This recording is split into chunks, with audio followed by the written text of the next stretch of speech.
只要蹲守在民政局门口，就能有身价1万的美女主动找你结婚。当我左手拿着结婚证，右手牵着美若天仙的老婆从民政局走出来时，逗留在门口的前女友一家人顿时瞪大了眼睛。本来是打算来这里和前女友结婚的，可是丈母娘临阵变卦说彩礼需要加价20万，要不然就不让我们结婚。前女友当时非但没有跟我一条心，还要求我必须答应他妈的条件。可早已被他们一家掏空了口袋的我哪里还有钱，只能愤然拒绝了他们这种周扒皮的行为。下一刻身旁就停下来一辆兰博基尼，紧接着跑车上下来一位美女，二话没说就将我拉进民政局领了证。于是就发生了现在这一幕。前女友苏露婷看着我那便宜老婆手中的结婚证，声音颤抖着对我喊道：“你真的就这么绝情吗？明明20万彩礼你努力就可以赚到，为什么要随便找个女人结婚啊？”我盯着她的眼睛一字一句说道：“我可以养活一个女人，但不可能养活她一家子所有人。不好意思，我们这辈子注定不可能在一起。”说完我来到了她母亲赵俊霞的面前，她爸看病的钱和苏军的学费我都可以不要，但是18万8的彩礼你一分不少的要还回来。赵俊霞以为能吃定我，所以早就把彩礼钱挥霍一空，但没想到我一点不顾忌3年的感情，说分手就分手。这时他弟弟苏军不满说道：“你耽误我姐3年青春，还有脸把钱要回去？”赵俊霞一听儿子的话，眼神一亮。我看着这家人恶心的嘴脸，正想说话，便宜老婆叶青青走上前来，她牵住我的手，对赵俊霞母子冷冰冰说道：“我国法律可没有青春补偿费这一说法，那18万8是给你们的彩礼钱，如今婚姻未成既定事实，那就需要你们全额返还，如果不还，我将找专业的律师以诈骗罪起诉你们一家人。”在我面前，叶青青可以做一个天真烂漫的小妹妹，但在外人眼里，驰骋商场的叶青青可谓是个霸道总裁。一听要被起诉，赵俊霞慌了神，最后犹豫半天，唯唯诺诺说道：“不就是18万8，至于这么多都逼人吗？我过几天就还给你总行了吧？3天之内见不到这笔钱，就等着收法院传票吧。”叶青青说完，拉着我就上了兰博基尼，伴随着跑车的轰鸣缓缓离去。赵俊霞瘫坐在地，心情跌落谷底。3天时间从哪凑出这笔钱？而苏露婷也是蹲在地上不停哭泣。今天的苏家人注定会一辈子记住刚才所发生的事。而此时正坐在跑车副驾的我，正在查看刚才拒绝前女友一家时得来的系统奖励：20万现金、便宜老婆的芳心暗许、颜值改善药剂、房产卡1张和惩恶扬善卡1张。使用此卡片可对目标人物检测善恶指数，若判定为恶，目标接下来1个月将会倒霉透顶；若判定为善，目标会获得不同级别的奖励。我嘴角扯出一丝微笑，立即用到了赵俊霞身上。丁，该目标判定为恶，赵俊霞接下来1个月买菜必涨价，出门必摔跤，打牌必点炮。对于赵俊霞，我是厌恶到了极点，贪婪与尖酸刻薄就是他这类人的代名词。这下我原本被毁掉的心情一扫而空，睁开眼看着认真开车的叶青青，我不禁叹了口气。如果刚才没有赵俊霞的阻拦，自己早就和苏露婷领完证去吃庆功宴了吧。但是现在我很庆幸这一切都没有发生，如果真的结婚，以后的日子恐怕更加难熬。而一旁开车的叶青青被我盯得浑身发烫，心中想着今夜是不是就要和宋云哥哥那个谁，你把车停在前面就行。我指了指前方的路口，你不跟我回家见见父母？叶青青惊讶问道。原本打算领完证趁热打铁回去见爸爸妈妈，商谈一下结婚典礼在内举办，可现在我的话让他摸不清头脑，我也被问愣了。剧情不该是你帮我装逼，完事个回个加个找个妈，现在什么情况？这妹子当真了？那就是说洞房花烛就在眼前，可以摆脱童子鸡的身份了。刚结婚就去见伯父伯母，我有点紧张，要不你还我几天让我适应一下？那好吧，还想着今天晚上能和宋云哥哥一起睡觉呢。叶青青失落说道，自己这个白捡来的媳妇有点彪悍了。车停在路边，我打开车门钻了出去。叶青青趴在副驾驶上探头喊道：“宋云哥哥，我不在的时候你不能和漂亮女孩聊天哦，还有要把我发在朋友圈里给你的朋友介绍我哦。臭哥哥我走了，明天再来找你，拜拜。”叶青青撅着小嘴不满意的开车离去。而在周围原本赞叹着跑车的众人，此时懵逼的看着我。这年头开兰博基尼泡妞的男人不稀奇，但被开兰博基尼的妞泡完事妞还恋恋不舍的要求明天再见的男人很稀奇。这难道就是传说中的恋爱导师？我被这些人盯得浑身发怵，连忙转身离开。另一边，苏露婷一家人回到了家，赵俊霞此时正安抚着自己的女儿。现在苏露婷整个人的状态如同得了失魂症，脸上惨白惨白的模样很是吓人。别再想那个王八蛋了，他刚绑上富婆就要起诉咱们家，这样的男人就是渣子。改天妈给你介绍个富豪气气那个穷小子。赵俊霞说的口干舌燥，但奈何苏露婷一句也没听到耳朵里。算了，你自己好好睡一觉，睡醒了就彻底忘掉他吧。赵俊霞叹了口气，出了卧室，跟老伴打声招呼就出门找人筹钱去了。他关好门刚下楼梯，突然从楼下跑上来一只狗，吓得赵俊霞打了个哆嗦，一个没站稳朝着楼梯间摔了过去，砰砰砰，翻了好几个滚的赵俊霞整个人趴在地上半天没起来。惩恶扬善卡开始生效了。哎呦，这谁家养的野狗？赵俊霞捂着大腿痛苦的哀嚎着。他很快被人发现并通知了苏家人，将其送进了医院。检查过后，赵俊霞的右腿骨折，左手手骨骨裂，肋骨轻微骨裂，一长条的异常让医生都傻了眼。一个简单的摔倒居然能这么严重，这病人家的楼梯得几米高啊！不过医生不知道，因为惩恶扬善卡的加持，即便是一件微小的事也会被放大数倍。躺在病床上，赵俊霞被绷带缠得严严实实，只要稍微动一下就会牵连着浑身发疼。都怪宋云那个王八蛋，要不是他拿不出20万彩礼，老娘也不至于遭难。哎呦，疼死我了！妈，照我看那小子就是走了狗屎运，您瞧着吧，他早晚有一天会被打回原形。苏军眼中带着仇恨和满满的嫉妒，凭什么叶青青一个大美女就嫁给了宋云这个穷小子？而他一个有为的大学生却还是单身。正当赵俊霞母子在病房怒骂我是扫把星的时候，医生推门进来了。您好，这是本次手术的账单，哪位去前台交下款？苏军接过单子，看到上面的数字后吓得连忙扔到一边。苏府佝偻着腰，将账单捡起来仔细查看。身为家里的顶梁柱，原本女儿的婚事他有着很大的发言权，可奈何2年前得了癌症，身体素质一天不如一天，对于老伴的所作所为只能睁一只眼闭一只眼。哎，又没了8万块钱。苏父叹了口气，什么8万？赵俊霞惊呼道，本来还欠着我18万8的彩礼呢，现在又没了8万块钱，这可怎么办啊？他相信，如果到了3天后我没有收到钱，叶青青一定会把他们一家人告上法庭。毕竟人家开兰博基尼，家中肯定有权有势，对付一个普通人家还不是小意思。看着费用单子，苏家人陷入沉默。要不听听你求求宋云，让他把这彩礼钱缓上一段时间。赵俊霞厚颜无耻的开口了，好像刚才痛骂我的人不是他。苏军在一旁也应和起来，他自然知道家里的情况，别说我的彩礼了，就连母亲这次的医药费也得去找人凑。姐，咱们家是真的没钱了，只能卖房子了。但是你真的期望看到咱们家变成这样吗？看着母亲希冀的眼神，苏露婷满心苦涩，顺从的拿出手机给我拨了过去。在众人煎熬的等待中，苏露婷无奈的放下手机，她不接，要不试试微信语音。苏军撺掇着让姐姐寻找其他机会，打开软件，一条语音发出去，上面出现一个鲜红的感叹号，消息已发出，但被对方拒收了，他把我拉黑了。苏露婷此时的语气已经有些哽咽，看着屏幕上两人累积了几年的消息，她的内心无比痛楚。那就换个手机继续打。赵俊霞找旁边病友借了个手机给我打了过来。你好，请问找谁？我的声音从手机里传了出来。宋云你好，我是婷婷的妈妈呀。赵俊霞轻声慢语说道。在电话另一头的我有些疑惑，赵俊霞怕我挂断电话，索性一咬牙把事情全盘托出，并且保证1年后绝对会归还所有的彩礼钱。听到这我就知道这是惩恶扬善卡起效果了。当年我支付18万8彩礼钱的时候，你跟我说1分钱不能少，现在我把这句话原封不动的还给你。赵俊霞听到我的话忍不住痛哭起来。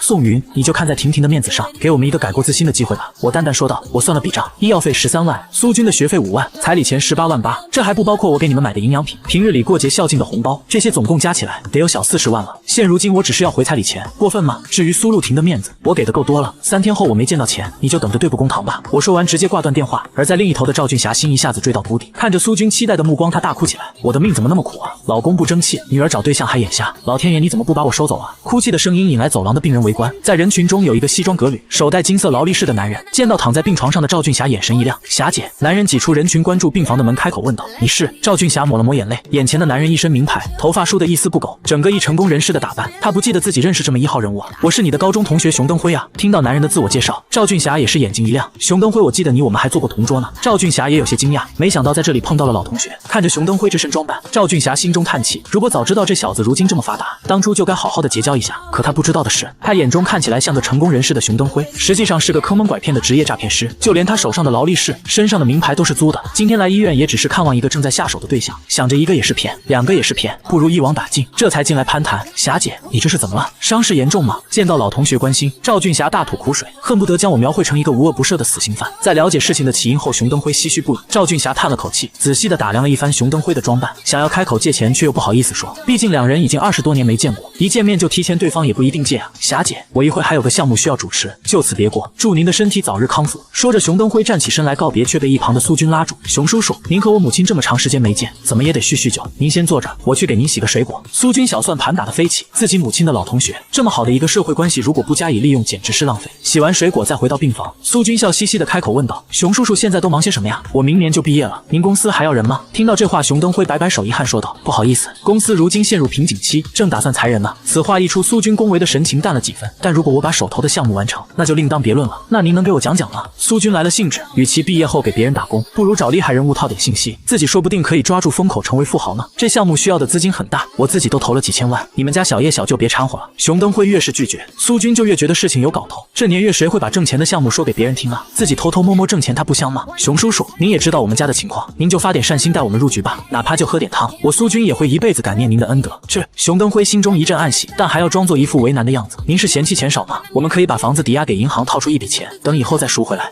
我考虑考虑吧。赵俊霞见到熊登辉犹豫，立马开口说道：老同学，你可要帮帮我呀，如果再这么继续下去，我就得跳楼了。本来我想自己赚钱的，但霞姐你是我高中时候的暗恋对象，算了，我就给你们透露一下，我手头这个项目只要运作得当，回报起码10倍。人傻钱多的苏家上赶着给他送钱，不收都不好意思。如果世界上多点这样的人，他现在说不定都是首富了。过了2天，熊登辉感觉线放得够长了才现身。赵俊霞这边已经迫不及待的想要赚大钱，见到熊登辉后二话不说，带着他就去了本地最贵的酒店，鲍鱼、燕窝、茅台点了一堆，推杯换盏之间，熊登辉喝得迷迷糊糊。苏军在一旁左敲右击询问项目的事情，熊登辉红着脸，含糊不清的将项目全盘托出。苏军作为新生代的大学生，在听到项目完整的逻辑后，感觉熊叔叔还是谦虚了，这哪是10倍利润，操作的好20倍都有的赚，而且是是一本万利，可以长久做下去的项目。面对这么一座金山，苏军贪婪的心冒了出来，于是当机立断撺掇着赵俊霞往项目里先投入300万再说。你说钱不够，卖房子、砸锅卖铁也得投进去，这时候不入局，下次可就难了。赵俊霞听到儿子如此信誓旦旦的语言，也是犯了难，毕竟这笔金额实在太大了。但一想到我那轻蔑的神情，以及老同学不想让他们投资的样子，果断的决定全盘投入，做大做强，再创辉煌。熊登辉甩出这句话便结束了饭局，接下来就等着300万入账跑路了。出了酒店，熊登辉挥挥手，一辆劳斯莱斯缓缓驶入众人面前，一位身穿西服的司机将后车门打开，用手挡着车顶，俨然一副专业司机兼保镖的模样。看着行政级别如此之高的车，苏军心中坚定不移，认为熊叔叔绝对是隐藏富豪。迈着醉醺醺的步伐，熊登辉上了车，车门关闭的一刹那，熊登辉哪还有刚才酒醉的模样，在车座上翘着二郎腿，好不自在。老板，今天5000块钱的车费，您是刷卡还是现金？司机在前面开口道。嘿嘿，刷卡。赵俊霞一家人还不知道，就连这辆车也是熊登辉特意租的。君君，你说这个项目靠谱吗？在另一边，赵俊霞一行人坐在出租车里，赵俊霞面色有些担忧。妈，你可以侮辱我的人，但是你不能侮辱我的专业。我大学可是专门学过金融学的，这个项目的可操作性绝对高，而且回报丰厚。只要这笔钱投进入，我们一家人今年可以换别墅开豪车了。好，妈信你，那就赌一把。我看我这个老同学也不像个骗子。对，咱们这几天一直走霉运，这就叫否极泰来，也该我们转运了。说干就干，母子二人不顾苏父的阻拦，拿着房产证就去银行办理贷款，找了熟人忙活了一天，总算见到了钱，330万。一瞬间，赵俊霞的担子感觉轻松了很多。而在家中的我看着手机里的短信，发现被人汇款了20万，紧接着就是苏军的一条短信：多给你这个穷鬼汇点钱，省得你在背后嚼我们家的舌根。我不在乎苏军的嘲讽，只是有些好奇，苏家怎么在短短时间就弄来这么多钱？他们家也没有什么有钱的亲戚啊。魔都希尔顿 VIP 顶楼餐厅内，这里不是那群假名媛花点钱就能拼单的地方，能进入这里的无一不是大家闺秀，且有一定的资产才可以在这里办理会员卡进行用餐。在一个靠窗的位置，叶青青双手支撑着下巴，满是幸福的模样。坐在她对面是一个长发飘飘的御姐，长相出众，身材更是与叶青青不相上下。宝贝，你说你现在已经结婚了？御姐不敢置信地询问道。宝贝，你没有发烧吧？我们说好要一起单身到世界末日，结果你却偷偷脱了单，还完成了人生中最重要的结婚。你到底有没有把我当闺蜜？诗诗，我也是凑巧遇到了，想着不能任由那群坏人欺负宋哥哥，才脑子一热。御姐叫李诗诗，家中也是全国赫赫有名的能源大户，资产100亿，从小就与叶青青相识。他们两个并不是外面那群塑料闺蜜情，而是真正有着深刻情感的朋友。李诗诗手持汤匙搅动着前面的咖啡，将信息完全消化后，过了半晌冒出一句：我的傻闺蜜啊，我真是想不通你到底在想什么。先不说你是否结婚，重要的是你结婚的对象还是个多年未见的陌生人。什么陌生人？那是宋哥哥。好，那你的宋哥哥还认识你吗？李诗诗点燃一支女士香烟，靠在背椅上悠然自得询问道。过了这么多年，你了解他吗？你知道他在成长的过程中经历了什么吗？你懂他真的想要什么吗？我不知道，但是我就是喜欢他。都说爱情让人智商变低，你何止变低，简直都快成了负数。我的傻宝贝哟，你什么都不知道，就敢把一辈子赌在一个人身上，你难道忘了莫兰家发生的惨剧吗？李诗诗的话让叶青青一时语顿。莫兰是他们圈子里赫赫有名的一位名媛，原本女方家里是做房地产生意，资产丰厚，结果莫兰在大学期间遇到一个穷小子，在经过了绝食绝水后，莫兰家抵不住女儿的哀求，还是同意了这门婚事。结果结婚3年后，莫兰父母先后离奇去世，作为唯一的继承人，莫兰根本没有扶正大厦将倾的魄力。这时那个穷小子挺身而出，带领集团走出困境。这一切最后的结局，穷小子谋算了集团所有资产，在外面养了无数小三小四。莫兰郁郁寡欢，得了抑郁症，在一次吵架后想不开跳了楼。宝贝，我只希望你能过得幸福，而不是陷入悲剧中，你懂吗？李诗诗将烟头掐灭在烟灰缸中，叹了口气。不一样，诗诗你相信我，宋哥哥绝对和那个白眼狼不一样。我当时开着豪车过去，领完结婚证后，宋哥哥的情绪并没有什么变动，反而需要时间去消化。如果这些都能作假，那我也只能认了。听着自己闺蜜这么说，李诗诗一时间对我起了兴趣。这几天我根本无心去联系叶青青，因为我发现只要在各种地方签到，就会获取不一样的奖励。床上签到，获取深度梦境卡，可以潜入某人的梦境，也可以在梦境中搭建属于自己的世界。更神奇的是，你用这张卡在做梦的时候，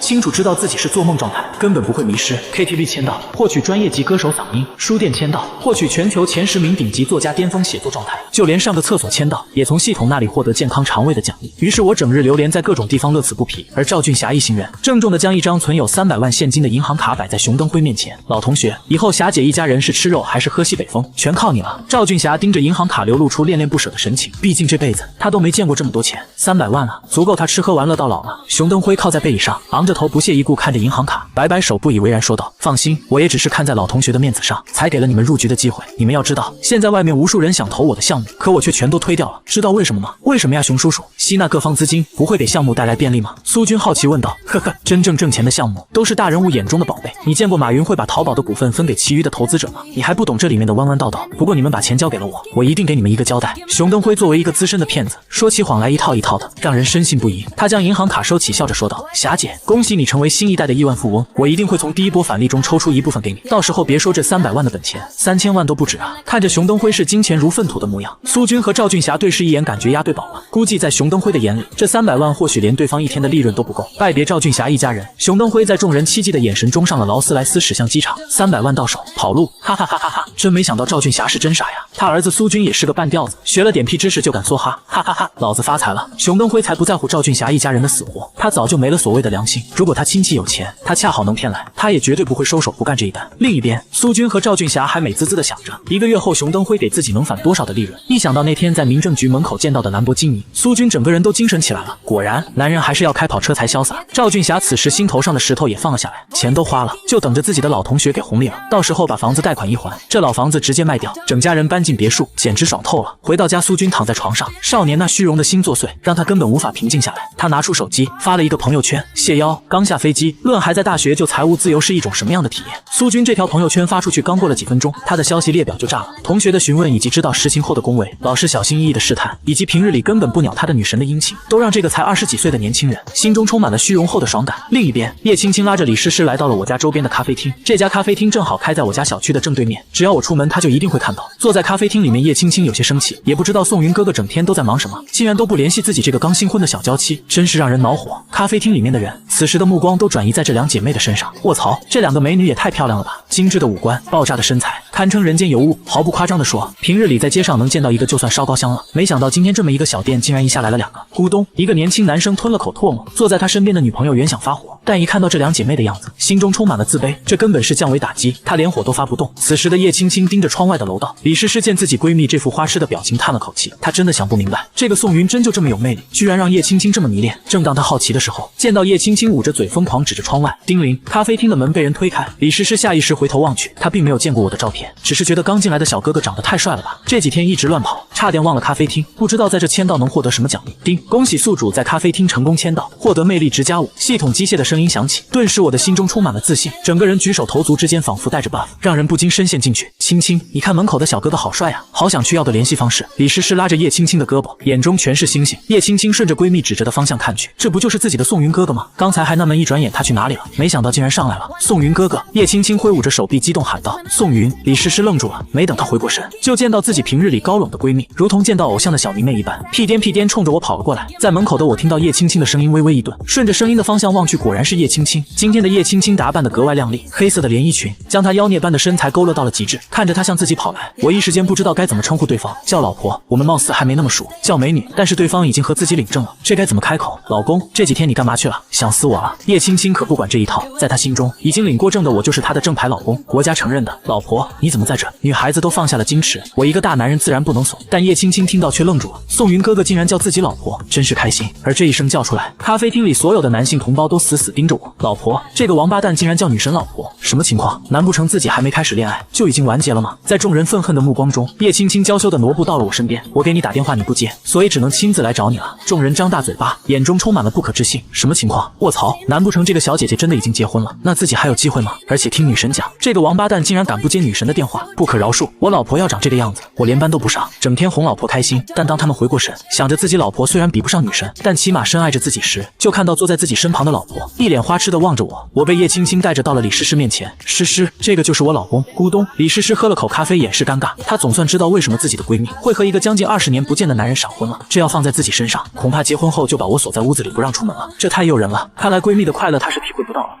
宋云对着李诗诗点了点头，便坐在了她对面。而李诗诗眼神不停打量着宋云，充满了好奇与纠结。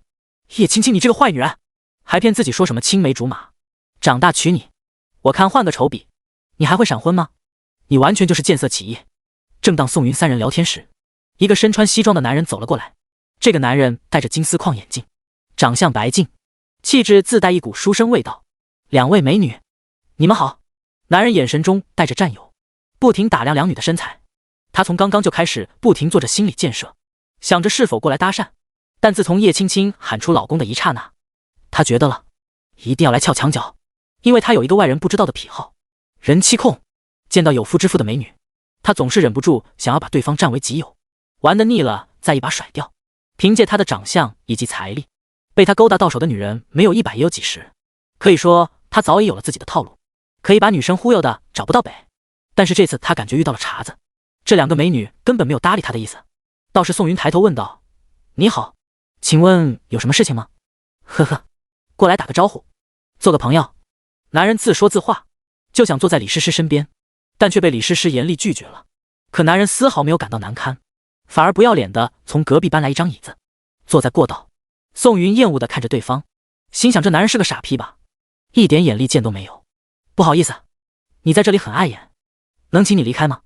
叶青青被对方侵略性的眼神看得浑身发怵，忍不住开口道：呵呵，我听两位美女刚才在讨论傲慢与偏见，鄙人不才，大学时期就已经翻烂了英文原本，如果想知道书里面表达的什么意思，我可以为两位美女讲解。不用了，我有什么不会的，问我老公就可以了。什么？男人上下打量了宋云一番，感觉这小子也就那样啊，不就是长得帅点吗？要知道《傲慢与偏见》这本书可不是所有人都会阅读的，其中枯燥的情节以及长长的人名足以劝退很多人。呵呵，你老公长得很帅，可我大学专业是古典文学，我相信在我的讲解下，需要枯燥的书都可以生动起来。男人脸上带笑，心中已经打起小算盘。根据他的认知，这两个美女肯定是文学少女，喜欢西方文学那一套，只要自己在他们面前表现的博学，说不定就可以以此拉近关系，甚至半夜在酒店讨论学习。不好意思，我们不需要讲解，还是请你离开吧。叶青青不善说道。美女，难不成是感觉我在这里伤到你老公的自尊心了？男人兵行险招，直指重点。叶青青的确有点这个想法。宋云在资料中只是一个普通人，怎么可能对文学这块有深入的了解？没关系，无论宋云哥哥是否了解这些，我都最喜欢你了。宋云笑呵呵地摸了摸叶青青的头，开口道：那我可以让你再多喜欢我一点，不就是文学吗？经过这几天系统的改造，他早已经对古今中外文学了解得十分透彻，别说讲解傲慢与偏见，让他直接写出一本名著来都是小事。第9嫁给同一个男人。叶青青听到这话也没再坚持，毕竟在外人面前，宋云的面子还是要给足的。如果一会宋云无法说出一些东西，他打算直接拉着宋云哥哥离开。男人看着宋云，皮笑肉不笑的说道：难不成今天我走眼了，遇见一个文学大家？文学大家不敢说，粗略的知晓一些东西。宋云运转脑海中的记忆，无数顶尖作家的思维在脑海之中盘旋，其中就有傲慢与偏见的作家简。先从作家说起，简出生在奥地利的一所小镇，父亲是当地的牧师，而他根本并没有上过学。在创作《傲慢与偏见》时，他也许也没想到竟然会打破欧洲文坛的陈旧。一段段专业的讲解从宋云嘴中吐出，惊得看热闹的众人一身冷汗。没想到这个小白脸竟然如此博学，引经据典的样子，别说还真有点帅。这就是宋云魅力加成的结果，只要认真做某件事，身上就会不由自主散发让人亲近的力量。金丝眼眶男越听越心虚，他对于外国的文学只是一知半解，上大学的时候也只是粗略的听过几节课，只是因为过于无聊，便从未深入了解。如今听到宋云滔滔不绝说着欧洲文坛，他感觉眼前这个男人的知识储备量或许比自己大学老师还要博学。那个我还有点事，先走了。金丝眼眶男深知再继续待下去只能成为笑话，撇了一句匆匆离开。此时的叶青青眼睛已经从宋云身上拔不出来了，没想到自己的宋云哥哥长得帅不说，竟然知识还这么丰富，简直是宝藏少年。呸呸呸，不对，是宝藏老公。这只是一个小插曲。经过这次事件，原本仇恨宋云的男性同胞们的眼神也变得柔和起来。谁能去真正的恨一个长得帅、老婆美、本人还有能力的人呢？而李诗诗也是不停地缠着宋云，让他继续讲解欧洲文坛男男女女之间龌龊的事情。那八卦的眼神让宋云十分尴尬，于是他借机找个机会说要上厕所，这才摆脱这个小魔女。等宋云离开众人的视线，李诗诗一屁股坐在叶青青旁边，笑着说道：没想到啊，你竟然瞒着我这么多东西，你家宋云哥哥好博学呀。说起专业论点的时候，感觉比我大学的导师都厉害。那是，不过我警告你啊，不许打我家宋云哥哥的主意。叶青青此时电话响起，是公司里面出了点问题，她起身出去接电话。就在这个节点，宋云出来了，看着桌子边就李诗诗一个人，顿时感觉十分头大。青青人呢？宋云硬着头皮询问道。怎么，你就这么黏着你家老婆？还是说不愿跟我单独待在一起啊？叶青青的闺蜜发烧了，还是发骚了？说什么骚话呢？见到宋云雨墨，李诗诗屁股往她的方向挪了几厘米。宋云见此连忙往外又挪了点距离，就这样两个人一个往对方身边凑，另一个恨不得离对方远点。别挪了，再挪你就掉地上了。李诗诗见对方的表情，只觉得好笑，没见过这么纯情的人。如果换个人，恐怕早就接受自己的投怀送抱了。抱着捉弄宋云的念头，李诗诗抬头，大眼睛水灵灵的委屈看着宋云，撅着嘴娇嗔道：“你干嘛这么讨厌我呀？我和青青可是从小玩到大的姐妹，我们小时候可是许下诺言，要一同嫁给一个人的。你这么嫌弃我，是不是不想娶我？我还有点事，先走了呀。青青回来了，你帮我给她说一声。”宋云慌不择路，连忙逃跑。看见宋云一路小跑撞开咖啡厅的门，李诗诗捂嘴偷笑，这个男人还真是有意思啊，自己见到他就忍不住的想要逗弄一番。说真的，如果他不是自己闺蜜的男人，恐怕自己真的忍不住对宋云下手了。过了10几分钟，叶青青处理完公司的事，回来后见李诗诗趴在桌上偷笑，于是疑惑问道：“宋云哥哥人呢？”“走啦，说有事情。”哈哈哈！李诗诗再也忍不住，把自己刚才做的事情还有想法给叶青青透露出来。叶青青看着自己闺蜜笑得小气不接下气的模样，也是十分无奈。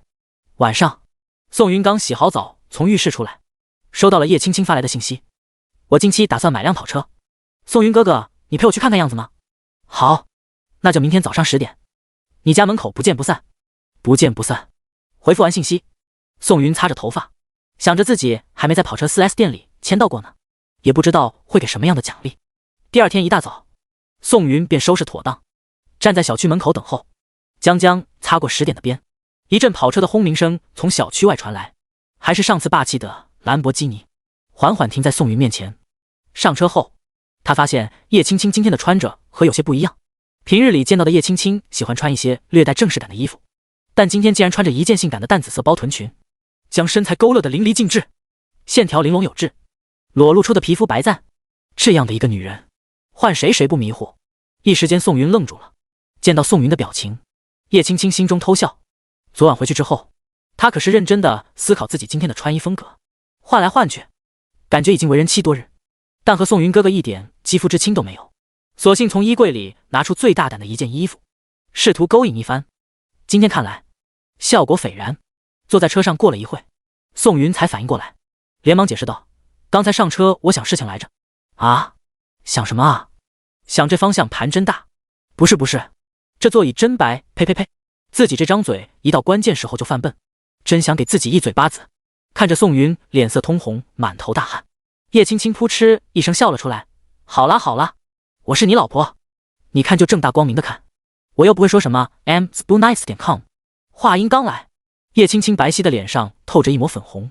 第14S 店签到，奖励跑车毒药。车子发动，宋云的余光始终在叶青青身上不停徘徊。叶青青小脸通红：“宋云哥哥，这是很喜欢自己今天的这身装扮吗？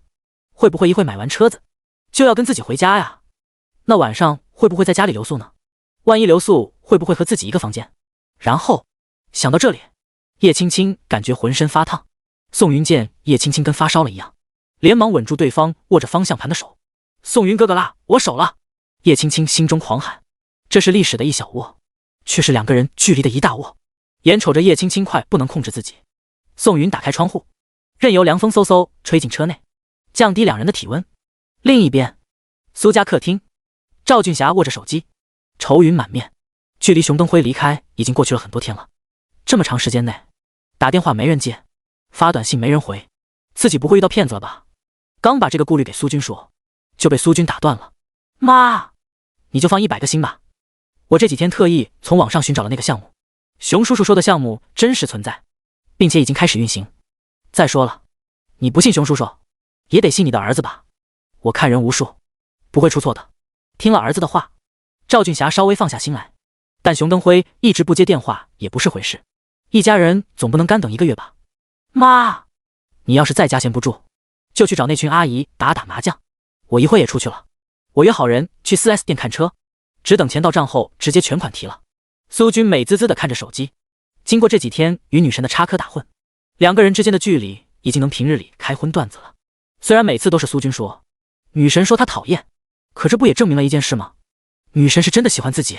想到这里，他不禁想到全款提车后，一定要找个高档餐厅和女神共进晚餐，然后夜不归宿。苏军越想身体越热，扯了一把衣领喊道：“妈，我出门了呀。你别乱想了，说不定只是因为熊叔叔这几天忙，一直没看手机。你也别一直催人家，显得我们家跟不信熊叔叔似的。说完，苏军出了门，打车去接自己的女神。另一边，宋云和叶青青来到了兰博基尼的 4S 店。叮！恭喜宿主成功在兰博基尼 4S 店内签到，获得奖励兰博基尼毒药1台。果然，听到系统响起的声音，宋云心中一喜，兰博基尼毒药全世界限量，这款车可不是有钱就能买到的。没想到系统这么大方，竟然甩手之间就送了自己几千万。可惊喜还在后面，紧随而来的是一段记忆融入宋云脑海。宋云琢磨着记忆，心中一凛，这段记忆融合了现如今顶尖赛车手的行车天赋，可以说他不用经过学习，就可以十分熟练地将兰博基尼毒药满揭开。我们进去吧。叶青青将车停好，挽住宋云的胳膊笑道。宋云这才发现，叶青青换上了一双水晶的高跟鞋，在阳光的照射下，水晶鞋发出五颜六色的光，配合着她白皙的小脚，纯欲十足。两个人说说笑笑进入了 4S 店。一名身穿制服的销售快步走过来。叶小姐，今天是来看车的吗？销售殷勤地站在叶青青身边问道。对，闲着没事过来买辆车。叶青青微笑道。而宋云则是满屋子寻找属于自己那台毒药。果然在 4S 的展台上，一辆崭新的跑车停在那里，仿佛车中之王，接受万车的膜拜。叶青青见宋云愣在原地没动身，顺着他的视线看去，也看到了哪款独一无二的车，见猎欣喜。叶青青拉着宋云朝着毒药走去，女销售也紧随其后，稍带用遗憾的语气说道：叶小姐的眼光毒辣，一眼就看到了这款车型，但是不凑巧，这款车已经被人订购了，现如今只是摆放在我们 4S 店做参观用，说不定那天车主就把车开走了。m.spoonice.com 被人订了。叶青青略显失望，看到叶青青的表情，宋云刚想笑着逗她几句，就听到 4S 门口传来一阵女声：啊呀，苏军，你快看那辆车，好帅啊，我们买这台好不好？声音是小杰的，站在他身边的赫然是苏军。这两人也约定好了今天来 4S 店看车，只等钱到账后全款买入。听到苏军的名字，宋云好奇地回头看去，果然苏军一副舔狗模样站在小杰身边。他来这里干嘛？宋云有些疑惑，即便是霉运卡过期，苏军的身份也不足以买一辆跑车吧？以苏家的财力，10几万的车顶天了，就这还得贷款买，难不成在这几天有自己不知道的事情发生了？苏军也是一眼看到了宋云，不是因为宋云长得帅，而是叶青青长得太漂亮了，让他一眼就认出来这个女人自己前几天在民政局门口见到过。再次遇到，苏军的心脏砰砰直跳。那天没好意思仔细看，今天上下打量一番后，苏军感觉小杰算什么女神，也就是在校园里骗骗那些不懂事的小孩子吧，真正的女神还得数叶青青。这个宋云真是走了狗屎运，竟然能娶到这么绝色的老婆，气死人了。小杰没注意到苏军脸色的变化，自顾自地上前，围在兰博基尼毒药车身旁不停赞叹：小君君这辆车真帅，我们就买它吧。这位小姐，不好意思，这辆车已经被人预定了，不在本店出售的车型内。女销售在一旁陪笑解释：被人买了。苏军感觉被人驳了面子，好不容易这家店里有一辆逼格高的车，竟然还被人订了。这辆车如果预定购买，需要多少钱？多长时间到货？不好意思，这款车型总部限定需要申请，大概全款下来4000万左右。4000万？韩元？您开玩笑了，当然是人民币了。苏军听到报价，倒吸一口凉气。他知道兰博基尼相比于同品质的跑车要贵出一截，但没想到超出这么多。想到这，苏军感觉能买下这辆车的人绝不是等闲之辈。趁着车主没来，苏军贪婪地围着跑车不停踱步，眼神中充满羡慕。第11，吹嘘的越多，打脸来的就越快。站在苏军身边的小杰也是一脸羡慕地望着那台兰博基尼。这辆车看来不仅长相帅气，就连配置肯定也是最高配的吧。他虽然不懂车子，但是他很清楚几千万是什么概念，能花这么多钱买车的，绝对是魔都顶级的高富帅。苏军见到小杰对这辆车产生兴趣，于是卖弄着自己脑子里浅薄的知识：小杰，这辆车的性能绝对是超越99%的跑车，我们感觉几千万很多，但也许对于车主而言，这辆车只不过是9牛1毛而已。再加上买车之后的改装、保养，你自己想想，是不是天价？听到这，小杰眼神中流露出向往。那么能买这辆车的人绝对是大人物吧？呵呵，别的不敢说，资产几十亿是有的。看着这两个人你唱我和，宋云扑哧一声笑了出来，对着女销售说道：“你好，帮我把这辆车的钥匙拿出来吧。”宋云的话音刚落，众人脸上显出难以理解的神情，而苏军满脸厌恶地盯着他，不屑说道：“你没听刚才销售怎么说的吗？这辆车已经有主人了，你一个攀上白富美的小白脸，还想拥有这辆车？做梦吧！”销售此时也在一旁附和：“先生，这辆车我们没有任何权利将其借给第三者，所以很抱歉，我建议您再看看别的车型。”听到销售的话，苏军满意的点了点头：“你以为一个小白脸有什么能耐？别说你了，恐怕你身边女神的资产也没办法与这辆车的车主媲美。”宋云无奈的摇了摇头，对女销售说道：“我是宋云，我相信你们那边告诉车主的名字了吧？顶点小说，系统就这点好，会将一切繁琐的事情全部搞定。宋云只要来验证身份就可以。”没等销售说话，苏军就跳出来，指着宋云的鼻子喝骂道：“你一个小瘪三装什么呢？别人不知道的以为你多牛逼呢，实际上就是一个吃软饭的家伙。怎么，把你的金主伺候好，就想着坑人家钱，丢不丢人？我作为一个男人唾弃你，厌恶你。”这番话说出，在场众人脸色都变了变。叶青青忍不住想要站出来，但却被宋云拦住了。宋云看着陷入呆滞的女销售，温声问道：“怎么，总部没跟你们说车主的信息吗？”不，原来您就是宋云先生。女销售捂着嘴巴，一脸的不敢置信。现在的有钱人都怎么了？喜欢扮猪吃老虎？而且看这个帅哥的穿着实在是太平民了，怎么也不像车主。请您提供一下您的身份信息。女销售恭敬地接过宋云的身份证，与总部给的信息仔细核对后，又双手恭敬地返还回去。宋先生，核对无误，我这就去给您拿钥匙。过了几分钟后，女销售一路小跑的拿着2把钥匙跑了出来。宋先生，这是您这款车的钥匙，1把主钥匙，1把备用。如果您有丢失，可以随时联系魔都兰博基尼 4S 店，我们将会为您提供24小时紧急救援。苏军看到女销售如此恭敬的样子，整个人都傻了。发生什么事情了？怎么听这个女销售的意思，这辆车是宋云的？宋云前几天不还是个屌丝吗？连几十万的彩礼都拿不出来，他怎么可能是兰博基尼毒药的车主？而且这类高端跑车是需要时间去专人定制，那么这就说明，在宋云与自己姐姐分手之前，他就已经买了这辆车。不可能，绝对不可能。苏军无法接受宋云实际上是个有钱大佬的现实，他摇着头，心中充满了苦楚。如果母亲不临时添加彩礼，自己这个小舅子是不是就能攀上这棵大树了？操！在苏军身边的小杰韩晴默默地望着宋云，这个帅哥长得比苏军帅，还比苏军有钱，如果能勾搭一下，是不是自己也飞上枝头变凤凰了？而叶青青此时美目流转，看着宋云，内心翻江倒海。原来自己的宋云哥哥实际上是个有钱人，也不太像啊。而且自己从侦探哪里获取的资料显示，宋云哥哥只是一个普通人啊，难不成这其中还有自己不知道的事情？宋云不顾众人的目光，接过钥匙，拍在叶青青手心，仿佛这辆几千万的车对他而言不值一提。看到宋云淡然的表情，苏军的心态崩了。刚才自己还卖力的吹嘘这辆车，没想到转头就自己给了自己一个嘴巴子，还是最响的那种。他感觉脑袋有点充血，视线开始模糊。不，被人打了脸。如果放在之前，苏军一定会忍下来，但是现在不一样了。他也是有钱人，靠着熊叔叔第1季度的分红，他能分到5000多万。既然如此，拿出4000万买车又不是不行。想到这里，苏军的情绪慢慢平复。他看着女销售，大手一挥，去把车辆配置表拿来，我要买一辆与这车相差无几的豪华跑车。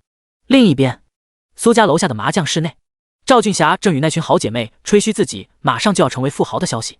看着这群老姐妹对自己报来羡慕的目光，赵俊霞感觉浑身上下无比通透。赵俊霞说的正开心，麻将室的门被人推开，走进来的是2名警察。众人见到连忙将桌面的钱收起来，唯恐被人冠上赌博的名号，抓进去待几天。不过这2名警察并没有管众人的小动作，看着警察距离自己越来越近，赵俊霞心中忽然生出一丝慌张。你就是赵俊霞赵女士？是我。发生什么事情了？赵俊霞试探性问道。照片上的人你认识吗？一名警察从档案夹里取出一张照片，放在赵俊霞面前问道。熊登辉，我认识他。他怎么了？赵俊霞有些慌乱。很不幸的告诉您，这个嫌疑人是名职业诈骗犯，通过吹嘘高回报项目来骗取中老年的储金。昨天有人已经向魔都刑警队报案，我们已经开始立案侦查，不过短期内恐怕不好找到他，你要做一个打长久战的心理准备。第12，我老公可是很挑食的。熊登辉是骗子，这几个字不停在赵俊霞脑海中盘旋，他强撑着精神，有些不敢相信，但警察给出的证据却把他拉回现实。自己的300万泡汤了，这笔钱当初他都没有摸热乎，就交给了熊登辉，现如今换来这样的结局。老天爷啊，你是要绝了我们苏家吗？警察见到赵俊霞一副快要抽过去的表情，连忙进行安抚，然后现场开始录口供。结束后，赵俊霞满脸苦涩，艰难开口道：小同志，我们的钱还能追缴回来吗？这录口供的年轻警察一时语塞，而较为年长的警察叹了口气，认真说道：根据我们的经验，一般骗子骗取一定资金后，就会第一时间去挥霍，他们也知道这笔钱留不住，所以很有可能您的资金现在已经被熊登辉花完了。砰！赵俊霞瘫倒在一旁的麻将桌，300万，一辈子的积蓄全没了，全没了。这笔钱还是抵押房子换来的，如果还不上银行的钱，自己的家……想到这里，赵俊霞忍不住捂脸痛哭。两个警察好似见多了这种场面，两人面面相觑，一时间场面只余留赵俊霞的哭声。哎，这么一大笔资金，您也敢拿去交给一个陌生人？年轻警察话刚说了一半，就被年长的警察打断。这个时候需要安抚，而不是刺激受害人。他拍了拍赵俊霞的肩膀，温声说道：根据这次熊登辉骗取的金额，如果抓获，将会定罪30年以上，这也算是唯一的一个好结果吧。判刑30年以上，就算是判他一辈子，那又有什么用？自己的钱该没还是没了。想着银行每月需要还的贷款，赵俊霞胸口一口气没提上来，昏倒在地。但身体刚接触地面，原本骨折带来的伤害再次被扯动，想昏也昏不成，只能趴在地上痛苦的啜泣。而另一边，兰博基尼的 4S 店内，苏军仔细的搭配跑车的各项配置，最后终于敲定了一款改装后3000万的车型。宋云看对方的得意的表情，好奇问道：你中彩票了？就算是中1等奖，也没多少钱吧？你看不起谁呢？我告诉你，没了你这个扫把星，我们全家过得很好，还有了一个生金蛋的项目，别说是3000万，就是3亿，半年后对于我来说也是9牛1毛。看着苏军信誓旦旦的模样，女销售心中狂喜。如果这辆车能够成功交易，足以让她在魔都付一栋房子的首付了。即便是有项目，你们也没钱啊！现在可是有很多骗子，空口白牙就能套取很多资金挥霍。希望你们遇到的不是这样的人。听到宋云的话，苏军气得直跳脚，他指着宋云的鼻子，冷哼道：别以为谁都跟你一样，这社会还没坏到那种地步。说完，他摸出电话，想给熊登辉打过去。既然已经投资，自己作为一个小股东，提前套取点分红没问题吧？嘟嘟嘟嘟嘟嘟，您拨打的电话无人接听，请稍后再拨。没人接。苏军紧皱眉头，再次拨打过去。几分钟后，已经连打了10几个电话的苏军满头冷汗，这是什么情况？怎么没人接电话？之前还没掏钱的时候，一打电话就有秘书秒接，现在是怎么回事？打通电话后一定得给熊叔叔告状，让他把这个不负责任的秘书开了。又是几分钟过去，电话依旧没人接听，在场众人已经等得有点不耐烦了，就连小杰眼底深处也带着丝丝厌恶。等会，我给我妈打电话问问情况。苏军擦了一把额头冷汗，手指有些颤抖地拨通赵俊霞的手机。通了。妈，你给熊叔叔打个电话，我这边打不通。母亲熟悉的声音并未传来。电话那头窸窸窣窣片刻后，一个男生开口说道：您好，我是魔都刑侦支队经济犯罪科警员，你是赵女士的儿子？啊？苏军一头雾水，一个警察局的人怎么找上了妈妈？这是怎么回事？他故装镇定地走远，小声说道：我妈犯什么事了？是这样的。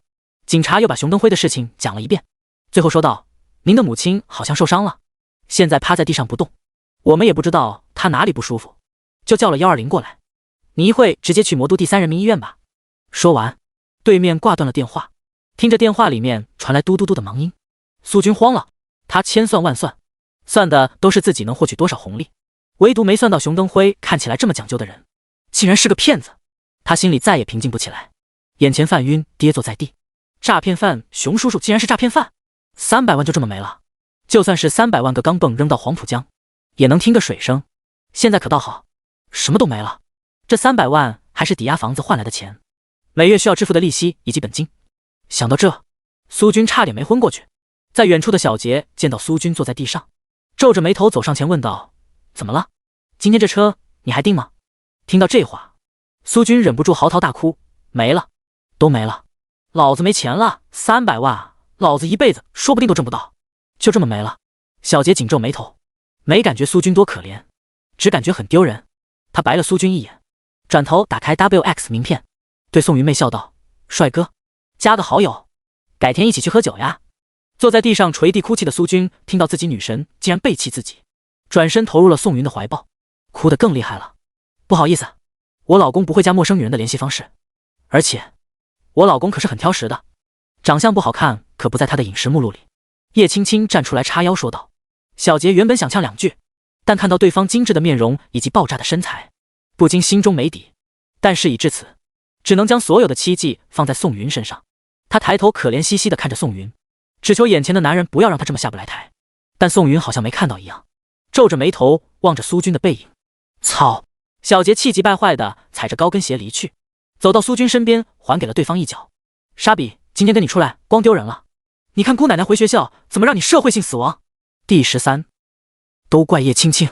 丁，此次惩恶扬善卡使用完毕，经过不断的施加霉运，最终导致以下结果。宋云看着程序面板上苏家现状，不禁吓了一大跳。他原本想着只是让赵俊霞受点伤就算完了，但谁知道系统这么给力。赵俊霞不仅全身骨折的地方多达数十处，而且还因为听信苏军的谗言，导致苏家卖了房子，被骗了300万。这可是300万啊！一个普通人一辈子说不定都积攒不下来的积蓄，这对于爱财如命的赵俊霞而言，是一个致命的打击。在当初，他与苏露婷恋爱期间，赵俊霞可是没少从他口袋里掏钱，就连小舅子日常出去约个会，也得他付钱，可谓是把他当成了一个可移动的提款机。如果说在感情上稍微考虑点宋云的感受，懂得宋云挣钱不易也还好，可赵俊霞那贪婪的模样，简直想把宋云吸血吸得一干二净。现在好了，别说当初坑宋云的那么多钱，就是老本也保不住了。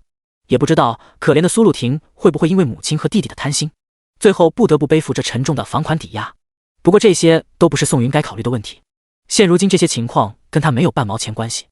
他进入座驾，带着叶青青离开，只留下一脸呆滞的女销售和痛哭流涕的苏军。坐着兰博基尼毒药上，叶青青好奇地打量着眼前的男人，真的没想到我的宋云哥哥竟然还是一个深藏不露的富豪。如果开毒药的都不是富豪，那恐怕只有购买私人飞机才算得上吧。宋云开车的过程中也在不断磨合脑海里那些赛车手的记忆。他耸了耸肩笑道：“我可算不上有钱人，我说这是我这辈子第一次开跑车，你信吗？信你才有鬼了。”叶青青白了宋云一眼，他坐在车里只感觉车辆平稳，速度合适，一点颠簸与不适感都没有。这样的人只有那些开了10几年跑车的老手才能练出来。不信算了，宋云无奈说道。大笨蛋！叶青青盯着宋云认真开车的脸，终于忍不住上前亲了他脸颊一口。宋云被这突然袭击吓得一激灵，连忙将车停靠在马路一旁。叶青青亲完之后缩在驾椅上，脸瞥向另外一处，根本不敢看对方。宋云摸了摸脸，仿佛刚才的温热还存留在皮肤表面。好啊，你竟然敢偷亲我！宋云扬怒。对不起嘛，人家就是……叶青青扭头道歉的话还没说完，就被宋云的嘴唇狠狠堵住。spoonice.com。叶青青从一开始的眼神变大，慢慢的变为享受。宋云哥哥的吻好温暖，自己的心跳好快。过了许久，宋云才坐回自己的位置。叶青青嘴唇上的口红被蹭花了，她也顾不上那么多，只感觉胸膛深处的心脏扑通扑通直跳。她偷偷看向宋云，发现宋云嘴角还残留着自己的口红印记，不禁笑出声来。她从包包里掏出一块手帕，沾了点水，细细擦拭宋云的嘴唇。宋云哥哥就是个大笨蛋，一点也不温柔。叶青青的话充满了娇媚，听到这话，宋云浑身上下的汗毛都不禁竖立起来。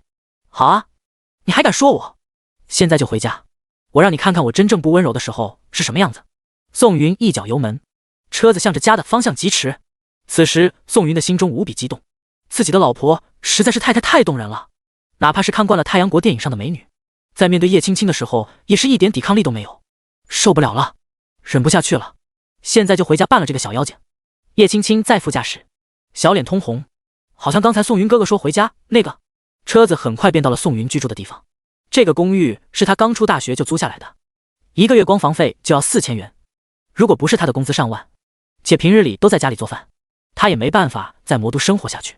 车子停稳，周围邻居的眼光瞬间击中在跑车上。这个小区在魔都算不上好，也算不上坏，只能算中等。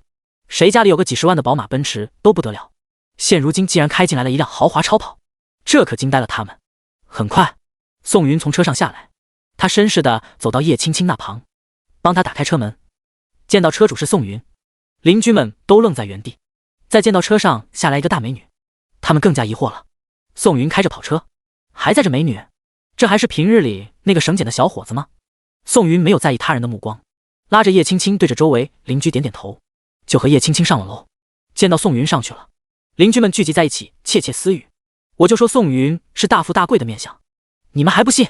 现在人家都把跑车开进小区了，你们总该要信我了吧？你见个人就说人家大富大贵，整个小区谁不知道你这点臭毛病？不过说真的，宋云这小伙子不会是那家财团的富二代公子吧？你看看这个跑车，几百万肯定是有的。唉，人家是富二代来体验生活，咱们没抓住机会攀上大树，现在就只能看着喽。当初我还想着把外甥女介绍给他，现在看到宋云的女朋友，幸好当初没开这个口，不然我那个外甥女简直是丢人去了。几个大妈不停地在背后议论着宋云，但每个人眼神中都充满了羡慕与嫉妒。另一边，出了电梯后，宋云带着叶青青回到了家。刚关上门，宋云便一口亲在了叶青青的脖子上。叶青青整个人如同触电般打了个冷战，脸色变得通红，但很快她从迷乱中清醒过来。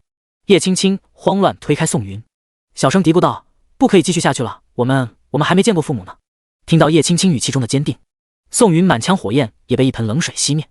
的确，他都还不了解叶青青，怎么脑子一热就想，都怪叶青青长得太漂亮，身材太爆炸，今天穿的还太诱人，否则自己一个当代柳下惠，怎么可能经受不住这点诱惑呢？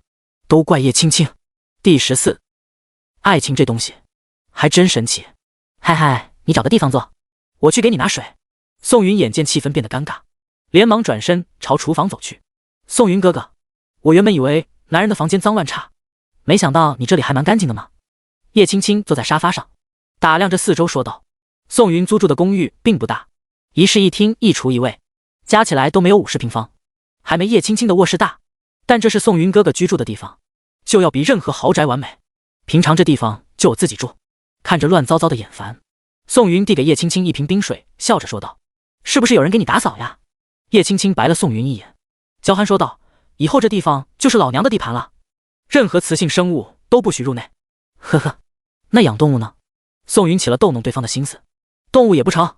叶青青喝了一口水，紧接着吐了出来，脸色有点红。那个，我这几天不方便吃冰的。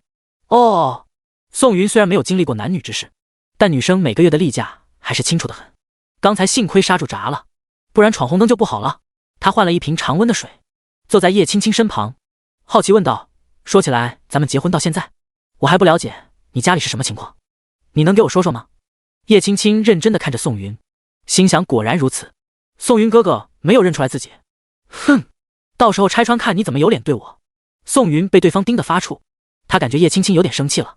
也是，没有求婚，没有父母的祝福，也没有一个像样的婚礼，就这么稀里糊涂的把结婚证领了，换谁谁都心寒。我告诉你哦，我母亲还好，是个比较和善的人，但是我爸爸很严格。多严格？就是说不上来，就是很不好相处。毕竟他是魔都的首富，身价太高了，有点捉摸不透他现在的心思了。听到这，宋云满头冷汗。原本以为叶青青家里也就有个10几亿的资产，没想到搞到了首富的女儿。魔都首富，身价得上千亿了吧？虽然自己现在不愁吃喝，但对于一个首富而言，自己这点资产恐怕连毛都不算。嗨嗨，你家里有弟弟妹妹吗？叶青青歪头呆滞地看着宋云，摇了摇头。那你是独生子女？是啊，我爸爸说这辈子有我就够了。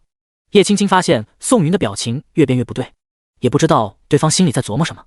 那个，先说好，我家也就我自己，我不当赘婿啊。听着宋云小声嘀咕，叶青青扑哧一声笑了出来。她靠在宋云肩膀上说道：“笨蛋，谁当赘婿？你也不许当。”嘿嘿。宋云顺手搂住叶青青的肩膀，好奇问道：“你爹不对，咱爹既然是魔都首富，那你家肯定昌隆了好几代了吧？听了宋云的话，叶青青仔细想了想，点点头说道：之前是挺有钱，后来因为某些原因破产了。在我很小的时候，爸爸因为抓住机会，才重新光耀门楣。哦，不知道老丈人抓住的是什么机会，能成为首富？宋云心想，老丈人不会也有个系统吧？祖宅拆了，爸爸分了不少钱，后来就一路投资开办工厂和公司，才有些现如今的规模。拆二代，惹不起惹不起。看来一拆富三代这句话说的还是有点道理。那到时候抽个空我去拜访一下未来的老丈人，别管老丈人怎么为难我，我肯定不会说一句反话。我要让他知道，我对你是认真的。宋云忽如其来的甜蜜语言，让叶青青小脸发烫。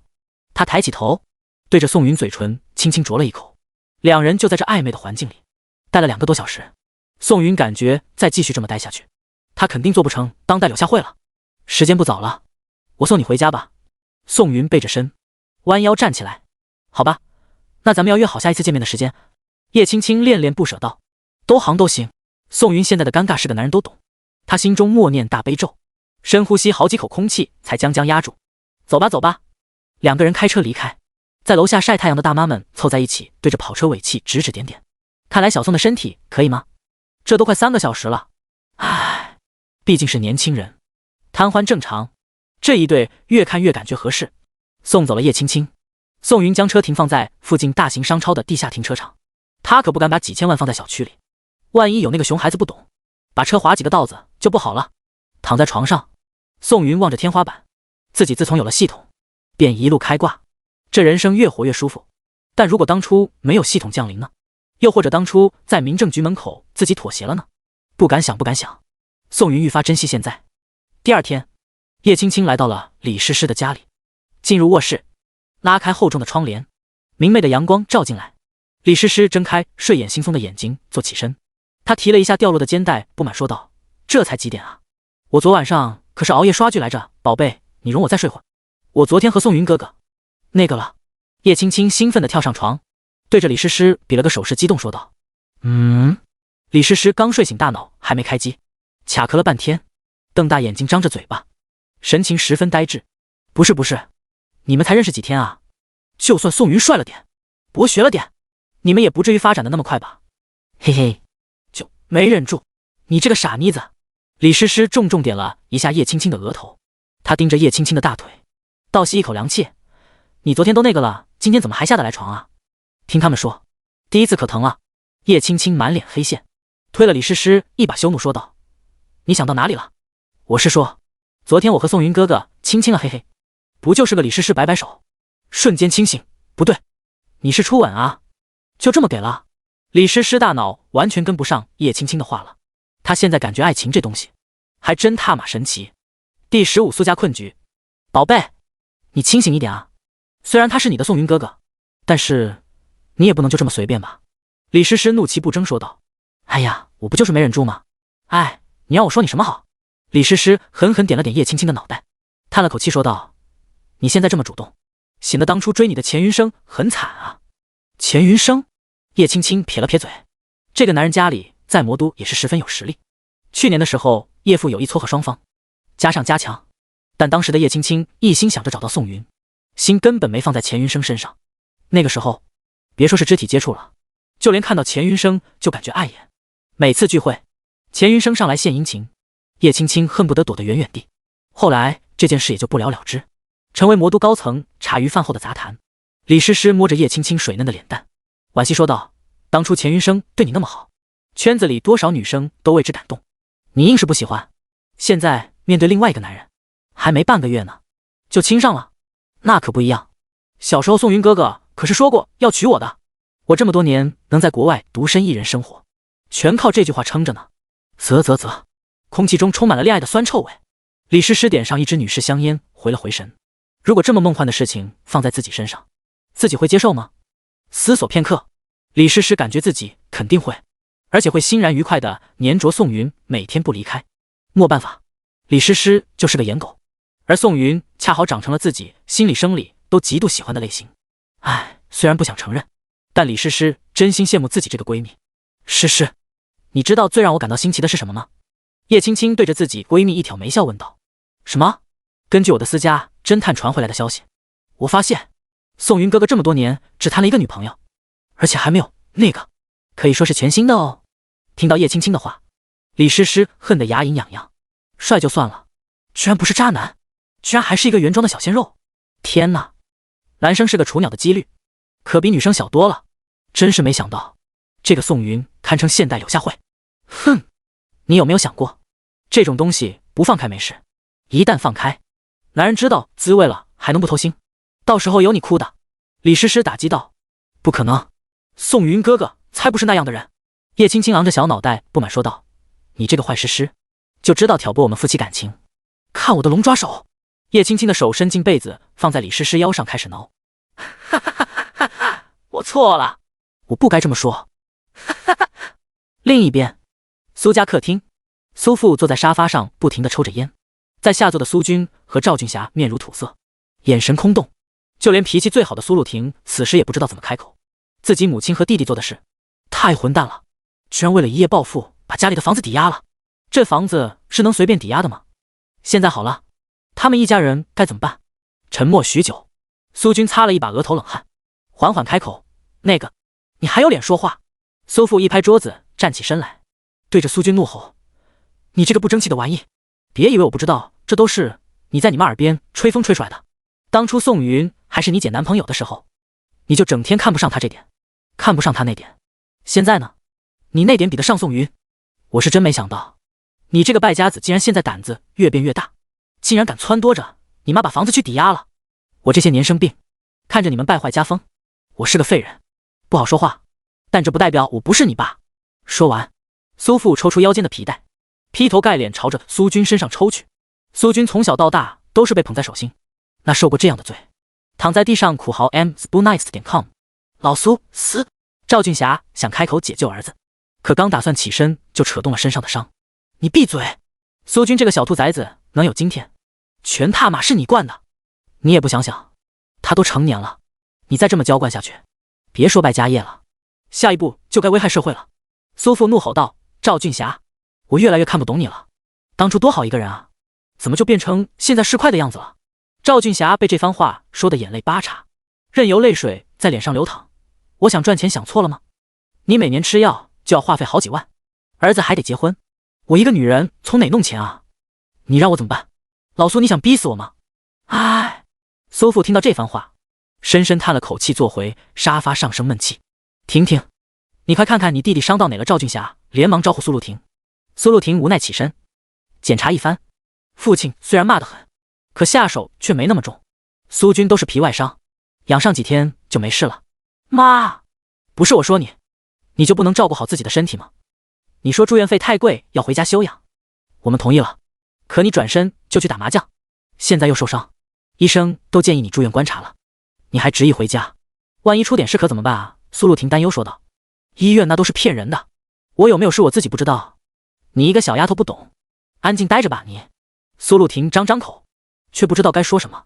从小到大，她就发现母亲重男轻女，偏爱自己这个弟弟，每次有什么好吃的都紧着苏军先吃。现在可好，养到这么大，却还不会为父母考虑，如今还闹出一个这么大的窟窿，这可怎么办？房子抵押就抵押了吧，大不了咱们出去租房，总不会饿死。苏父叹了口气说道，一家人平安就好。那个，我还欠了5、6万的网贷。苏军趴在地上弱弱说道。你平日里吃家里的住家里的，你钱都花哪去了？苏父虎目圆睁问道。我想着有钱了，该找个女朋友了，然后那天给她买了个包。苏军话还没说完，就又被苏父按在地上一顿捶。第16开启剧情模式。哎呦，我的亲爸爸，你再打我就真的要死了。苏军在地上不停地打着滚球饶，最后蹦出来一句，我有解决的办法。苏父停下手，疑惑地看着自己儿子，冷声问道，说，难不成还要老子请你说？那个，虽然没有办法解决现在的困局，可有一个人如果帮忙，一定会让咱们家恢复原样。苏军连忙喊道。谁？宋云。宋云。一家人面面相觑。宋云一个穷小子能有什么本事还清苏家欠下的300多万的巨款？赵俊霞摇摇头，苦涩说道，不大可能。虽说宋云傍上了富婆，可对方也不傻，不可能给他那么多钱。再说了，宋云凭什么帮咱们？这个时候他不落井下石就算好的了。苏露婷在一旁听到这话，心中感觉一阵悲伤。当初美满的情侣，为了那区区20万彩礼，闹成了现在这样，真是不知道该如何是好。爸妈姐，你们都被宋云骗了。眼瞅着苏父的皮带又高高举起，苏军连忙说道：其实那个宋云很有钱，真的，你们信我，他其实是个超级富二代，身家最少都有好几亿。什么？好几亿？赵俊霞和苏露婷都吓了一跳。就宋云平常一身路边摊，能有几亿的身家？开玩笑的吧？君君，你别骗妈妈，如果是不想挨打，就拿这个来骗人，妈妈也救不了你。赵俊霞神情认真说道：我真没骗你们，我其实昨天在兰博基尼的 4S 店见到他了，他当场提了一辆兰博基尼毒药，价值几千万，像是这样的豪车都没有现货，需要去总部定制。可以说在几个月前他就拥有了这笔巨款，只不过瞒着我们呢。赵俊霞听到这话愣在原地。苏军的话如果是真的，那就证明宋云其实一直都是个有钱人，只不过在偷偷隐瞒。而苏露婷满脸的不敢相信，这怎么可能？虽然他和宋云没有夫妻之实，可也算日日夜夜都在相处的人。宋云银行卡里的存款从来没有超过10万，怎么可能在几个月前就定制了跑车？苏军看着全家人陷入沉默，偷偷从地上爬起来，坐在沙发上压低声音，故作神秘说道：我可是听说过，那些有钱人就喜欢这个调调，装作一个普通人去历练，其实就是扮猪吃老虎。我猜宋云也是这样的人。听到苏军头头是道的分析，大家也都信了几分。如今的富豪那个没点癖好，指不定宋云就喜欢过普通人的生活呢。想到这，赵俊霞肠子都悔青了，自己竟然亲手逼走了一个超级富二代女婿。想到这里，他恨不得从楼上跳下去。自己当初怎么就猪有萌心了呢？怎么就嘴贱要20万的彩礼呢？自己真是太……但他转头一想，既然宋云身价这么高，那么300万对于他而言还不是洒洒水？看来得想点办法从他身上薅点羊毛。宋云躺在床上打了好几个喷嚏，也不知道谁在背后说自己坏话。他现在有点愁，自己这点身家怎么敢去魔都首富家里舔着脸说我爱您的女儿，请让我和你女儿比翼双飞吧 spoonice.com， 这种话也就骗骗鬼吧。如果换位思考，自己女儿带这个男人回来，男人还敢这么恬不知耻，他一定找人打断这小子的腿，给他扔出去。这跟骗子似的，是个人都不信骗子嘴里吐出来的话。可现在自己不就是充当这个骗子的角色吗？想到这里，宋云又开始犯愁了。对，我签到了这么多地方，唯独落下了银行。宋云一拍床坐起身来，他兴奋地在空中挥舞着拳头。他奶奶的，去一趟 4S 店里都给了一辆价值几千万的跑车，这要是去银行，还不得给个700-800亿的资产？说干就干，他穿好衣服来到楼下的银行营业厅。叮，检测到宿主身处银行，是否签到？是。叮，恭喜宿主签到成功，奖励5000万，已通过外国资产汇款，安全进入宿主账户。才5000万，宋云一瞬间失落了。有这5000万和没有根本没区别呀。他颓然地坐在银行柜台，深深叹了一口气。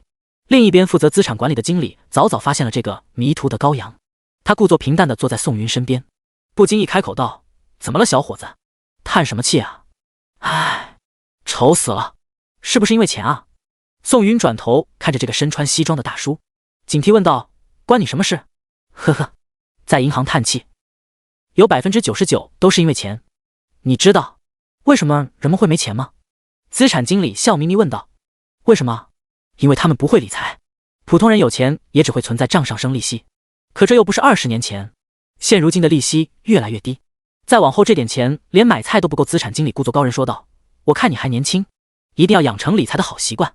你看我这有几笔基金，运作的当不敢说有10%的年化率，7%、8%还是有的，这不比存定期强吗？叮，恭喜宿主开启剧情模式，奖励宿主未来半个月内能够提前预知所有基金的涨幅。草！宋云猛地一下蹦起身来，他没想到居然还能这么晚。那就是说在这半个月内，什么基金能涨，什么基金能跌，他都可以提前预知，这个功能太牛逼了。宋云这个举动吓坏了资产经理，他往后躲了躲，心想不会遇到了个傻子吧？一言不合揍自己怎么办？宋云没空搭理周围人异样的目光，他挑出虚拟面板，领入眼帘的是一只排名第1的基金，名叫精灵基金，在未来3天后竟然可以收益3倍的利润。他快步走到资产经理面前，死死盯着对方眼睛问道：“精灵基金这里能买吗？”精灵基金？资产经理在脑海中思索片刻后，摇摇头叹息说道：“这个基金很冷门，买的人很低，而且它的利率同样也很低。我不建议你买。第17，你亏钱了就来找我，我不用你建议，亏了算我的。”宋云留下了点吃饭钱，其余的资金全部梭哈到这只基金上。1星期后，他的资产将会翻3倍。你这个小子还不听劝？资产经理叹了口气，这个年轻人不知道从哪里知道点消息，就乱买基金。现在的市场起伏可是太大了，亏钱的人大有人在。算了，好言难劝，要死的鬼。资产经理带着他到了基金办理处。对于这条小鱼，他是没有任何心思再继续跟单了。坐在椅子上，一个年轻貌美、穿着职业装的女人端着水走了过来，将水放在宋云面前的桌子上，温声问道：“您好，先生，今天是来办理什么业务？”女人脸上挂着银行内部标志性的笑容，看起来没多少热情，但也绝不会显得冷落。我要购买基金，宋云淡淡说道。需要我这边为您推荐几只基金吗？最近有几个上升幅度很大，在接下来1个月内，我很看好这些优质股。不用，给我全部买入精灵基金就好。好的，这就为您办理。女人低头开始操作，而基金办理处屋内的其余客户纷纷朝着宋云看来，脸上逐渐露出疑惑。精灵基金？这个基金有点陌生啊，是真实存在的吗？对于购买基金的人来说，热门基金永远是那几只，一些偏僻的也就宋云这种小年轻敢买，到时候亏起钱来，恐怕裤子都要输掉。女人办理完相关手续，对着宋云问道：“您好，请问您需要购买多少呢？先来5000万的吧。”此话一出，现场瞬间安静，就连女人的表情也从职业笑容缓缓变成谄媚。“先生，您是说要购买5000万的精灵基金？您确定没有说错吗？”看着女人错愕的神情，宋云摆摆手说道：“5000万精灵基金，现在就刷卡。”女人也是头一次见到不询问自顾自就购买的人，也是头一次见到肯花大价钱去购入一只基金的人。看来眼前的年轻人是个富二代啊！全部办理完成，宋云走出银行，资产经理走进基金办理处问道：“刚才那个小伙子买了多少？5000万。”女人的思维还处在震撼之中，眼睛死死盯着屏幕上5后面的那一串零。多少？5000万。资产经理无论如何也没想到，看起来一个普普通通的人，竟然恐怖如斯，资产如此丰厚。一想到承担后高额的提成，他心痛的蹲在地上。该死的，都怪自己狗眼看人低。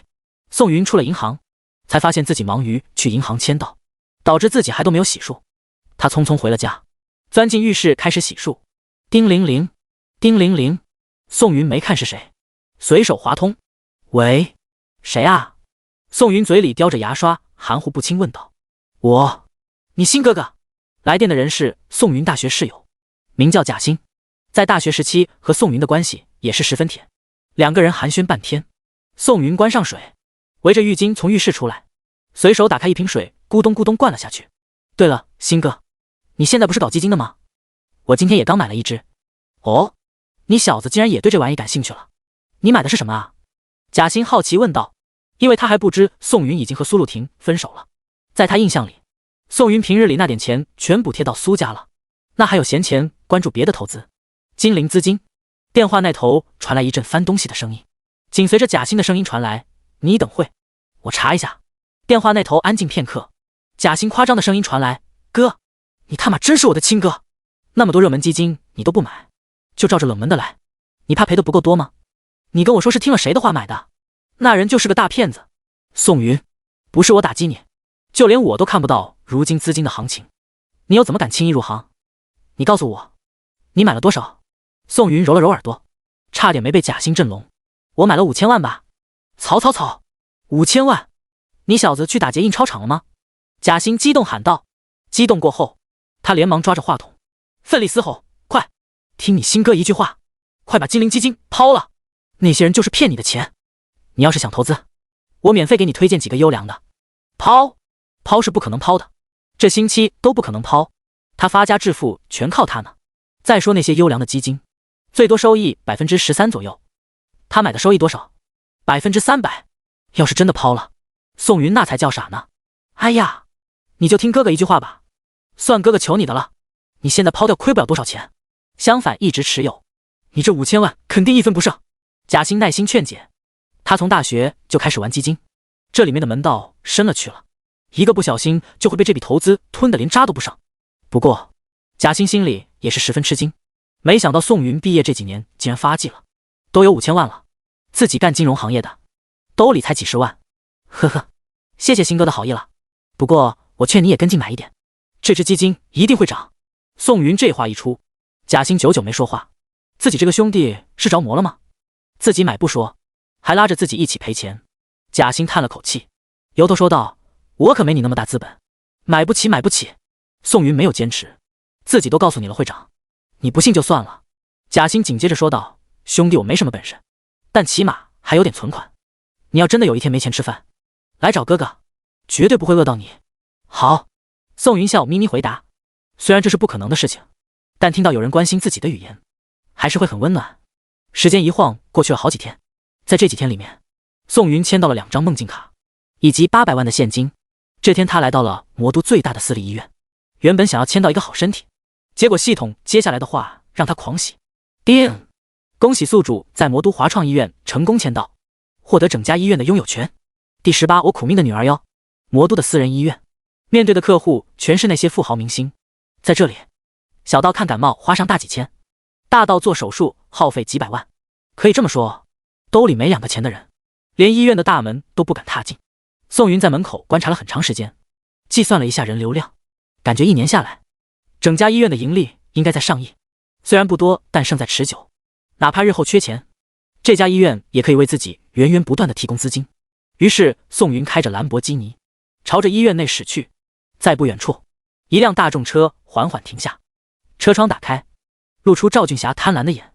自从苏军给家人说了宋云的实际情况后，赵俊霞就一直撺掇着苏露婷去找宋云。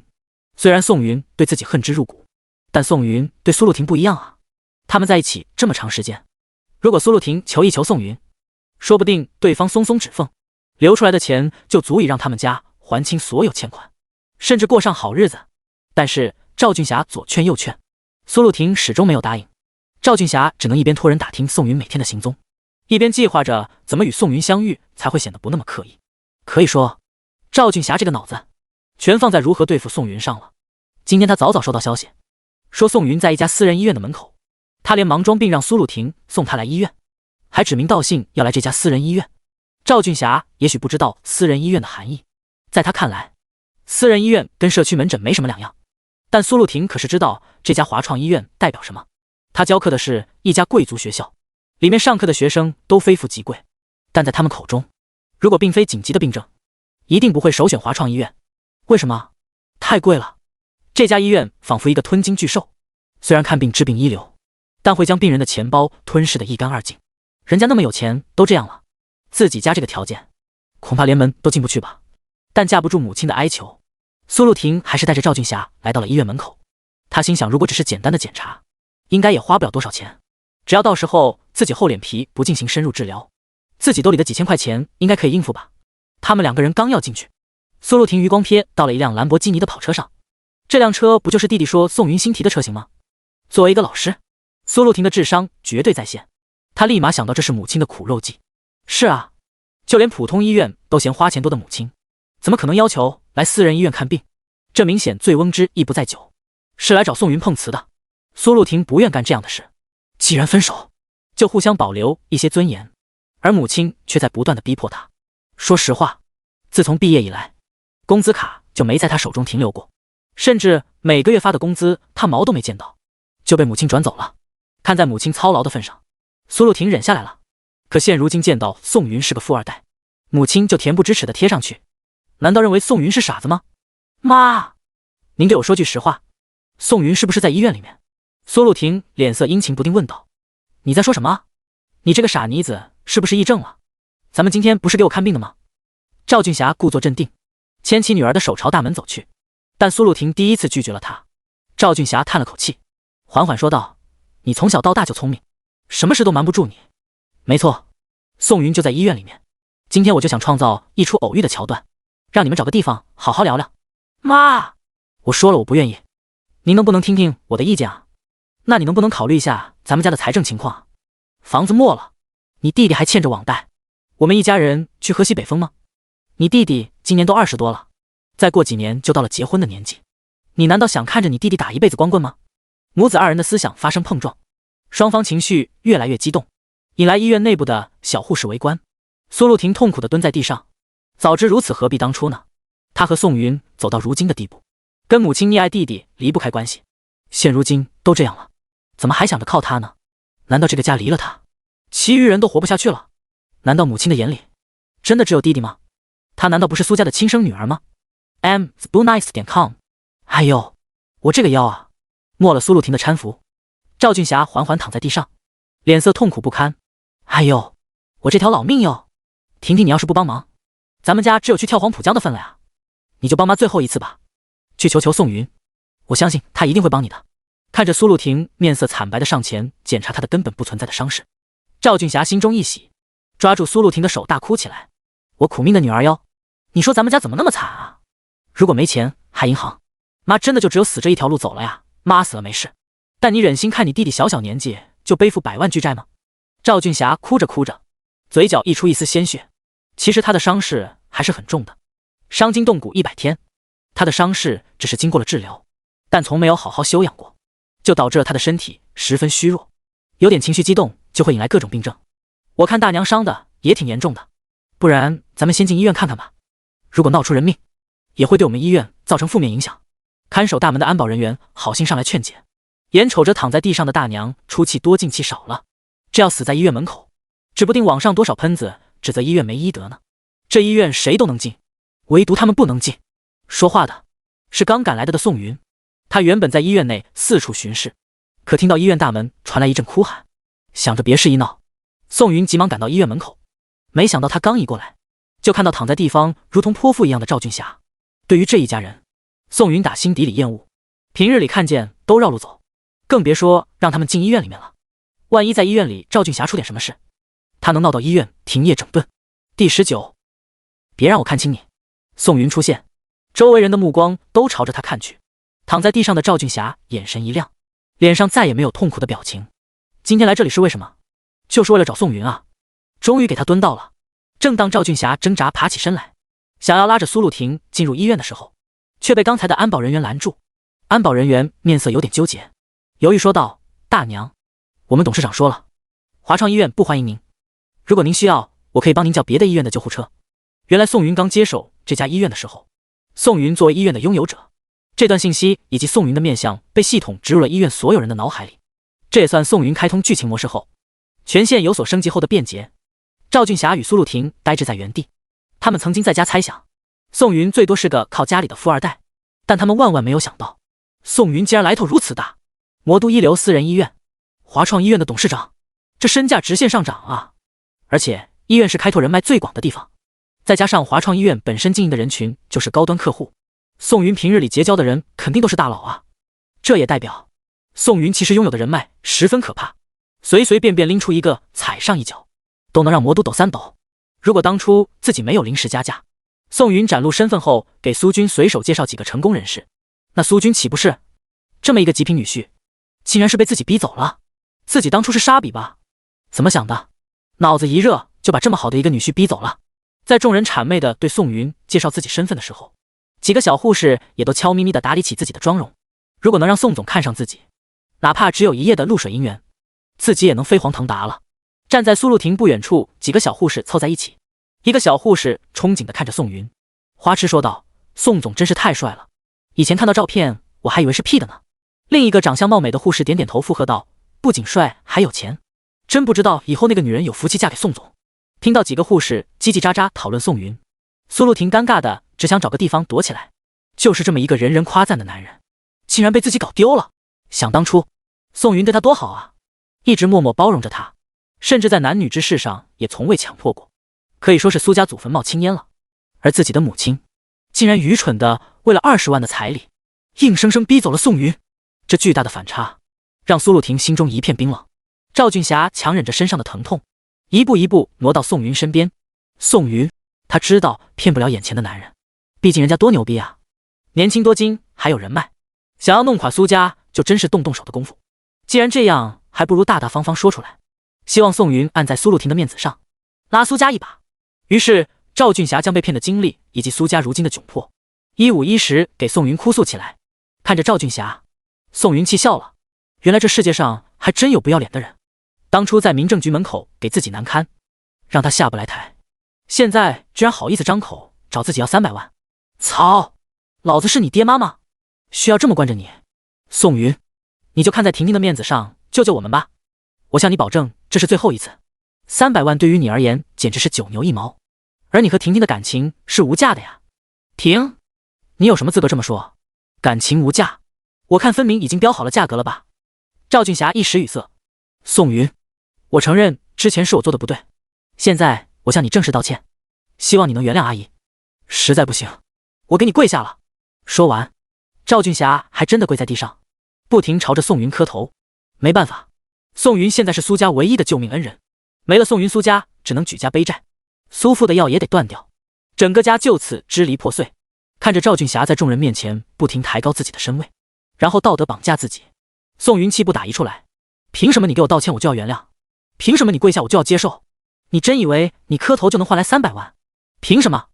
你们苏家先前对我爱答不理，如今却来攀岩附势，恶心！听到这话，赵俊霞脸上十分尴尬，可现在没有别的办法。宋云说什么都只能受着。如果当初自己知道宋云的背景，给他1万个胆子也不敢那么对待他。没办法，既然都已经开始了，只能将苦肉计和道德绑架实行到底。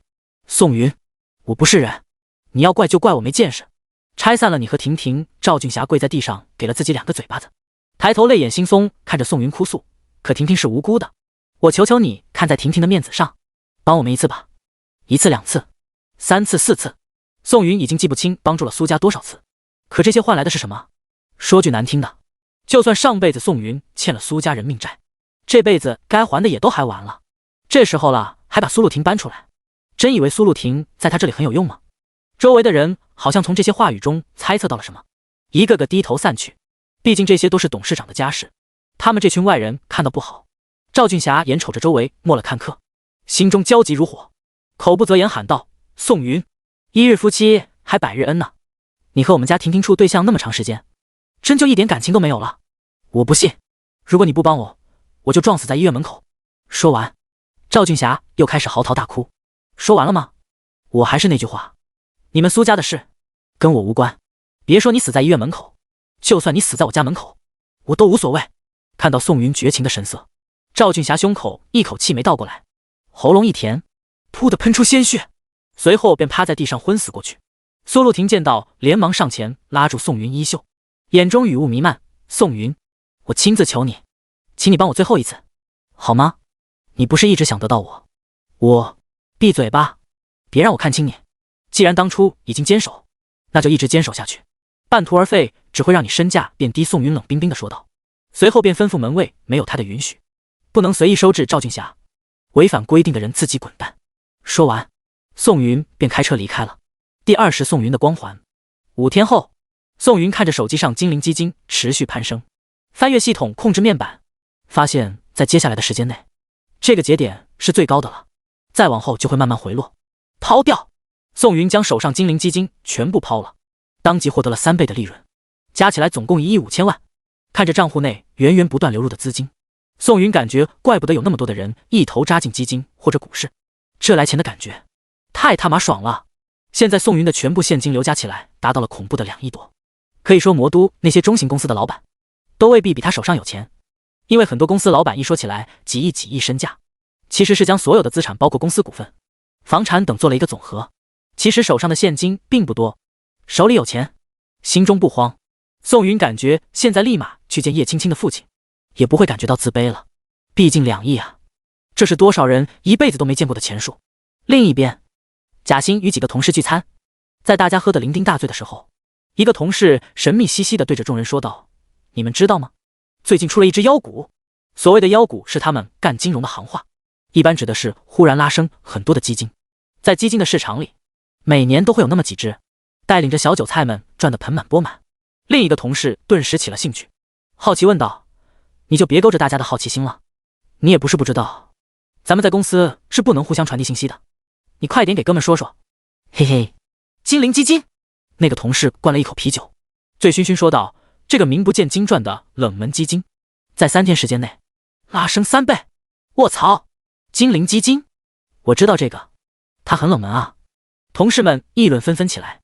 唉，咱们就没有挣大钱的那个命，早知道买上一点，今年都能换辆车了。精灵基金，贾欣挠头，这个基金怎么好像有人提过呢？但是现在酒精麻醉了脑子，让他一时之间转不过来弯。怎么？你别告诉大家你买了呀？有的同事起哄笑道。你要是说你买了，今天这顿酒你掏钱，我们就当吃狗大户了。怎么可能？这个名字我也就听别人说过。当时这个基金那么冷门，我怎么可能傻逼兮兮去买啊？不对，我才是傻逼，竟然没有买。贾欣憨笑说道。他拿起烟盒，抽出一支烟点燃，紧接着一段记忆在脑海中闪过。精灵基金，草，竟然是精灵基金！贾欣一蹦而起，眼睛瞪圆，周围同事都好奇地看着他，心想贾欣不会是真的买了吧？而贾欣此时叼着烟站在原地，他总算想起来，谁告诉过他这支基金的名字了？宋瑜。当初自己给他打电话的时候，他还劝自己，说让自己也买点。自己当时见这支基金行情不好，就婉拒了。结果这个基金竟然他妈的真的涨幅了3倍！3倍，这是什么概念？如果当时自己听宋云的话，投进去50万，现在自己加上本金就有200万了。这笔钱完全可以在魔都买房付首付了。自己竟然这么傻，错过了一夜暴富的机会，后悔死了。现在贾欣恨不得给自己一巴掌，都怪自己当时过于自信，错失机会。他妈的，越想越后悔。忽然他想到宋云投入的钱，连忙抓起手机向店外跑去。贾欣这是怎么了？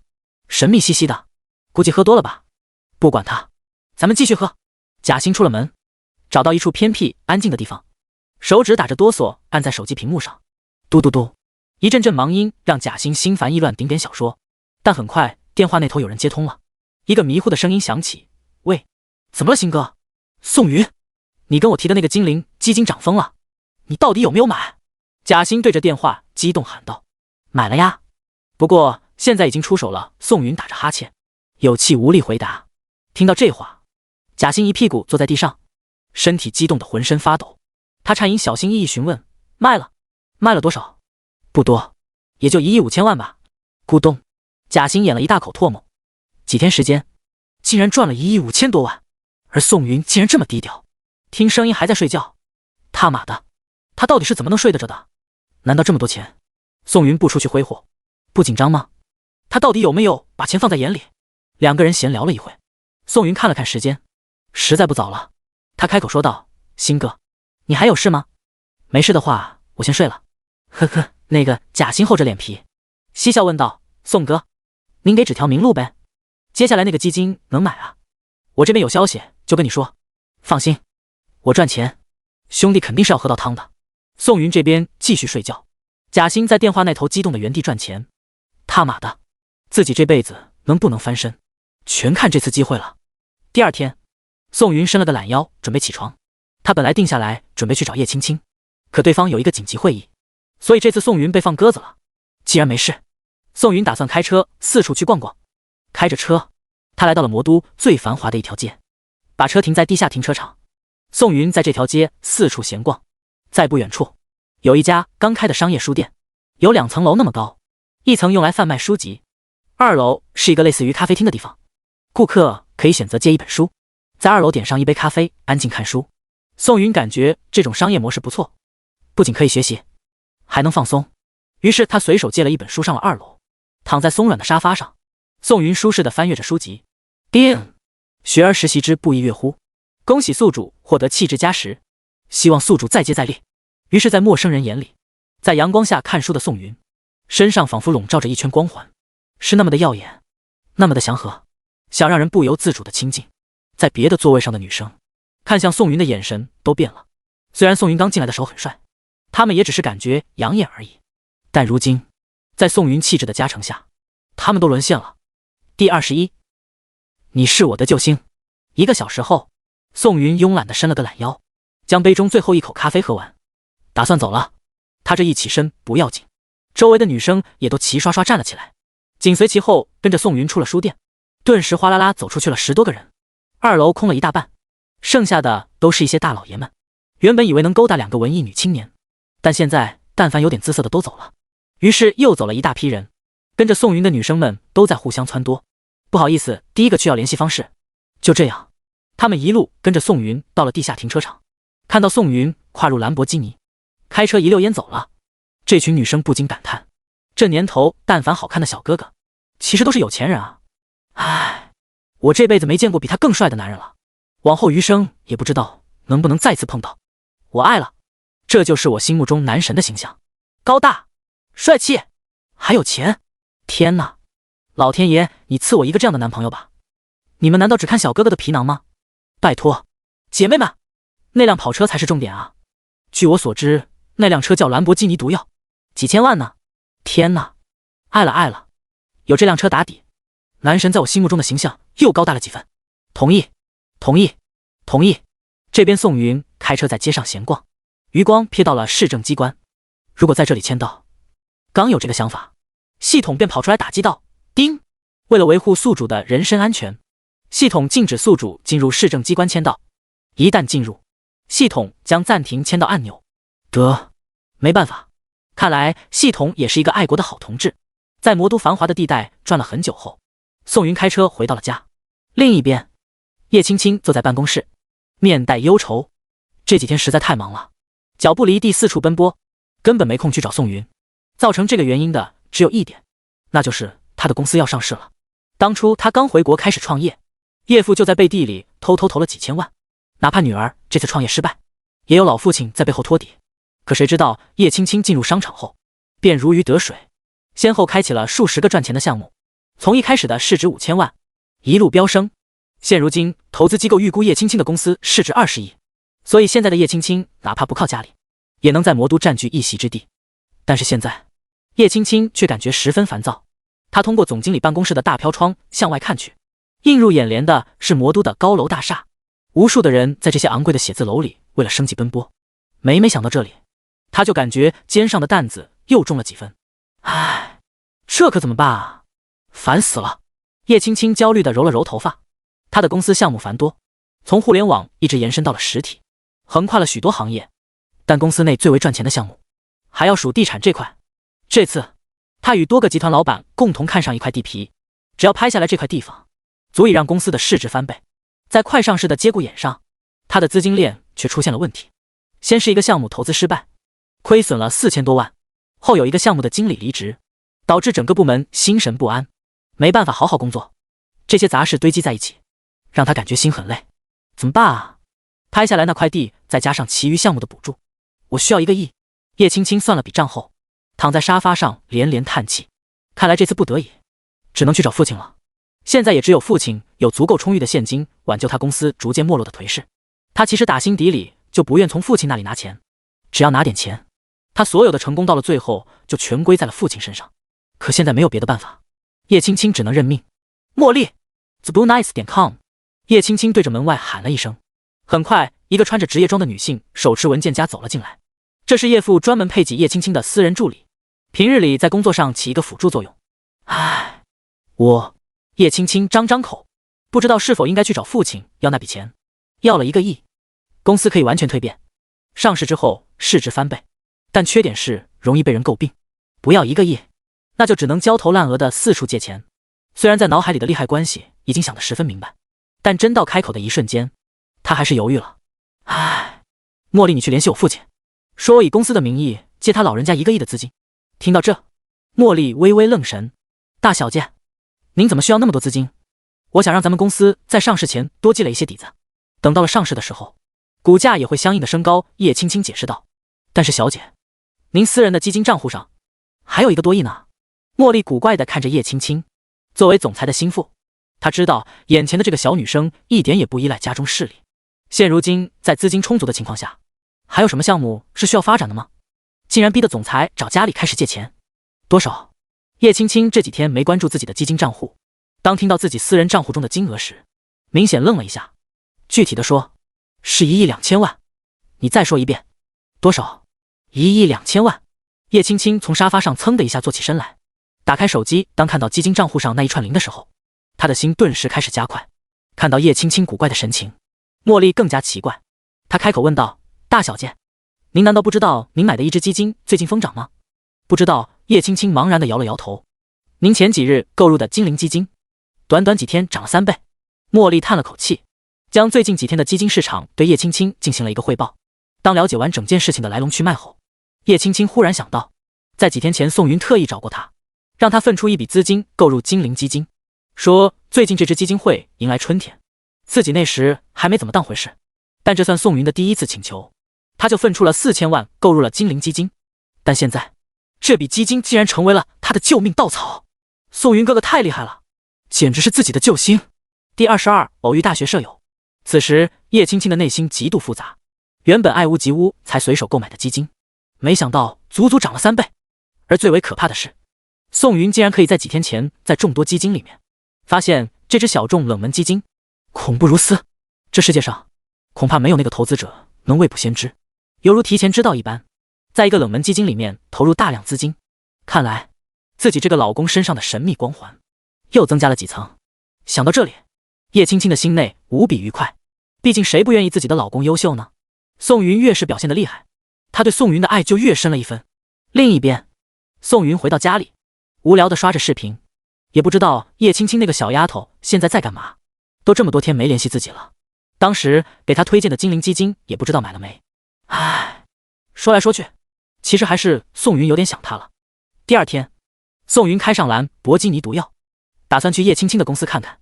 在去的路上，经过了曾经上过的大学，宋云将车停靠在路旁，看着校园门口来来往往的大学生，眼神中流露出一丝羡慕。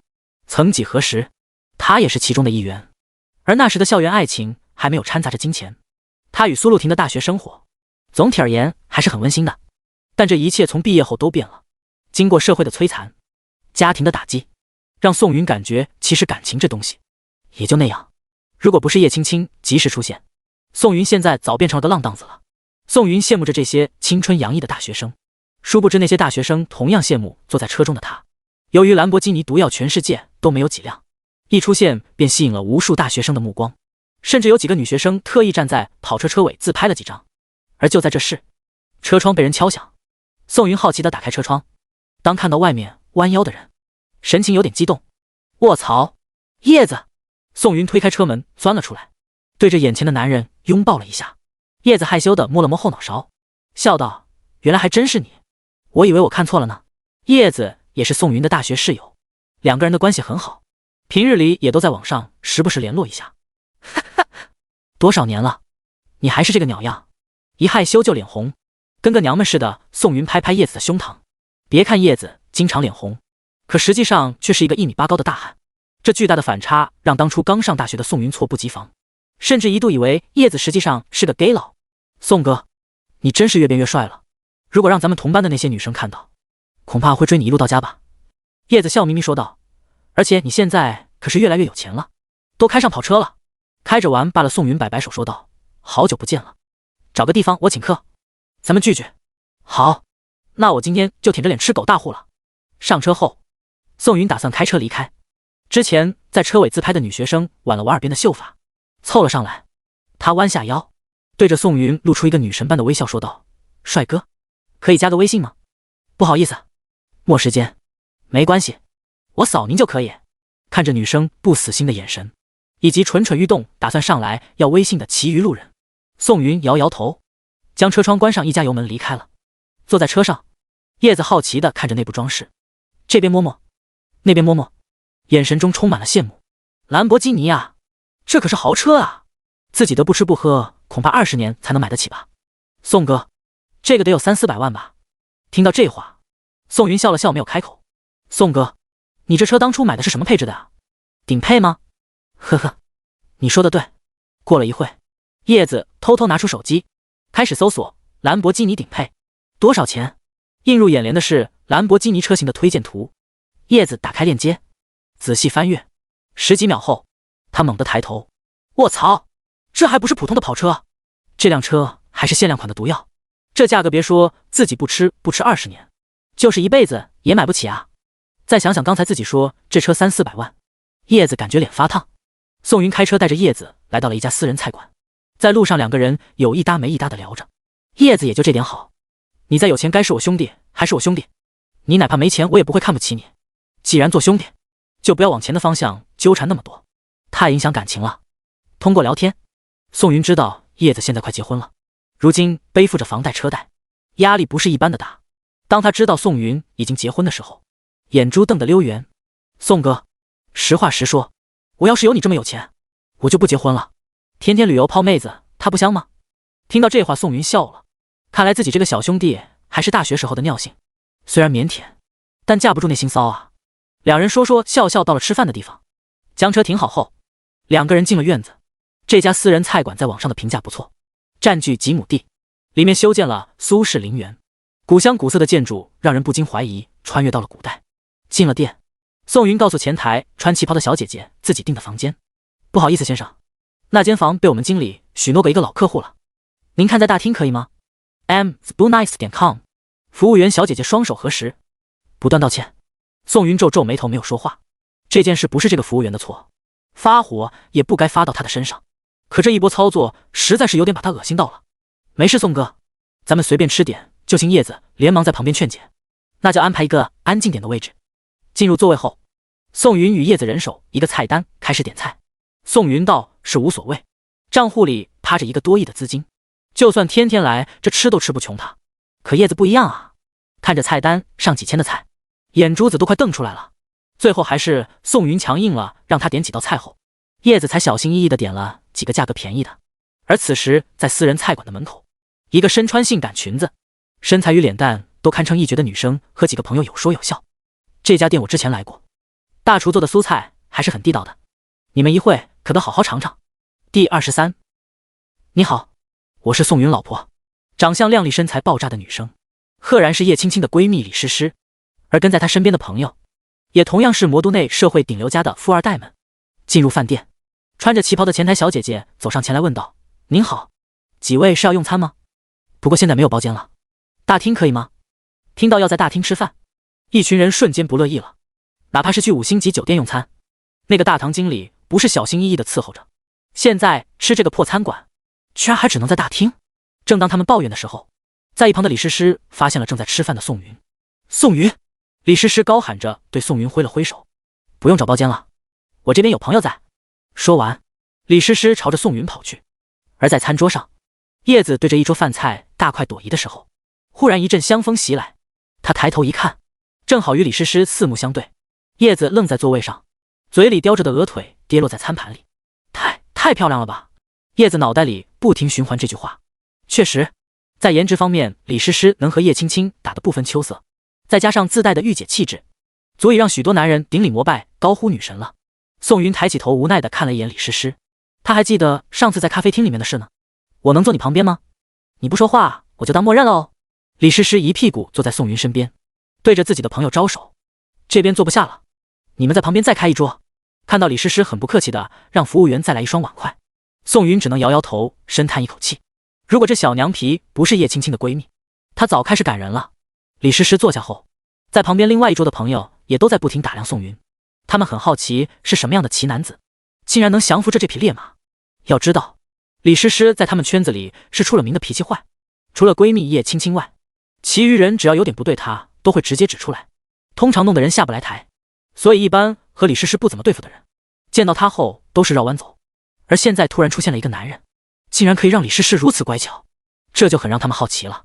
看来看去，第一印象帅，第二印象有气质，第三印象太他妈帅了，怪不得能俘获小魔女的芳心，原来面皮长得好，真的可以为所欲为啊。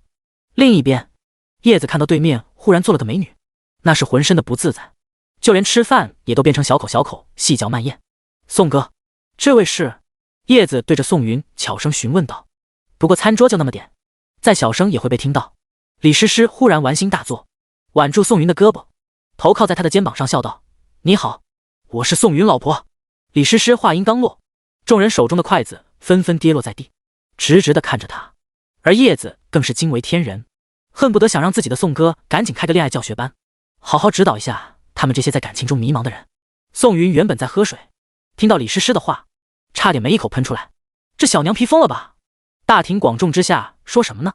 自己可是有家室的人，而老婆还是她的闺蜜，这种玩笑他就不怕叶青青生气？还没等宋云开口解释，李诗诗松开宋云的胳膊，笑着说道：“我是宋云老婆的闺蜜。你好，我叫李诗诗，头次见面，以后多多指教。”听到这里，众人才松了一口气。但很快，李诗诗的朋友脸色一凛。李诗诗的闺蜜，那他妈的不是叶青青吗？这宋云是叶青青的老公。虽然李诗诗与叶青青长相方面不相上下，但脾气、性格以及家世，李诗诗完全比不上叶青青。谁让叶青青的父亲是魔都首富呢？他们万万没想到，圈子里最顶尖的女神居然嫁人了，而且还是嫁给了一个他们都陌生的人。这宋云到底什么来历啊？难不成是什么领导的儿子？奶也不应该啊！叶青青可是叶家嫡女，且只有她一人，那得是多大领导的儿子才能配得上啊？这宋云简直就跟个神仙一样，踩着五色祥云下凡，娶了他们都垂涎的女神。于是这顿饭宋云吃的比叶子还不自在。一边是李诗诗，如果叶青青在的话，她倒也不会有那么大的心理负担。可重点是叶青青没在啊，与老婆闺蜜单独出来吃饭，不会被叶青青打吧？而另一边就是邻桌那群人嫉妒的目光。这些人看得宋云特别别扭，羡慕里掺杂着嫉妒，嫉妒里带着崇拜，总之就很复杂，弄得宋云不知道该怎么动筷子吃饭了。幸亏一顿饭的时间很快就过去了，宋云连忙带着叶子告辞了。他是真的一刻也不想在这里待下去了。两个人匆匆离开后，李诗诗也从座位上站起身来，对着宋云的背影露出一个迷人的微笑。看来这个宋云比她想象中的还要……唉，可惜是自己闺蜜的男人，自己实在是没办法下手，太难过了。不过不下手，逗逗宋云那个呆子，总是可以的吧？想到这，李诗诗跟朋友们打了声招呼，追了出去。那群人目目相觑，这是什么情况？两女争一夫的桥段在现实中上映了，而且还是魔都最顶尖的两个美女。这宋云，他妈的，赶紧开个班吧！他们都迫不及待想让宋云传授一下知识了。另一边，叶子坐在副驾驶上，明显有些意犹未尽。宋哥，你怎么不多做会？那个李诗诗看起来，哇，超赞的呀！是不是你们两个其实有？嘿嘿，我懂，优秀男人总是要有几个红颜知己的。只不过宋哥你竟然还敢吃窝边草，不怕嫂子发现啊？说着，叶子露出坏笑，对着宋云抖了抖眉毛。宋云无奈的给了这小子后脑勺一巴掌。我老婆可是比李诗诗漂亮的多，所以我完全没有出轨的打算。叶子一脸不信的样子看着宋云，分明是在说你逗我的吧？李诗诗都这么好看了，你说嫂子竟然比李诗诗还漂亮的多，你当我没见过世面？骗我的吧？第24，你看那两个男人是真爱啊！宋云打开手机，在前段时间叶青青强行把她的手机屏保改成了两人的合照，她举起手机给叶子看，笑道：“这是我老婆。”叶子眼睛瞪得溜圆，满脸的不相信。她一把抢过宋云的手机，看看屏幕，再看看宋云，过了半晌结结巴巴说道：“你宋哥，你他妈太牛逼了吧！嫂子太漂亮了，别怪兄弟不是人，只怪嫂子。”叶子话才说了一半，就被宋云一脚蹬飞。实话实说，嫂子长这样，我感觉你配不上嫂子。放屁！老子怎么配不上了？我这样的人都不配，难道你可以？宋云没好气的白了叶子一眼。嫂子是做什么的？开公司的吧？曹！宋哥，宋大哥，宋大爷，我求求你了，你赶紧开个班吧。我他妈总算知道才毕业几年，你的跑车是怎么来的了？你这是绑上了小富婆呀！叶子坐在地上抱紧宋云的大腿哭嚎。周围路边的人见两个男人大庭广众之下拉拉扯扯，好奇心驱使他们驻足，伸长脖子往这边看来。你说他们两个是不是禁忌之恋？一个戴着厚厚镜片的腐女看着宋云和叶子傻笑。我看着不像吧，毕竟这个体型。腐女的同伴咂巴着嘴喃喃道：“但是你没感觉这样才刺激吗？你看站着的那个帅哥，明显是冷面弱攻啊。而地上哭嚎的男人，这不就是反差兽吗？这样才有爱啊！”听着那两个腐女对自己评价，宋云气得直发笑。你看，他笑了，肯定是反差兽哄好他了。宋云愣在原地，笑也不是，不笑也不是，仿佛自己的一举一动都能被这两个女人解读出深层次含义。他可丢不起那个人，自己好不容易摆脱吊丝的称号，又被关上一个 gay 的，实在是不好听。他一脚踹开叶子，气冲冲的上了车。原本两个人承受那份 gay 的重担还好，现在只剩下叶子了。他脸红的进了副驾驶。宋哥，闭嘴！宋云急打方向，猛踩油门离开了这个是非之地。唉，这就走了？真没想到那个若公还是个有钱人，不得了不得了！我回去的对朋友好好说说。腐女看着跑车背影不断咂舌，宋哥，你就原谅我这一次吧，我也不知道会。你要是不想我开车手抖，造成车祸，你他妈就给我闭嘴！宋云猛拍一下方向盘吼道。哦，那个咱们大学同学有不少毕业以后就留在魔都了，说过一段时间聚聚，你去吗？叶子小心翼翼地问道。谁组织的啊？咱们班长孙磊。去呗，闲着也是闲着，你一会去哪我送你。宋云根据叶子的带路，到了一栋写字楼楼下。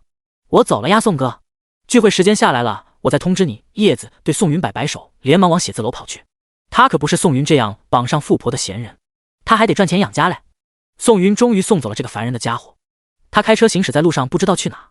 在经过商业街的时候，想到上次去的书店，哪里倒是一个打发时间的好地方。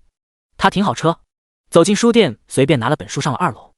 而在他身后，李诗诗偷摸摸的一直跟随着他。在看到宋云上了2楼，他同样拿了本漫画，悄悄摸上了2楼。他刚上去就看到坐在沙发上慵懒翻书的宋云。怎么回事？宋云已经很帅了，怎么忽然发现他看书的时候，身上散发的气质竟然如此迷人？阳光照射在宋云身上，仿佛给他加了一层光环，只想让人忍不住的上前亲近一下。此时的宋云完全没发现异样，他翻看着厚重的书籍，忽然一缕清香钻进鼻子。这股香味和叶青青身上的完全不一样。顶点小说，叶青青的香味带着一股甜美，让人不禁想到美好的事物，而这股香气仿佛让人精神一振，想到炎热夏天那一抹清凉。他抬起头，发现李诗诗蹲在沙发旁边，好奇地盯着自己。怎么又是你？宋云无奈地叹了口气，自己真就那么帅，帅到了是个女人见自己就无法自拔的程度。嘿嘿，上次咱们的谈话还没说完呢，这个提议当初可是青青提出来哦。闭嘴吧你！宋云将书放下，靠在柔软的沙发上撇撇嘴说道。嘿嘿，大文学家，没想到你涉猎的还挺广，什么都看，跟老师似的。李诗诗一点也不见外，坐在宋云旁边，笑嘻嘻地盯着他。宋老师，您是教什么的呀？能不能参加您的深夜补习班呀？如果不是怕李诗诗一路跟到家，他现在早想跑了。你听听这娘们说的这叫什么话？自己怎么接下去？还能不能聊天了？你要是再说这样的话，我转头就走。宋云阻止凑上前的李诗诗，认真说道。真的吗？我不信啊！宋云二话没说，拿起书就走了。李诗诗看着宋云的背影，偷偷笑着。这个男人简直太好玩了，让人忍不住的想逗逗他。不过话说回来，宋云这么正人君子，怎么可能？李大小姐一直很深信自己的魅力，她才不信这世上就没有不偷腥的猫。如果有，那就是不够骚。另一边，宋云出了书店，看李诗诗没有跟上来，终于松了一口气。他一路小跑钻进车里，迅速的开车走了。回到家，他洗了个澡，穿着浴袍躺在床上，跟叶青青有一搭没一搭的聊着天。只不过宋云发现叶青青竟然比之前更加崇拜自己了，这是怎么回事？难不成真就应了那句话，小别胜新婚？两个人聊了一会，叶青青那边要开始准备拍地的事情，就挂断了电话。总裁，周总来了，说想要跟您谈谈那块地的事情，您要见吗？茉莉敲开门问道。哼，这些人现在就跟见了血的鲨鱼一样，都想上来分一杯羹，但我叶青青的蛋糕也是别人能随便动的。叶青青冷着脸说道，准备会议室，我们去会他。第25，我在我自己的别墅开 party。 就这样过了几天，叶子通知了宋云班级聚会的时间。等到聚会当天，宋云带着叶子来到了班长孙磊所说的地点。到达地方，发现这里是一片别墅区。宋云想开车进去，却被保安拦住了，并被告知非小区业主不能开车进入。没办法，宋云只能找个地方把车停靠在一边。停好车，宋云与叶子进入了别墅区，看着一栋栋的豪华别墅，宋云心中起了念头，自己在这里签到会怎么样？抱着这个想法，宋云果断签到。叮！恭喜宿主在华首别墅区签到，奖励别墅8-3号。根据市值，此别墅价值9000万。听着系统机械般的声音，宋云心中一喜，真是没想到来参加一个聚会，竟然也有意外之喜。9000万的别墅，放眼整个魔都，也算是豪宅了。8-3，自己等会一定要抽空去看一眼，自己以后也算是有房有车的人了。由于宋云并不知道聚会的地点，只能跟在叶子身后走。两个人一前一后，到达了聚会的地点。宋云抬头一看，别墅区8-3，同学聚会的地方，竟然在自己家。宋云看着门牌号傻了眼，系统还真是照顾自己，所奖励的东西都与现实事件息息相关，厉害了我的系统。而宋云不知道的是，班长孙磊原本没有计划在这里举办聚会。有一次与做房产销售的表哥喝酒时，说起了他们别墅区有一栋已经销售了好几年了，但却没人住，也不知道哪个业主有多少钱烧的，买了房子空了这么长时间。听到这里，孙磊心中有了打算，这栋别墅肯定是那些有钱人投资买下来的，根本不是自用。那么自己是不是可以借用一天？一来可以彰显自己的人脉，二来这次聚会也能与女同学发生点有趣的事情。想到这里，他死缠烂打的求自己的表哥，想要在这里待一天。好说歹说，最后花了5000块钱，才得到了表哥的应允。但他不知道，这栋别墅现在已经归到了宋云的名下。宋云此时站在原地发呆，叶子好奇了推了推他问道：宋哥，你发什么呆啊？这别墅也就值你2辆车而已，改天你求求嫂子，说不定嫂子就给你买一栋呢。滚滚滚！宋云没好气地说道。两人说说笑笑敲响了别墅的大门，一个穿着休闲西装，头上打着发胶的男人打开门，这个人就是班长孙磊。看到孙磊，叶子上前主动打招呼，孙磊也是微笑点头。叶子，宋云，好久不见，快进来吧。宋云和叶子跟随孙磊进了别墅。进去后，宋云惊奇发现，大学班级内大部分的人今天竟然都到了，包括一些十分熟悉的面孔。众人看到宋云，纷纷笑着打招呼，还有个别大学时期跟宋云关系好的哥们，都在旁边起哄：宋大帅哥，好久不见，宋云今天是自己来的吗？要不和咱们的班花挤挤一起睡？众人嘴里的班花名叫谢颖欣，大学时期还差点跟宋云在一起，只不过后来因为一些原因导致宋云与苏露婷好上了。到后来谢颖欣每次见到宋云都没有什么好脸色。听着大家起哄，谢颖欣此时也只是低头，脸色微红，并没有反驳。宋云就当没听见这群人的混账话，挨个打着招呼。在宋云旁边的叶子此时满脸哀怨，早知道就不跟宋哥一块来了，现在倒好，所有的风头都在宋哥身上，自己都快成透明人了。在与众人说笑了一会后，宋云看着那些熟悉的面孔唏嘘道：自大学毕业以后，跟大家的确很少见了，今天承班长的福，大家能在一起聚聚也挺好的。宋云看着同学们的面孔，还是那样的亲切。虽然有些人因为社会的摧残，身材变形以及发际线后移，可一起同过窗的友情还是很铁的。一个身材走样、大腹便便的男同学拍着宋云肩膀笑道：宋大帅哥，几年不见你一点没变老，反而还他娘的更帅气了，这叫我们这些人怎么活啊？你看看我，上学时期也是学校里响当当的帅哥，现在好了，只留下个啤酒肚，唉，愁死我了。另一个打扮得十分精致的女生点点头附和道：的确，宋云有点逆生长了，这要是放在学校里根本一点也不违和，说不定还会被那些小学妹要联系方式呢。站在宋云旁边一个脸色有点豆坑的男生对着宋云坏笑道：你们来的晚，我们来的早的已经把今天晚上的房间分配好了，只剩下你和谢颖欣以及一间房了，要不晚上咱们的宋大帅哥发扬一下精神，一起挤挤取暖吧，顶点小说。宋云还没开口，叶子就瞪着眼睛问道：我和宋哥一块来的，那我住哪里？你个木头，晚上你跟哥哥一块住，保证你一觉醒来神清气爽。一个男生拉过叶子说道。宋云看着同学们插科打诨，摇摇头笑道：咱们就别开这样的玩笑了，毕竟咱们的班花是女孩子，说多了就过分了。不远处伸长耳朵听着的谢颖欣没由的感觉心里一空，而站在人群中的孙磊听到大家的话，心中气得快炸了。他从大学时期就喜欢谢颖欣，办这场聚会也是为了再见谢颖欣一面，可没想到费了这么大功夫，竟然全便宜宋云了。再看看谢颖欣脸红的模样，孙磊心态更加爆炸了。自己喜欢的女神，经过这么长的时间，竟然还对宋云有点感觉，他妈的，根本忍不了。好了好了，人来的差不多了，咱们就进行下一个项目了。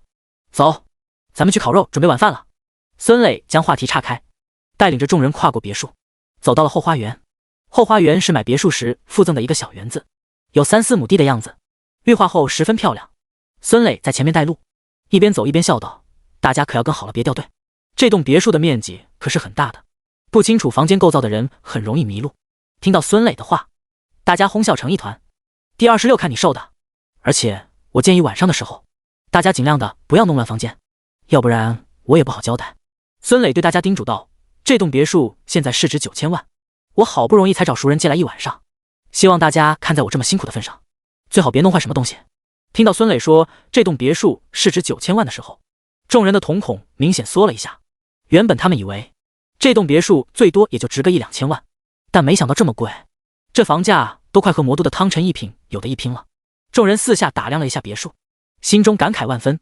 如果这种奢侈品不是生来就有的，那么这辈子很难通过自己的努力买到了。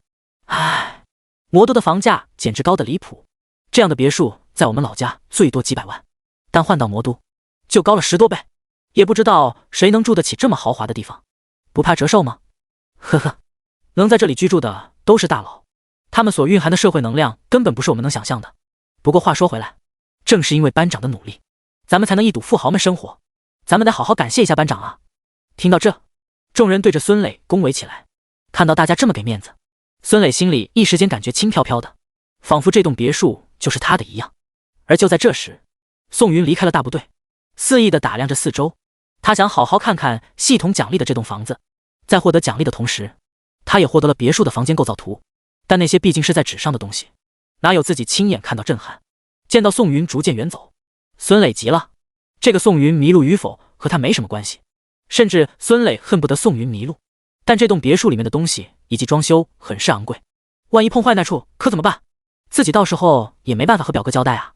TheBlueNice.com， 宋云，你别乱跑，我真的不是在跟你开玩笑，这栋别墅真的很贵，万一碰坏个瓶子，说不定就要赔好几万。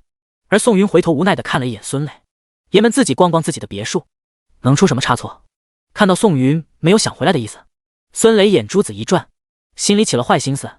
这样吧，你愿意观看一下别墅也无妨，可你要承担相应的责任，如果碰坏什么东西，赔偿由你自己承担，怎么样？听到这，宋云也懒得解释，点点头就走了。他娘的，这栋别墅都是自己的，别说碰坏东西，自己就算把别墅砸了、炸了、烧了，跟你也没什么关系啊，谁还能管到自己身上？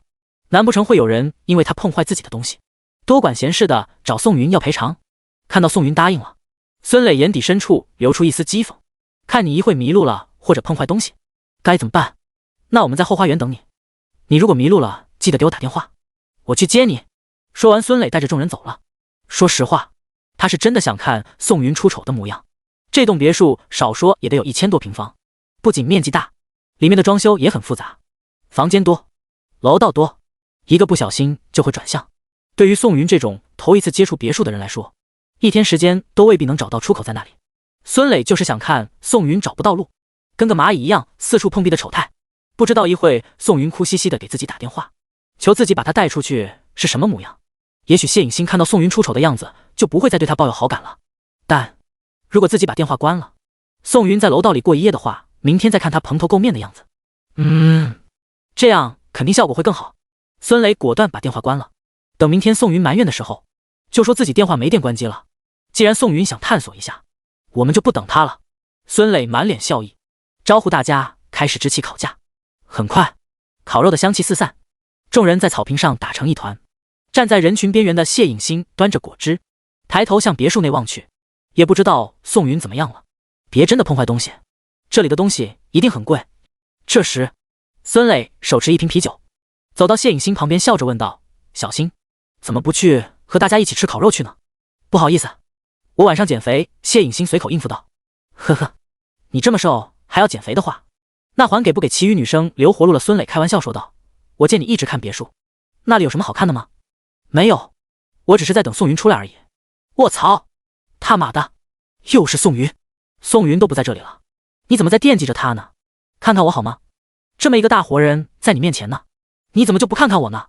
孙磊越想越感觉胸口憋着一股怒火，无处发泄。“别看了，说不定宋云现在已经被困在别墅里面出不来了。”孙磊气急败坏说道。谢影星满头问号看着孙磊，急切说道：“那你还不快点去接宋云？这别墅那么大，宋云别出什么事。”看到谢影星如此关怀宋云，孙磊更加恼火。“呵，你没见人家都没给我打电话呢，万一他不需要我去接呢？让他去接自己的情敌？不可能，还不如把自己杀了呢。”正当谢影星急得团团转，想着该怎么解救宋云的时候，不远处传出了宋云的声音。嚯，一会没见，大家都吃上了。宋云笑着走上前，夹起一块烤肉，美滋滋的吃着。“宋哥，你怎么出来的这么慢啊？来，尝尝我烤的怎么样？多吃点。”看你瘦的，我这个女孩子见了都自惭形秽。听着众人的话，孙磊脸色一变，操！宋云竟然自己走出来了，他是怎么走出来的？这个别墅自己第一次来的时候，都被困在一处待了1个多小时，如果不是表哥把自己救出去，恐怕他都要在楼道过夜了。而这都无所谓，最让他感到恼火的是大家的态度，明明是他借来的别墅，凑的人，结果所有人的目光都在宋云身上。他妈的，我才是那个该被众人称赞的主角啊！第27，分配房间。当初上大学的时候，宋云人缘就十分好，不仅仅是本班本系，而是整个学院里都有认识他的人，大家都喜欢和宋云打交道。在那时，孙磊就很羡慕宋云的交际能力。可现在毕业了，大家的目光都开始向前看，向后转，而孙磊自认为自己现在混得很好，非常好。可没想到大家一见面，这些人还是围着宋云。孙磊在这边气得快要把啤酒瓶捏爆了，而在远处的众人却依旧嬉笑打闹。宋云，你告诉我，到底是怎么保持身材和模样的？你现在简直就跟刚进大学的学弟一样。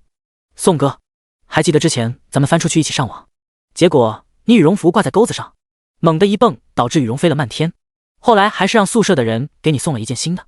唉，现在通宵身体受不了了，感觉跟要死了一样，怀念那时候的身体啊。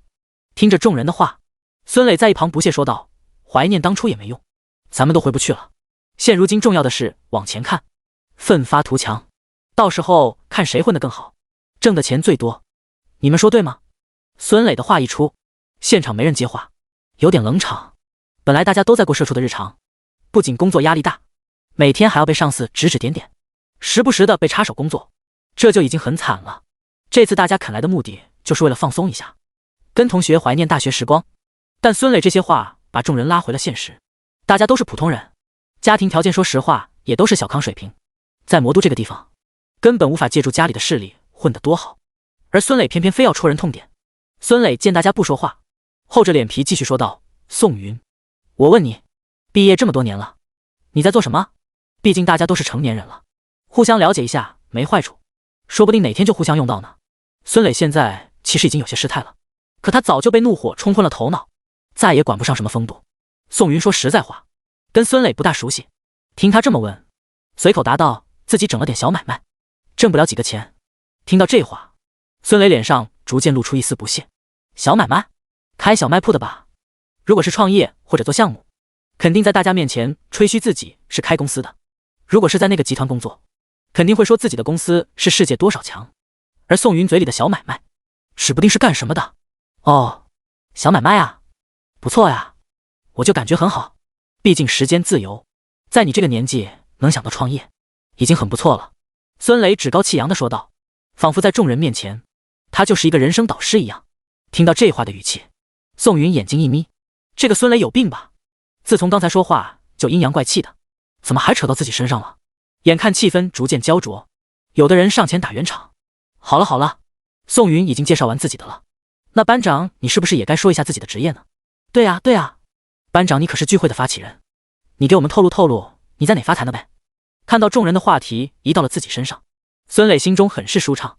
呵呵，我没什么出息，也就是在家中长辈开的公司挂靠一个名额，每年轻轻松松拿个几十万吧，不算什么。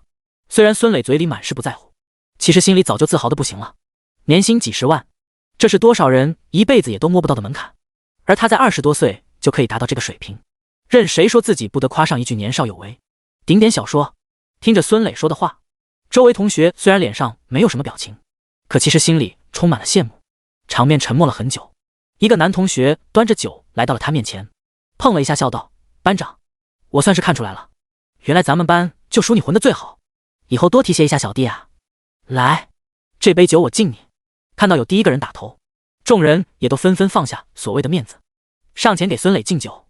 大家心中都抱着一个念头，既然孙磊混得那么厉害，如果以后自己有什么事情，孙磊可以拉自己一把，也是极好的。而孙磊面对这些敬酒的同学，也是没有推脱，一杯接一杯的喝了下去。很快，局面就开始反转。原本围着宋云嬉笑的同学，纷纷围在了孙磊身边。毕竟这个社会很现实，谁能赚钱，谁有关系，这才是硬实力。看到同学们围在孙磊面前谄媚的聊天，叶子不屑一顾的嘀咕道，年薪几十万，算个屁啊！我宋哥开的车都够你几百年的薪资了。不过大家并不知道宋云如今的情况，只能走一步看一步，先讨好孙磊总是没坏处的。吃完饭后，孙磊带领着众人回到了别墅，一群人围在大厅玩游戏，隐约之中，大家的重心放在了孙磊身上，而孙磊被大家的阿谀奉承冲昏了头脑，飘飘然的享受现在的感觉，太他妈的爽了！自己终于也体验到了宋云的快乐。到了深夜，大家也都累了，孙磊站起身来，打算分配房间。他看了看房间的构造图，将几个好看的女生分在了次卧，把和他关系好的人分在了面积大的客房。至于和宋云关系好的，都分到了平平无常的客房。现在就只剩下他自己和宋云没有分配房间了。他心中冷笑，就剩下一间主卧，这肯定要自己住的。至于宋云，对不住了您，睡沙发吧。可就在这时，宋云竟然直直地朝着主卧走去。宋云才不管分来分去怎么分房间，他只知道这是自己的家，主卧即使自己不住，别人也休想踏进一步。你干嘛啊？你去的方向是主卧。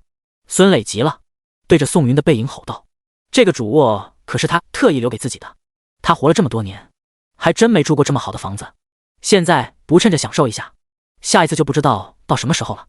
宋云回头看着孙磊，眼中逐渐升起怒火。这个孙磊简直跟个苍蝇一样烦人，从刚才说话的语气，一直到现在，无时无刻都在找自己的麻烦。他也不知道到底怎么惹到他了。第28该滚的人是你。见到宋云目光中带着的怒火，孙磊身形一顿，但很快想到自己刚才被众人环绕时的场景。你宋云在大学时候呼风唤雨又如何？现在呢？大家都已经毕业进入社会了，现实一点好吗？你没钱没权，长得再帅有个屁用啊！刚才分配房间的时候你没有意见，现在来找事，你不觉得有点无耻了吗？孙磊冷眼看着宋云说道，如果你不想在大厅沙发上睡觉，可以，那就打车回去吧。不过提前告诉你，这地方的深夜可不好拦车。你他妈有病吧？我看该滚的人是你吧。宋云走到孙磊面前，对视他的双眼说道。见到两个人针尖对麦芒，一时间也没人敢站出来说句公道话，毕竟大家都在房间里睡觉，无论好与不好都享受到了，可在大厅沙发睡觉，这不是侮辱人吗？但这栋别墅是孙磊租的，再加上孙磊的背景，这让很多人权衡利弊后还是觉得看看再说。呵呵，宋云，你该认清现实，我如果是你的话，就在沙发上凑合一晚上，毕竟又不是不能睡。孙磊小人得志笑道。听到孙磊的话，众人纷纷开口，凑合一晚上吧。宋云，这地方出入的都是有钱人，一般出租车都不往这边走。是啊是啊，就一晚上而已，明天咱们就走了。宋哥，毕竟这房子是孙磊搞来的，咱们也没办法决定啊。听到同学们的话，孙磊别提现在多开心了。你宋云不是牛吗？不是从大学就众星环绕吗？现在呢？宋云环视众人，语气冷冰冰说道，这栋房子是你搞来的，所以你就有了处置权。对。宋云摇摇头，点了根烟说道，但如果我说这栋别墅是我的呢？孙磊，你想装逼没人管你，可你招惹我就大错特错，你现在可以滚了。宋云此话一出，气氛顿时尴尬起来，刚才劝说宋云的人都目瞪口呆地看着他，就连叶子也是愣在原地。卧槽，原来这栋别墅是宋哥的，自己下午还说可以让宋哥去求求自己的小富婆媳妇，结果晚上就得知宋哥已经买了。他妈的，原来小丑是我自己。叶子看了看孙磊，心中为这个人默哀起来。可现场除了叶子相信宋云的话，其余人多多少少都不信。这栋别墅可是市值9000万的豪宅，你宋云大学毕业后是去抢银行了吗？孙磊听到宋云的话，先是一愣，随即笑了起来。宋云，如果你求求我，说不定我还给你安排个保姆间什么的，让你体验一下豪宅。可你竟然说这栋豪宅是你的，简直太无耻了。宋云没有理会这个跳梁小丑，拿出电话找出系统给的置业顾问的电话拨了过去。看到宋云竟然有模有样的打电话，孙磊狂笑起来。宋云，我劝你还是省点力气吧，你一个小人物非要装逼干嘛呢？现在好了，骑虎难下，唉，所以说做人就不能装逼，没有实力就是找死啊。嘟嘟嘟，电话忙音响了几下，然后被人接通了 mspoonice.com。 喂，谁啊？你好，我是华首别墅8-3的业主宋云。宋云淡淡说道。对面话筒里沉默了几秒，随即传出窸窸窣窣穿衣服的声音。您好宋总，不知大晚上有何吩咐？对方语气紧急地说道。吩咐不敢当，只不过我今天回来，发现你们把我的别墅租出去了。不可能，宋总这里面肯定有什么误会。您的别墅一直由我们专人打理，任何人不许入住。我现在就赶过去，求求您等我几分钟时间，让我来处理好吗？电话那头的置业顾问后背出了一身冷汗。上一刻他还在与情人缠绵，下一秒就快被宋云的话吓死了。8-3别墅的业主一直是个谜，自从买了之后就没来住过一天，仿佛这栋9000万的别墅跟乡下的茅草屋一样。但越是这样，置业顾问们越不敢放肆。谁知道这尊大佛背景有多大？如果有点差错，到时候倒霉的还是他们。此时置业顾问的心中上下打鼓，他根本不知道宋云现在是什么意思。如果对方要怪罪下来，置业顾问部门从上到下没有一个人能逃过总公司的惩罚。如果宋云对于这种行为十分愤怒，那更完蛋了。对方有理由全款退房，并以房产市值向总公司索求3倍的赔款，9000万的3倍。置业顾问不敢再想下去了，他会被总经理杀了的。让你处理，你能处理得完美？毕竟我已经眼见为实了。宋云的声线十分冷淡，却让置业顾问更加战战兢兢。宋总，我叫郑旺，公司编号0312，求求您给我一次机会让我处理。如果您感觉不满意的话，您随时可以去总公司投诉我。好，那你就来处理吧。先跟你说，租我房子的人可是很厉害，张口闭口让我离开，这其中肯定有误会。您稍等片刻，我已经在路上了。听到宋云挂断电话，郑旺额头青筋暴跳。他妈的，是哪个傻逼阴了自己一把？不仅把8-3的别墅租了出去，还敢骂业主让业主离开。要是被他发现了，他一定要弄死那个脑残一样的东西。郑旺一边开车，一边给公司高层挨个打了电话，将今天晚上的事情说了一遍。得到高层全权让他处理的权利后，郑旺狠狠踩下油门，车子超速的向着别墅区驶去。另一边，宋云挂断电话后，众人面面相觑，根本不敢出声。宋云这通电话的真实性有点高，毕竟装逼这东西总会有被人戳破的那一刻。听电话里那人的意思，一会就到了。那这通电话是不是？想到这里，众人的心脏不争气的开始加速。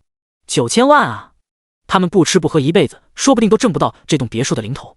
但宋云既然是这栋别墅的业主，那他的身价岂不是上亿了？第29，我要让你社会性死亡！孙磊心里也是一顿，不过想到不可能这样巧合吧，自己找表哥借的别墅，恰好宋云是房子的主人，这几率太小了吧，比买彩票中头奖还要小。想到这里，他也不慌了，语气嘲讽道：宋云，别一会你随便找来一个人把大家伙蒙过去啊！我的表哥正好是这片别墅区的置业顾问，需不需要我帮你打个电话证实一下？说着，孙磊拿出手机拨通了表哥的电话。在众人渴望的目光中，电话里的忙音回荡在别墅里，嘟嘟嘟，电话被人接通，可对方那边好像十分嘈杂，像是在夜店里。表哥，我问一下啊，你租给我的这栋别墅业主是谁啊？孙磊带着谄媚小心翼翼地问道。怎么了？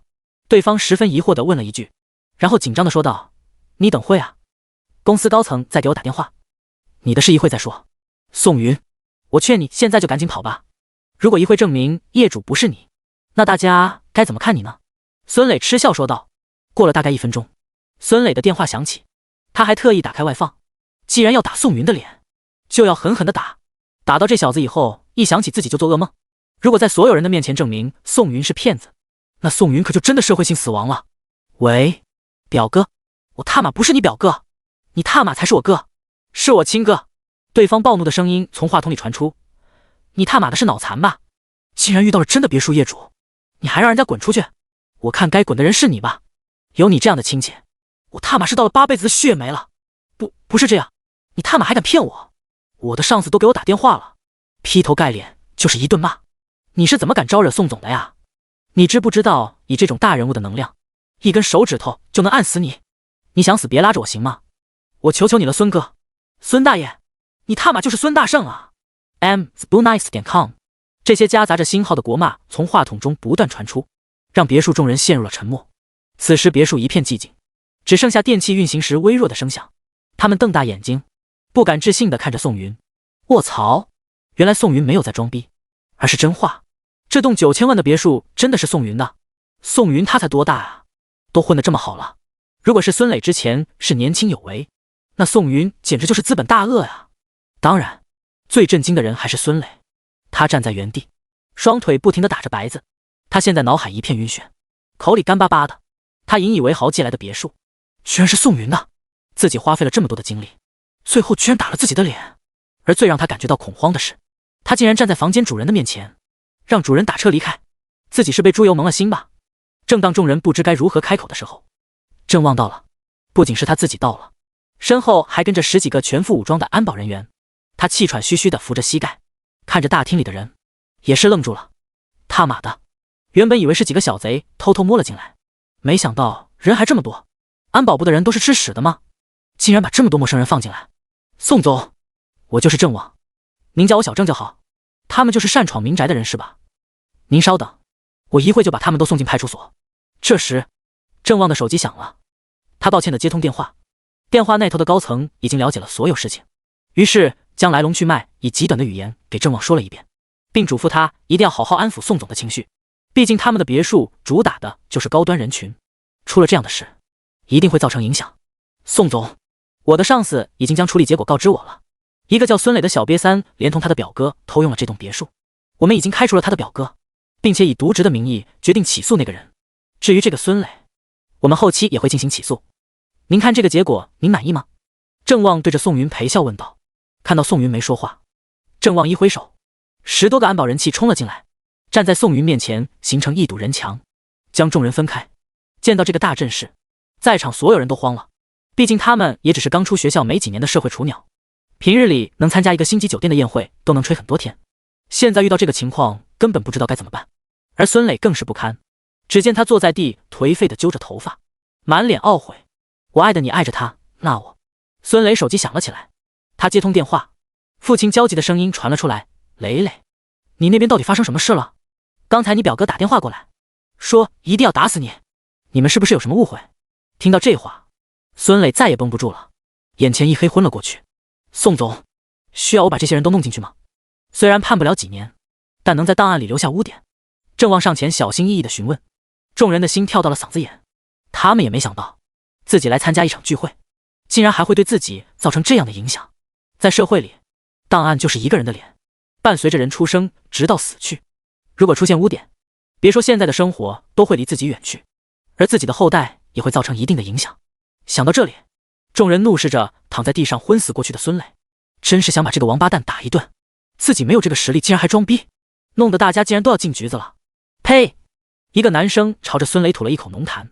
有了第一个，众人都对着孙磊唾弃起来。臭傻逼，等你醒了一定得打死你。就在众人惶恐不安的时候，宋云摆摆手说道：你们搞错了，他们都是我的同学，你们要带走的是躺在地上的始作俑者孙磊。听到宋云的话，众人终于将心放在了肚子里。他们在看向宋云的时候，眼神中充满了感激之情。怪不得宋云年纪轻轻就能买别墅，原来心胸如此开阔，活该他发财。好的，那我这边就不打搅您与同学们的叙旧了，改日我一定登门拜访，向您赔罪。郑旺吩咐安保人员驾着孙磊离开了别墅。待郑旺等人走了，众人又重新围住了宋云。第三是什么是人生赢家？宋哥，我是真的没想到这才毕业几年啊，你身价就上亿了，这要是再过几年，岂不是都要赶超首富了？就是，宋大帅哥你真厉害，你跟我们说说怎么发家的呗。对，咱们这里还有点酒没喝完，咱们边聊边说。众人的语气中充满了羡慕以及恭维，毕竟不是谁在大学毕业后就能混得很好，像他们家庭条件好一点的，父母支持一下在魔都买房交个首付，每月背负巨额的房贷。如果家庭条件一般的，那就别想着在魔都买房了，就连租房也得考虑地段价格自己能否承担得起。像宋云买了9000万别墅这件事，他们平日里做梦都梦不到。看着众人的样子，宋云笑笑没有说话，嘱咐大家各自回屋睡觉了。不远处的谢影星看着宋云进入主卧的背影，贝齿咬着朱唇待在原地纠结了很长时间，最后还是一声长叹，没有跟上去。如果宋云还是一个普通人，两个人也许能再续前缘，可现在他们的社会地位相差太大，门不当户不对，还是算了吧。第二天一大早，众人便起了床，别墅每天都会有专门的阿姨进来清扫。为了弥补昨天犯下的错误，郑旺特意找来一个公司内部金牌保洁过来给宋云一群人做早饭。匆匆吃了早饭，宋云和大家一块离开了别墅。他打算今天去找叶青青待会，毕竟两个人这么长时间没见，属实有点想念。一群人走在别墅区的道路上，呼吸着新鲜空气，别提多惬意了。这别墅区就是不一样。魔都市区里面空气质量说实话真的一般，但是在这里，我竟然能闻到空气中的清香。对，这里的空气就跟从大山里运出来似的。我如果能住在这里，皮肤肯定会变得很好。众人嬉笑着出了别墅区。宋哥，一会你去哪里啊？我去找我老婆。众人满脸疑惑。宋云不仅年纪轻轻的成为了亿万富翁，还结婚了。卧槽，真的假的？你居然结婚了？不是吧，宋哥，你这么有钱还这么早结婚，让我们这群单身狗怎么活啊？正在这时，叶子站了出来，对大家信誓旦旦说道：宋哥说的没错，而且宋哥结婚的对象贼他妈漂亮，跟天仙一样。听到叶子这么说，把大家的好奇心勾了起来，于是纷纷找宋云要看叶青青的照片。宋云无奈之下打开屏保，众人看到叶青青后惊叹起来：天哪，宋哥你老婆是明星吗？怎么这么好看？不对，明星那种胭脂俗粉宋哥才看不上，而且宋哥老婆长相甜美清纯，简直绝了。看来宋云简直是爱情事业双丰收，自己这种普通人什么时候也能时来运转呢？正当众人不断夸赞叶青青长相的时候，一个戴着眼镜的男同学忽然一拍手，激动喊道：这不是魔晶集团的董事长叶青青吗？你认识他？不，男同学疯狂摆手说道：我这么一个小人物，怎么可能接触到对方的层次？不过据我所知，叶董事长自从国外学成归国以来，创立了魔晶集团，短短几年时间将公司发展成为市值20多亿的巨无霸，横跨多个领域，是魔都新兴企业的领头人。毫不夸张地说，在魔都30岁以下的女人，没有一个人比叶青青有钱。而这样一个传奇人物，竟然是宋云的老婆。听了眼镜男的话，众人感觉自己已经没办法消化这2天发生的事情了。这么一个漂亮的女生，皮肤白嫩，身材又好，居然还是魔晶集团的董事长。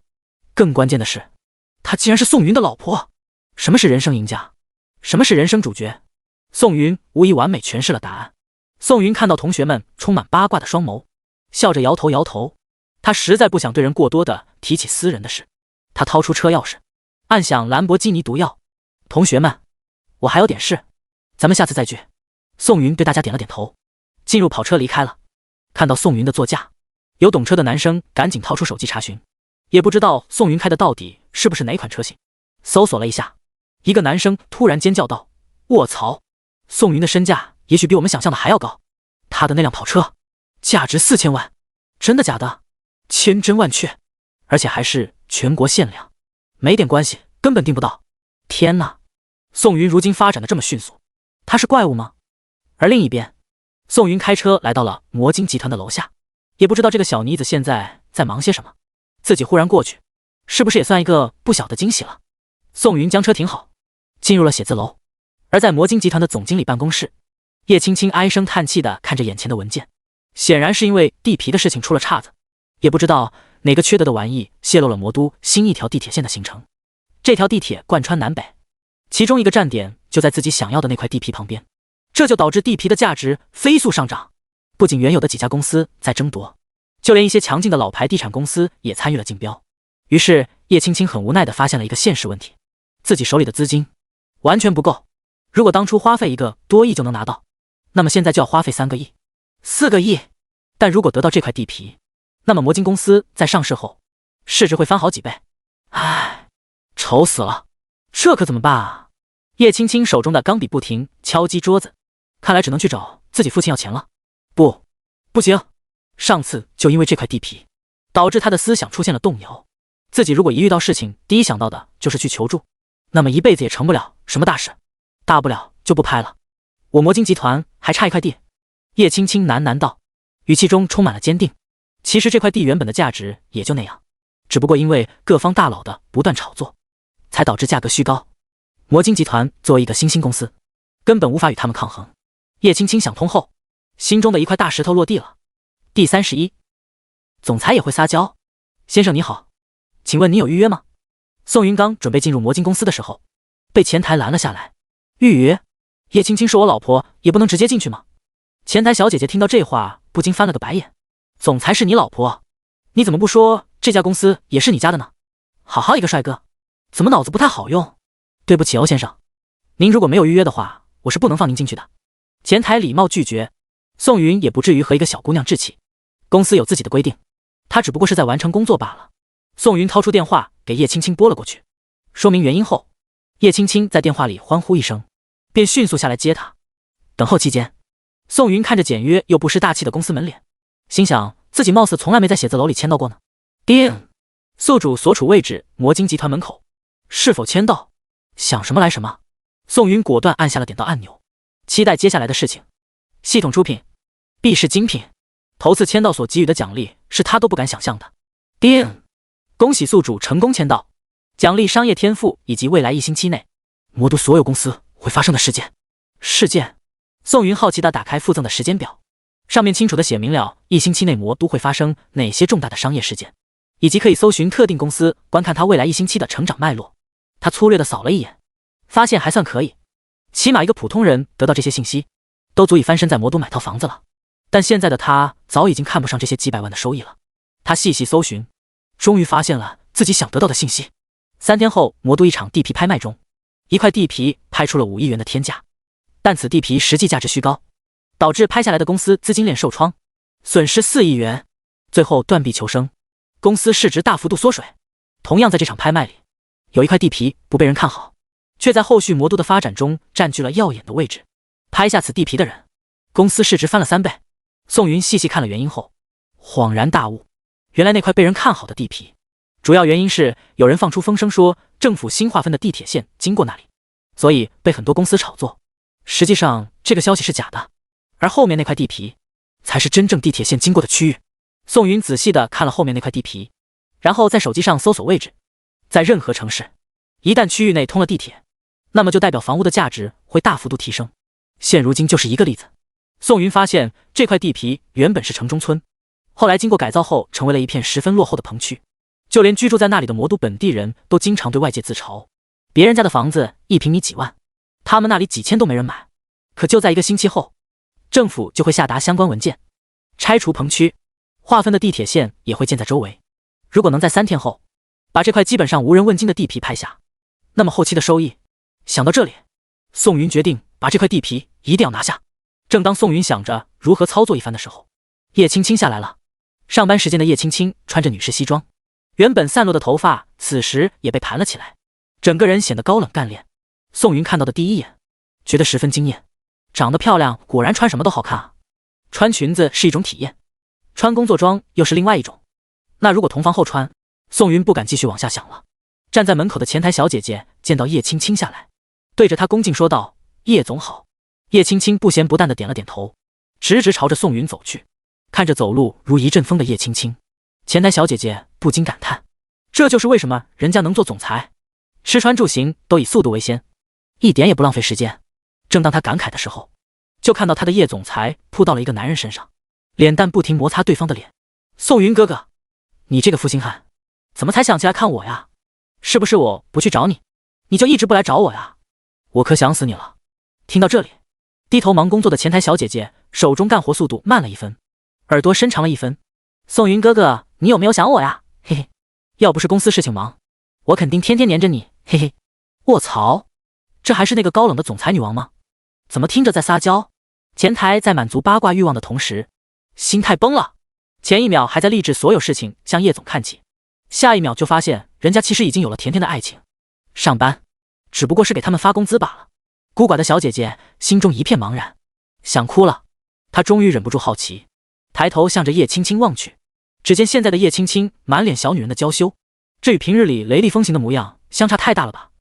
而且最重要的是，叶总在一个男人的怀里，而那个男人刚才亲口对自己说叶青青是他老婆。卧槽，不会是真的吧？自己不会被开除吧？过了一会，在前台懵逼的表情中，叶青青缠着宋云的胳膊上了总裁专用的电梯。两个人通过总裁专属通道进入了办公室内。刚关上门，宋云就迫不及待地亲了上去。良久，双唇分开，叶青青脸色通红，她轻咬嘴唇，从桌上拿起一片湿巾，仔细将宋云唇边的口红擦去。坏蛋，就知道欺负我，谁让你是我老婆呢？宋云紧紧搂着对方，见对方可爱的模样，又忍不住亲了好几口。正在此时，办公室的门被人敲响，叶青青下意识地喊道：“进来！”不，等会，别进来。但已经晚了，茉莉已经推门而入，看到紧紧拥抱着的两人，茉莉眼睛逐渐睁大，手指不停在两人身上移动。最后尴尬地退到外面，迅速将门关上。过了片刻，办公室内响起叶青青清冷的声音：“进来吧。”茉莉低着头推开门，将文件放在桌子上不说话。叶青青仔细翻阅文件后，脸色一变，咬牙切齿说道：“他们疯了吧？竟然都把地价抬到了4亿3千万！第32一个传闻骗了所有人。虽然说这块地的确很诱人，可他们就不怕扑了个空，最后导致资金链破裂。”叶青青无奈地叹了口气，没办法，只能放弃了。谁让这些老牌地产公司不要命的加价，仿佛一个个不拿到这块地不罢休。看到叶青青满脸的郁闷，宋云上前看了看文件，发现上面竞拍的赫然就是大赔特赔的那块地。你们是不是得到什么消息，说政府新修建的地铁会经过这里？宋云好奇问道。宋云哥哥，原来你也在关注这些事情吗？的确，不知道那个神经病放出来的，导致我们这些新兴的公司根本无法抗衡那些人。你们就没有想过，这个消息是假的？宋云有些疑惑，能爬到这个位置的人不一定都是聪明人，但绝对没有一个傻子，就为了一个虚无缥缈的消息，搭上所有身家，值得吗？叶青青听到这话也是一愣。对啊，这消息是真是假还不知道的，因为大家都有这方面的渠道，在听到这个传闻在圈里流传后，就信以为真，总以为别的公司肯定验证了消息的真假。那如果所有公司都抱着这个想法的话，看到叶青青逐渐释然，宋云笑着说道：“一块只价值1个多亿的地皮，现在翻了3、4倍，风险高利润低，你离场是一个正确的选择。这位先生，请您注意说话的语气，这毕竟是所有魔都参加的竞拍会，不大可能会出现猫腻吧？”茉莉扶了一下鼻梁上镜框，有些不满地看着宋云，看到自己最得力的左膀右臂有些曲解了宋云的意思。叶青青连忙站出来说道：“茉莉，这是我老公。”茉莉愣了一下，表情逐渐呆滞。老公？大小姐，这件事老爷知道吗？茉莉傻眼了，自己的大小姐竟然结婚了，而自己连请柬都没收到，太伤心了。叶青青吞吞吐吐，扭扭捏捏了半天说道：“刚结婚，还没来得及跟我爸说，你不许去打小报告，否则我炒你鱿鱼。”茉莉叹了口气，得，看样子大小姐这是闪婚了，自己说不定还是第一个知道的，也不知道这小子给大小姐灌了什么迷魂药，竟然让大小姐瞒着身边所有人就偷偷领证了。双方误会解开，叶青青特意给宋云介绍了一番茉莉，茉莉也了解了宋云的身份，原本以为宋云是那家的公子，可现在看就是一个普通人，也不知道能不能过老爷那关。咱们继续说正事，其实我也不是一定需要这块地，只不过公司最近打算上市，我需要在上市前尽可能的提高一下市值。宋云哥哥在这方面你有什么好的建议吗？宋云沉思片刻，缓缓说道：“如今大家争夺的这块地皮，曾是魔都的旧工业区域，在哪里生活的人都是工厂的退休职工，让他们心甘情愿搬离难。在安置费方面，投入的资金将会是一个天价，再加上个别的钉子户油盐不进，想开发的话，需要耗费大量的资金与时间，不划算，性价比极低。”听到宋云这番讲解，原本十分看好这块地皮的叶青青也逐渐清醒过来。一个地皮是否值钱，还得看如何开发，但在拆迁方面就收到阻拦的话，工期无限制延期对于公司来说也是一种拖累。就连茉莉这种专业人士听了宋云的话，也是暗自点头。我就说嘛，自己的大小姐肯定不是一个见了帅哥就扑上去的花痴，能被大小姐看上的人肯定有点真材实料。姑爷，那按照您的想法，那块地皮的升值空间大呢？茉莉认真询问道。叶青青也是星星眼盯着宋云，自己这个老公原来这么厉害，不断深挖下总是能给自己带来惊喜，真是一个宝藏老公。宋云翻看了一下文件中需要竞拍的所有地皮，指着一张图说道：“这块买下来绝对没错。”叶青青和茉莉顺着宋云的手指看去，然后陷入沉默。宋云说的这块地他们也清楚，不仅远离市中心，而且人员混乱，曾是魔都的一个城中村，现在哪里的房价一直升不上去，这么一个冷门的地皮，在他们看来根本没有开发的必要。宋云哥哥，你能说说为什么一定要买这块地吗？这块地虽然快到了市郊，但它有一个天然优势，那就是便宜。另外那边的人对于房价问题也是经常自嘲，这就代表如果你要开发的话，他们巴不得你赶紧接盘。另外，我不知道你们是否研究过魔都地铁每一条线路的修建，如果你仔细看过之后，就会发现其中都有规律可循。听到这话，叶青青脸色微变，让茉莉将魔都所有地铁线路修建时间以及朝向找出来。茉莉不愧是专业人士，不出片刻，一张地图在办公室桌子上铺开，上面的线路都有标注，宋云指着每一条线路，对二人讲解其背后的深意。当他用笔在地图上画出一条新的线路后，叶青青和茉莉都傻眼了。根据宋云所表达的逻辑，新的线路经过地区，竟然是那块冷门的地皮，这信息量太大了，我得缓缓。茉莉揉着太阳穴，虽然不想承认，但宋云说的话还是很有道理的。政府为什么要开发地皮？还不是为了经济繁荣。如今热门的那块地，也许在多年后的确会升值，但远水救不了近火。干房地产行业最怕的就是周期长，回本慢，这会拖垮公司的。我相信宋云哥哥，到时候我会主导拍下这块地皮。叶青青沉默片刻，重重说道。虽然冷门，实际上也需要话费小1个亿，再加上安置费等等投入的地方，总体下来2个亿的资金打不住。茉莉此时有点心急，大小姐，我们是不是再考虑一下？茉莉，你还记得我买的基金暴涨那件事吗？茉莉点了点头说道，当然记得，大小姐那笔投资堪称一绝。不，我只不过是听了宋云哥哥的话，投了点小钱，可带给我的回报却是丰厚的。我相信这次宋云哥哥依旧会判断准确，毕竟宋云哥哥有这个实力。第33，地到手了。茉莉听到叶青青的话惊了，她万万没想到上次竟然是宋云预测到了一只冷门基金暴涨，这等超前的眼光证明了宋云并非一个一无是处的小白脸，足以在各大投资机构担任一个极其重要的位置了。宋云坐在沙发上，笑眯眯地看着叶青青问道，青青，这块地要不要掺和一手？你要不拿我就上喽。叶青青十分信任宋云，可他的全部资金都已经套牢在了热门地盘的竞标上，银行已经把他的账户定为了付款账户，里面的资金暂时全部冻结，如果拍卖成功会直接从卡里花钱，拍卖失败24小时内解冻。可以说魔晶集团现在可以支配的资金只有几千万而已，这还是他特意留出来应急用的。宋云哥哥，我也很想拿，但是钱不够。叶青青低着头咬着嘴唇小声哼唧道，没事，你统计一下你那边可以用的流动资金有多少，剩下的钱我来补。宋云轻描淡写的一句话，让茉莉惊异地看着他，这小子浑身上下看样子超不过500块，是怎么有信心敢玩这种上亿的项目？叶青青听到这话眼神一亮，是啊，上次的基金还是宋云哥哥提醒自己买的，那他肯定也买了，就是不知道买了多少。想到这里，叶青青坐在宋云身边，抱着他撒娇问道，老公，上次的基金你一共赚了多少钱呀？宋云被这突如其来的接触弄得有点脸红，不多，也就5000万。话还没说完，就听到叶青青惊叫一声，5000万！宋云哥哥，你从哪里来的那么多钱呀？呵呵，攒的呗，难不成还是别人给的吗？宋云笑着说道，5000万，那你上次的投资就赚了1亿5千万。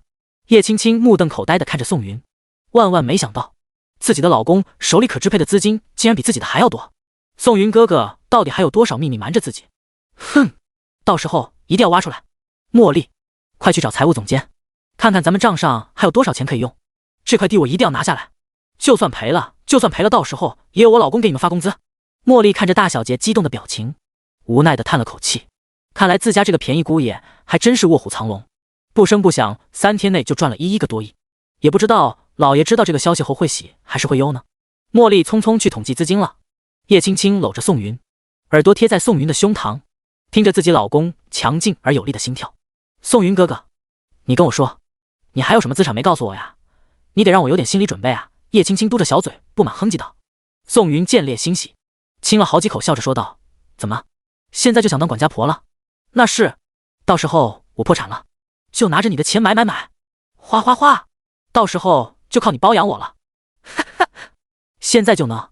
宋云摸着对方的秀发说道，其实也没什么了，也就是还有间医院，外加一栋别墅而已。别墅？哪里的啊？叶青青好奇问道。华首别墅区8-3。叶青青吃惊地捂住嘴巴，她知道哪里的房价，随便领出来一栋就能卖出7-8千万的天价。当初她想在哪里投资一栋别墅，可后来因为公司项目出了问题需要钱，她也就放下了这个念头。可现在自己的老公竟然在哪里有房子？那医院呢？华创？就是哪家医疗技术特别好，但收费也很贵的私人医院。对啊，那也是咱家的。哼，你竟然有这么多的资产，你竟然没主动告诉我。那你说，你有没有在外面还有红颜知己呢？怎么可能，就你一个。宋云溺爱地刮了一下叶青青小巧挺拔的鼻子。哼，那咱哪知道呀，都说男人心海底针。哼，你再哼。哼，木啊。茉莉统计完数据，也顾不上敲门，推门而入。映入眼帘的就看到姑爷在亲大小姐，她尴尬的只想找个地缝钻进去，没想到今天碰到了2次这种事情。听到动静，叶青青从窒息中拔出来，猛地呼吸了一口空气，然后小脸微红的瞪了宋云一眼。嗨，大小姐，数据统计出来了，咱们可以支配的资金一共4000万。好，我这里钱留着也没用，咱们以防万一，全部先汇总在一起吧。一会我把1亿5千万给你转过去，我预估这块地后期开发后能获得7、8倍的利润，你公司整体的市值也会因为这块的翻倍增长。老公你真好。叶青青感动的主动亲了宋云一口。很快，宋云便将1亿5千万打到了叶青青户头上。茉莉也去找政府交涉，打算这次竞拍多加一块地。可谁知茉莉刚去提出这个条件后，对方的负责人惊讶地看着他。都知道魔晶集团身后站着的是魔都首富，可对方也太财大气粗了吧，不仅想要一块热门的地，外加还买了一块无人问津的地。对于这种上杆子送绩效的人，他举双手欢迎。在看了那块冷门的地后，发现竟然没一家公司对其感兴趣。为了不夜长梦多，他私下挨个给投标公司打了电话。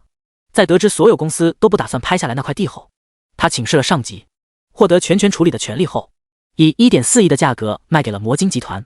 茉莉处理完交接手续后，出了业务大厅，刚出门就迎面遇见3个中年人带着一众保镖。这3个人就是争夺热门地的最强3家。看到茉莉后，3人更改路线朝她走了过去。茉莉小姐，没想到在这碰到你了，你是来？一个秃头的男人色眯眯地盯着茉莉问道。我听说青青侄女买了一块地，不愧是首富之女，我们这些人比不了啊。不过好像是极其冷门的一块地。茉莉小姐，你回去可以转告青青，那块地根本没有开发的价值，如果有，我们这些老家伙早就争起来了，也轮不到他捡漏啊。茉莉带着职业的微笑看着他们，听对方冷嘲热讽说了一堆后，匆匆告辞。第34赔钱，赔得好。茉莉回去后便将合同交给了叶青青。叶青青看着合同，满意的点了点头。如果真的按照宋云哥哥说的那样，这块地到手，即便什么都不做，足以翻很多倍了。自己哪怕不开发，转手卖出去也是一个极好的选择。叶家，一个精神矍铄的中年人坐在沙发上看着财经报纸，一边看一边停下来记录着一些对自己有用的信息。对于叶夫而言，学习是通往成功唯一的捷径，如果不学习就会被时代所抛弃。从古至今，多少人都是达到一定层次后开始骄傲自大，最后被时代的巨浪拍在岸边，生死不知顶点小说。正当叶父看着报纸津津有味的时候，一个身穿正装的男人走了上来，附在叶父耳边说了几句。叶父放下报纸，点了一支香烟，深吸一口，过了半晌缓缓说道：青青拍了一块没用的地。是的，茉莉已经完成了交割，总花费1.4亿。买就买了。叶父漫不经心说道。好似叶青青不是花了1.4亿买了地皮，而是花了14块钱买了件小玩具。老爷，需要我们在后面？不用，既然在商场混，吃亏就得认，哪怕最后砸在手里，咱们也可以通过别的渠道买回来。反正地皮这东西，总归是有用的。男人下去后，叶父将烟碾灭，脸上逐渐露出一丝笑容。亏了好，亏了好啊！省得总有人嚼舌根说我们叶家是貔貅，只进不出，弄得老子心惊胆战，光怕被杀猪。现在我闺女做好事，买了一块没人要的地方，这下你们总找不出理由了吧？叶父对于自己女儿亏钱的事看得很开，这辈子其实也就这样了，攒再多的钱又有什么用？别说叶青青亏了1个多亿，就是10个亿、100个亿，叶父也不会眨眼。再说了，女儿亏钱，到时候缺钱怎么办？还不是得回家里找自己吗？又能买个好名声，又能促进家庭关系，一举两得。但如果让叶父知道自己女儿都没通知他，直接和宋云领证了，也不知道会是什么样的表情。另一边，魔都最高级的会所内，10多个男人围坐在沙发上，颇有点圆桌会议的风范。此时叶青青花钱买地的消息已经在地产圈传开了，无数人等着看他的笑话。毕竟这么多地产大佬都不看好的一块地皮，你一个刚出茅庐的小丫头又怎能反败为胜？会议桌上，一个老年人举起红酒杯，示意大家后笑道：周晨，这次叶青青退出厮杀，我看这块最热门的地要落在你的手里了。这个老人是会所的拥有者，也是资历最老的人，他此刻站出来也算是表明立场，示意大家见好就收。这块地，周晨势在必得。周晨跟老人碰杯，脸上露出笑意：吴老，您太看得起我了，这块地大家都在争夺，一切都以资金为主，谁钱多地归谁。不过我周家此次准备了8亿的资金，不知各位打算将这块地抬到什么价位呢？赤裸裸的威胁，在场凡是对这块地动心的人都心中一寒。此时这块地的价格已经趋于5亿了，这要是继续往上抬，最后周晨这个阴险小子撒手不要了，倒霉的还是自己。再说了，人家都明摆着跟你们说了，这块地我准备出8亿拿下，你们跟得起就跟，跟不起趁早滚蛋。这让一些资金链紧张的人起了退一步的心。哈哈，今天聚会不说这个。话说叶青青一点也没随了他老子的基因，对于做买卖这行还是不精通。也对，毕竟只是一个小丫头罢了，说不定这些年魔晶集团的发展都是那个老家伙在背后的指点屋漏，安抚了一下大家，又把话题重新扯回了叶青青身上。照我看，叶青青不过一个花瓶罢了，开公司也只是为了镀金，以后好找个好人家。对，这次他花了1.4亿买了一块没用的地皮，简直就是败家典范。这么看来，我闺女天天买包也不算什么了。哈哈，众人议论纷纷，对于这个新兴的后辈十分不屑。如果叶青青没有一个好老子，早被他们吃的连渣都不剩了。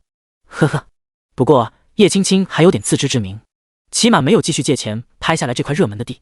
如果一旦开始借钱，那他公司上市后股价一定会大跌。周晨喝了口红酒，淡淡说道。听到这里，众人下意识的附和，但很快他们又反应过来，叶青青避开了一个坑，现在又跳到了另一个坑。看来叶青青的名头水分很大啊。另一边，宋云和叶青青处理完事情，叶青青心头上的石头也放下了，缠着宋云让他带自己去吃好吃的。宋云无奈之下，直接带他找了一家大学时期常去的苍蝇馆子。这家饭店在大学城附近，虽然有点不干净，但胜在便宜和味道好。据说老板之前在5星级的中餐厅当主厨，后面遇到感情上的挫折，一路逃避到了魔都，为了生计才开了一家饭馆。宋云和叶青青找好座位，点了几个菜。对于宋云带他来这里，叶青青很不解，但宋云对此给出的解释是，他已经把所有的钱都给了叶青青，只能吃点家常菜填饱肚子了。叶青青当然知道宋云是在和他开玩笑，对于这种地方他从来没来过，第一次来并不反感，反而对于十分好奇的左看右看。菜很快上来了，叶青青吃了一口，眼睛逐渐瞪大，好好吃，这样一份菜如果包装一下，得卖好几百一份呢。你这个小财迷，吃都堵不上你的嘴。正当两个人快吃完的时候，一张脸横插在两人中间。宋哥，还真是你！叶子激动说道。宋云见到他也是一愣，你怎么也在这？别说了，大学城不是房租便宜吗？我在这边租了个房子，每天下班了就来这里吃点再回去。叶子坐在宋云身边，注意到了叶青青，他张大嘴巴，手指不停在宋云和叶青青身上比来比去。这就是嫂子吧？比照片上的还好看。第35，简单的幸福。照片上的叶青青固然好看，但毕竟也只是照片而已。现实中的她有血有肉，身材爆炸，自带的那股气质无法言说。叶青青看到宋云的朋友叫自己嫂子，就知道宋云肯定在朋友面前提起过自己，这让她感觉很开心。对了，宋哥，你咋来这家吃饭了？虽说这家菜的确不错，可对不上你的身份啊。叶子好奇问道。我能有什么身份？一个平民而已。宋云笑着说道。其实最主要的原因还是我没钱了。叶子一脸你当我是白痴的样子看着宋云。你一个住着9000万别墅，开着4000万跑车的亿万富翁，告诉我你没钱？鬼信！宋哥，你光拿我开涮，你露露指缝都够一家3口吃一辈子的了。宋云笑眯眯地看着对方，无奈说道，是真的没钱了，刚投资我老婆公司1个多亿，现在哥们浑身上下比脸都干净，1个多亿，滚啊！你这个狗大户！叶子和宋云闹了一会，便将饭菜打包带走了，毕竟再不赶紧离开，吃狗粮都吃饱了。宋云和叶青青则来到了别墅，看着已经装修完毕的别墅，叶青青好奇地四处打量，不是他居住的环境不如这里，而是这里是他们两口子未来的家。看着叶青青上楼下楼不停折腾，宋云叹了口气，要不今晚不回家了，咱们好好看个够。行啊。叶青青没有一点犹豫，直接给家里人发了条短信。卧槽，原本就是给这个小妮子开个玩笑，但是他怎么还当真了？那是不是今天晚上？叶青青似乎看穿了宋云，白了他一眼说道，收起你脑袋里的念头，没见过家长钱是不可能的哦。你在胡说些什么？我可什么都没想。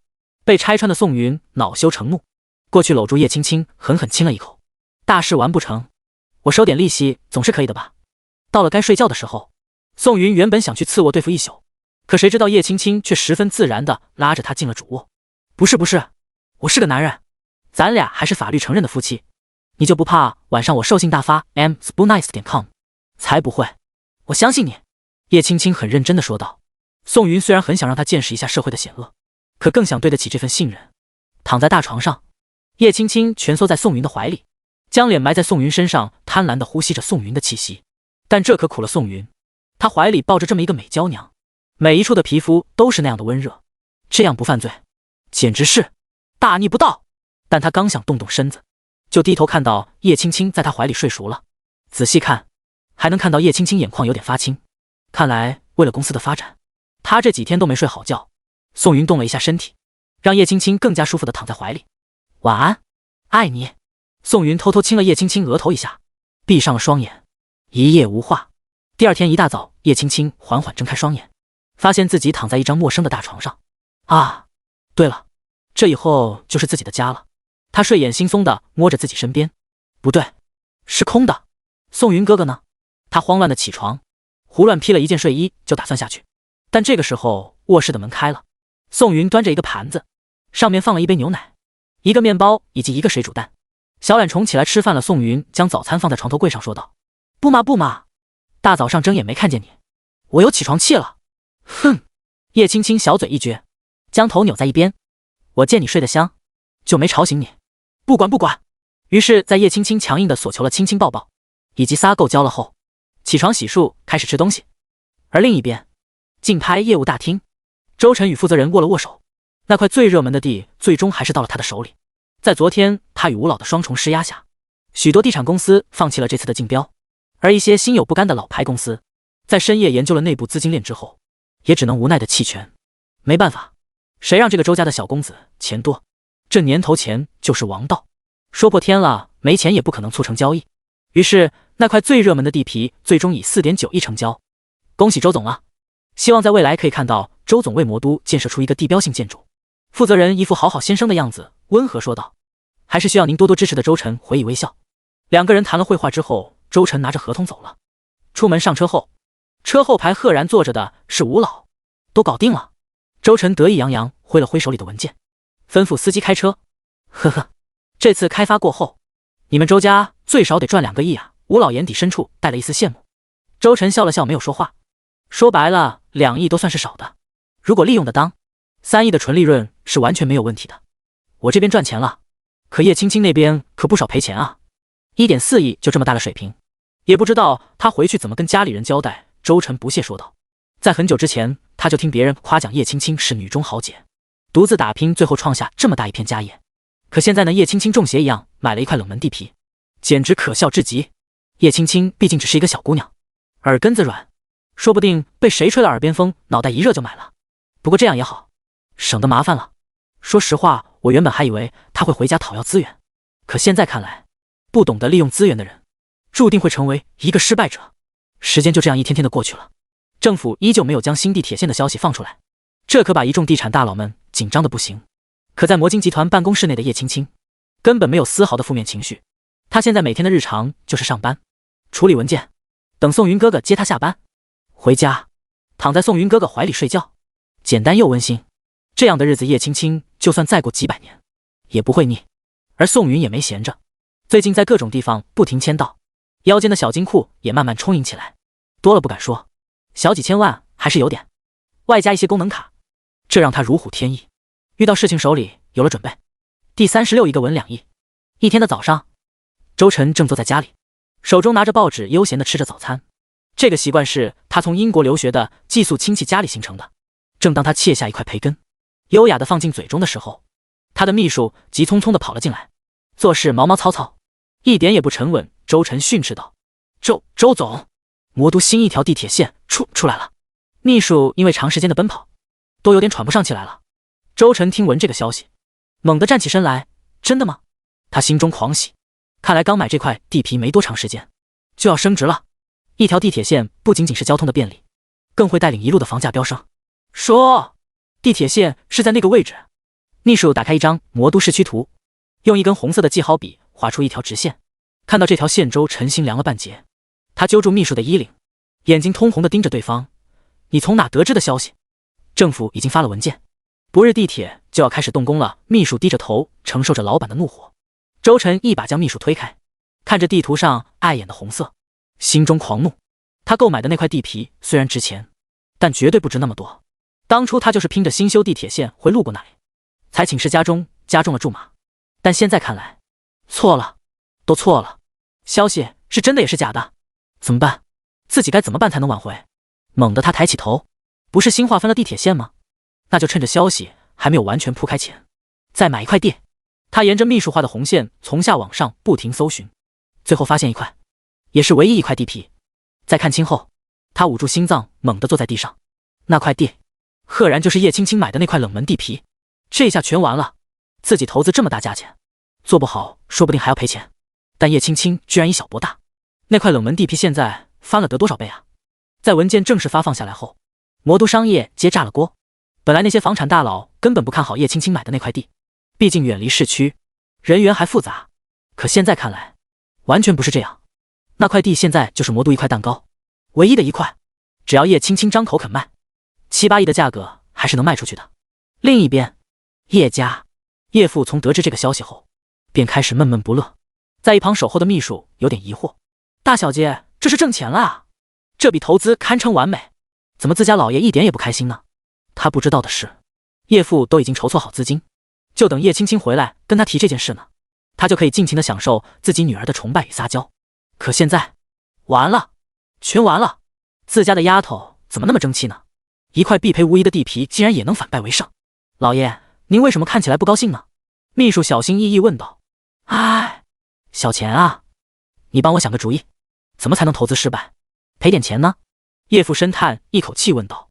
秘书满脸问号，自家老爷怕不是开心的脑子出了问题了吧？赔钱的买卖也是能从自己嘴里说出来的吗？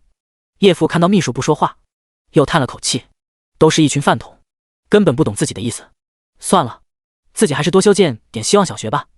众人众相，现在最开心的还是魔晶集团里的众人。在总经理办公室内，茉莉接起一个又一个电话。喂，尹总，不好意思哦，刚才苏总出了9亿，我们都没卖那块地皮呢。对，您再和公司高层商量一个最终的价格吧。喂，李总，您要出11亿，这样吧，我把您的数额记下来，一会跟我们总裁汇报，您看可以吗？好的好的，李总再见。在挂断了无数个电话后，茉莉终于松了一口气。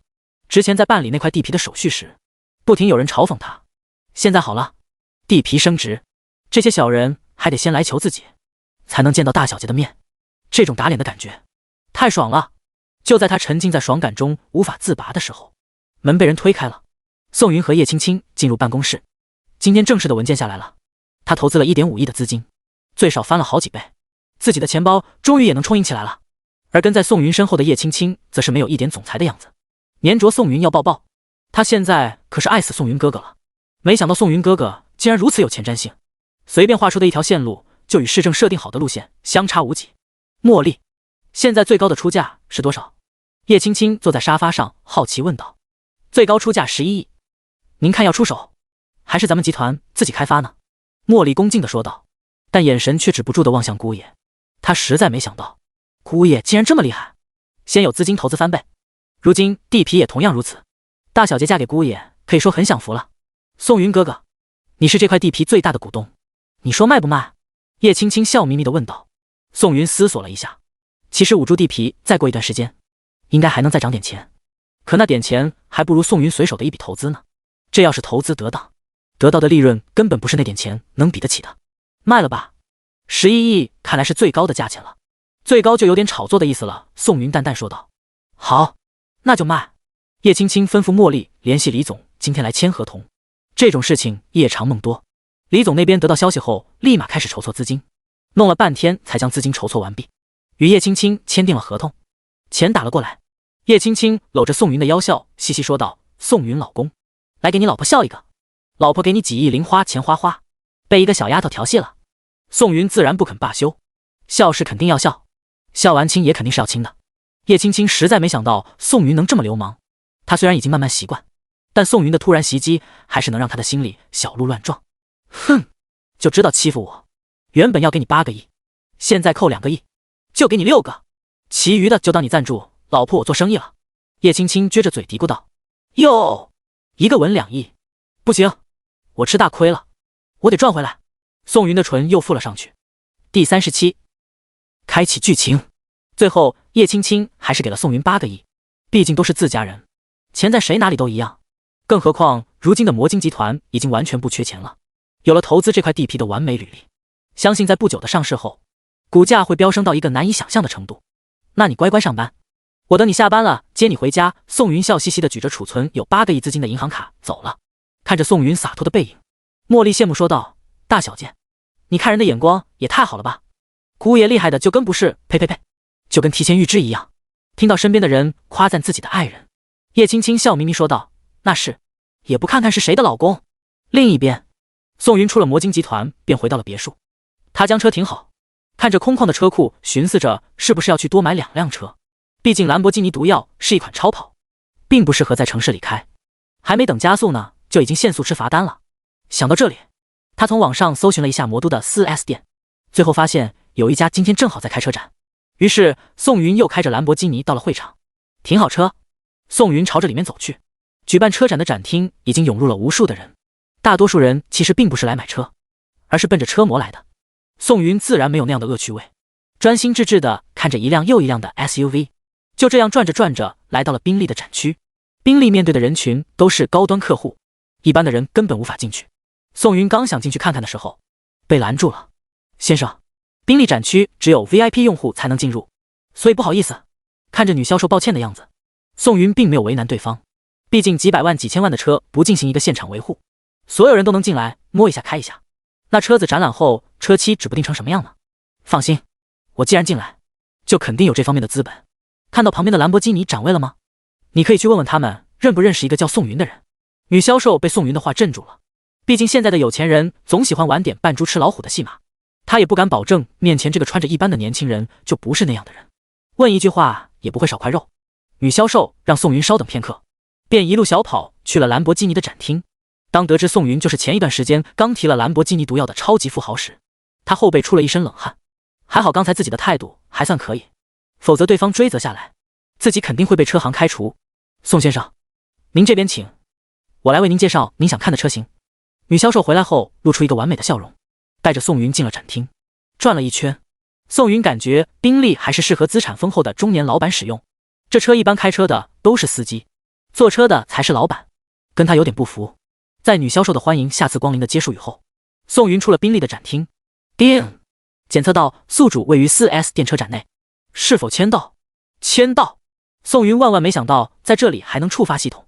叮，宿主已完成本次签到，奖励一段剧情模式，剧情即将开启。除了签到，在完成前无法使用系统其余功能。当然，完成剧情宿主将会获得极高的奖励。宋云听到系统机械版的声音懵了一下，卧槽，这就开始剧情了，把自己锁死了呗。正当宋云愣在原地的时候，后背被人撞了一下，他回头看去，是一个年纪看起来很小的车模跌坐在地，有些吃痛的揉着脚腕。宋云看着车模18厘米的高跟鞋，想想就疼。他伸出手想把车模拉起来，可当车模抬起头的那一刻，宋云愣住了，车模也张大嘴巴傻坐在地上。这个车模宋云认识，而且这个小女孩还差点成为自己的童养媳。在宋云搬出大院之后，在新的居住环境没有合适的玩伴，在一次机缘巧合之下，宋云父亲的战友带着自己的女儿来做客，只一眼，宋云就和小女孩成为了很好的朋友。只不过慢慢长大后，两个人就没了联系。没想到今天在这里遇见了。可根据宋云所知，父亲的战友当初转业后便成为了一名光荣的警察，而小女孩也属于大家闺秀，怎么现在年纪轻轻就来做车模了呢？宋云哥，小车模低着头，小脸通红。他在梦里与宋云有过无数次的见面，可现实中多年未见后的第一次见面，竟然是在这里。袁思怡，你怎么在这？叔叔也不管你。宋云扬怒问道，顺手把坐在地上的他拉了起来，看着对方已经逐渐红肿的脚腕，扶着他一路到了距离这里最近的宾利展厅。女销售见到宋云这个富豪又返回来了，心中狂喜，可看到对方搀扶着一个小车模，心中有些不解。宋先生，有什么需要我效劳的？女销售微笑问道。我妹妹脚腕肿了，还请你帮忙拿点碎冰来。谢谢。别说拿碎冰了，就算出去买个制冰机来，女销售都不带一点犹豫的。毕竟像宋云这样的富豪，买东西早就不看价格了，只看人情与是否合适。如果在这里能够讨好宋云，到时宋云想买车的时候联系自己，那提成可是极其丰厚的。女销售一路小跑去取冰了，只留下2个人在原地沉默不语。那个宋云哥，其实我爸爸他牺牲了。袁思怡说出这段话的时候，眼眶微红，但能看得出来他强忍着眼泪不让其流出来。宋云万万没想到竟然是这样的结局。再看看对方，很明显知道了什么。一切不用明说，一句话足以道清一切。按照年纪，你今年应该是在上大3。宋云试探性地问道。爸爸牺牲后，妈妈就得了病，这些年靠着爸爸的抚恤金以及叔叔伯伯们的资助，我才能顺利上学。可我不想不劳而获一辈子，所以趁着业余时间来做些兼职。袁思怡小声喃喃道。宋云此刻也不知道该说些什么好了，他点了根烟，沉闷地抽了起来。这时女销售回来了，把冰递给宋云后，站在原地等候。宋云心烦意乱地挥了挥手说道：别在这里站着了，去叫你们店长给我定制一款车， SUV 车型，其中的配饰选最顶配就行。女销售听后心中狂喜，宾利的定制车型可与现车不一样，现车如果能卖出700-800万的价格，那么定制款轻轻松松上千万不是问题。他看出来宋云是有事要谈，也十分识趣的匆匆离开了。第38，别的女生这样穿行，你这样穿不行。宋云哥，你现在这么土豪吗？袁思怡将冰块按在红肿的脚腕上，对着宋云挤眉弄眼的笑道。从小他就对宋云有一种特殊的情感，因为只有宋云会在他受欺负的时候站出来保护他。在他心里，宋云就是全天下最好的哥哥，没有之一。当看到宋云财大气粗的模样时，他也只是开玩笑地问了一句，眼底却没有任何贪婪。宋云过得好，他衷心地祝福他；宋云过得不好，他也不会看不起他。也许这就是人之间最基础的情感。这时女销售将店长配置好的价目表拿了过来，宋云随意瞥了一眼就签了合同，签字刷卡，一套行云流水，让车展内许多人的目光向他看来。这个小伙子不简单啊，买车竟然什么都不在乎，这家里得多有钱啊。对了，再刷一辆年轻人开的轿车，好不好看无所谓，重点是安全。宋云对着女销售说道。女销售犹豫片刻，小声说道：宋先生，您如果想要一辆安全系数极高的车，我想沃尔沃会比较合适。他没有直接从自家车里介绍，有2点原因：一是宋云的重点，万一日后宋云出了点什么事故，但车子并没有展现出安全的一面，那吃亏的肯定会是自己；第2点是今天已经赚了一笔大单，给宋云留下一个好印象才是重中之重。细水长流的业务远比一刀切获取的利润高得多。宋云惊讶地看了女销售一眼，他也是没想到对方竟然推荐了别家。他对着女销售点点头，留下一张名片，正打算去沃尔沃车展看看的时候，却发现袁思怡站起来根本没法行走。他对着女销售歉意说道：不好意思，还得请你帮我买一下。没问题，请问您想要什么车型吗？无所谓，只要安全就好。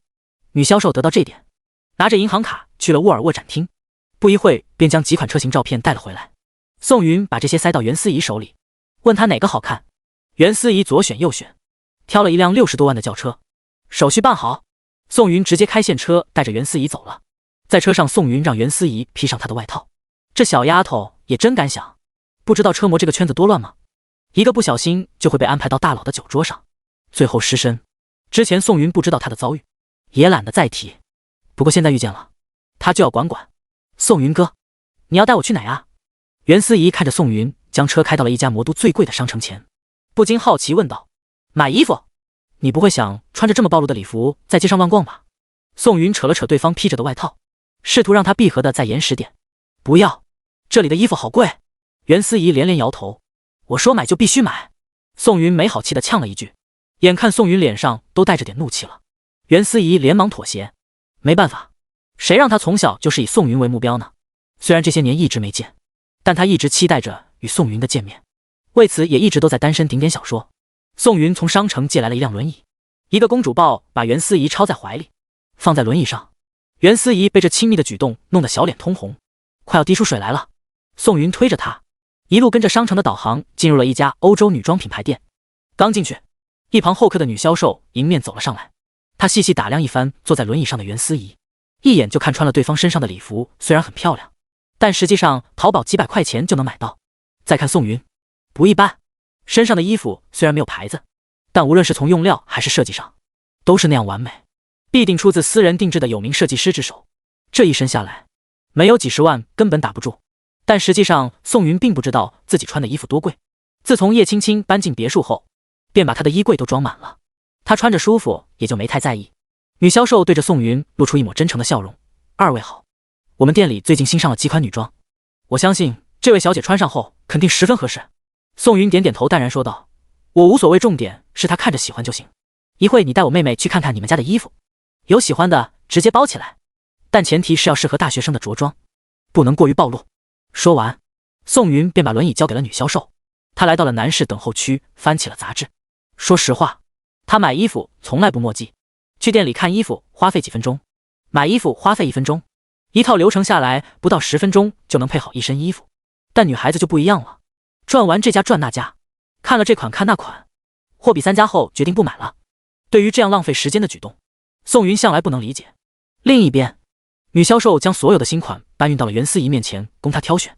袁思怡看了看，挑了一件连衣裙。女销售搀扶着她进入了换装间。换好衣服出来的她楚楚动人，整个人的气质都提升了好几个档次。宋云看了看，裙子下摆没过了小腿，可以，这件衣服很适合她。但不得不提，贵的衣服自然有贵的道理。试衣前和试衣后的袁思怡判若两人。试衣前的她穿着成熟，可偏偏自己却是个稚嫩的小姑娘，看起来就很违和。但现在的袁思怡将自己清纯少女的优势发挥得淋漓尽致，举手投足间充满了年轻人的洋溢。还有别的吗？宋云问道。还有几件，不过这位小姐有脚伤，不方便试穿。女销售额头带汗，歉意说道。刚才换衣服的时候，完全是她在旁边一直搀扶着袁思怡，耗费了不少的力气。都包起来吧，等她伤好了自己是。宋云掏出卡说道。女销售听到这话愣了一下，在服装店工作了这么多年，她从来没有见过掏钱如此大方的男人。想着这几件衣服加起来得30多万，她还是好心提醒了一句：“先生，因为这位女士挑选的都是咱们家的新款，所以价格方面放心，卡里的钱绝对够。”得，这是遇到款爷了。女销售笑眯眯的去前台结账，然后拿着小票递给了宋云：“您留一下地址，稍后会有专门的人员送货上门。”第39，潜在的情敌。袁思怡穿着这身衣服又被宋云推回了车上，看着手里的小票，袁思怡小心翼翼问道：“宋云哥，这些衣服还能退了吗？我回宿舍在网上买几件就行了。”怎么？是我给你买的太便宜了？还是你穿着不舒服？不是，就是那个，哎呀，这些衣服太贵了吧？他们家是兼职做打结生意的吗？这么一块布料就要8万多。袁思怡抱怨道。那这件衣服好看吗？好看是好看。袁思怡的话还未说完就被宋云打断。好看就行，毕竟对于我而已，几万和几十块没什么区别。可恶，又被你装到了。就这样一路吵吵闹闹到了宿舍楼下。现在正好是下课时间，许多大学生捧着手机朝宿舍走去。在看到宋云的沃尔沃后，也是有不少人驻足。毕竟学校里的富二代还是少数，大多数人的家庭都是普通人，开车上学这种事情想都不敢想。这时候车门打开，宋云跑到另一边扶出来了一蹦一跳的袁思怡。有驾驶证吗？宋云问道。有。怎么了？这辆车你平常开着来回出行也方便。袁思怡万万没想到宋云买了一辆这么贵的车，最后竟然是给了他。他推脱着钥匙，死活不肯收下。正当这个时候，袁思怡的舍友走上前来，笑嘻嘻问道：“帅哥，你追我们家思怡呢？”没有，这是我哥，你别瞎说。袁思怡连忙否认。那女生惊讶地看了一眼宋云，又转头看了看袁思怡。她知道袁思怡的家庭情况，怎么突然还蹦出来个哥哥？难不成是私生子之类的？好了，这是车钥匙，你保管好，到时候找学校租个车位。宋云一把将车钥匙拍在袁思怡手心，又从兜里掏出一张银行卡，在袁思怡面前晃了晃，卡里有60多万，够用一阵子了。你要是再让我发现你去什么车展兼职，看我不打断你的腿。宋云的话虽然有点凶，但在袁思怡耳朵里却是满满的温暖。已经不知道多少年没人这么关心过自己了。哦，对了，我这边帮你问着点医生，改天先给阿姨做一个全面的检查，看看有什么治疗方案可以根治一下阿姨的病。袁思怡的母亲得的是癌症，这些年一直靠着化疗吃药维持生命，但这类药物的药效都是和钱挂钩，有钱人吃的肯定要比普通人要好很多。再加上宋云手机握着魔都最好的私立医院，不用白不用。看着宋云将所有事情都给他安排妥当，袁思怡强忍着不让自己哭出来。我走了，你好好在学校上课，累了就散散心，想做兼职就去找点大学生该做的，也算是锻炼自己。宋云说完走了。看着宋云的背影，袁思怡的舍友好奇地问道：思怡，我记得你是独生子女吧？怎么突然蹦出来这么一个有钱的哥哥？还没等袁思怡开口，那个女生忽然想到什么，伏在她耳边小声问道：不会是干的吧？你这个小蹄子说什么？袁思怡掐了对方一把，有点生气。哎呀，别生气嘛，我的好宝贝，我这不是怕你被人骗吗？来，给姐姐笑一个。呸呸呸，这是我爸战友家的哥哥，从小玩到大的，才不是你想的那种龌龊关系。嘤，原来是青梅竹马，可恶，难道我就这样被排除在局外了吗？看着自己的室友翻身今晚，袁思怡无奈地叹了口气，一瘸一拐回宿舍了。毕竟大庭广众之下实在是太丢人了。宋云出了学校，拦了一辆的士回了家，躺在柔软的大床上，宋云想着最近一段时间发生的事，总感觉活在梦里。先是得到了系统，然后有了一个漂亮老婆，赚了几个亿，有房有车，这配置妥妥的新生代富豪啊。不过宋云很快沉思起来，系统给自己安排的事情以及遇到的人都是自己曾经认识的，可叶青青呢？难不成她真的是那个小时候整体跟在自己屁股后面要嫁给自己的小丫头？其实想要的答案很简单，就是看一下叶青青身上的印记。可对方每天晚上睡觉都穿着睡衣，从来不肯多露一分，自己总不能扒着衣服看吧？唉，愁死了。看来也只好见了家长之后，自己再好好看看这个小丫头是不是自己印象中的那个青梅竹马。另一边，魔都浦西机场，一辆私人飞机缓缓下降，平稳落地。不一会，梯子放下，一个身穿英式西装，戴着金丝眼镜框的男人走了下来。男人身高183，长相带着一股书生意气，文质彬彬的模样很是讨喜。他叫吕思华，魔都吕家的嫡长孙。吕家在魔都的历史要追溯到民国了。民国初期，吕思华的太爷爷逃难到了魔都，最开始拉黄包车，后面进入商会，从小做起，一步步积累资金，最后自己另开字号，将吕家的招牌越做越大。可以说在魔都吕家的实力完全可以排在前5。之前叶父和吕父都有意撮合吕思华和叶青青在一起，只不过被叶青青严令拒绝，这件事情不了了之。在机场外面，一辆劳斯莱斯停靠在路旁，在车的两边分别站着5个身穿西装的壮汉保镖。见到吕思华出了机场，一行人连忙上前护住了他，顶点小说。吕思华进入车内，看到一个身材火辣、戴着眼镜的女人媚眼看着自己。吕少爷，欢迎回国。您是要先回吕家，还是先去找叶青青呢？女人对着吕思华抛了个媚眼，舌条诱惑地舔了一圈嘴唇，最后咬着下唇看着他。你这个小秘书，几个月不见功夫越来越深厚，让少爷看看你本事大了没有。说完，吕思华扑了上去。幸亏劳斯莱斯分为前后2个车厢，并且完全隔开，只要后车厢拉住窗帘，将相当于一个隔音效果极强的小房间了。女秘书被吕思华弄得浑身发痒，媚笑说道：我可是等您好长时间了，您可得尽心尽力啊。第40称号开启。第二天，宋云接到了袁思怡的电话，说她要做一场礼仪模特，邀请人之前帮过她挺多的，问宋云能不能去。宋云想了想，礼仪模特总不会穿着比车模还要暴露吧，于是答应了。为了袁思怡的安全，宋云开着跑车特意到了学校门口接她。刚停好车，没等一会，就看到袁思怡一瘸一拐走了过来，虽然脚上还是有点疼痛，但好在及时处理，晚上还贴了一剂膏药，外观看上去已经不是很肿了。你这个状态可以吗？宋云盯着袁思怡的脚，有些担忧问道。没关系，对方原本约好的模特因为吃坏了肚子没法上台，所以我今天去就是当背景板，并不需要做什么。袁思怡甜甜一笑，宋云也没多说什么，开车循着导航一路到了袁思怡说的地方。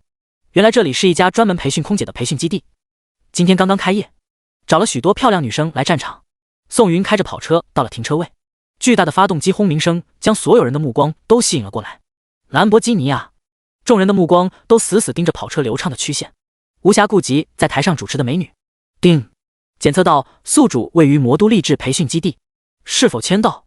好啊，总算找到一个新地方获得奖励了，也不知道会给什么东西。难不成系统会把这家培训基地转到自己名下？签到。叮，恭喜宿主成功签到，奖励气质加10。叮，由于宿主气质达到一定水平，奖励称号世家公子。称号可以为宿主提供一定的属性加成。叮，宿主使用了称号，魅力提升10点。只要宿主出现，会吸引在场所有女性的注意力。顿时，宋云的气质发生了翻天覆地的改变，她的一举一动充满了贵公子的风范，就连一些微小的表情，也足以勾起少女荡漾的心。宋云也实在没想到，自己竟然成为了万千少女的梦中男神。这要是被叶青青知道，还不得更加看管好自己，省得那些女人狂风浪蝶一般涌上来。唉，帅哥的滋味，愁啊！宋云哥，你好像变了个人。袁思怡眼神死死盯着宋云，嘴巴喃喃道。宋云开玩笑说道：“变得更帅了是吗？”袁思怡重重的点了点头。现在的宋云哥的笑容简直比之前的帅上100倍，让他的眼睛根本无法从宋云的身上挪开。好了，咱们该下去了。宋云下车，打开副驾驶的门，然后将袁思怡搀扶了出来。宋云正面对在场所有人的时候，人们的目光从跑车上移到了宋云身上，特别是那些女生，眼神都看直了。天哪，没想到开跑车的小哥哥这么帅，难道这就是人生赢家吗？不仅有钱，长得还帅，自己要是能过去要到联系方式该多好啊！哪怕被对方玩弄感情，也心甘情愿。宋云皱眉看着众人想要拥挤过来，他倒是无所谓。经过系统的改造后，他的身体强度十分大，但是袁思怡就不行了。如果因为自己长得太帅，最后导致袁思怡脚伤加重，那就太罪过了。他从车里摸出一个口罩，戴在脸上，可依旧没有什么效果。单单是一双眼睛，足以勾动无数女生的芳心。思怡，要不咱们先撤吧，我怕现在不走一会就走不了了。宋云心中有点慌，毕竟被这么多双眼睛贪婪地盯着，他也害怕自己被大庭广众之下占便宜。毕竟男孩子出门在外，要保护好自己啊。好，我一会给邀请人打个电话。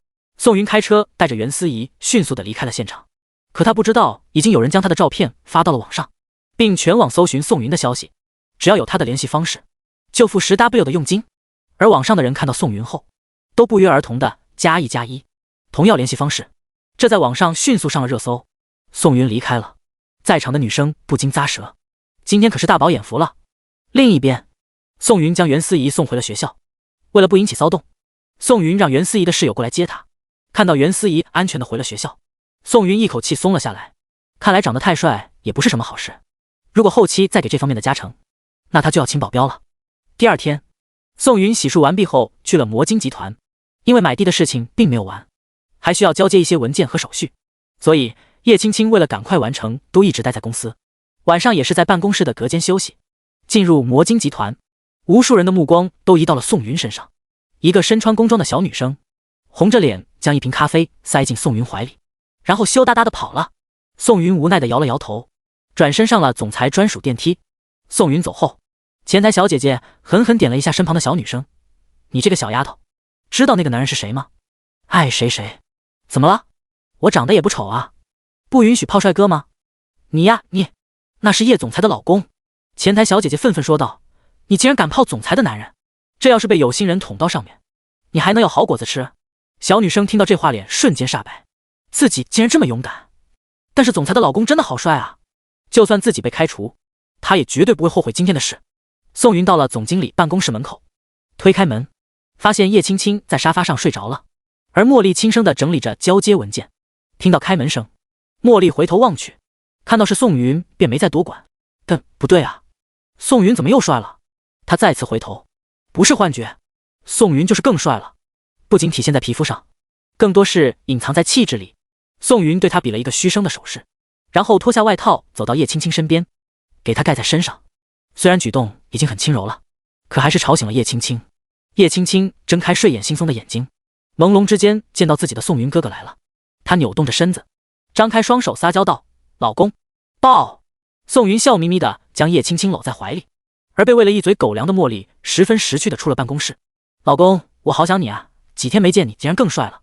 可恶，万一别人把你抢走该怎么办呀？”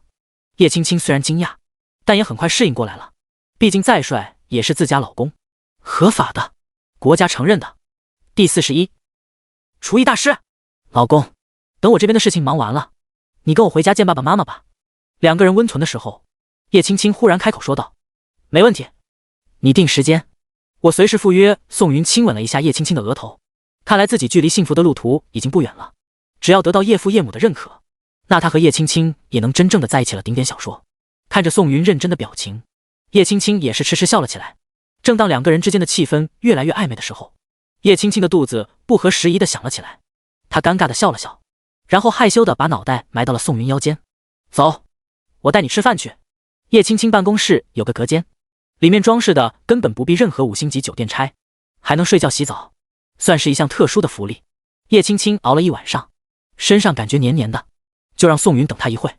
叶青青洗澡的期间，宋云看了看地皮的交接文件，由于系统赋予的商业天赋，他阅读这些东西根本没有任何障碍。全部看完后，宋云不禁感叹大公司就是好，无论是文件里的条约还是一些条例都被加重标注了出来，让阅读人可以轻松看完。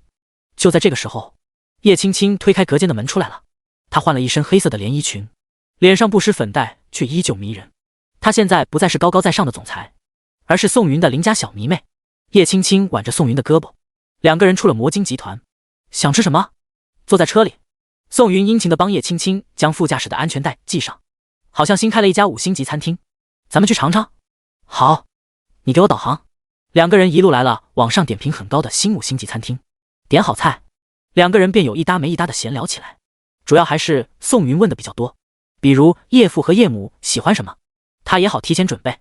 叶家虽然是魔都首富，什么都不缺，可你上门不能真的什么都不带，这是礼仪，关乎到第一印象。宋云可不想在这里翻车。两人聊着聊着，菜一道上来了，宋云尝了一口，感觉很一般，甚至没有在大学城的苍蝇馆子吃的舒服。也许大家来这里真的不是吃的口感，而是一种身份与地位吧。正当宋云心里感慨的时候，系统叮了一声，叮，检测到宿主位于魔都耶区芙蓉街道的丽江餐厅，是否签到？签到。宋云也没多想，毕竟一个餐厅里面还能签到什么好东西不成？可系统的奖励却让他大吃一惊。叮，恭喜宿主签到成功，奖励宿主宗师级厨艺，以及古今中外100位名厨的做菜心得。一股记忆洪流进入宋云的脑子，宋云就仿佛学了厨艺很多年一样，随便想一道菜品就能在脑海里知道这道菜的做菜步骤以及要求。两个人吃完饭，宋云笑着问道：吃饱了吗？没有，他家菜品的量好小，真的是越贵越精致。哼，叶青青不满说道。走，回家给你做好吃的。宋云哥哥，你还会做饭？带着满脸疑惑的叶青青，宋云回到家里，从冰箱中取出一些食材。由于已经吃了一顿，宋云就稍微的蒸了点米饭，炒了2个家常菜。在做菜的时候，宋云也在不断磨合那些厨艺以及名厨的技艺，最终磨合完毕。2道菜出炉，一道西红柿炒鸡蛋，一道辣椒炒肉。当饭菜被端上桌子，叶青青眼睛里都快冒光了，好香！叶青青迫不及待地夹了一口辣椒炒肉，吃进嘴里，辣椒的辛辣被完全释放，在口中不停地流窜。可辣味在刺激舌蕾的同时，也让人分泌了一种物质，使得叶青青一口一口夹着菜，根本停不下来。好好吃，原来你藏得那么深。叶青青往嘴里填了一口米饭，含糊不清埋怨道：呵呵，好吃就多吃点。宋云往自己的饭碗里浇了一点西红柿炒鸡蛋的菜汤，刚入嘴，宋云就感觉自己之前吃的那些叫什么呀？这才是真正的菜啊！两个人风卷残云，将所有的饭菜全部吃光，就连一滴汤都没剩。叶青青坐在座位上，揉着有些发胀的肚皮，满足说道：我终于知道之前为什么你不给我做饭了，肯定是怕我吃的停不下来，然后吃的越来越胖。我没有，我不是，你别乱讲。宋云总不能给叶青青说，我今天签到获得了厨艺奖励，我其实也是第一天吃到自己做的饭吧。唉，不用你说，我自己心里有数。我要是继续这么吃下去，迟早要胖的。那以后还吃不吃？吃啊！为什么不吃？我老公做饭好吃，我不应该偷偷高兴吗？以后咱家所有的饭菜都你负责了。叶青青狡黠一笑，对着宋云撒起娇来。行，完全没问题。于是两个人在别墅里待了一天。晚上的时候，叶青青又吃了一顿宋云做的饭。吃完饭，叶青青选择回家，毕竟马上就要安排双方见面了。她先回家给父母交涉一下，到时候也不至于突然。宋云把叶青青送回家，自己孤零零回了别墅。第二天，宋云先去了一趟医院，将袁思怡母亲的病情大概跟那些主任们说了说。那些精湛的医师耐心听完了后，还是想见一下袁思怡，毕竟这些年都是她在照顾母亲，对于病情以及程度上面肯定比宋云知道的更加详细。于是宋云给袁思怡打了个电话，约在学校门口见面。宋云开着跑车到了袁思怡的学校门口。今天是周末，学校来来往往很多大学生，有的是陪情侣去逛街，有的是哥几个打算开黑上网。但此时一辆跑车停在哪里，顿时吸引了绝大多数人的目光。一些姿色上好的女大学生打开自拍，对着跑车不停地合照，一波照完，另一波接上。最后有一个比较大胆的女生，趴在兰博基尼的车头，然后让同伴给她拍。坐在车里的宋云有些尴尬，这个女生穿着连身的包臀裙，上面也只是将把两团包裹住，但一趴在车上，顿时被挤压，一道很深的沟沟在宋云面前晃来晃去。但因为车的玻璃上都贴了膜，外面看不到里面，但里面能看到外面，所以现在宋云不知道是该打断这个女同学，还是该大饱眼福。第42，您对于生活真是一个有追求的人。同学，能不能从我车上下来？宋云眼瞅着这个女生越来越过分的动作，终于忍不住打开窗户提醒了一句。原本还在乐滋滋拍照的女生顿时脸红跑到一边，简直太丢人了，人家车主竟然就在车里，而帮她拍照的那个女生愣在原地，被宋云的样貌深深吸引。她可不记得自己学校里面竟然有这么帅的小哥哥，而且还这么有钱。众人一时间也是哗然，许多女生顾不上矜持，纷纷上去找宋云索要联系方式，但是都被回绝了。就在这个时候，袁思怡出来了，宋云连忙拉着袁思怡开车跑了。在人群中，一个身影悄悄望着已经驶去的跑车，这个人就是袁思怡的那个室友。宋云带着袁思怡直接进入了院长办公室，经过一些照例询问，这些主任们纷纷表示治疗完全没问题，因为所处的是私人医院，包括后期的疗养，这里也能提供最舒适的服务。当袁思怡张口问需要多少钱的时候，院长有点疑惑地看了宋云一眼。宋云轻咳一声，不用钱，安心让阿姨住在这里就好。于是双方人马约定了时间，把袁思怡母亲接过来，做一个系统化的检查，然后制定一套详细的治疗方案。宋云带着袁思怡出了医院后，发现她脸上的表情变了，之前虽然也在笑，但始终感觉她心里压着什么事。可现在的袁思怡如释重负，整个人阳光起来了。宋云把袁思怡送回学校，袁思怡迈着轻快的步伐回到了宿舍，刚推门就被室友挤在中间。干嘛呀你们？我可不记得我做了什么大逆不道的事。袁思怡开玩笑说道。不，你做了。几个室友异口同声喊道。看袁思怡发呆的表情，一个室友搭在她肩膀上，语重心长说道，思怡老师，你打算什么时候开个教学恋爱班？我第一个报名。我第二个。第三个。不是，你们在说什么啊？我怎么一句都听不懂？你还装？今天校外那个长相比明星还帅，而且开跑车的男生，是不是你男朋友？袁思怡听了这话，满头黑线，摆摆手说道，那是我从小就认识的哥哥，最近刚相遇。哦，青梅竹马，而且还是命运般的偶遇。可以的嘛，袁老师，你很有一手吗？你们在说什么啊？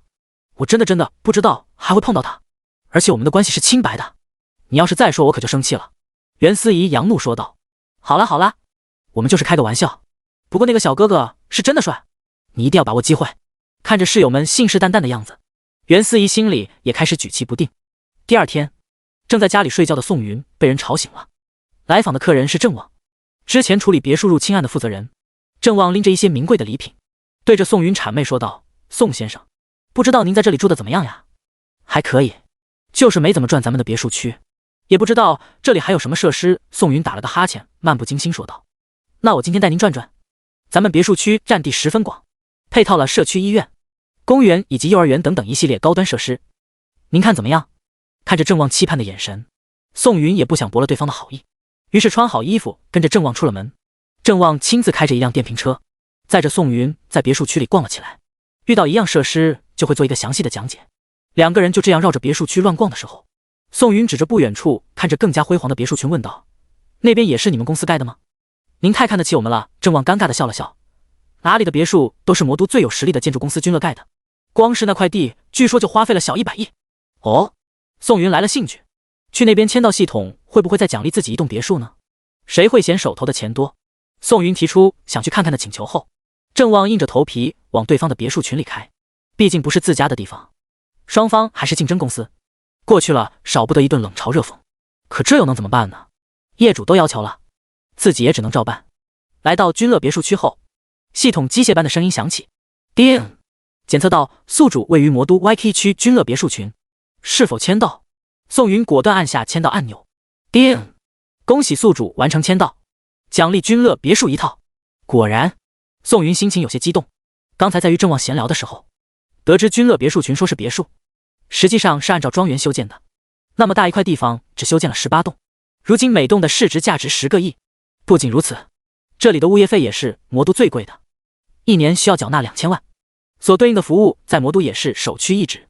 由于宋云和郑旺站在别墅区门口很长时间，安保人员有些好奇地上前问道：“二位是来找人 ？m.spoonice.com 不，我是这里的业主。”宋云走上前，在大门的验证区域按下指纹，瞬间如同城堡一般，大门开启，欢迎6号业主回家。安保人员连忙放行，而郑旺大脑已经不运转了，傻呆呆地站在原地。原本以为宋云是个家里有钱的富二代，如今看来何止有钱，是相当他妈的有钱啊！郑旺如同小跟班一样紧随其后，进入了君乐别墅区。别说，进入之后，宋云发现这里每家每户都是高墙大院，把门一锁就是一方天地。而且由于区域太大，每家每户都有物业提供的小电车，以供去大门口接客人。来到6号别墅，宋云在大门按下指纹，全自动大门缓缓展开，进入里面就是一个完全不一样的天地。这栋别墅占地得有5-6千平方，光是绿化就做了一半，可以说在家里就有一个私人花园供业主欣赏。不仅如此，露天泳池、桑拿房、网球场、露天 patio 坪等等一应俱全。进入房子，里面配备了室内电梯，装修的程度比起他现在居住的地方高档了不知道多少倍。郑旺也是惊讶的东张西望，跟着宋云走完一圈后感叹道：“宋先生对于装修真是花了大心思啊！我刚才职业病犯了，估算了一下，光是装修就需要花费2个亿。您对于生活真是一个有追求的人。”第43初次相遇，宋云在熟悉了新别墅后，打算将这个地方定为他与叶青青真正成为夫妻后的居住场所。宋云带着意犹未尽的郑旺出了别墅，刚一出门就看到对门的5号别墅也走出一个中年人。这个中年人看着和邻家大叔没什么区别，唯一让人印象深刻的是脸上岁月沉淀后的从容。spoonice.com 您好，宋云笑着点头打了声招呼。你是新搬来的6号住户？中年人好奇地打量了一番宋云，在他的印象里，整个魔都甚至于整个华国都没有这么1号有钱的年轻人。是的，今天就是先来看看房子。年纪轻轻就有这么大的家业，很不错了，不知令尊是？呵呵，我们一家就是普通人而已。中年人愣了一下，然后拍拍宋云的肩膀。这个小子虽然有钱，但一点也不傲气，更没有普通人那些自大爱炫耀的毛病，是个挺不错的小伙子。难得碰上一个看得上眼的青年才俊。中年人邀请宋云一起去社区内的咖啡厅坐坐，宋云欣然答应。郑旺则是提前离开了，两个人一前一后进入了咖啡厅。中年人点了杯纯黑咖啡，不加奶不加糖，刚端上来，苦涩的气味弥漫，闻习惯后竟还能从其中嗅到一丝醇香，这让宋云也忍不住来了一杯。这里的咖啡豆都是全球精选出来的，过程也是由著名的咖啡师亲手烹调，值得一尝。中年人示意宋云慢慢抿一口，宋云刚刚沾唇，苦涩，极度的苦涩，但咽下去后，口中竟有残留的香气，让人忍不住再来一口。其实咖啡有一种办法更好喝，要不要试试？中年人对着宋云做了一个挑眉的动作，如同老顽童一般看着他，随后用汤勺舀起一点咖啡，轻轻地吸入口中，一边吸吮，一边发出了滋滋的声音。这对于一个要脸皮的人，肯定在大庭广众之下做不出来。可宋云前几个月还是泥腿子，他根本不会在意外人的目光，紧接着学了起来。别说，这样一来，咖啡与空气充分接触，在空中立马就散发出了香气。这一粒一粒吸进来的咖啡，如同雨点一般敲打着味蕾，顿时满口生香。中年人满脸笑意地看着他，看来这个年轻人还真的好好结交一下了。做了这么长时间，还不知道您叫什么呢？宋云放下咖啡杯，好奇问道。我托大，你就叫我叶叔叔好了。不错，这个人正是叶青青的父亲。叶叔叔，您在这里住了多久了？叶父摆摆手说道，这里只不过是我投资的一处房产而已，我家不在这里，今天来是偷藏一些我的私房钱。听到这，宋云和叶父面面相觑，相视大笑起来。小伙子，我看你这个人不错，是做什么工作的啊？叶父看宋云长相帅气，更是带着一股世家子弟的贵气，心中起了念头，自家的女儿都这么大了，想找一个他喜欢的或者门当户对的实在太难了。没想到今天就碰到一个，这小伙子长得跟自己年轻时候一样，女儿也许会喜欢吧。自己做了点小买卖，也不怎么挣钱，过度的谦虚，就是骄傲了呀。叶父指着宋云，笑着说道。于是两个人愉快地聊起了天。一边聊着，叶父的心中越是惊讶，这个小伙子对于世界局势以及经济发展竟然看得如此透彻，这让他起了爱财的心。当聊到股票的时候，叶父笑着说道：我最近刚才买了一只白山药业的股票，你以为怎么样？叶父对于投资可以说是一个老手了。白山药业这只股票在市场上一直不温不火，可因为它的竞争对手龙山药业的药材培育基地最近连连大雨，导致许多名贵药材被雨水浸泡，根本无法入药。这就是一个信号，在这场两家公司的争斗里，白山药业在近期一定会占据上风，股票也会一涨再涨。听了叶父的话，宋云稍加思索后摇了摇头，近期持有可以，但我不建议您拉长战线。说实话，叶父对于这笔投资十分看好，在圈内与朋友聊天的时候，提起这笔投资也是被好友夸赞，这让叶父心中感觉自己始终宝刀未老，可现在却被宋云一个小年轻打击了，这让叶父眉头轻皱。可以给我一个理由吗？宋云平日里也会关注一些市场动向，他打开手机，搜出一条新闻，新闻大致内容就是国家将龙山药业的几款药列入了医保范围，这就表示那几款药的市场份额将会无限扩大。随之宋云又打开一条新闻，说的是龙山药业在1个月前就收购了3家药材培育基地，可以说原本的培育基地就算是烂透了，他依旧有方法弄来好的药材，只不过这些新闻已经被白山药业在网上发布的通稿淹没，现在铺天盖地都是说龙山药业即将无药可用，以此来打压股价。叶父看了后仔细思考了一番，叹了口气，自己犯了投资界最大的通病，那就是自大。一旦投资的次数多了，就容易沾上这种臭毛病，一旦投资就只认准自己看到的，而不是去搜寻一些真相，这是大忌。叶父欣赏地看了宋云一眼，说道：那你认为什么股票可以投资呢？原本叶父以为宋云要说互联网或是什么新兴产业公司，可让他万万没想到，宋云竟然推荐了一只实体产业的公司，并且这个公司做的行业是夕阳产业。看着叶父疑惑的神情，宋云也没过多解释，因为他已经买了5000万这家集团的股票，就等着升值呢。这样吧，我回去以后再看看。至于你提醒我的白山药业，我也会在涨停的时候全部抛售。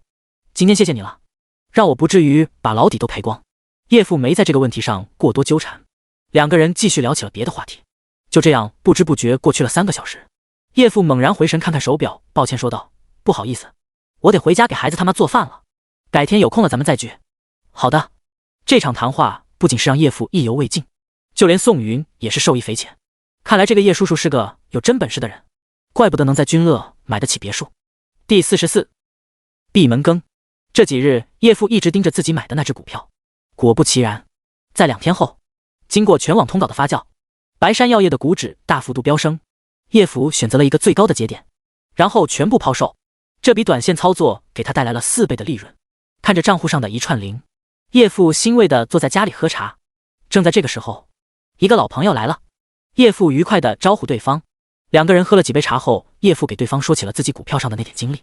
对方听完也是直呼后悔，没有跟进白山药业的股票，还让叶父下次投资的时候一定得拉上他。叶父答应后，就给对方讲起了在咖啡厅与宋云接触的经历。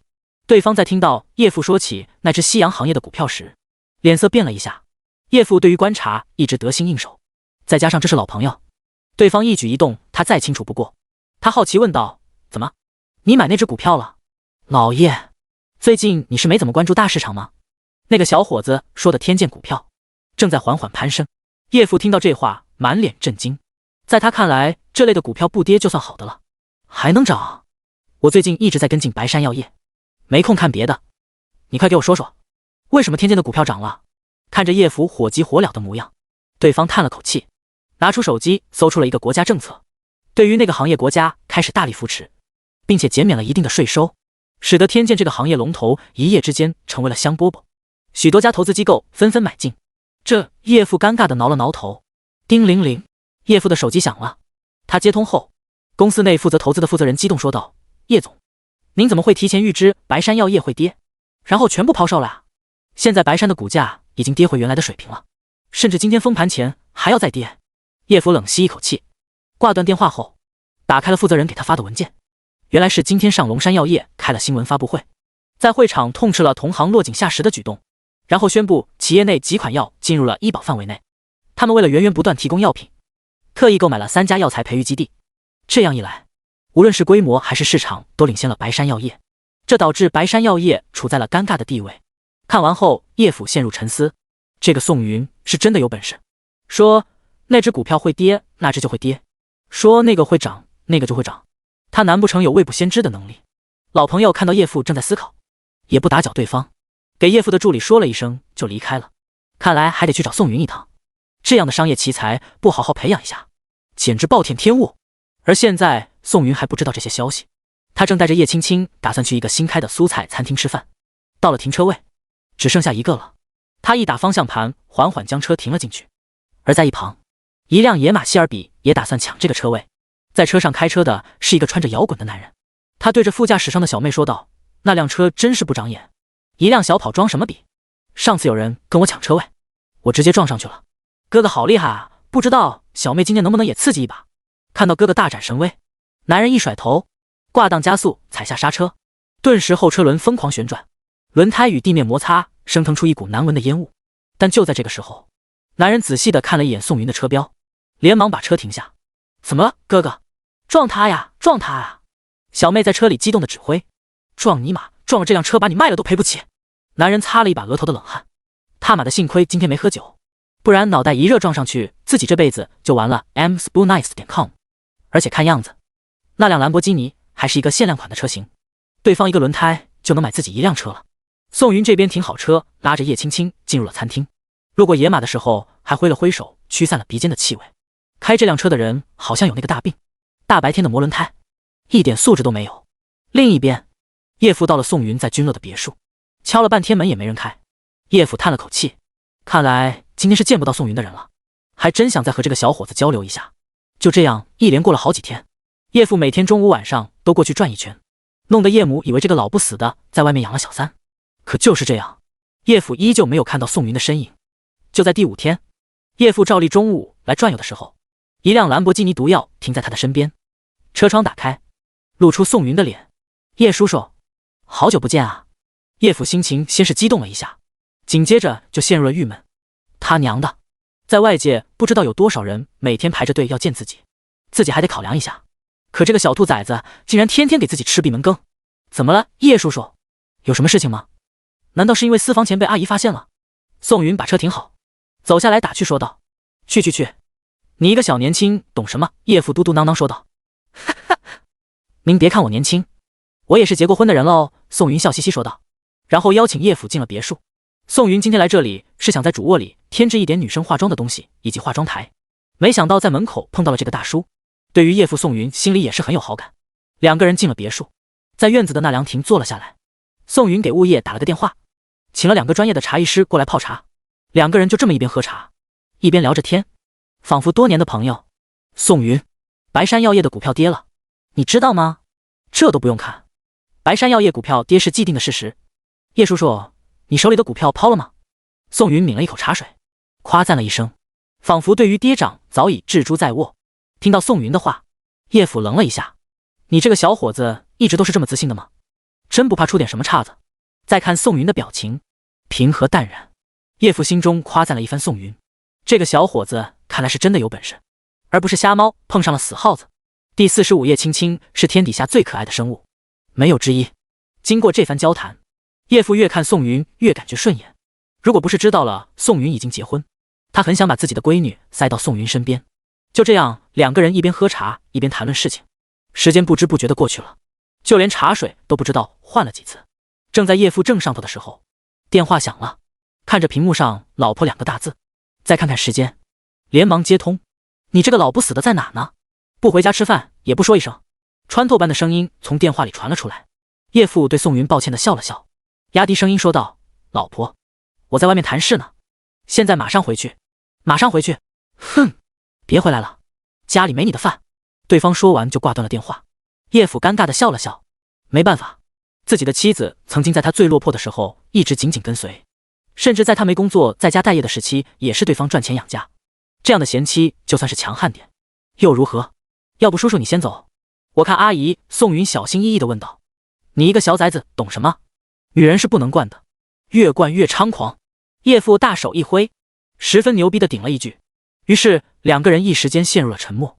过了一会，叶父喝光杯子里的茶，咂巴嘴站起身来，那个我还有点事，先走了，改天咱们爷俩再聊。您慢走，需要在物业找个司机给您送回去吗？宋云强忍着笑意说道。这个大叔还真是可爱，明明怕老婆怕得要死，在外面还得故作大男子，这样的夫妻肯定平日里也很爱吧。不用了，我自己带着司机呢。叶父嘟嘟囔囔说了一句，然后转头离开。宋云也起身活动了一下身体，坐了一天身子还是有点发酸。看着在一旁穿着旗袍站着泡茶的茶艺师，宋云抱歉说道，不好意思，我们聊得太入迷，忘了你了。这样吧，你回去找你们经理说，我为了补偿你，在你的原定工资上加5万的小费，让他挂在我的账上。君乐的别墅住着的无一不是富豪，对于他们的消费都是1月1结。茶艺师听到这个消息后心中一喜，也顾不上腿酸，给宋云行了一个十分古风的万福礼，收拾了一下茶具，匆匆离去。宋云看着智能的家逐渐亮起灯光，不禁感叹有钱就是好啊。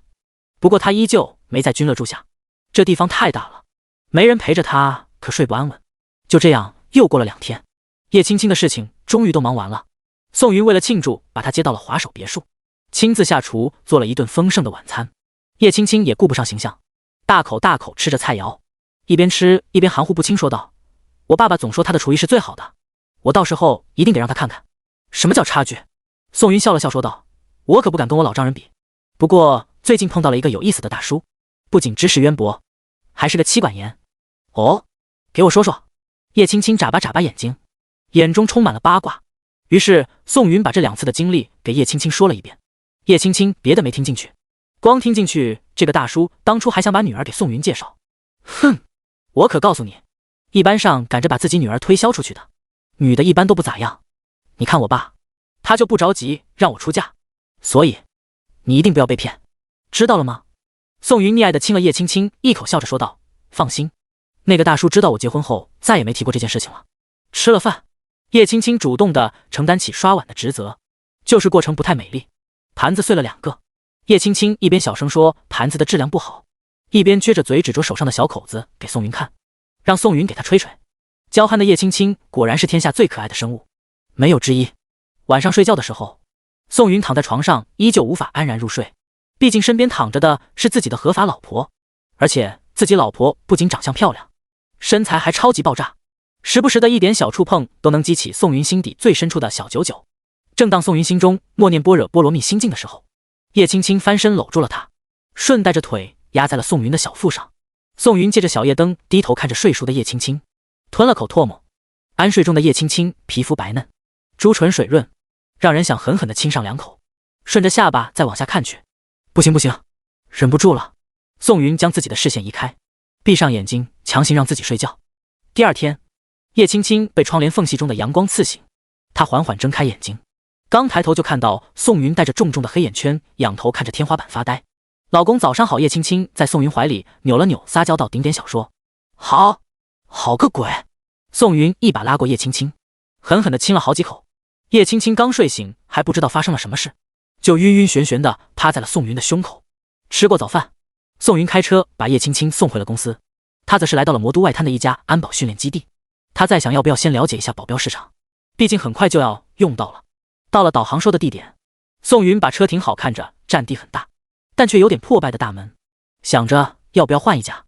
就在他犹豫的时候，一个60多岁的老年人身穿中山装，不声不响站在了他的身边。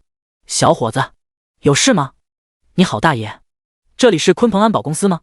是啊，你是来雇佣保镖的吗？老大爷双手背后笑眯眯问道。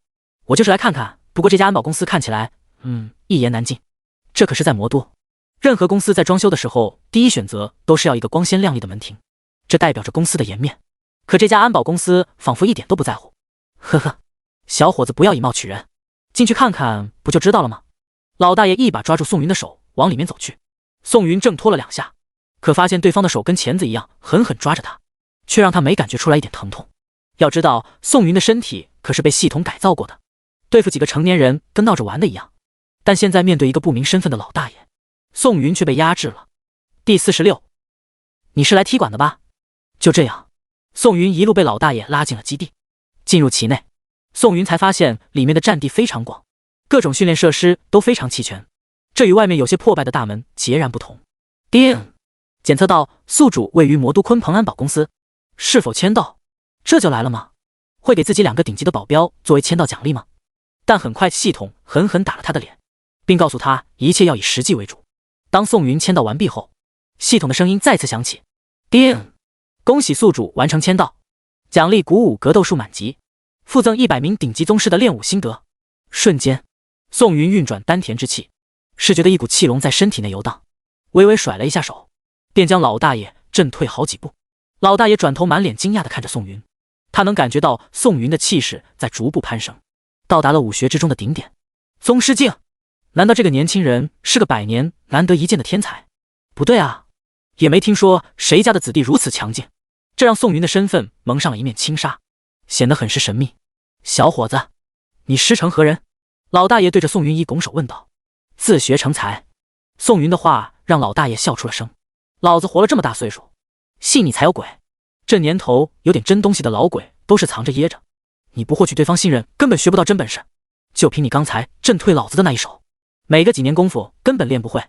于是在老大爷的眼里，宋云从一个客户变成了一个来踢馆子的人，只不过这个人有点棘手，自己都不好处理。难道这家公司今天的招牌就要砸了吗？看着老大爷心痛欲绝的模样，宋云疑惑的上前想要拍醒对方，可谁知老大爷一个八卦步躲过了他。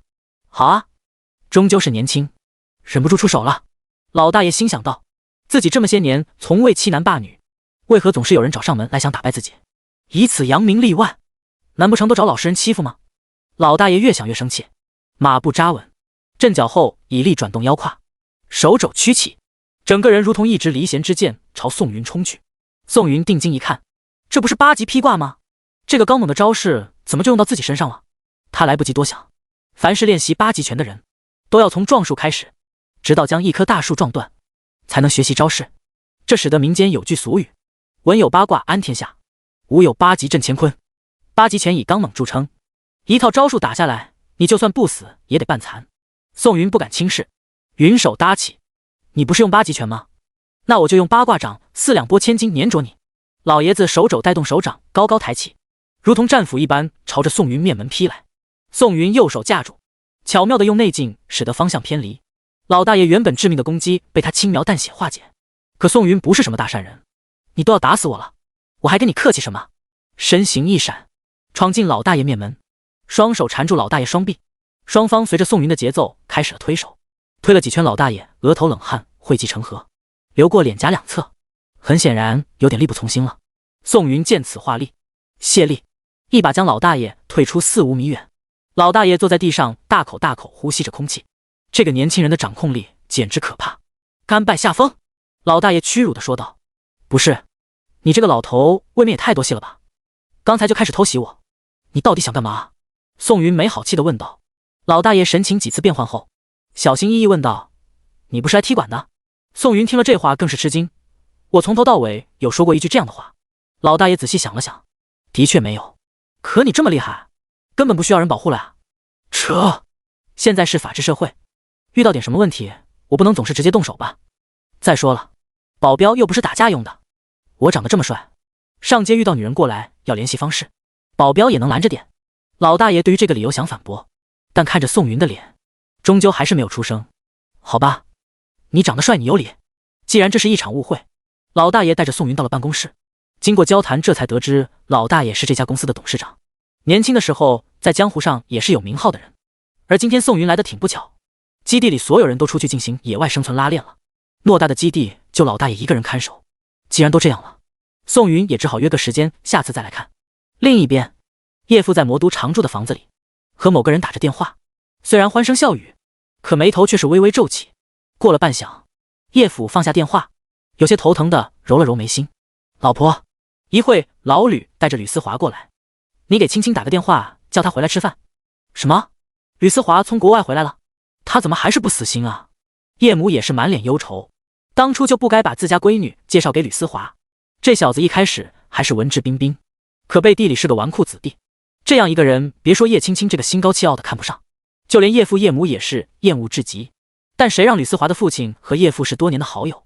当初还帮助过他，这就导致很恶心一个人，但却不得不见。想到这里，叶母狠狠踹了叶父一脚，都是你这个老不死的教唆两家年轻人见面，如果我女儿真进了火坑，你就等着被扒皮吧。叶父此时也是叫屈连天，还不是你这个婆娘担心女儿的婚事，才叫我张罗的吗？怎么现在全怪我身上了？当然，这话叶父是不敢说出口的，他是真的怕被叶母赶出家门。你说，这事该怎么办？叶母气冲冲地问了一句。叶父叹了口气，点燃一根烟，轻声说道：你真当你女儿是傻子吗？吕思华这个小崽子是什么样的人？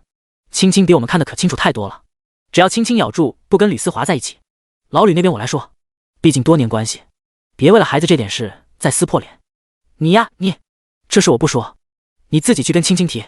别呀别呀，闺女现在本来就不待见我，别一生气以后都不回来住了。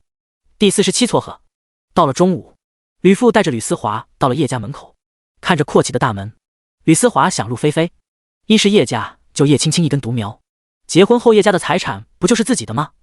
二是叶青青真的很漂亮，比他玩过的所有女人都要迷人，就这2点，足以让他这个在外的纨绔子弟变成一个乖乖男。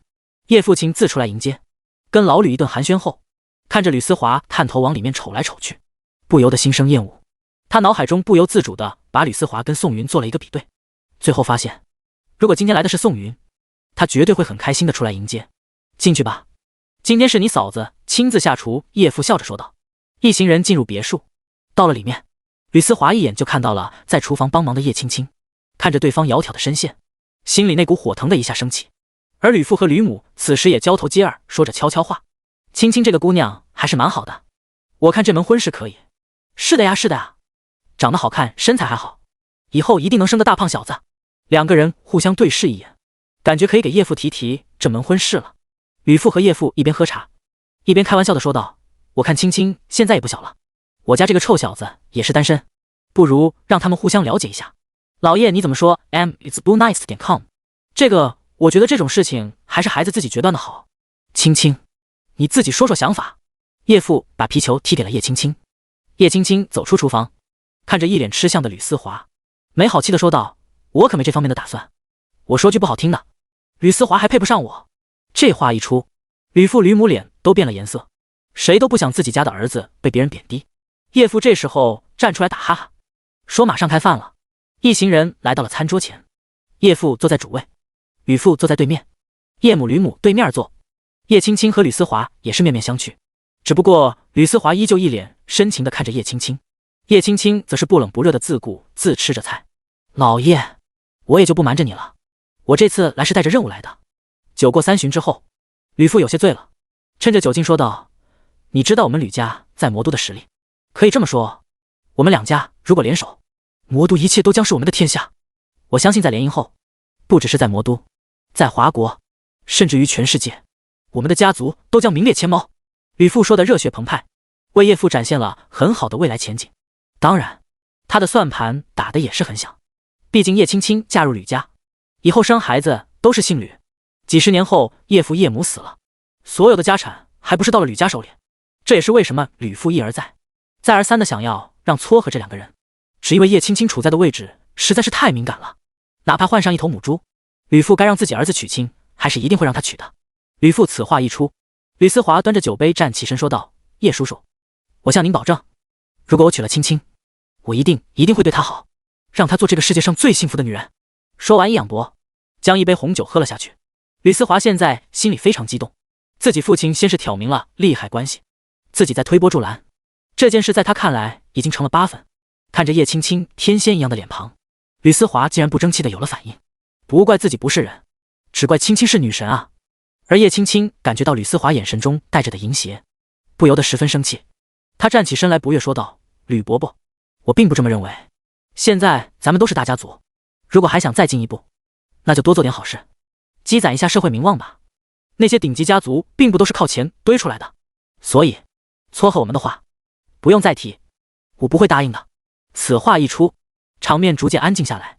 吕思华面色阴郁地看着叶青青，不过也没开口，只是心中早就把他扇了几百巴掌。这个小婊子竟然敢拒绝他的求爱，真是不知天高地厚，真当自己长得好看就能为所欲为了。这过后再议。过后在意，叶父跳出来打圆场，然后端起酒杯和吕父碰了一个。虽然吕母还想说点什么，但被吕父握了握手，最后开始张张嘴，没有出声。呵呵，现在的时代的缺变了。咱们年轻的时候结婚那个不是父母之言，甚至我和思华他妈洞房的时候才见到第一面。吕父似乎在回忆往事，现在小年轻都是要先恋爱，再谈结婚，是我太心急了，老爷对不住了，给你赔礼道歉。说完，吕父将满满一杯白酒喝光，然后继续说道：不如这样，咱们也不谈婚事，先做朋友可以吧？明天让思华和青青一起去游乐园转转，培养一下感情。如果再不行，我就不提这事了。吕父场面话也说了，该做的也做了，你老爷即使是魔都首富，也得给我几分面子吧。再说了，就只是出去玩玩，又不是明天就结婚。你如果再拒绝，那就不太礼貌了。可以说吕父这一步棋下得很巧妙，正中节点，也不会显得多突兀。叶父有点头疼，叹了口气说道：青青，要不明天？没空。叶父话还没说完就被叶青青打断了。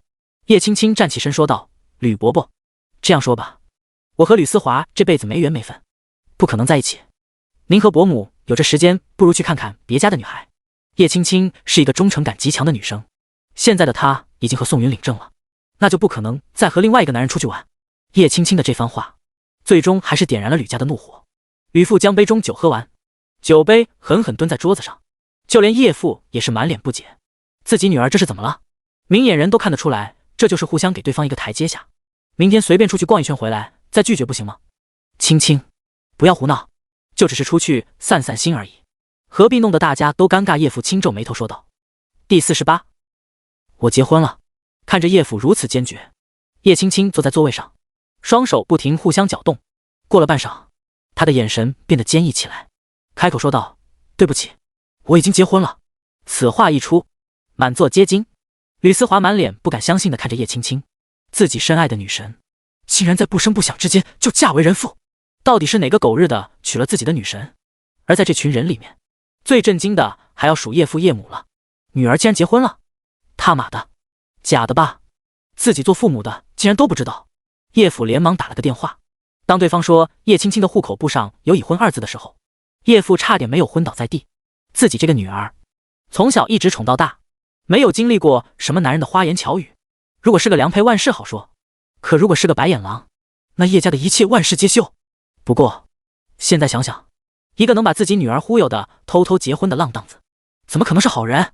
自己的女儿就这样被人骗了，先不说嫁不了宋云那种人中龙凤，现在看来连吕思华这种货色都嫁不了了。唉，女儿你糊涂啊，说你嫁的男人叫什么？叶父此刻是真的生气了，作为魔都的首富，现在连女儿结婚都不知道，事情传出去指不定要被多少人耻笑。叶父这个时候是真的想把哄骗女儿的那个人渣撕碎。吕父坐在一边，看着餐桌上叶家父女2人的争吵，心里再也没有让儿子娶对方的念头了。叶青青也是头一次见到父亲如此暴怒的模样，在他的印象里，父亲一直都是温文尔雅，似乎没有什么事情能让他生气。可现在这是怎么了？不孝女，说那个男人到底是谁？叶父一拍桌子站起身来，见父亲的情绪越来越激动，叶青青更是不敢说宋云的名字了。叶父平缓了一下情绪，让管家将吕家一行人先送走了，接下来就是家事了。吕家人走后，叶父闷闷地坐在沙发上抽烟，叶母则是小心翼翼地帮他顺着气。叶青青此时站在一边，叶母看着女儿，不争气地对她用了一个眼神。叶青青见此，装作一副可怜巴巴的模样，眼泪说来就来，人见犹怜。她缓缓走到叶父面前，蹲在叶父膝下，抬头泪眼婆娑地说道：爸。叶父此时还在气头上，可也就抵挡不住叶青青这波可怜攻击，他将烟碾灭，狠狠叹了口气：你眼里还有我和你妈妈？从小到大，你要什么我给什么，现在你倒好，结婚这么重要的事，你都敢瞒着我们。叶青青，你到底是怎么想的？虽然叶父语气中依旧带着严厉，可明显已经有点软的迹象了。爸爸。叶青青可怜巴巴摇着叶父的胳膊，撅着嘴说道：您看女儿像不懂事的人吗？只不过当时出了点事，我才迫不得已打算临时结婚的，不然我肯定会把她先带过来给您看看的呀。爸爸，我说的都是真的。叶母此时也站出来打圆场，一边帮叶父顺气，一边温和说道：青青，爸爸妈妈都不是老古董，你既然现在已经结婚了，那就得给我们说说那个男孩的情况吧。而且老公，你上次给我说你碰到了一个年轻有为的小伙子，那为什么我们的女儿碰到的不是这类人呢？我相信我女儿的眼光，就像相信我年轻时候的眼光。这一记马屁拍得叶父心情舒畅。叶母说的不错，当时两个人结婚根本没得到叶母家的祝福，直到他慢慢发迹后，两家人才有了走动。爸爸妈妈说的没错，当初她嫁给你的时候，你不也什么都没有吗？可现在呢？您可是魔都首富，谁还敢说您的不是？所以我遗传了妈妈的基因，肯定会为您挑选出一个乘龙快婿的。叶青青撒娇说道。哼，既然这样，我也懒得去查了，你把他后天给我带过来，我要是感觉可以，立马给你们办婚礼，如果感觉不行，那就别怪爸爸棒打鸳鸯了。叶青青知道叶父只是当真了，在魔都，如果叶父想查一个人，那真是分分钟的事，就像刚才查他有没有结婚，只是一个电话就能得到任何想要的信息。正当他在想要不要和宋云私奔的时候，叶母在一旁出声道：青青，既然你认为你挑选的另一半合你心意，那你不应该对他有信心吗？如果连这点信心都没有，妈妈劝你还是分开的好。好，那就后天。叶青青说完就回了房间。叶父躺在沙发上，唉声叹气，女儿长大了，再也不是小时候那个追着他要吃糖的小女孩了，她已经有了自己的想法。虽然这个想法惊吓到了所有人，相信在今天，魔都首富家女儿私自结婚的消息会被所有人知道。不行，要先把叶青青的档案封存。想到这里，叶父给一个老朋友打了个电话，将叶青青的文件列入了机密，封存在档案室，没有一定级别根本无法查看。叶母在一旁笑盈盈地看着自己老公做的这些事，虽然嘴里骂着叶青青这个不孝女，可依旧还是护犊子的很。另一边，叶青青回到卧室，拿出手机跟宋云聊起了天，并告诉他自己父亲打算后天就见一面。宋云说实话心里还是有点打鼓的，毕竟对方可是魔都首富啊，这种人平常日理万机，见到的都是国际上的大人物，自己能入得了对方的眼吗？虽然心中还是带着担忧，可宋云依旧打算去，自己现在身家也算可以了，不见得就比那些富二代低一头。很快就来到了2天后，叶青青一大早就把宋云叫了起来，然后给他发了个地址让他来，而叶父叶母则是坐在大厅悠闲地喝着茶。叶父想好了，无论如何今天也要拆散他们2个。叶青青看着父母的样子，心里也是十分担忧，希望宋云哥哥可以闯过这关。涂刚，你去门口迎迎客人，要是对方连你那关都过不了，那就别放进来了。叶父对着自己贴身保镖冷冷说道。第49你老丈人是王八蛋。涂刚已经保护了叶父将近10多年，他本身就是特殊兵种退役，在这10多年中，在叶父的身边成功抵抗了无数次的伤害，所以说涂刚是叶父的左膀右臂也不为过。涂刚走出别墅，站在门口，不多一会，一辆跑车开到了门口。在叶父身边久了，涂刚自然知道这辆车价值不菲。你好，先生。今日叶府不迎客，涂刚十分客气地把车子拦了下来。宋云走下车，对着拦住他的人黑衣人笑了笑说道：你好，初次见面，我叫宋云，是青青的老公。涂刚摘下墨镜，满脸震惊地看着宋云，过了半晌才缓缓说道：竟然是你，您认识我？涂刚何止认识，他作为叶父的保镖，每次叶父出行他都要跟随，或明或暗。叶父最近去君乐塔也有在旁边，只不过是在暗处护卫。当他看到叶父与宋云相谈甚欢，就知道这个年轻人非池中之物。可现在没想到，这个人竟然是大小姐的老公！天哪，这世界上竟然还有如此凑巧的事！他当即让出身子，拍了拍宋云的肩膀说道：小兄弟，我先进去通报一声，你在此等候一下，我相信老爷一定会满意你的。宋云感激地道了声谢。涂刚一路小跑进了屋子，此时叶青青面色有些憔悴，从昨天晚上开始他就没有睡好，他是真的怕宋云遭到父亲的刁难。涂刚进入屋子，对着叶父富尔说道：老爷，姑爷，不对，那个人已经来了。叶父疑惑地看着涂刚，怎么回事？小老弟，怎么出去一趟回来称呼都变了？还姑爷，奶奶的，你改口倒是快，说那个男人到底怎么样？叶父生气地拍桌子喊道。涂刚连忙压手，示意叶父降低声音：老爷，多的不敢提，起码这个姑爷你肯定喜欢。开玩笑，在魔都能和老爷聊天的人本就不多，而被老爷看好的年轻人更是屈指可数。但一边被老爷看好，一边还能聊得愉快的，就宋云一人。叶父看着自己的贴身保镖达雅尼，很是不爽，对于那个未见面的男人更是心中带了怨恨。他娘的，自己保镖才出去没多大会，就成了叛徒。你这个王八蛋，还真是会蛊惑人心。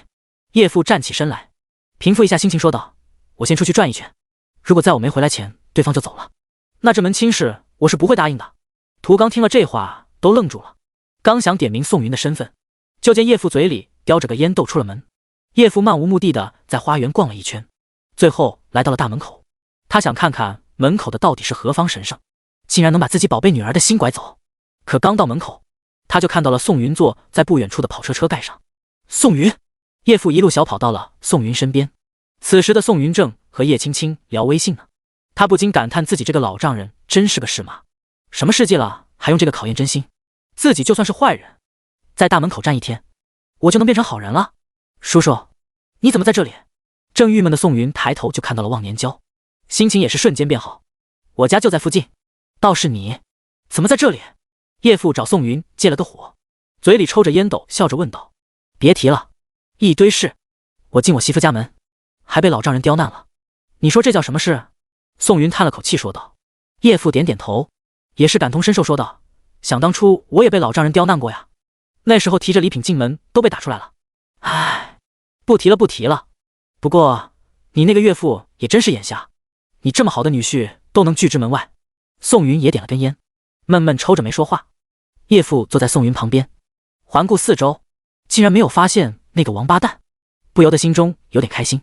看来对方还是拉不下面子走了，这样青青就不会怪自己棒打鸳鸯了吧？比较是哪个男人自己选的？叶父的心情豁然开朗，拉着宋云聊起了天。他根本没把宋云往自己女婿身上套，一是宋云把车停靠在了另外一家人的外面，二是宋云之前说自己结婚了，而自己女儿那个根本不叫结婚，最多是两人私下扯证而已。基于这两点，叶父对于宋云的老丈人也是怨念颇深。你这个老不死的，宋云这么一个好小伙子，看上你家姑娘那是给你面子，你得去看看祖坟是不是冒青烟了。你现在倒好，在家里摆阔，挡着不让宋云进屋。我呸！于是叶父当着宋云的面说了宋云岳父很多坏话。别看他挑拨离间，实际心里憋着坏呢。像是宋云这类人杰，心里没点傲气是不可能的。如果一上头因此离婚，那是不是正好和自己女儿登对？正好俩人也都离过一次婚了，肯定会更加珍惜对方。再加上有自己这么一个老丈人帮衬，那日子过得还不风生水起。想到这，叶父起了坏心思，他拉着宋云埋怨道：“这都快中午了，我看你那个岳父是不打算让你进门吃饭了。这样吧，你跟我回家，我带你认识一下我女儿。”宋云连忙摆手，这大叔还真是有点热情，自己就算是被岳父拦在门外，也不会随便找个人就重新认识啊。可叶父死缠烂打求着宋云跟他一起回家，宋云只能无奈地说进门坐坐。当叶父拉着他进了叶府大门的时候，宋云愣住了。对啊，这个大叔也是姓叶，难道他就是叶青青的父亲？叶父这时候心里还美滋滋呢，嘴里不停唱着好日子，今天把那个烦人的家伙撵走是小，让宋云见到自己女儿是大。他根本没想双方是否能互相看上，毕竟在他眼里叶青青国色天香，宋云帅气逼人，简直是金童玉女登对的很。另一边，别墅里叶青青焦急的左右乱转，为什么宋云哥哥不回自己消息了？是不是生气了呀？这可怎么办啊？都怪自己老爸，非要在这个关键时候出去转，还这么长时间不回来，眼瞅着都要吃午饭了，两个人面都没见到呢。第50，我狠起来连自己都骂。你们看我带谁回来了？叶福搂着宋云的肩膀，大摇大摆地走了进来。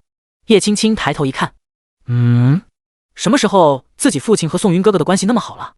还有说有笑，在他的印象里，父亲不把宋云撕碎就算好的了，没想到还如此大度。想到这里，叶青青的眼眶湿润了起来。老婆，这个小兄弟就是我经常给你提的青年才俊。叶父将宋云引入客厅，对着叶母笑嘻嘻说道。当看到叶青青期盼的眼神时，叶父冷哼一声，你看我也没用，你的那个冒牌老公已经不见人影了，我也不知道当初你是怎么看上他的，不过我告诉你，从今往后你别想再见他一面，否则有他没我，有我没他。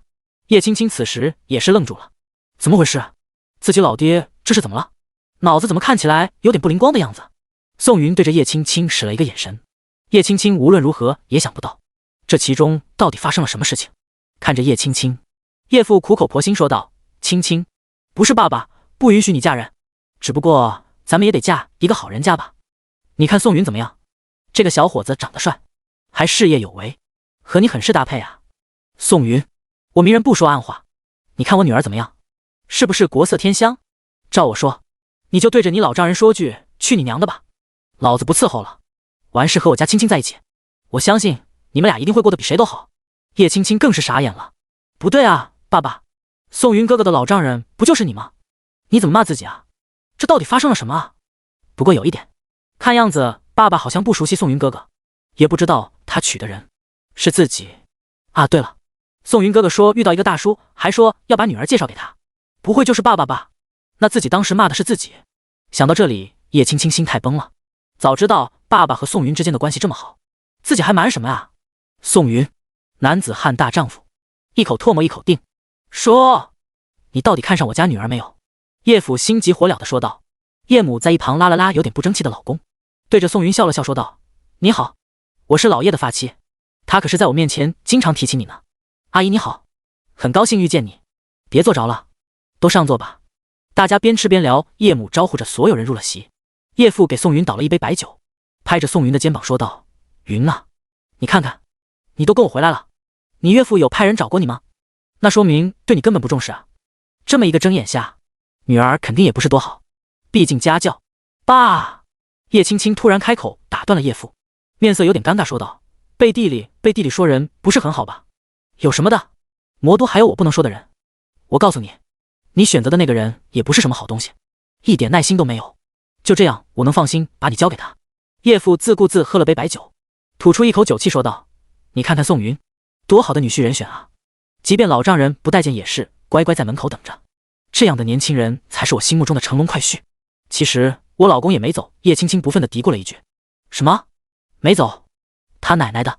那他人呢？我在门口转了那么长时间，都没见到一个人。不对，倒是遇到了宋云，但你总不能说宋云是你老公吧？那可就太扯了。叶父笑眯眯说道：啊，是，宋云是我老公。叶青青此话一出，叶父夹菜的筷子忽然脱手掉进盘子里，气氛一下子安静下来。现在叶父脑子里只有几个字：宋云是我老公。不可能吧？这世界上怎么会有这么凑巧的事情？万万没想到啊！自己梦想中的女婿，竟然真的是自己的女婿，真是让他怎么说才好。而且自己似乎一直在骂的就是自己，小丑竟是我自己。宋云摸着后脑勺，含笑说道：其实我也是刚知道您是青青的父亲。青青，宋云真的是你的老公，领过证的那种？叶父转头呆滞地看着叶青青问道：当然了，我和宋云哥哥可是恩爱的很呢。听到这，叶父狠狠一拍大腿：他娘的，不亏，骂自己就骂了，起码换来了宋云。早知道宋云是自己女婿，他就亲自开车去接了。他奶奶的，真是出大丑了。最后在宋云和叶青青的讲解下，众人总算把这一切事情都捋顺了。原来宋云和叶青青领证之后，并不知道双方父母，而宋云在君乐买了那栋别墅，遇到了叶父，也只是偶然，更没想到因此两个人居然成为了忘年交。就这样一步错，步步错，大家都被蒙在鼓里。叶青青坐在宋云身边，笑嘻嘻地看着叶父说道：爸爸，你当时还骂宋云嘞？呵呵，我那不是不知道吗？再说了，我狠起来连我自己都骂，骂两句我女婿怎么了？叶父梗着脖子反驳道。叶母也是打趣问道：那你对这个女婿还满意吗？满意满意，你要是早说你老公是宋云，我又何必闹出这么多幺蛾子，早就发帖告知众人，我有一个好女婿了。叶父讪讪说道。就这样，一桌人推杯换盏，开心地吃了顿见面饭。这导致宋云和叶父两个人喝得有点多。宋云还好，身体素质很强，分解酒精的能力比普通人强得多，但叶父就有点醉醺醺的。于是两个人坐在庭院的躺椅上，悠悠然地喝着茶，一直到了夜幕降临，一家人又吃了顿晚饭。吃完饭后，叶父带着酒气说道：这么晚了，你回去我不放心，你就住在这里吧。宋云听到这话，心脏扑通扑通加速起来，真是我的好老丈人啊，这就开始助攻了吗？但紧接着叶父的话让宋云心一寒。宋云，你就住在青青房间里吧，青青你陪你妈睡一晚上，你们母女很长时间没说过悄悄话了，眼瞅着你这个丫头都要出嫁了，以后这种机会也很少了。第51厨艺惊人。到了睡觉的时候，宋云被安排在了叶青青的闺房，闻着被褥上叶青青的味道，宋云心猿意马，但奈何这是在老丈人家，别看老丈人很喜欢自己，但在这件事情上，肯定还是向着他闺女。翻来覆去，宋云愣是睡不着。他口干舌燥的起床，打算去客厅找点水。刚走到楼梯，就被旁边一个人引撞了一下。宋云仔细一看，叶青青，你大晚上不睡觉干嘛呢？叶青青被撞疼了，哼唧两声，不满问道：我想你想的睡不着，看看能不能把你偷走。宋云拉着叶青青回到了房间，紧接着吻了上去。一番后，叶青青扶住宋云的胸膛，气喘吁吁说道：不行了，我再不回去妈妈就要出来找了。宋云只能遗憾地放走了他。谁让这不是自家地盘呢？随时都有可能被抓包。还别说，亲了叶青青几口之后，宋云躺在柔软的床上睡熟了。第二天一大早，宋云就感觉身上骑了一个人。她缓缓张开眼睛，发现叶青青穿戴整齐的跨坐在自己腰上。老公早安。大早上的就来撩拨自己，宋云发誓一定要让叶青青知道，早上的男人是野兽。她含住叶青青的唇，直到对方快呼吸不过来空气的时候，才缓缓松开。你这个坏蛋，我是来叫你起床吃饭的，你快起来，不然一会爸爸就要上来亲自叫你了。叶青青面色通红，娇媚的白了宋云一眼。宋云傻呵呵的笑着，穿戴整齐后跟着叶青青下了楼。小宋醒了，快来尝尝我做的早饭。我告诉你，在魔都商场之中，没一个人比我做的饭菜好吃。叶父端着盘子放在桌上，十分自豪地说道：我对粤菜、苏菜还有客家菜都有很深的研究。当初跟杰克马一起吃饭的时候，我都亲自做了一道菜呢。一旁的叶母也是点点头附和道：也许青青爸爸抛去商业天赋，做个厨子是最好的选择。你别看他在外面张口闭口几亿资金，实际上在家里也就是个家庭主妇。宋云笑着点点头，然后跟着叶父进了厨房。爸，我来替您打下手。听到宋云叫自己的称呼，叶父心中竟然没有一点抵触，反而洋洋自得。看来自家女儿的确继承了他母亲的基因，在挑选老公方面有一手啊。叶父想着打算做个蛋羹，将几个鸡蛋在碗中打散，撇去上面的浮沫，就放在了蒸笼上。宋云看了出声提醒道：爸，要是在这里面提前放点盐和味精提鲜，蒸出来滋味会比较足。叶父吃惊地看了一眼宋云，好奇问道：你也会做饭？呵呵，对这方面感兴趣。叶父听到这话，更是感觉宋云是他的好女婿，不仅长得帅，会投资，现在竟然还会做菜，这样的好女婿从哪找啊？终于，叶父做了几个菜之后，还差一道素三鲜小炒。看着宋云一直勤勤恳恳在旁边切菜洗菜，叶父也很大度的将掌勺的权力递交给了宋云。最后一道菜你来。叶父移到了旁边，将主厨的位置让了出来。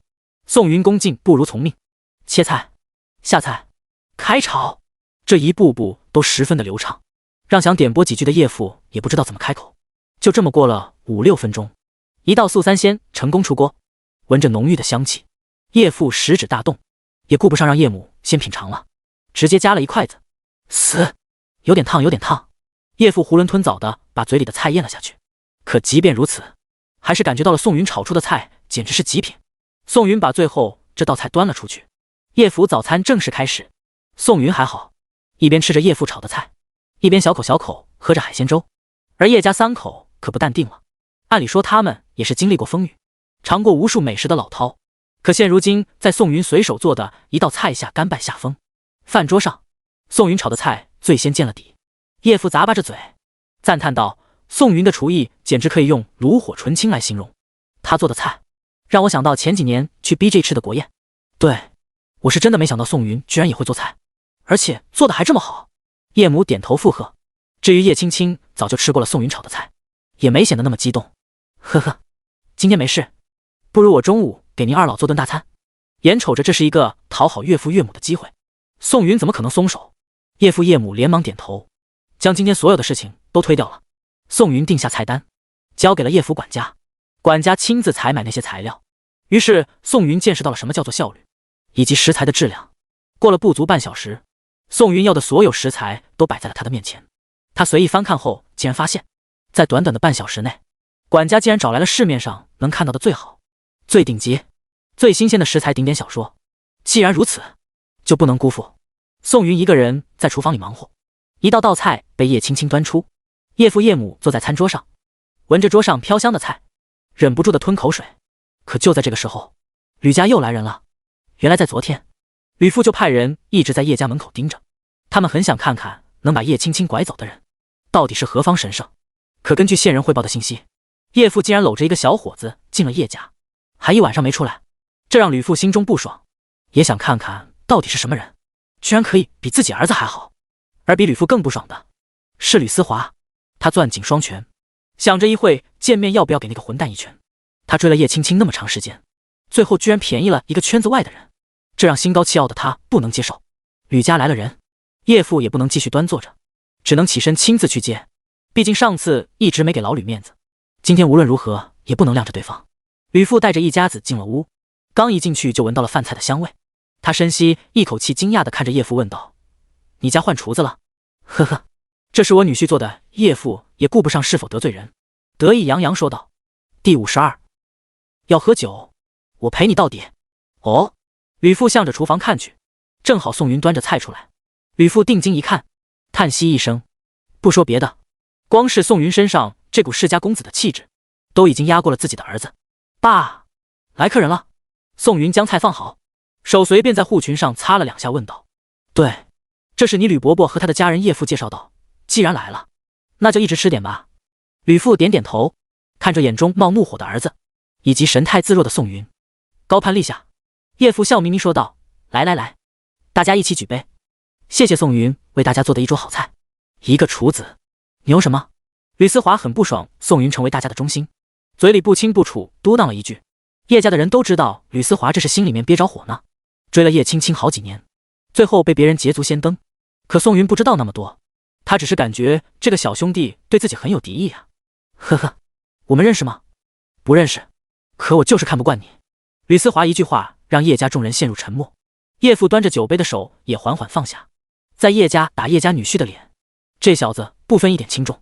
眼瞅着气氛逐渐尴尬，吕父连忙端起杯子说道：老爷，我敬你一个，看来你找了个好女婿，作为老兄弟为你开心，这是给了台阶。叶父不能不下，端起酒杯碰了一下，两个人一饮而尽。吕思华给自己倒了一杯酒，手指狠狠地捏着杯子，最后越想越不甘心，直接在分酒器中倒了满满一杯。我为我刚才的话道歉，我敬你一杯。吕思华缓缓端起分酒器，他打什么心眼，在场的所有人都知道。吕思华在圈子里还有一个名号，那就是敢喝能喝，和他拼酒的人每年都有，但大多数都是趴在桌子底下昏睡过去。现在他想用这招让宋云出丑。叶父现在说实话动了点真火，你这个小王八蛋，看在你爹的面子上，我不跟你计较，但你老老实实吃饭不行吗？非要跳出来给自己找存在感。还没等叶父开口，宋云便给自己的分酒器倒了满满一杯，先干为敬。宋云一扬头，白酒顺着喉咙滑了下去。说实在的，宋云是真的不怕这种干喝，他的身体体质要高于普通人太多太多，所以分解白酒的速度也很快。再加上他的手里还有一张前段时间签到的解酒卡，原本以为没用，看来今天用上了。吕思华看着宋云没有丝毫犹豫，不禁心想：喝吧喝吧，看咱们谁的酒量大。于是他紧跟上也是喝下去了一杯白酒。他晃晃脑袋，喷出一口酒气，还没等他夹2口菜缓缓，宋云提着酒瓶就给他满上了。小兄弟，头次见面，我敬你一杯。说完，宋云咕咚咕咚又是一杯白酒下肚。m.spoonice.com。 吕思华看着杯子里白色的液体，也顾不上吃饭，也喝了下去。来来来，头次见面需要连干3杯，我再敬你一个。宋云一仰脖子，又是一杯。吕思华看着宋云喝酒跟喝白水一样，心里犯怵，更多的是酒劲上头了。但是他先开的头，哪有退缩的道理？3杯喝完，吕思华赶紧吃了2口菜，压压胃中翻腾的酒劲。但宋云一口菜没吃，继续给吕思华的分酒器倒了一杯。我感觉咱们兄弟有缘分，喝一个。吕思华嘴里嚼着菜，右手在桌下攥成了一个拳头。宋云，这么喝太伤身体了，你赶紧吃点东西。叶父有些责怪说道，但心中佩服起宋云的酒量。对对对，先吃点东西。吕父连忙接话，他自己儿子什么情况他心里最清楚了。别看平常在外面能喝，但一顿酒下来都得4-5个小时，大家边吃边喝边聊天，酒劲很快就散了。但宋云这个乱拳打死老师傅的办法，让吕思华根本没办法招架。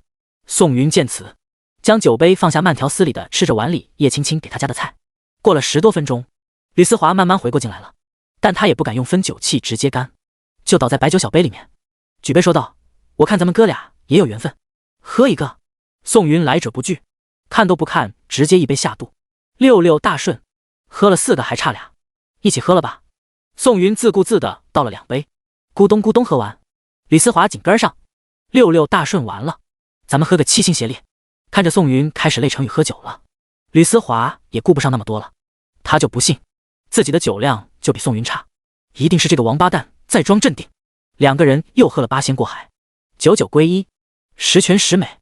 喝完之后，吕思华都开始大舌头了。你到底是谁？吕思华嘴里含糊不清问道。我就是一个普通人。宋云还跟没事人一样，笑眯眯的吃着菜。我扑通，吕思华还没说完就钻到了桌子底下。酒局眼瞅着都没办法继续了，吕父叹了口气，带着儿子离开了。在他看来，一味的跟宋云较劲是愚蠢的选择。没看宋云喝了那么多酒，脸色变都没变，夹菜的手根本不带一点颤抖的。而且宋云抓住吕思华给他敬酒的由头，开始直接猛喝，导致吕思华最后遭到反噬。吕父越想越恼火，看着躺在后座上不争气的儿子，狠狠甩了一巴掌。另一边，宋云和叶父2个人慢慢的喝着小酒，叶父此时心中也是十分畅快。宋云这阳谋用得出神入化，不错不错，再加上宋云烧的菜十分合他口味，叶父越看宋云越是喜欢。这顿饭虽然前期吃的有点不顺心，可后面却是补了上来。吃完饭后，宋云和叶父喝着茶聊天，叶父抿了一口茶水，好奇问道：宋云，说实在的，我还不知道你具体是做什么工作的呢。呵呵，其实想起来什么做什么，不过我在魔都有家医院，做的还行。哦，你自己开的？叶父吃惊问道。哪家医院？华创私人医院。听到名字，叶父嘴巴微张，一脸懵逼。第53宋董事长。叶父万没想到，魔都最大的私人医院竟然是自己女婿开的。要说有钱人最怕什么，肯定是生病和死亡。如果在医院之中有一个可以放心的人，那无疑是给了生命一个保障。好女婿，好女婿，叶父笑呵呵地说道。2个人聊天之际，宋云成为首富女婿的事情已经传遍了魔都，无数人都在心中猜测宋云到底是什么样的人，竟然可以俘获叶青青的芳心。那些追求过叶青青的男人也是越来越仇恨宋云，其中一个就忍不住打算找上门来好好问问，为什么女神嫁给了一个圈外人。他自然不会傻乎乎的自己冲到叶家，再怎么说宋云也是魔都首富的女婿，他一个小辈还不够分量。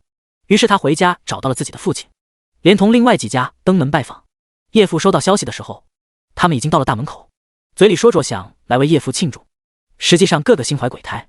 叶父虽然是魔都首富，可也不能一下得罪那么多的人。3家的人进了客厅，齐刷刷坐在沙发上等着看宋云。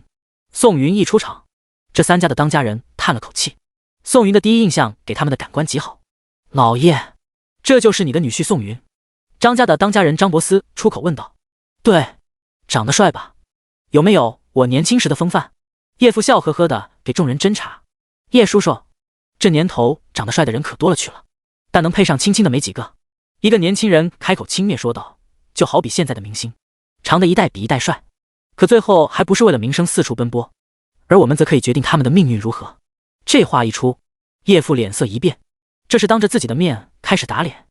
难不成我这几年太仁慈了，让他们忘了当初的雷霆手段了？那个年轻人的父亲看到叶父脸上透着阴郁，连忙开口道，胡说些什么？那些戏子怎么能和叶家女婿相提并论？不过有一点是没错的，那就是在社会上，长得帅的确没什么用，男人如果有了事业，就有了一切。我家儿子不争气，刚从英国留学回来，我给他投资了2个亿，让他先接触一下社会，谁知道他竟然1年内就开始盈利了。呵呵，我年轻时候可没这小崽子的头脑。说完，这个男人转头看向宋云，笑面虎一样问道，小宋啊，你是做什么的呢？这番话说出来，现场陷入沉默。过了半晌，宋云抿了口茶水问道，这位先生贵姓啊？免贵姓吴，叫吴建中。哦，在吴叔叔的嘴里，我似乎成为了一个靠着叶家吃饭的小白脸。莫等宋云说完，吴建中打断了宋云的话，小宋，我可没有这么说，你这话说出来让你岳父听了误会怎么办？我只是说男人要以事业心为重，你可不要曲解我的意思。呵呵，宋云笑着摇了摇头，继续说道，那您怎么就知道我没有自己的事业呢？你……吴建中上下大量了一番宋云，实在是没想到商城上有那个青年才俊叫宋云。那你给你吴叔说说，你是做什么的？投资。还有点实体产业。宋云淡淡说道，根本没把这些人看在眼里。投资？你也懂投资？吴建中摇了摇头，心想这个年轻人还真敢吹，别是弄了几万的基金都说自己会玩投资了吧？在他们眼里，凡是低于1000万以下的都是玩玩而已。我看在老爷的面子上，投资的事情我就不过多问你了。那你说实体产业是做什么的？华创私人医院。宋云语气中带了点火气，自己本来今天还挺开心，总有些不长眼的人过来找事，老虎不发威，真当他是小白脸了。哈哈，小伙子可不要撒谎啊，我和你们院长认识，如果一会打电话过去对方不认识你，那就丢大人了。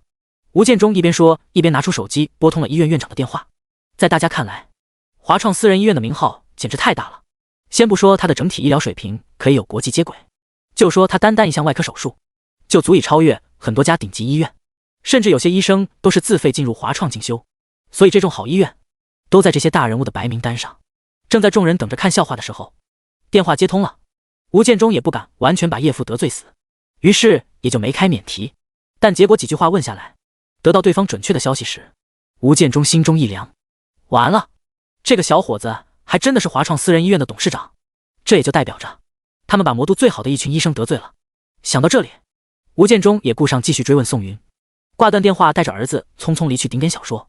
看着吴建中的背影，剩余两家人傻眼了，这是怎么回事？说好今天同进退，要给宋云一个下马威，然后再展现一下家族势力，万一叶青青回心转意了呢？可现在看来完全不是那么回事啊。吴建中的离去让另外两家人不知道怎么开口，看来宋云在华创医院里面身处要职啊。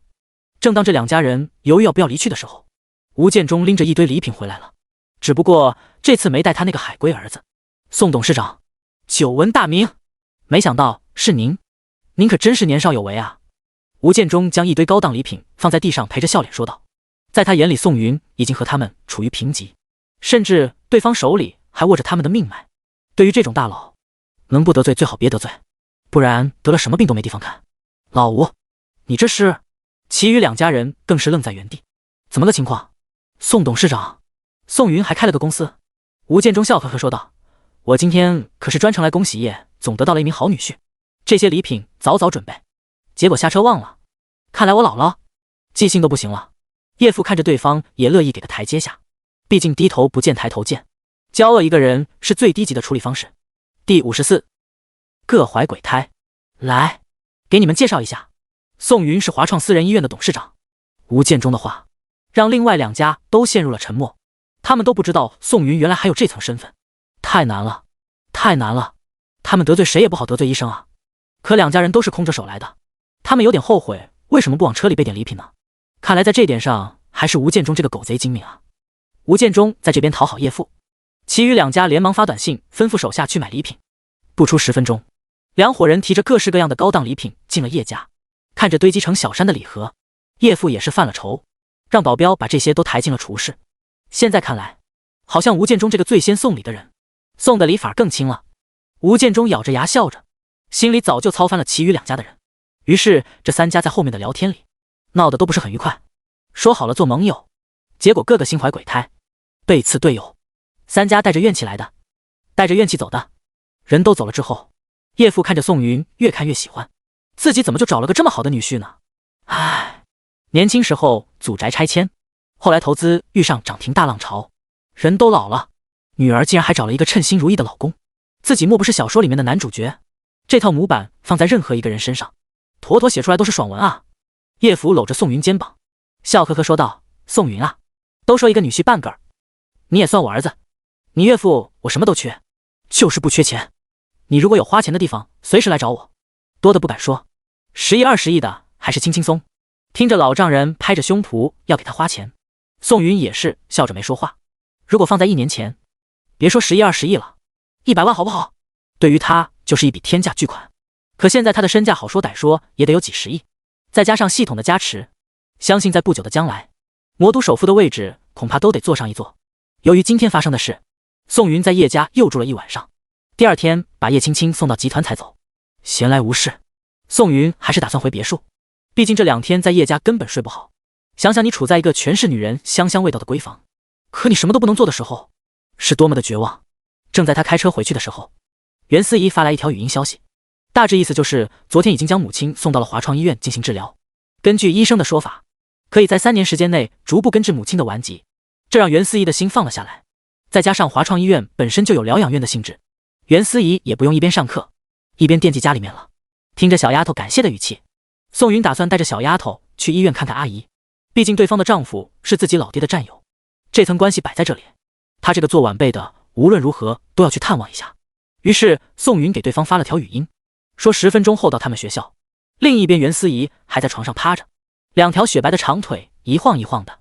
叮咚，宋云的语音刚发来，袁思怡就迫不及待地点开，听到宋云要来的消息，小丫头连忙爬起来，这可怎么办呀？宋云哥还有10分钟就到了，自己没化妆没洗头，怎么见人啊？没办法了，他随手套上一件连衣裙，穿上一双板鞋，匆匆下楼。这次宋云没在学校门口停放，直接把车开了进去。到了女生宿舍楼下，宋云发现前面一辆火红的法拉利停靠在哪里，一个梳着背头的年轻人手碰着一束玫瑰花站在车前等候。终于他看到了女神袁思怡，他往前急走2步，将花一股脑的塞进了袁思怡怀着。思怡，你是要出门吗？男生笑着打了一声招呼，平日里他就有事没事就来这里蹲袁思怡，可奈何袁思怡根本不理他的求爱，这让他很是苦恼。袁思怡将巨大的花束放在地上，这才看清了送花人的脸。韩国师，我不都跟你说了不要再骚扰我了吗？袁思怡有些恼火，顶点小说，这个男生是他隔壁班级的，仗着自己家里有2个钱，从大学刚开始就私生活混乱，最后好像还闹大了几个女生的肚子，只不过都被钱压下来了。也不知道这个男的抽什么风，最后把袁思怡当成了猎物。一开始送巧克力、毛绒玩具，但都被拒绝了，后面就开始送花、送化妆品，这些东西袁思怡每次都得花很长时间才能物归原主，所以袁思怡打心眼里就很厌恶韩国师。可耐不住韩国师的脸皮比普通人可厚太多了，他对着袁思怡摆出一个迷人的微笑，缓缓说道：思怡，这是我新买的跑车，一起去兜风吗？没等袁思怡开口，他的舍友便从楼道里走了出来。当看到韩国师时，个个脸上都露出了厌恶。韩国师，我劝你自重一点，你是什么样的人大家心里都清楚，想追我们家思怡，下辈子吧。浪子回头金不换，我韩国师可以对天发誓，我此生只爱袁思怡一人，如有违背诺言，天打雷劈。韩国师右手竖起3根指头，神色庄重，可这套鬼话不知道被他说了几百遍了。收起你的小心思吧，我告诉你，我们家思怡可是有喜欢的人了，比你好1000倍、10000倍。一个女生对着韩国师不屑说道。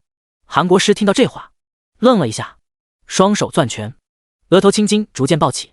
在他眼里，他喜欢的女生只能属于他自己，如果有人抢，那就拿钱砸他。他的前几任女朋友都是这么来的，可每次交往后，他就开始厌倦，可偏偏不允许女生和其余异性接触，每次发现都会家暴，这一些都被他家里用钱压了下来。告诉我，你喜欢的人是谁？王朝、玛丽还是经纬？韩国师咬牙切齿问道。这副模样属实吓坏了几个小姑娘。说啊，我让你说啊！韩国师吼道。就在他怒火冲天的时候，后面传来喇叭声，他回头看去，一辆兰博基尼限量款跑车缓缓驶来，看样子是自己的车挡路了。第55气势逼人，在兰博基尼毒药的面前，法拉利普通跑车显得是那样的弱小。那辆车就是司仪青梅竹马开的，里面坐着的就是司仪喜欢的人。你不是牛吗？你去找他的事情啊，看对方会不会把你的腿打断。袁思怡身边见过宋云的室友喊道。看着越来越近的跑车，韩国师的心脏扑通扑通加速跳动，他有点怕了。自己这辆跑车全款办下来才花了300万，估计连对方一个零头都不够。能开得起这样跑车的人，又怎么会是无名之辈？这种超级富二代碾死自己，不对，碾死自己家简直轻而易举，也许都不需要亲自动手，跟盟友随口提一句，自己家就会破产。韩国师的确是个人渣，但不代表他傻，相反他非常的精明。他见过真正的超级富二代在短短半小时内就搞得别人家破人亡，他这个时候是真的怕了。宋云将车停好，从车上缓缓走了下来，虽然穿着十分普通，可身上自带的那股子贵气是韩国师从来都不曾见过的。宋云漫步朝着韩国师走来，一步一步都重重地敲在了韩国师的心上。他站在韩国师面前，居高临下俯视着他。韩国师虽然只比宋云矮了半头，可宋云身上的气势犹如泰山压顶，让韩国师不由自主自卑起来。他低着头，两条腿肉眼可见的打着哆嗦，根本不敢和宋云对视，和刚才嚣张的模样判若两人。他是？宋云淡淡问道。一个追我的人，可讨厌了。袁思怡走上前站在宋云身边说道，每次我都拒绝，他还是一直送东西，让我很困扰。听到这，韩国师差点没跪在地上。姑奶奶，袁思怡，我叫你姑奶奶了。虽然我抱着泡你的念头，可你也别在这位大佬面前提啊。韩国师十分惧怕比自己身份地位还要高的人，更不要说宋云这种在他眼里的大佬。他现在后悔死了。这个校园里那么多拜金女，自己为什么偏偏非要改口想泡一个清纯女孩呢？要是早知道袁思怡的靠山这么硬，自己说什么也不会上杆子来送人头。宋云低头凝视着韩国师，韩国师注意到视线，微微抬头，和宋云稍微对视后立刻低头。这个大佬的眼神好可怕啊！他刚才看自己什么意思？是想着怎么搞死自己了吗？我还年轻啊，我不想死啊，好自为之。宋云随手甩了一句。听到这话，韩国师差点没感恩戴德的跪下。看来自己遇到了一个心肠好的大佬啊，自己这个运气也是没谁了。正当他窃窃自喜的时候，宋云又开口说道，如果再让我发现你缠着司仪，后果你清楚。说完拍了拍韩国师的肩膀，韩国师差点没被吓得坐在地上。在跟宋云做了一堆保证后，仓皇逃窜。袁思怡那群舍友以及女生宿舍楼里的女生看到这一幕，口水都流下来了。太帅了吧，太玛丽苏了吧，这难道就是霸道总裁吗？不仅长得帅，而且充满了绅士风度。天哪，这么一个男人即便是个渣男，我们也愿意被渣无数次啊。这就是英雄救美吗？我这辈子还能遇到这样的情节吗？如果不是发生在我身边，我都以为是拍电视剧了。小哥哥，请问你还有哥哥或者弟弟吗？求介绍。袁思怡的室友把宋云围成一个圈，宋云在中心位置都愣住了。自己才毕业几年啊，现在的女大学生都这么奔放了吗？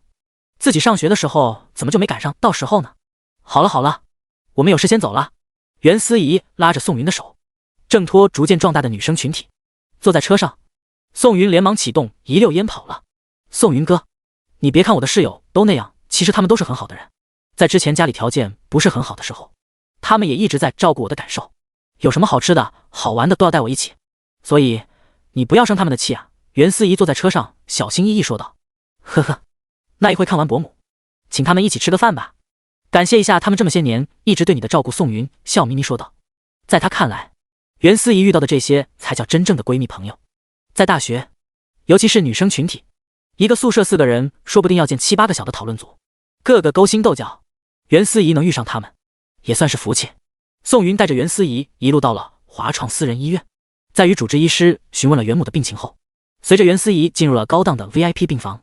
说是病房，实际和5星级酒店的总统套间差不多，每个房间都是3室1厅，各种家具物品一应俱全。看着躺在床上输液的袁母，与宋云记忆中的形象差了太多了。记忆中的袁母美丽优雅，充满了知性的美，可现在的袁母身子瘦小，头发枯燥，整个人苍老的如同50、60岁的老太太一般。伯母，我来看您了。宋云坐在病床旁边的椅子上轻声说道。你是？袁母浑浊的眼珠在宋云的脸上划过，紧接着激动说道，你是老宋家的那个坏小子宋云，对不对？宋云小时候可是一个小霸王，调皮捣蛋的事没他不敢做的。宋云握住袁母的手，笑着点了点头，算你小子有良心，还记得来看我。哎，咱们都多少年没见了。袁母说着说着，眼泪不由自主地涌了出来。那时候的丈夫还未去世，那时候他们一家在别人眼里还是幸福美满的。可惜眼看着袁母情绪激动，导致各项指标飙升，宋云连忙安抚对方的情绪。阿姨，一切的苦难都过去了，从今往后您就等着享福吧。唉，我无所谓，一条烂命死就死了。可是司仪还小，也不知道他从哪走的门路，把我安排到这里了。这是哪啊？华创私人医院，很多达官贵人都没办法住在我这样的病房。我就是担心司仪别为了我。哎，阿姨，这家医院是我开的，咱们就安心看病，一切东西我都帮您安排好了。第56，劳斯莱斯的星空顶。看完了袁母，宋云给叶青青打了个电话，他那边基本都是跑车，如果要去接袁思怡室友吃饭，肯定坐不开。叶青青二话没说，直接派了个司机开着他的座驾全程服务。过了大概10分钟，一辆劳斯莱斯加长版停在了医院的住院楼前。宋云带着一脸震惊的袁思怡上了车。这辆车的空间极大，前车厢与后车厢中间有隔断，且隔音性极好。在后车厢有一个对讲机，按下就能吩咐司机往哪里去。这就看出来叶青青十分信任宋云，根本没想着找人来监视他。宋云通过对讲机对司机说了位置后，袁思怡也给室友们打了个电话，让他们来学校门口，省得进入学校太招摇了。电话那头的室友知道宋云要请吃饭，自然兴奋的连妆都顾不上化，换了身衣服就到了门口。正在他们等待的时候，一辆加长版劳斯莱斯缓缓进入他们的视线，可谁知这辆豪车最后竟然停靠在了他们面前。车窗打开，露出袁思怡精致的脸，几个人激动的上了车，心想袁思怡这个青梅竹马是真的牛批啊！不仅有跑车，竟然还有这样高级的行政车。进入车内，他们发现车子竟然分为左右2排座椅，坐在上面太舒服了吧，这简直要比他们坐过的任何座位都要舒服100倍。三女坐好后，先是尴尬了一会，可很快一个室友小心翼翼地问道：思怡，我能在车上拍照吗？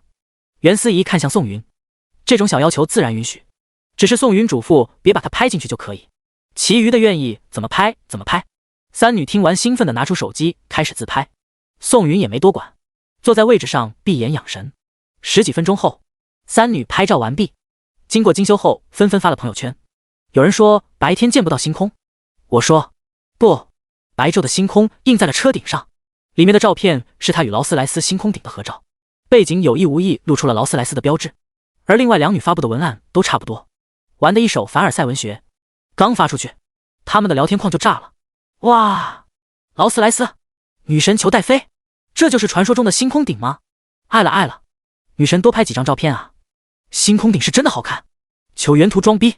看着聊天框里面蹦出来的消息，三女都痴痴地笑了起来。不多一会，车子到了，宋云在魔都的一个5星级酒店订了包房，在这里消费无论是面子还是环境，在魔都都是首屈一指的。宋云点了几道菜，就把菜单转给了袁思怡的室友们。三女看着菜单上夸张的价格，根本不敢乱点，点的都是一些便宜的菜品 spoonice.com。 宋云可不想被人当兔子喂，招来服务员又点了几个硬菜，最后问到众人是否喝酒时，宋云点了一支10多万的红酒。看着宋云花起钱来如同流水，直观的让三女感受到了上流社会是什么样。吃了一半，宋云看着袁思怡室友从头到尾都不放不开，就提出了离场。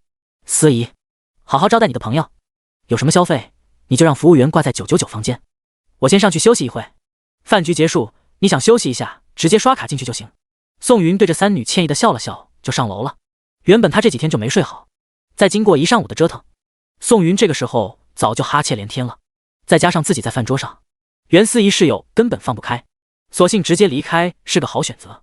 宋云走后，三女的眼神齐刷刷看向了袁思怡。天哪，刚才那是什么？是叫思怡去侍寝吗？思怡，你隐藏的够深啊。三女看着袁思怡都很吃惊，因为在他们的印象里，袁思怡本身就是一个玉女，虽然在成年人的三观里，在一起的男女朋友发生关系不算什么，可如果放在袁思怡身上，显得还是有些违和。你们想什么呢？你们没听见吗？999，一听就是一个总统套房，分好几个房间，怎么就扯到？袁思怡说着说着就脸红起来了，她和宋云哥可是清白的不能再清白的关系了。袁思怡室友恍然大悟，我就说嘛，袁思怡一个3好学生，怎么可能做这样的事？于是这场饭局维持了1个多小时后结束了。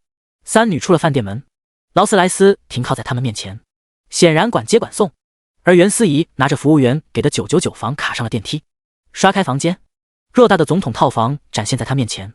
可他看了一圈也没发现有什么特殊的地方，这个房间的装修甚至还不如袁母住的病房。他静悄悄打开主卧的门，发现宋云躺在床上熟睡。看到宋云的睡颜，袁思怡蹲在床前憨憨笑着，这就是自己的哥哥，从小到大一直保护他不受到伤害，即使不是亲的，那也比亲哥哥还要亲。宋云醒来的时候已经是下午的4点半了，他揉了揉眼睛，发现袁思怡这个傻妮子竟然趴在床边睡着了。看着袁思怡，宋云笑了笑，之前还需要自己保护的小跟屁虫，没想到一转眼变得这么大了，在经历了家庭的巨变后，还能保持一个赤子之心，无疑十分难得。这丫头真是懂事的让人心疼。思怡别睡了，一会该感冒了。宋云摇了摇袁思怡的手臂，把她晃醒。袁思怡睡醒之后迷迷瞪瞪，揉着眼睛坐在地上打哈欠。走，咱们回家，我亲自下厨给你做晚饭。宋云将袁思怡搀扶起来笑道，我做菜可是一绝，比今天吃的5星级酒店可好吃太多了。真的吗？袁思怡清醒后好奇问道。在他看来，宋云哥都这么有钱了，还会亲自去做饭吗？当然了。宋云带着小跟屁虫袁思怡出了房间，在他们身后跟着一对情侣。男生看着袁思怡的相貌吞了口唾沫，这个妞长得是真他娘的清纯啊。而男生身边的女朋友看着自己对象不争气的眼神，也懒得阻止。要不是看上你的钱，老娘才不会做你女人。第57两女相撞，修罗场。宋云带着袁思怡到了华首别墅，看着如此豪华的装修以及占地极广的房间，袁思怡好奇的四处打量。越看袁思怡越感觉宋云哥的厉害。魔都是哪？全国的经济发展桥头堡，这里的房价1平米都已经够在3、4线支付一套房子的首付了。宋云带他参观了一下房子，最后选了一个像阳面的次卧，说道，这里以后就是你的房间了，你有空的时候随时都能来住。哇，好大的房间，你先收拾一下，我去给你做饭。宋云下楼了，袁思怡躺在大床上刷视频，逐渐睡意朦胧。这床垫简直不要太舒服。另一边，别墅的大门被人悄悄打开了，叶青青探头进来，听到厨房宋云专心做菜的声音，她提着手里的购物袋，小心翼翼打算回主卧，换上今天刚买的衣服，给宋云一个惊喜。她刚上2楼，竟然听到挨着主卧的一个房间里传来轻微的声响。她好奇地打开门，竟然发现一个女生躺在床上熟睡着，也行是开门的动静太大，吵醒了女生。对方揉着眼睛坐起来，好奇问道，您是？而这时候宋云准备好了饭菜，上楼来喊袁思怡吃饭。思怡准备吃饭了，她刚上楼就看到面色阴沉的叶青青和满脸不解的袁思怡。卧槽，自家媳妇什么时候来的？怎么悄咪咪的一点动静也没有？但是一想到现在的场面，宋云自然知道叶青青误会了什么，顿时头大了起来。此时别墅里的气氛异常尴尬，宋云穿着围裙，手里拿着锅铲，而叶青青双手环胸，不善地看着袁思怡。至于袁思怡这个傻丫头，还没有闹清楚到底发生了什么。这真是什么？叶青青回头对了宋云一句，宋云硬着头皮站在两女中间，然后郑重地介绍对方的身份。听完宋云的话，两女眼神中充满了复杂之色。叶青青在老公与袁思怡身上来回打量，她实在没想到自家老公竟然还有一个义妹，看样子这个小姑娘才20出头吧，这么年轻。而袁思怡则是心情有些低落，原来宋云哥都结婚了，而且宋云哥的老婆真的好漂亮，也很有气质，自己根本比不了。宋云原本以为事情就此打住，可叶青青那是那么容易糊弄的。最后不得已，宋云给正在全球旅游的老爹打了个电话。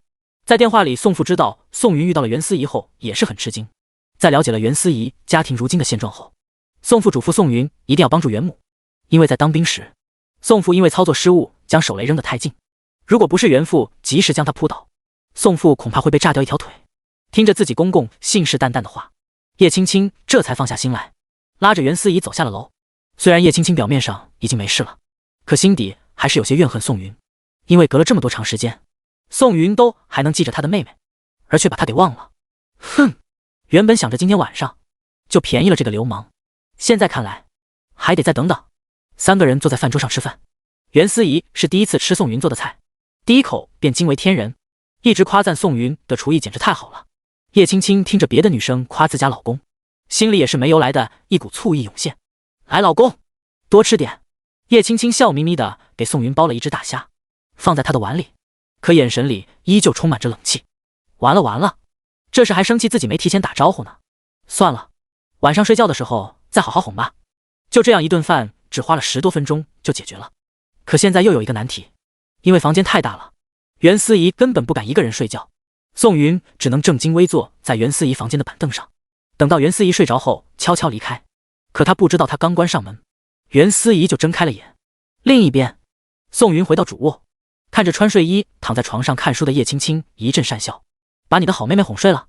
很简单的一句话，却惊得宋云出了一身冷汗。老婆，宋云爬上床搂住叶青青，笑呵呵说道，是不是吃醋了？没有。叶青青撅着嘴傲娇说道，呀，咱们中间有人说谎哦，说谎的孩子可是要受到惩罚的。宋云说完就亲住了叶青青，叶青青挣扎了2下也就放弃挣扎了。可到了最后一步，叶青青表示要给宋云一个惩罚，什么时候她愿意了才能圆房。没办法，自己做错了事，就得认。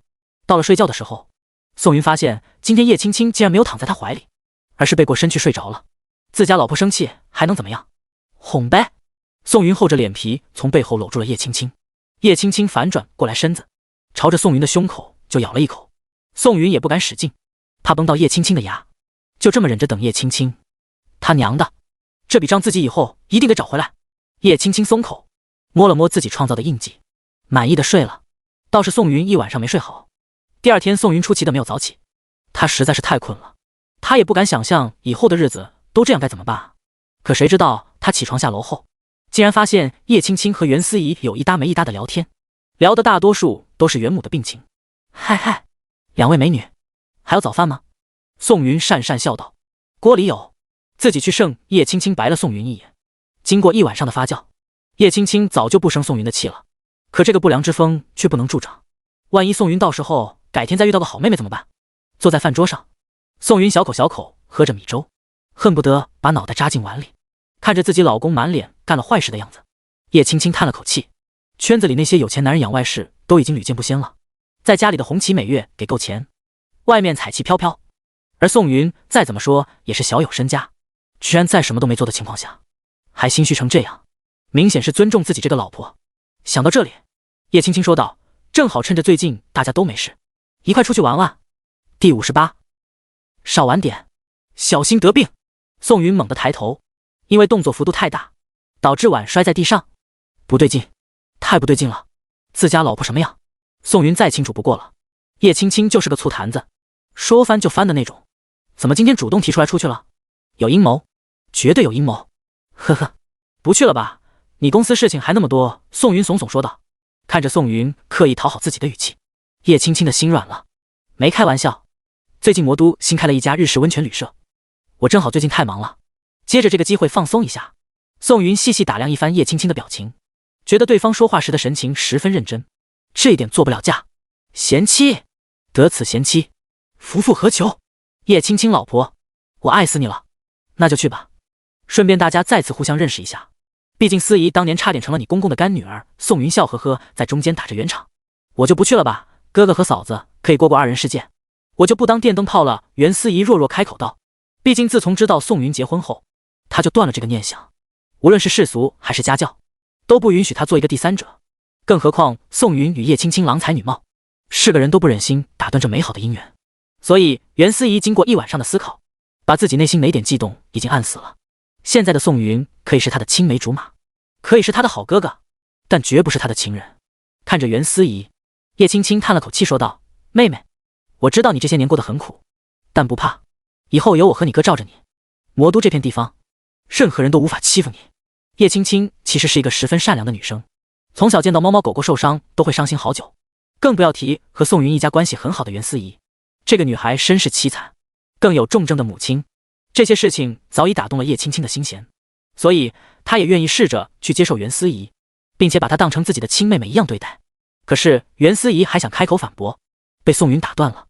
宋云大手一挥说道，没有那么多可是，以后我和青青就是你的家人，对我们两个你客气什么 m.spoonice.com。 袁思怡看拗不过这两个人，也就轻轻点头同意了。因为袁思怡所有的洗漱用品都在学校，叶青青直接吩咐秘书送来全新的化妆品、护肤品和洗漱用品。看着琳琅满目的高档产品，袁思怡都愣住了。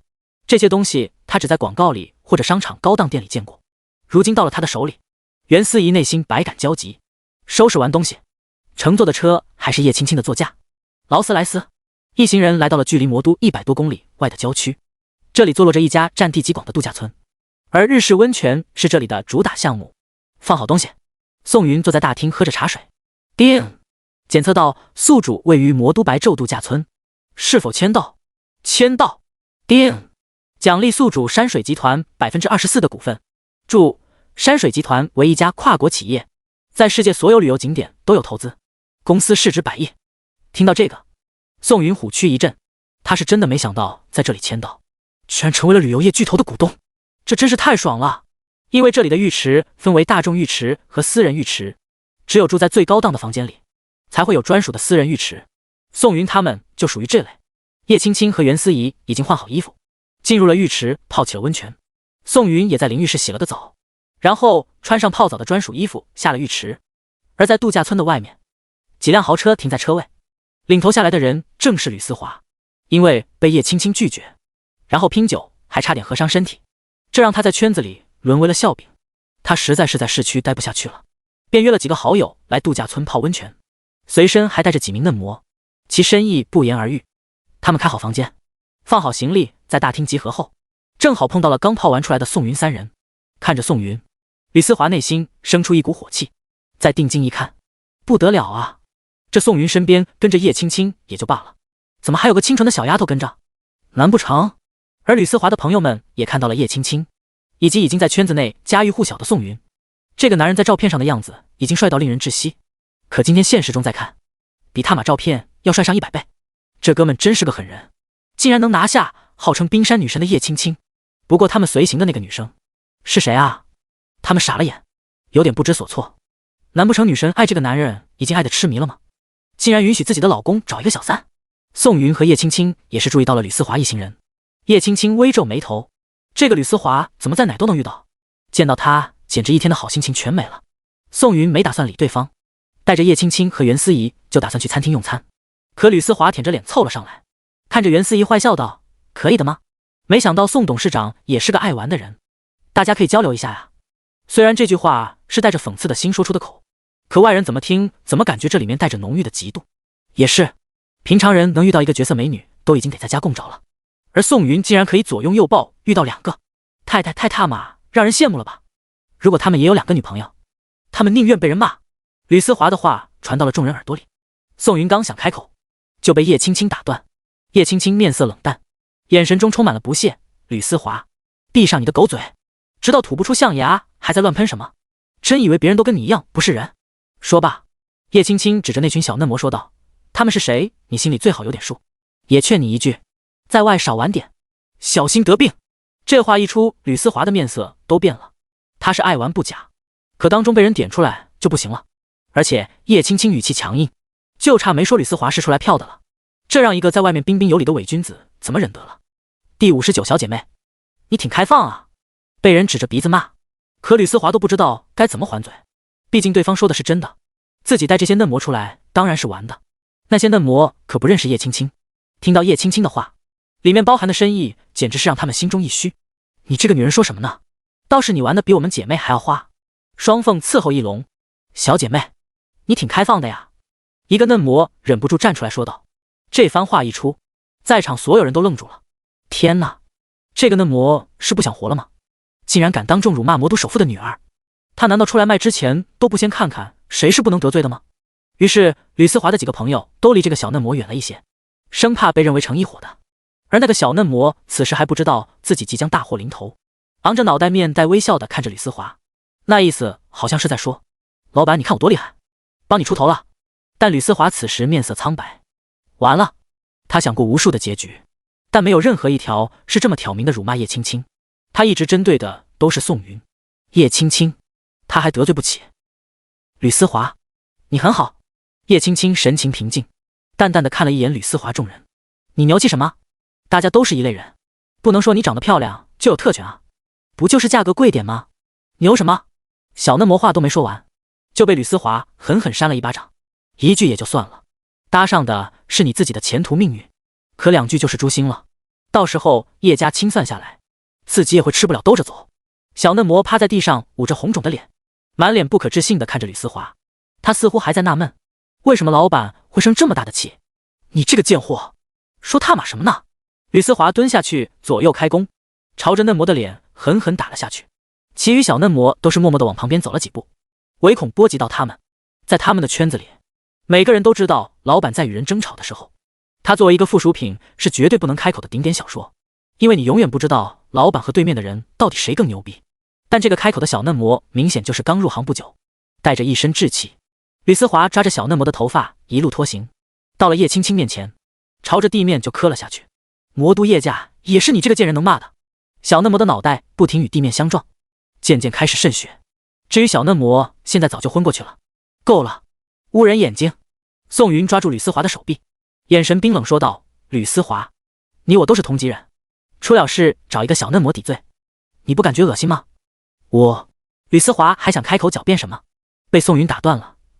你不示意，他敢这么开口骂？我看他说的那些话，实际是你的心里话吧？杀人诛心。吕思华一想到被叶家记恨上，心中慌了神。滚！宋云冷声说道。吕思华身躯一震，知道说什么都是白搭，低头带着众人离开了。至于小嫩模的生死，跟他没一点关系了。宋云吩咐保安给小嫩模叫了一辆救护车，毕竟他可不想在这里闹出人命。弄完这些事情，宋云带着叶青青和袁思怡去了餐厅。另一边，吕思华明白自己如果这样回家，肯定会被老爹打死，索性在最后疯狂一次吧。下次出来玩，就不知道什么时候了。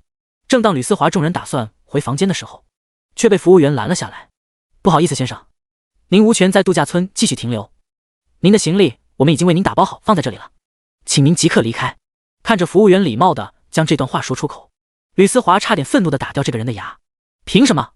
你算什么东西？也敢拦本少爷？吕思华破口大骂。凭您刚才得罪了我们集团的董事，所以您已经被山水集团拉入了黑名单。董事？谁是董事？叶青青？宋云？又或者是宋云身边跟着的女孩子？他娘的，真是诸事不顺，倒霉事接二连三的来。吕思华阴沉着脸，指着服务员骂道：以为我没有你们高层的电话是吧？我劝你一句，我们神仙打架，你一条小鱼就别来掺和了。先生，如果您对我不满意，可以去投诉，可现在您要先离开度假村。服务员此时早就没了好脸色，如果不是看在吕思华的身份背景上，早就叫保安把这些人扔出去了。行，我打个电话。吕思华掏出手机给山水集团的高层打了过去。接通后，吕思华特意打开了免提。喂，吕少爷，有何贵干？电话那头温和问道。陈总，我来你们度假村游玩，你的一个服务员竟然要赶我走，是不是得给个说法呀？听了吕思华的话，陈总沉默了一会，开口说道：你把电话给那个服务员，我问问是什么情况。吕家在魔都的实力不容小觑，如果把吕思华得罪了，那就太难受了。服务员接过电话说道：陈总您好，我是工号1069的小王，有事您说，为什么要赶走吕少？能听得出来陈总强压着怒火。吕思华得意地看着服务员，心想一会可得好好羞辱一下这个不知天高地厚的玩意。是这样的，今天吕少爷和宋总闹了些不愉快，吕少爷同行的女伴辱骂了宋总的女伴，您看怎么选择？服务员一五一十地把刚才的事情说了出来。对面听了猛吸一口凉气，试探性问道：是集团那个宋董事？是的。对面听了后陷入了良久的沉默，过了片刻说道：把手机还给吕思华。服务员将手机递还。吕思华现在心里也是没底了，他可是全程听了对话，看来这个宋云在这里也有股份。不好意思，吕少，恐怕你们要离开了。凭什么？吕思华压抑不住怒火吼道：请您冷静，别说今天是你来，就算是你父亲来，惹恼了宋董事，也会被赶出去。这样跟你说，宋先生是山水集团最大的股东，就连我都是给宋先生打工的，希望你可以自行离去，别让我难做。第61人遭罪，众人帮助。吕思华无论如何也没有想到，宋云竟然是山水集团中的股东，他不就是一个靠着叶家发迹的小白脸吗？怎么外面那么多产业？这无疑对他而言是个极大的打击。可没办法，在别人的地盘上，不给你面子又能怎样？说好点听人家叫你立刻离开，说难听点就是让你滚蛋，没叫保安直接把你丢出去都算好的了。吕思华只能带着他的那群狐朋狗友回了市区，找了一家业总会潇洒去了。反正对他而言，现在无论如何都不能回家，回家就是死路一条，一定得趁着被关禁闭之前玩够了再说。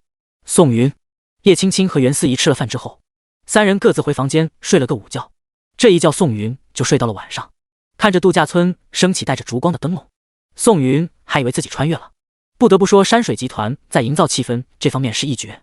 系统，山水集团看样子很不错呀，怎么市值才100亿呢？宋云好奇问道。叮，由于山水集团是跨国公司，一切市值都以美元计算。美元？那就是说山水集团的市值换算成人民币，其实是一个市值600-700亿的巨头。妈的，都怪系统没早点说。由于宋云的身份，他吃的一切东西都是度假村特意请5星级酒店的主厨专程过来制作。宋云三人只用在房间中等候，便有服务员将菜一道一道盛上。吃了饭，服务员拿着一张册子敲门进入，对着宋云恭敬说道：宋董，咱们家有几款特色药浴，对女性而言滋阴养颜，对男性而言强身健体。您是否今晚上睡觉前泡一下？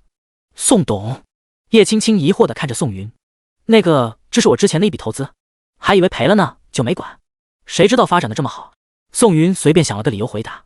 叶青青听了大为吃惊，她可是深知山水集团背后势力错综复杂，富人们都喜欢玩。这个集团一开始建立就是为那些富人们寻找各个国家最适合度假的地方，后来才对普通人慢慢开放。可以说，凡是这家集团的董事，在外界都有着深厚的实力。而对于山水集团而言，背后有那么多大佬照应，股价在旅游业这方面一直都是居高不下。现在宋云既然是山水集团的董事，这无疑是个十分好的消息。他原本打算在 XG 上市，可有了宋云这层身份，他就能联系到国外那些投资机构，进行海外上市。这差的可不是一点半点。老公，幸亏魔晶集团还没上市呢，不然就亏大了。叶青青撅着嘴对宋云撒娇说道：怎么了？这跟我有什么关系吗？当然了，你不知道山水集团那些董事们都是什么身份吗？能进入董事行列的人都极为团结，并且排外，只有得到他们的认可，才能成为他们的一员。可以说，其中有任何一个人有事情，其余董事都会不留余地的帮忙，放着自家老公的资源不用，那就是极大的浪费。听了叶青青的话，宋云也是一愣，没想到这里面门道那么多呢。看来系统不仅给了自己股份，还给自己了一个好身份啊。那你想海外上市？叶青青用力的点头，眼神可怜巴巴的看着宋云。没问题，明天我帮你联系董事，开场会议，看有没有人能帮助你。对于自家媳妇的撒娇，宋云一点抵抗力都没有。再说了，山水集团一人遭罪，众人帮助，就算他不用这层关系，下次其余董事需要帮助的时候，他也得站出来。叶青青听到宋云的话，瞬间兴奋起来。那咱们还泡澡吗？宋云看着叶青青，小心翼翼问道。这娘们知道自己要海外上市后，激动地蹦了起来。她真怕因此勾起了叶青青的事业心。这要是以后要两地分居咋办？泡，就泡那个滋阴养颜的。服务员得到答案后便低头出去了，开始着手准备要浴池的开放，并且今夜只对宋云三人开放，其余人没有进入的权限。并且服务员心中也是十分想笑，山水集团的大董事在家里竟然还是个妻管严，难道宋董这么专一的吗？准备好后，有专人过来服务宋云他们。宋云进入换衣间，冲洗了一下身子，便穿上了泳裤。据服务员说，药浴最好是全身都不穿，这样药效才是最好的。可一个池子里可是有2个女生呢，怎么可能？宋云进入池子后，发现叶青青和袁思怡竟然还没好 spoonice.com， 就招手拿过来漂浮在池子上的一个盘子，上面盛放的是果酒以及一些小凉菜。他就这么一口一口慢慢品了起来。又过了很大一会，叶青青和袁思怡才进来。叶青青换上了一个带着黑色蕾丝边的比基尼，这件泳衣将她的身材勾勒得十分完美，无论是纤细的腰肢，还是没有一丝赘肉的双腿，都呈现在了宋云面前。而袁思怡穿了一件死裤水，也就是一个连衣泳衣，即便这样，也无法掩盖这个小丫头傲人的身材以及清纯的外表。你这么快就出来了泡了呀？叶青青试了下水温，缓缓进入。而袁思怡吃惊的看着宋云的身材，没想到自己哥哥的身材管理竟然做得这么好，自己一个女生都有点羡慕他。三人就这么头上放着毛巾，在浴池中惬意的聊着天，泡了大概半个小时。叶青青和袁思怡都不行了，这2个小丫头因为贪喝果酒，现在酒劲上来了，小脸红扑扑的就上了岸。宋云发誓自己绝对不是故意看叶青青的翘臀，只是随意瞥了那么一眼。他发现叶青青没有被比基尼掩盖的臀部上竟然有一个小黑点。天哪，叶青青果然就是自己小时候的那个青梅竹马。一想到这里，宋云激动起来，他的回忆犹如开闸的水，汹涌地占据了大脑。我长大以后一定要嫁给宋云哥哥。好，那到时候我们结婚，我发誓一定会给你一个最浪漫的婚礼。第61，完美的夜晚。宋云还在回忆叶青青小时候的模样，叶青青则是看着宋云呆站在浴池里，好奇地推了推他，心想别是泡晕了吧。按理说宋云的身体素质不该这么差的呀。宋云回过神来，看着叶青青娇憨的模样，捧着她的脸狠狠亲了一口。叶青青推开宋云，原本微红的脸蛋此时已经红透了。干什么？思怡妹妹还看着呢。叶青青娇嗔道。呵呵，我发现了一件有趣的事情，晚上只有我们2个人的时候，我再告诉你。袁思怡可不想在这里当电灯泡，对着宋云和叶青青打了个招呼便回屋了。晚上睡觉的时候，宋云搂着还有点醉意的叶青青，叶青青躺在宋云胸口，听着自己老公胸膛内传出强劲的心跳声，这一刻对她而言十分有安全感。对了，你刚才说发现了一件事情，什么事啊？叶青青问道。我发现了你屁股上有个黑痣，是不是小时候我用笔不小心扎进去留下的？宋云温声问道。叶青青听到这话，犹如触电般身体僵硬了一下。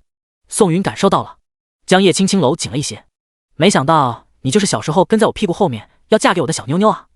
如果不是因为看到了印记，我还真的不敢相信。叶青青听闻，眼泪不由自主的就流了下来。她哽咽说道：我还以为你把我忘了，我还以为只有我自己记得这个承诺。傻瓜，我怎么可能忘了你呢？只不过咱们这么多年未见，重逢后的第一次见面，你开着跑车就来了，跟驾着七彩祥云的大英雄一样。那时的我怎么敢相认呢？宋云抚摸着叶青青的后背安抚道。哼，我当时就以为你把我忘记了，枉费我这么些年都在惦记你过得怎么样。我不管，你没有第一眼认出来我，就是你的错。说完，叶青青朝着宋云胸口狠狠啃了一口，咬着的时候，叶青青又哭了。原来宋云哥哥并没有忘记自己，只是不敢相信自己的身份地位变得这么高。原来宋云哥哥心里一直有自己。想到这里，叶青青松开口，主动吻上了宋云。两人一夜无话，该完成的都交给了寂静的深夜。这是叶青青的第一次，也是宋云的第一次，双方给了对方最真诚的告白。第二天，宋云被电话铃声吵醒，他迷迷糊糊滑通放在耳边问道：你好，哪位？堂弟，我是你生哥呀。生哥？宋云清醒过来，将手机移开，看了看号码准确无误后，笑着说道：哥，大早上8点的，有什么事啊？打电话来的是宋云大伯家的儿子，叫宋基生。宋云的父亲有2个姐姐以及1个哥哥，是一个十分和谐的大家庭。只不过2个姑姑嫁到了外地，只有每年过年的时候回来住上2天。即便如此，一家人的感情都十分好。当初宋云考上大学，宋大伯还特意包了一把8W8的红包给宋云。到后面宋云与苏露婷在一起缺钱的时候，也会找自己的堂哥接济一点。云弟，你最近过得怎么样啊？二叔带着二婶全球旅游去了，也不见你回来团聚一下。宋基生笑着问道：是不是快把你的亲戚们都忘了？不可能，你们都是我最亲近的人，我怎么敢忘了你们？宋云讪讪笑道。因为之前苏家给他带来的麻烦实在是太多了，他已经无力去处理其余的关系。后来和苏露婷分开，就立马陷入了提升自己的关键阶段，也就一直没回去。我这边有点事，想要麻烦你一下，所以堂哥想问问你，你现在过得宽裕吗？如果不宽裕，我就不给你说了。我过得很好，如果需要钱你就提。宋云现在对于情感方面看得比较重，至于钱，已经是银行卡里的一串零罢了。行，我这边吧，需要点钱，比较多，15万。当然了，你必须跟婷婷商量一下啊。咱们宋家的男人遇到这件事都会跟媳妇商量，必须要尊重对方。如果实在不方便的话，我这边就再问问其余的朋友，顶点小说。宋基生说的婷婷就是苏露婷。当时宋云将苏露婷作为了结婚对象，带回家参加了家族内的饭局，所以大家还以为苏露婷是宋云的未婚妻呢。我和婷婷分手了，至于原因太复杂，一时半会说不清。宋云坐起身，给叶青青掖了一下背角，说道：15万完全没问题，你什么时候需要？越快越好。没问题，你把卡号给我发来，我立马给你转过去。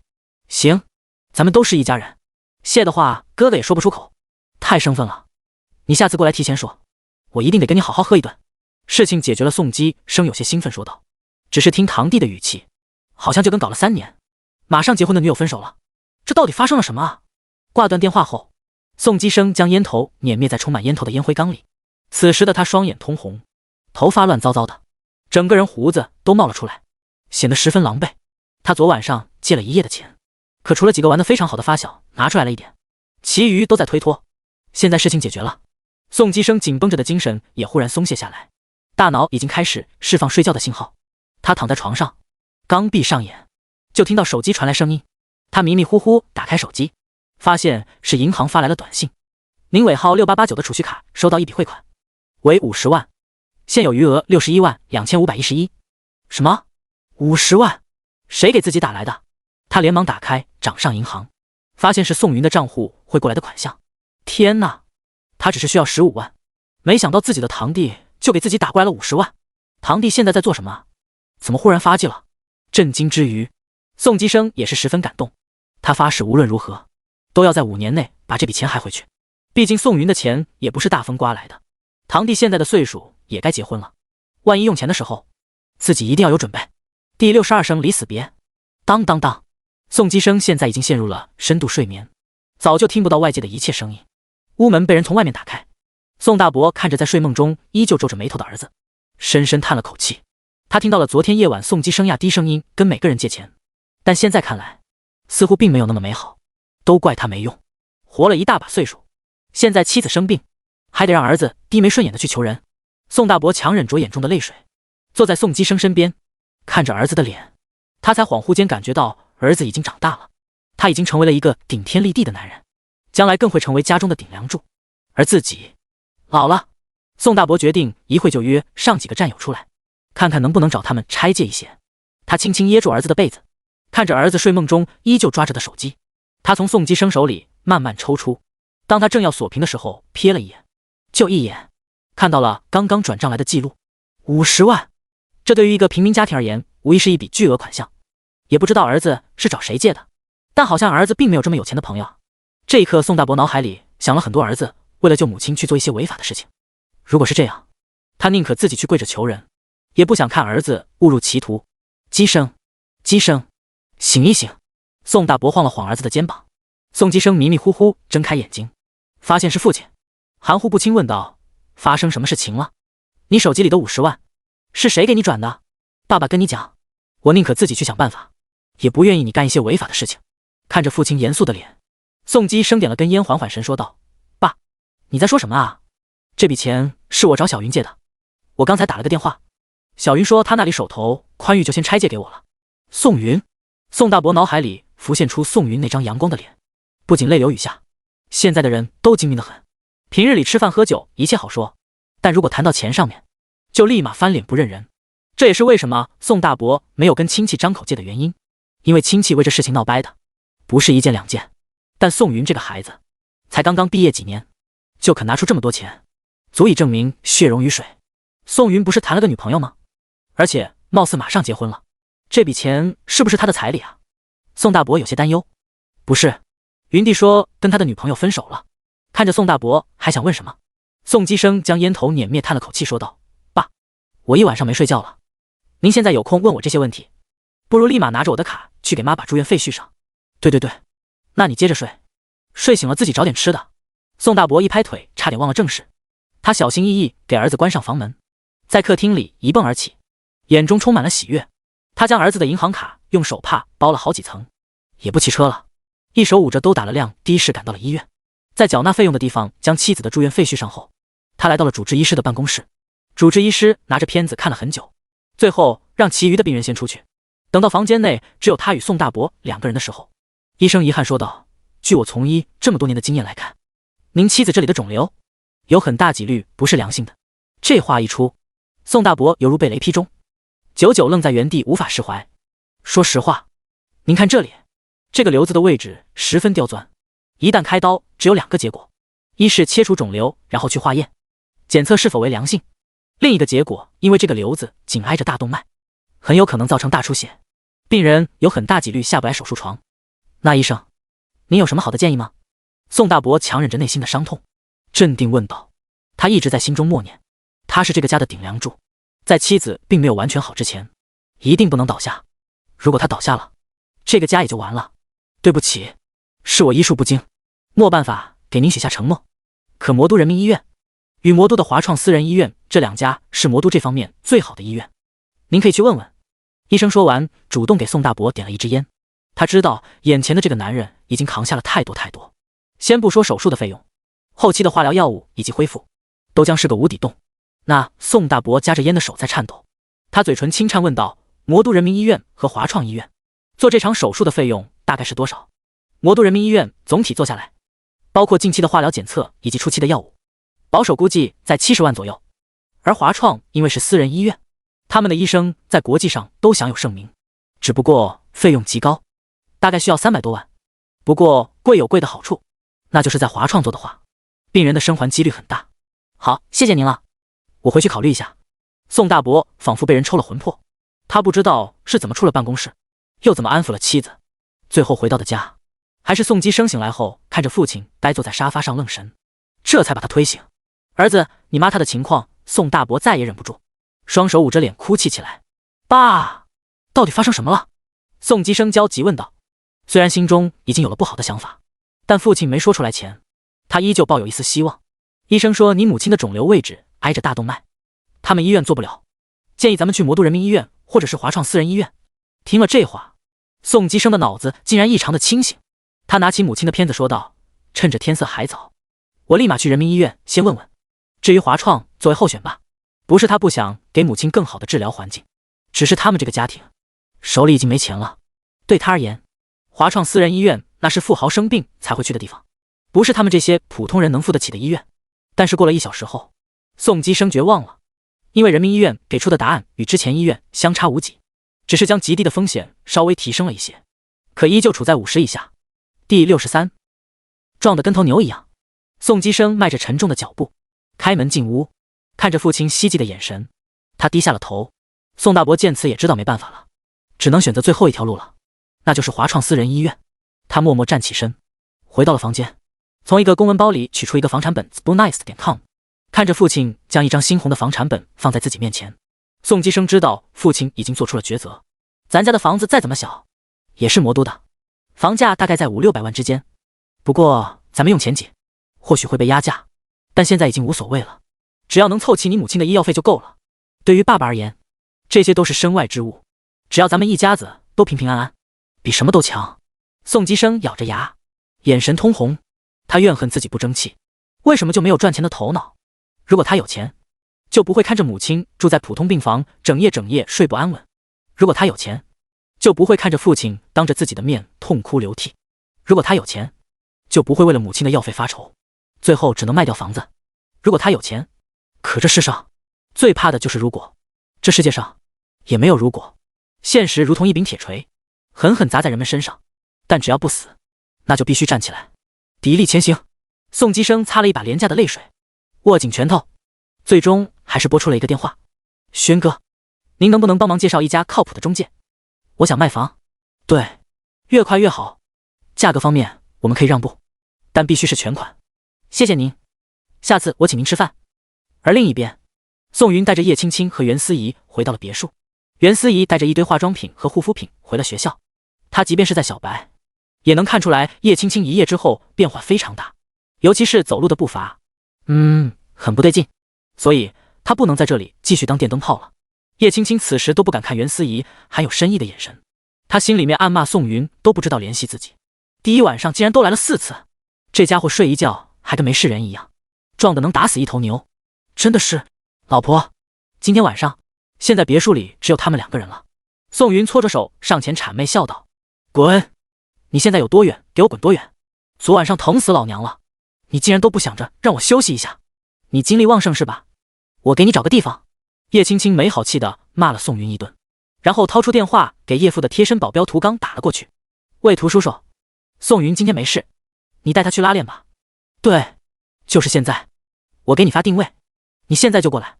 挂断电话后，叶青青白了宋云一眼说道，我今晚上可不打算在家，我得回公司忙上市的事情，等我恢复好了，呸，我恢复好了也不来了，你就独守空房吧你。宋云则是可怜兮兮地看着叶青青，也不说话，就那么看着他。叶青青被宋云盯得心软，叹了口气，揉了一把宋云蓬松的头发，揪着对方的耳朵恶狠狠说道，下次你得给老娘轻点，知道了吗？知道。嘿嘿，宋云不好意思地笑着说道，因为头次开荤，实在是忍不住，这东西深入骨髓，他想他是中了叶青青的毒了，爱这个女人爱得要死。很快，涂刚来到了宋云的别墅，看着装潢十分不错的屋子，涂刚这才知道原来自家顾业资产还真的不少。但他转眼看到叶青青的时候，嘴巴张得老大。他是一个保镖，保护雇主的同时，也要思考如何歼灭对手，所以他对于人体有着深厚的研究。叶青青蹩脚的走路姿势，在他眼里一下子就暴露无遗。难道昨晚上？他看着宋云，笑着点了点头。自家姑爷就是厉害，看来距离老爷抱外孙的时间要缩短了。涂叔叔，宋云精神头可旺盛了，你带他拉练去，我就先回公司了。叶青青说完就上了叶家的车。由叶家的司机送到魔镜集团。涂刚一直盯着宋云，弄得宋云怪不好意思的。他摸着后脑勺，试探性问道：“涂叔，我脸上脏花了吗？”呵呵，姑爷帅得惊为天人，我就是看走神了。涂刚依旧是笑眯眯的说道，弄得宋云浑身起鸡皮疙瘩。这个涂刚不会是，不然怎么会这么贪婪的看着自己呢？想到这里，宋云浑身一紧，差点没一拳打出去。姑爷，您想去哪里拉练一下？哦，还能分地方？当然，看您是想强化拳脚、体力，还是了解一些枪械知识？你能搞到枪？宋云吃惊的看着涂刚，没想到啊，自己岳父的保镖那么厉害呢。您想错了，我是有保镖证书，在需要出勤的时候，可以去专属的安保公司领取武器。我说的地方位于魔都2环处的一个俱乐部，在里面可以打真人 CS， 也可以选择真枪实弹的联系。听到这，宋云总算是松了口气。谁都知道华国是禁止这些东西最强硬的国家，私人拥有这些东西简直是找死。说实话，我说了这么大还没摸过，要不咱就去这里。宋云兴奋说道。那个男人对于这些都没有抵抗，但他因为某些原因没能参军，还以为会遗憾一辈子，没想到现在竟然得偿所愿。于是接下来涂刚就带着宋云来到了这家俱乐部。看着俱乐部由黑色涂抹的名字，宋云觉得一股凌厉的气息朝他扑面而来。卫国俱乐部，名字起得好，宋云赞叹了一句。涂刚笑笑带着宋云进了俱乐部里面。这家俱乐部是专属 VIP 才能进入，没有 VIP 卡，安保人员直接就会把你请出去。涂刚和这里的人都很熟，打了声招呼，对前台说道：“这位是我们叶家的姑爷宋云，你按照最高规格给我办张卡。”对方吃惊的看着宋云，都知道叶家有了个姑爷，但没想到这个姑爷竟然长得这么帅。谁说出了社会帅不能当饭吃的？有了宋云这颜值，别说这辈子的饭，下辈子、下下辈子都能衣食无忧啊！前台讨要了宋云的身份证，核对无误后开了一张黑钻卡，代表着这家俱乐部所有区域都将对宋云开放。第64女生，不感兴趣。叮，检测到宿主位于魔都2环卫国俱乐部，是否签到？系统的声音响起。宋云疑惑的挠了挠头，他娘的，这里也能签到？会给什么东西？点击签到按钮后，系统的声音再次响起。叮，恭喜宿主完成本次签到，奖励枪械专精，奖励宗师级野外生存技能，奖励兵王级反侦察意识。宋云兴奋的差点没跳起来，太爽了吧！如果系统只是单纯的奖励钱，宋云对此已经无感了，但是这些技能都是伴随他一辈子的，如果遇到什么麻烦，这些都可以用得上。涂刚看到宋云愣在原地，还以为是自家姑爷看到冰冷的枪械被吸引住了。没办法，想当初他刚来的时候也是如此。这世界上没有任何一个男人不喜欢这沉甸甸的玩意，10多斤的东西握在手里，就像握住了命脉。姑爷，咱们去练练枪。宋云回过神来，紧随涂刚进入了隔音间。这里每个隔间里面都有一位安保人员等候，从上弹到换弹都由这些专业人士操作。宋云手中握了一把法玛斯，随着安保人员的讲解，他缓缓打开保险，突突突。虽然宋云此时戴着耳罩，可剧烈的震动以及火花的咆哮都仿佛把他拉入了战场之中。而你能信任的除了战友，只剩下手中的武器。宋云精神力如今极度集中，他能感受到爆裂的武器在手中仿佛一条巨龙。原来射击是这种感觉。宋云很快将弹夹的25发子弹打空，将武器递还给安保人员，摘下耳套，长长舒了口气，太爽了！他现在浑身上下无比的畅快。而在隔间外，涂刚看着自家姑爷打靶的成绩，陷入了深深的沉思。按理说姑爷这是第一次操作，可枪枪10环，这太诡异了吧？宋云推开门，活动一下被震麻的手臂，笑着说道：“涂叔叔，怎么这种眼神看我？”涂刚沉思片刻，试探性问道：“姑爷，你之前有碰过这些吗？”宋云疑惑地摇了摇头说道：“涂叔叔，我就一普通百姓，怎么可能摸得到这些违禁品？不可能，绝对不可能！”涂刚激动地站起身来，这可把宋云吓了一跳。别激动，有话好好说。姑爷，你真的没有吗？仔细想想，涂叔叔，你是不是特种兵王的小说看多了？我一个普通老百姓怎么可能啊？我的档案一直都是白的呀，也没有任何出国记录，我怎么可能摸到这玩意啊？那就奇怪了。涂刚坐在凳子上沉思。宋云好奇凑上去问道：“到底怎么了？”涂刚默默将打靶记录递给宋云。宋云接过一看，好家伙，怪不得涂刚怀疑自己，任谁谁也不相信啊。可他怎么解释？他他有一个系统，然后系统给了他枪械专精的天赋。恐怕这话说出来，还不如直接编造理由说自己是兵王回归都市呢，起码后者还有点可信度。虽然我不知道为什么会这样，但有没有可能是天赋呢？宋云循序渐进的诱导道。对啊，涂刚一拍大腿，为什么就不能是自家姑爷天赋异禀，是个天生的神枪手呢？他看向宋云的目光愈发的火热起来。宋云被吓得连连后退。涂叔叔，你别这么看我，我害怕，不好意思。见猎欣喜，你再来试试这个 thebluenice.com。 涂刚把宋云领到另外一个隔间，塞给他一把 AK。 这把枪可称作战争之王，但唯一一个缺点就是后坐力惊人，一般的人根本无法驾驭。宋云接过，看着这个经典武器，他即便再不了解这些知识，也在游戏里见过。他将 AK 抵在肩膀上，熟悉着这个感觉，然后打开保险，开火。当当当，不断有金属的弹壳掉落在地，犹如生命的伴奏曲。很快30发打完，涂刚迫不及待的要来成绩，只有2发脱靶，其余的都集中在靶心附近。捡到宝了，涂刚欣喜若狂，自家姑爷还真的是全才。正在这时，一个女生带着2个保镖敲响了隔间的门。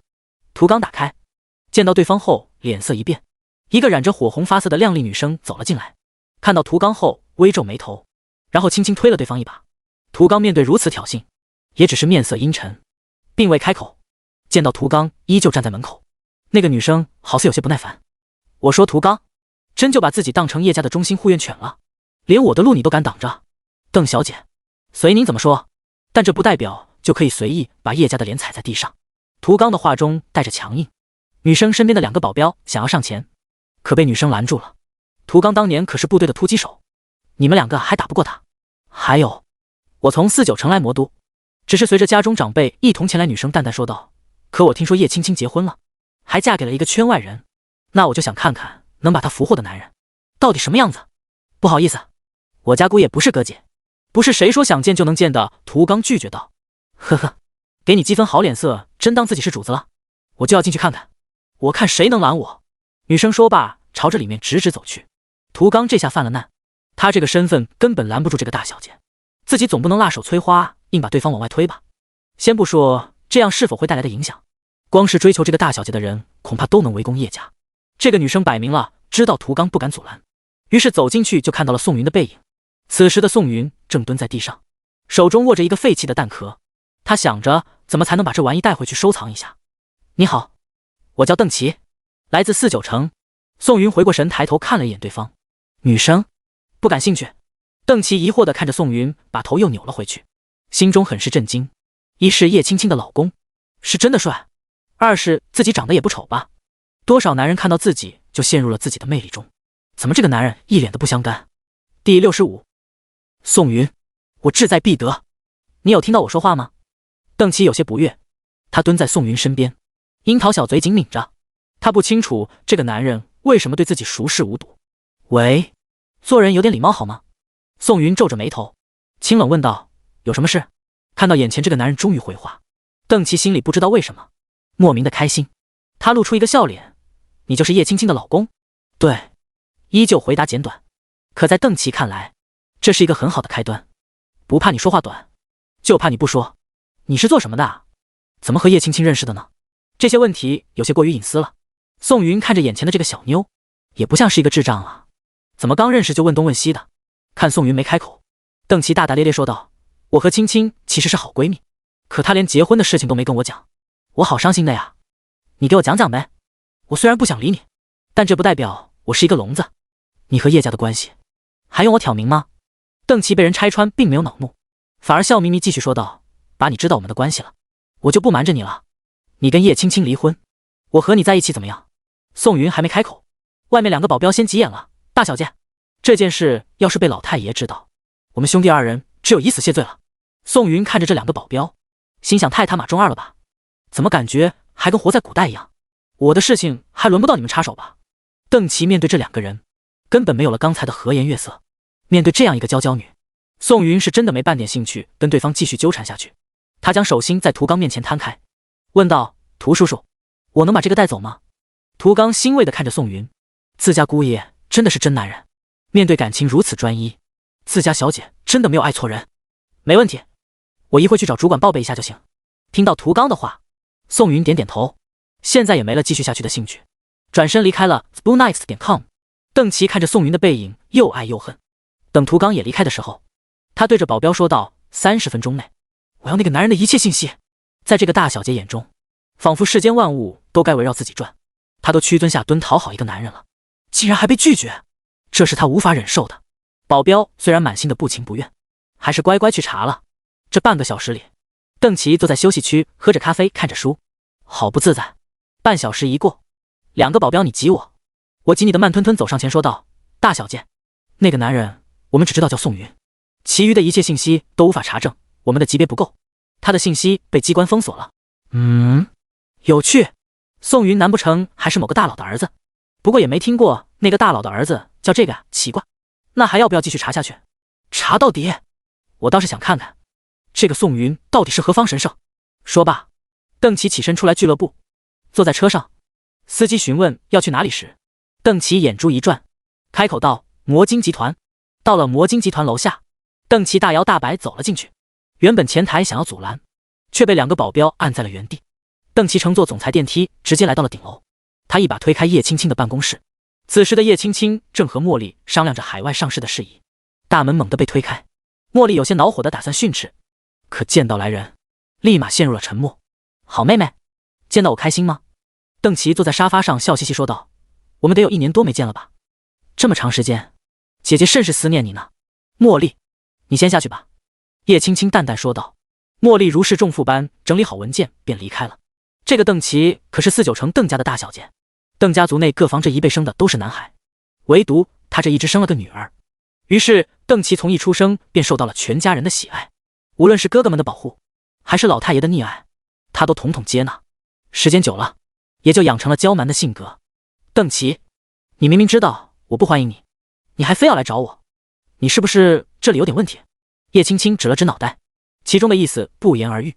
邓琪并没有生气，他坐在沙发上自顾自地问道：“听说你结婚了，怎么也不请我喝杯喜酒呢？”我结婚，跟你有半毛钱关系吗？邓琪捂着嘴打了个哈欠，慵懒说道：“无所谓，我今天来是想跟你说一句，我好像恋爱了，也要结婚了。等我结婚那日，一定请你喝喜酒。”你要结婚了？叶青青对此很是吃惊。谁都知道邓家在4、9成的实力足以排进前5，而作为掌上明珠，邓琪一直都是希望被留在家再待几年的，这怎么忽然就要结婚了？是不是很惊讶？我在遇见他的第一面时，和你是一样的表情。我原本以为这个世界上没有能配得上我的人，可现在看来，这一切都是上天的指引，让我在今天遇到了他。说起来，还要谢谢你呢。邓琪说着说着，笑出声来。叶青青心中有一些不好的念头升起。你看，一遇到卡在紧要关头的事，你都不问我，这样很没意思。算了，本大小姐就直接明了告诉你吧，你的老公宋云，我看上了。不仅如此，我今天还在魏国俱乐部遇到他了。说实话，我长这么大还没遇到像他那么帅的男人，现在长得好看的男人，一个个比我都娘。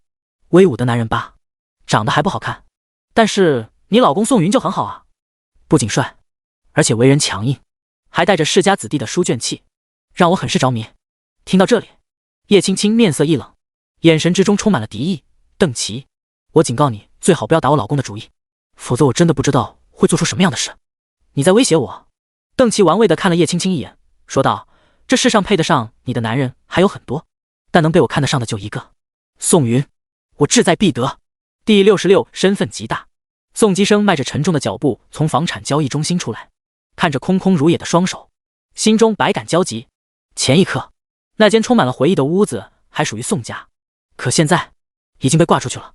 在魔都这地方，出生就有房子的话，这辈子也就有了。刚出生如果没有，这辈子都很可能无法定居。但是为了母亲，放弃一切又何妨？宋基生骑着共享单车来到了医院，将父亲从病房中叫了出来，给父亲点燃一支烟。宋基生闷闷说道：“已经把所有东西安排好了，那边说近期会主推咱们那套。我现在算是想明白了，人啊，永远无法知道未来与意外哪个会先来，所以家人平平安安比什么都重要。等这笔钱到账，我带着你妈去华创做手术，你也可以找个地方放松一下。这段时间你太紧绷了，爸爸也怕你出问题，宋大伯这番话，差点没让宋基生流出眼泪。父亲明明才是压力最大的人啊！这些天日日夜夜都是父亲在病房陪床，作为一家之主的他，肯定此时的精神状态比任何人都要差。一支烟抽完，宋大伯拍了拍儿子的肩膀，拍拍脸，挂出一个笑容，回到了病房。而宋基生一边小口小口抽着烟，一边刷着手机。正在这时，电话响了，他看着陌生的号码接通：“你好呀，宋先生，我是轩哥的朋友，我听他说你要出一套房子是吧？咱们碰个面。”轩哥介绍的。宋基生心中暗自感谢自己的那个好兄弟，没想到平日里的酒肉朋友，在这个时候起到了大作用。m.spoonice.com 没问题，咱们约个时间吧，顺便可以看看房子。好，那咱们就定在明天上午如何？没问题，相信轩哥也给你说地址了，到时候你直接给我打电话就行。而此时的宋基生还不知道，一团黑雾已经悄悄蒙上了头。另一边，叶家，叶父在书房泡茶，分给坐在对面的人一杯。老邓，你是不知道，我女儿结婚了。呵呵，当初我知道这个消息的时候很惊讶，但看到我姑爷后，我感觉很是庆幸啊，我叶家中兴有望啊。听到叶父如此高评价，对方也是很疑惑。老叶，你这个老小子在圈里面是出了名的眼刁，还能有被你看得上的年轻人？给我讲讲，那个年轻人什么来头？普通人。两个年过半百的人对视一眼，同时笑了出来。你呀你，老狐狸，我还能跟你抢人不成？不是，是我家姑爷自己说的，他就是一个普通人。现在这样谦虚的年轻人太少了呀。叶父感叹道。不仅如此，我家姑爷还是个全才，无论是投资还是实体行业都有涉猎。想我当初那个年纪在干嘛？一比对后，我发现我也就是乘坐上了改革的列车，才有了今天的身价。你这个老小子，对方指着叶父笑着说道，但很快叹了口气，你家青青算是有了良配，可我家那丫头，唉，愁死我了。每次跟她提结婚的事情，这小混蛋就直接去找老太爷，弄得我也没办法继续逼下去。年轻人嘛，思想跟咱们肯定不一样，再过几年他自己就着急了。叶父安抚着自己的老朋友，唉，希望如此吧。我接个电话。对方的手机响起，他定睛一看，是女儿身边的保镖打来的。接通后，对方压着声音低声说道：老爷，大小姐好像看上了一个男生，一直让我们追查那个人的信息。哦，他忽然拉高声线，自己这个女儿终于开窍了。那查到对方的身份了吗？暂时还没有，对方的身份被人隐藏了，我们的权限不够，所以来请示您继续查，用我的权限去推动这件事。说完他挂断了电话。没想到自己逼了这么长时间的事情，女儿竟然自己开始着急了。呵呵，自己是不是马上就要做老爷了？想到这，他心里美滋滋的。怎么了？看你这个老小子笑得一脸的褶皱都起来了。我女儿自己看上了一个小伙子，她美滋滋的喝了口凉茶，也不觉得苦，只觉得今天的茶格外好喝。两个人就这么你一嘴我一嘴，都是关于自家女儿的事情，妥妥的女儿奴。但很快，老邓的手机再次响起，这次打来的是49城的一位体制内的大佬。他对着叶府比了个手势，连忙接通。韩书记您好，请问有什么指示？老邓，你是不是在追查一个年轻人的身份？对方声音沉闷问道。对，有什么问题吗？停止追查，上面已经有人发话，你查的那个人身份已经列入机密，封存在红墙1号秘书处。好，我现在立马吩咐手下的人停止。那位的身份您知道吗？不要问，不该知道的东西别打探。对方的话让老邓出了一身的冷汗。怎么回事？自家闺女到底看上谁了？怎么还牵扯得这么深？他千恩万谢地挂断了电话，用毛巾擦了一把额头上的汗。这一通电话让他整个人差点没瘫软在凳子下面。出事了？叶府好奇问道。老邓摆摆手，轻声说道：琪琪喜欢的那个男孩子，身份来头太大了，竟然让韩书记亲自给我打电话警告。他到底看上的是谁啊？叶府冷吸一口冷气，邓琪喜欢的男生竟然如此厉害。唉，我现在也不知道是福还是祸。往好的想，琪琪只要能和与那位人物结婚，那你们邓家岂不是要再上一层楼？安慰的话让老邓精神一振。是啊，如果可以的话，自己一定要撮合他们两个人在一起，不仅是为了女儿的幸福，也是为了邓家。呵呵，希望如此吧。这些时日我要在魔都待几天，得麻烦你了。你别烦我呀。怎么可能？咱们这么长时间没见，肯定要聚聚。我一会给青青打个电话，咱们两家人一块吃顿饭。第67，疯狂压价。第二天一大早，宋基生醒来后便一直在等待电话。早上9点左右，那通陌生的电话响起，宋基生连忙接通，对方说已经来到了楼下。宋基生将对方迎上来，来的人是2个男人，手中拿着一个册子。进入屋内后，2个男人不停地评估这个房子的价值。最后一个男人停下手中的笔，递给宋基生一支烟，笑着说道：“这间房子比我以为的还要好一点，如果您感觉可以，我们现在就签合同。那价格方面好说，我给出的价格是400万。”400万？宋基生皱着眉头问道：“这不是来杀价的吗？自己家这栋房子，如果按照正常程序办理，500多万完全没问题。但即便自己这时候急需钱，也不能只降100多万吧？这价格有点低了，突破了我的底线。呵呵，但是您急需一笔钱周转不是吗？现在能短期拿出如此高额资金的，相信您找不出来几个。但恰好我手里就有，您再想想吧。不过下次的话，价格也许就变了。”对方说完之后，将册子一合，2个人头也不回的走了。操！宋基生将烟头狠狠砸在地上。他妈的，这些人根本不是什么真心来买房子的人，他们指不定就是什么来回倒腾房子的中介，这是专程来杀猪的。他深吸几口气，试图让自己平复一下心情。过了大概半小时后，他来到了医院。宋大伯见到儿子来了，知道已经谈完事情了，他给妻子说出去洗点苹果，便与宋基生出了病房。谈得怎么样？刚才医生叫我出去说你母亲的病不能再拖了，这个月能把手术做了最好。不太理想，宋基生低声说道，然后将今天发生的事给宋大伯说了一遍。宋大伯坐在走廊的凳子上沉默良久，叹了口气说道：“就这样吧，谁让咱们需要钱呢？”宋基生点点头说道：“那就联系华创私人医院安排转院吧，下午我去找他们拿钱。”下午的时候，宋基生给对方打了个电话，可立马就被挂断了。怎么回事？不接电话了？宋基生心急如燎，脑海中瞬间出现了无数个念头。自己上午已经跟华创私人医院联系，马上对方就会派车过来交接转院。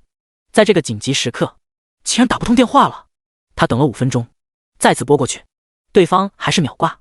他继续打，对方继续挂，就这么打了大概10多个后，对方终于接通了电话。宋基生有万千想要责问的话，可他发现自己才是最紧急的那个人，而对方只是一个买家而已。怎么？宋先生想通了？就按上午说的价格，400万我要现钱，一会咱们就能去办理过户手续。呵呵，电话里说不清，咱们约个地方吧。对方定在了一个咖啡厅里面。宋基生赶过去的时候，已经发现对方坐在沙发上悠闲地喝着咖啡了。宋先生请坐，喝点什么？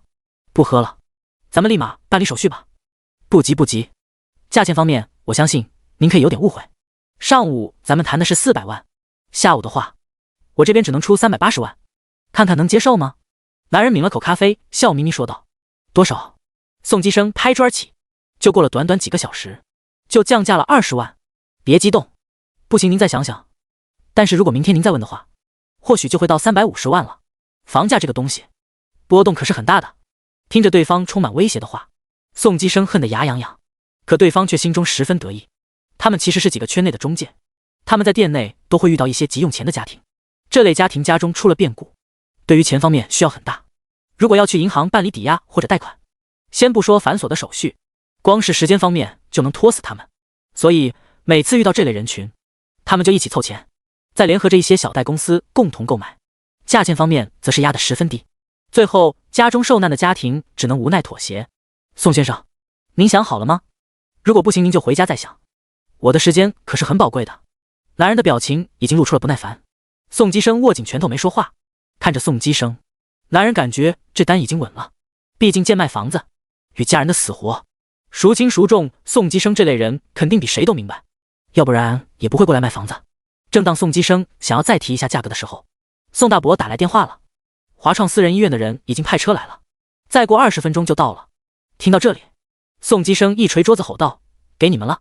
呵呵，那咱们就看看合同吧。另一边，医院内，宋大伯带着妻子上了华创私人医院的救护车，一行人到了医院，经过医生的诊断后，说出了收费价格 430W， 这还只是前期费用，后期化疗与吃药方面依旧是天价。听着如此高昂的价格，宋大伯叹了口气，如果没问题，大叔你就先去缴费吧。可现在儿子的卖房手续还没办理完成，钱也没到账，这可怎么办？他试探性地问道。医生，能不能先缴纳一个住院费？后期治疗的钱我们明天再给您打过来。对不起大叔，我们医院有规定，必须一下缴纳全部款项。医生遗憾说道。这都是没办法的事情，因为华创私人医院就遇到过这类情况，对方缴纳了几万的住院费后，陪床病人就跑了，只留下病人自己在病房里面。当他们派医生跟病人说明情况后，病人却表示他不管这些东西，他现在就在医院，如果不能治好病出去，那就死在医院好了。遇到这样的滚刀肉，华创私人医院只能哑巴吃黄连，有苦难说，毕竟在私人的医院也是医院，他们都是医生，总不能强行驱逐吧。先不说病人会怎么闹，光是外面那些媒体就能喷死他们。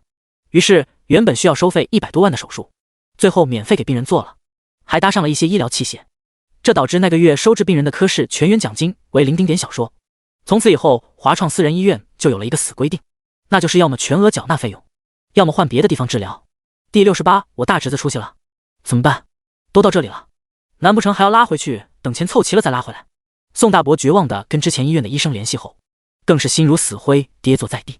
因为他们出院后，床位空了出来，立马就有新的病患填补，近期内没有空余的床位再收治病人了。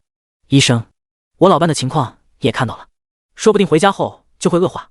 我发誓明天就给您把钱凑齐，求求您先让我们住院吧。宋大伯拉着医生的手忍不住痛苦说道，我这卡里有几十万，立马就存住院费，我们真的是来治病的。对不起，医生遗憾说道，他只是一个小医生而已，如果带头违背医院规定，那到时候一定会被降下处分，再严重点说不定还会被开除，难道就没别的办法了吗？宋大伯目光呆滞坐在地上，然后想到儿子那边，他满怀期望地掏出电话给儿子打了过去。电话那头接通了，但传来一阵阵争吵的声音，你们这群骗子，说好了今天放款，怎么又拖到明天？宋先生，你要理解我们，仅凭我们几个小人物肯定没那么多钱，我们都是去小额贷款公司办理手续才能拿到钱的，您想加快也行，不过得扣10万的手续费，而且款项最早也得明天才能打给你。骗子，你们这么骗人不怕遭天谴吗？宋先生，请你说话注意点，谁是骗子？我有说不给你钱了吗？我只是说1星期内给你打过去，你这么着急干吗？再说了，这些东西也不是我能操控的呀。嘟嘟嘟，紧接着忙音传来，宋大伯呆坐在原地，老泪纵横地抱住了医生的大腿，求求你了医生，求您大发善心救救我老伴吧，为了治病我们在魔都的房子都卖了，如果我老伴有点事，我们一家人该怎么办啊？两人的交流很快引起了走廊内其余病人的围观，大家对于宋大伯都持有一个怜悯的态度。现在这个社会，没病没灾能为家里省下太多钱了，但凡有点事，那简直就是无底洞。大叔，不是我不救病人，只不过我们这家医院有规定，我只是一个最低级的主治医师罢了，我如果违反规定，那就要填补您欠下的所有款项，我上有老下有小，我赌不起啊。医生仰头看向天花板，只能无奈地叹了口气。而在人群外面，宋云刚看完了袁母打算回家，谁知道就听到了这段话，这个声音有些熟悉啊。宋云想着会不会是熟人，就挤到了前面。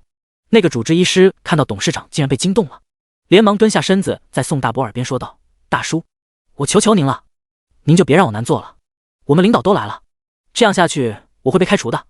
宋大伯听到领导来了，心想这些有钱人会不会大发善心，看到自己凄惨的模样，破例一次呢？他跪着转了个身，哭喊道，领导，求求您，大侄子，大伯。看着眼前满脸沧桑的宋大伯，宋云满是惊讶，而宋大伯也是跪在原地愣住了，自家侄子宋云怎么就成了这么大医院的领导了？这时候那个医生一路小跑到了宋云面前，恭敬说道，宋董好。宋董，自家大侄子还是这里的董事，天哪，早知道这样，他又何必苦苦哀求这些医生呢？宋云连忙把宋大伯从地上拉起来，自己可不想被折寿。他一边听着医生说了一遍宋伯母的病情，一边安抚着宋大伯。听完所有事情后，宋云总算知道为什么前几天自己堂哥要找自己借钱了，也怪自己没有深入的问一下到底发生了什么事。这位是我的亲大伯，我父亲的亲兄弟，立马给我伯母安排最好的病房，联系院长以及外科主任过来会诊，务必要尽心尽力。好的，董事长，我立马就去安排会议室。全院会诊。医生迈着步伐匆匆离去，而宋大伯还神情恍惚地坐在椅子上，他的大脑还没有完全回过神来，自己这个侄子前几年还是个刚毕业的小子，他怎么就能一跃成为亿万富翁了呢？很快，华创私人医院各个科室接到消息，一个个身穿白大褂的医生放下手头的事，抱着记事本就朝着会议室跑去。几百个医生一同奔跑，声响震得整个楼都能听得一清二楚。宋大伯看着这些医生坚毅的脸，心想：难道这就是权力给人带来的便利吗？在惊讶之余，宋大伯心里还是满满的自豪。毕竟宋云也是宋家的一份子，他们不会和其余亲戚一样，看到宋云发迹就厚着脸皮过来要好处。只是自家的人如果以后身体有问题，也不会因为没钱治疗而死在病床上。宋云先是安排了宋伯母进入了 VIP 病房。宋伯母知道宋云就是华创私人医院的董事长后，也是异常的惊讶。但很快宋伯母拉着宋云的手一直夸赞，宋云自然不会认为这是巴结自己。毕竟宋家的人，即便再没钱，骨头也是直的、硬的。这些话只是宋伯母单纯看一个后辈一跃成龙后的喜悦罢了。安排好了，宋云邀请宋大伯一起参加会议。会议室内，院长坐在首席左手第一个座位上，看到宋云带着宋大伯来了，连忙让开位置，让宋大伯坐在了他那里。人员到齐，全院会诊就此开始。外科主任看着宋伯母拍的 CT， 看到肿瘤位置也是眉头紧皱，毫不夸张地说，因为距离大动脉极近，所以这场手术的风险性极高。再加上宋大伯的口述，几天时间这个肿瘤就增大了1厘米，这显然是一个恶性肿瘤。再拖几天，即便是请来全世界最资深的外科医生，也无济于事。董事长，您看这里，这个肿瘤距离大动脉只剩下大概3厘米左右的距离，按照病情发展，再晚1、2天就会完全粘连，根本无法单独剥离。到那时，只要一开刀，必然会大出血。大家都是专业人士，手术方面我不参与，我只有一句话，希望大家能够拼尽全力去医治，能治好我给大家发红包，治不好我也不会怪大家，到时候我再想办法。第69，请付一下咨询费。宋云的话无疑是给大家打了一针强心剂，谁让宋云是董事长呢？万一治不好，领导发怒，他们肯定吃不了兜着走，还不如提前把风险给领导报告一下，看领导怎么选择。但宋云选择尽快开口，这些医生就要开始通宵商量出一个风险最低的治疗方案。宋云看着一群医生因为在哪里开口，如何下刀争吵不已，也是放下心来。毕竟人再厉害，也只是一个灵长类动物而已，生离死别都是不可逆的事情。但是只要尽力，最后即便手术失败，宋云也不会怪罪他们。宋云带着宋大伯离开了会议室。宋大伯现在还是懵逼的状态，他何曾见过这么壮大的场面？一群医生就因为治疗方案在哪里快打起来了。他一个小老百姓，平日进医院可享受不到这样的待遇。想当初他犯阑尾炎，开刀的时候还是一个年长的医生带着实习生做的，下刀缝合之后留下的伤疤也跟蜈蚣一样丑得要死。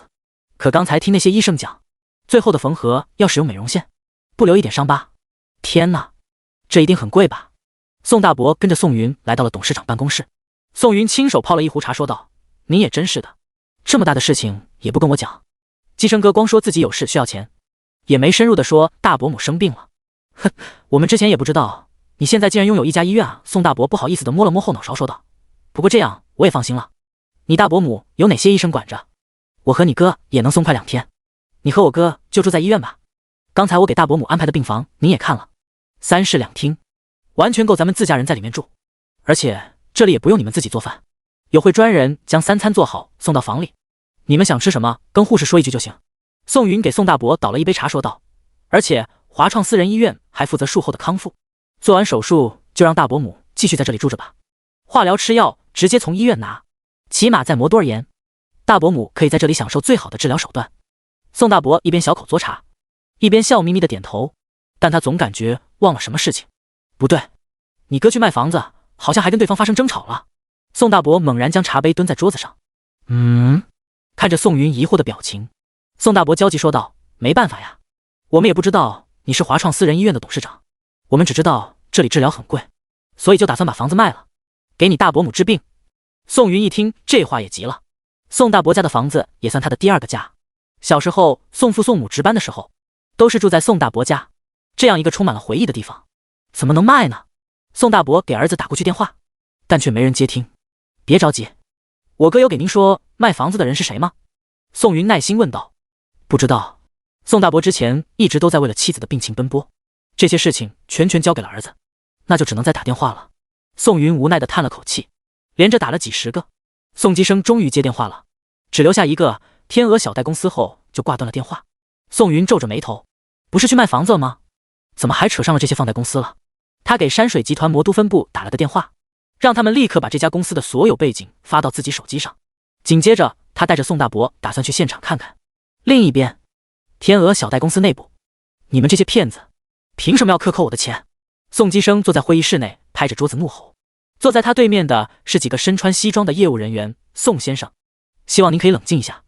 据我们所知，您母亲如今正躺在病房里面等您这笔救命的钱，这么紧要的关头，您连这10万的手续费都舍不下吗？放屁！我看你们都是骗子，我不卖了，你们爱找谁找谁。宋基生站起身来就想离去，但是很快被这几个人又按回座位上。一个人对着宋基生冷笑说道：宋先生，不签合同也可以，那请您付一下10万块钱的咨询费用。多少？你们是强盗吗？呵呵，您不付钱也可以，那就在这里坐着吧，我们会有专人陪您的。什么时候您选择签合同或者是付咨询费，什么时候再走好了。宋基生现在总算是知道了，他遇到了连环套，这些人简直是在光明正大的抢钱啊。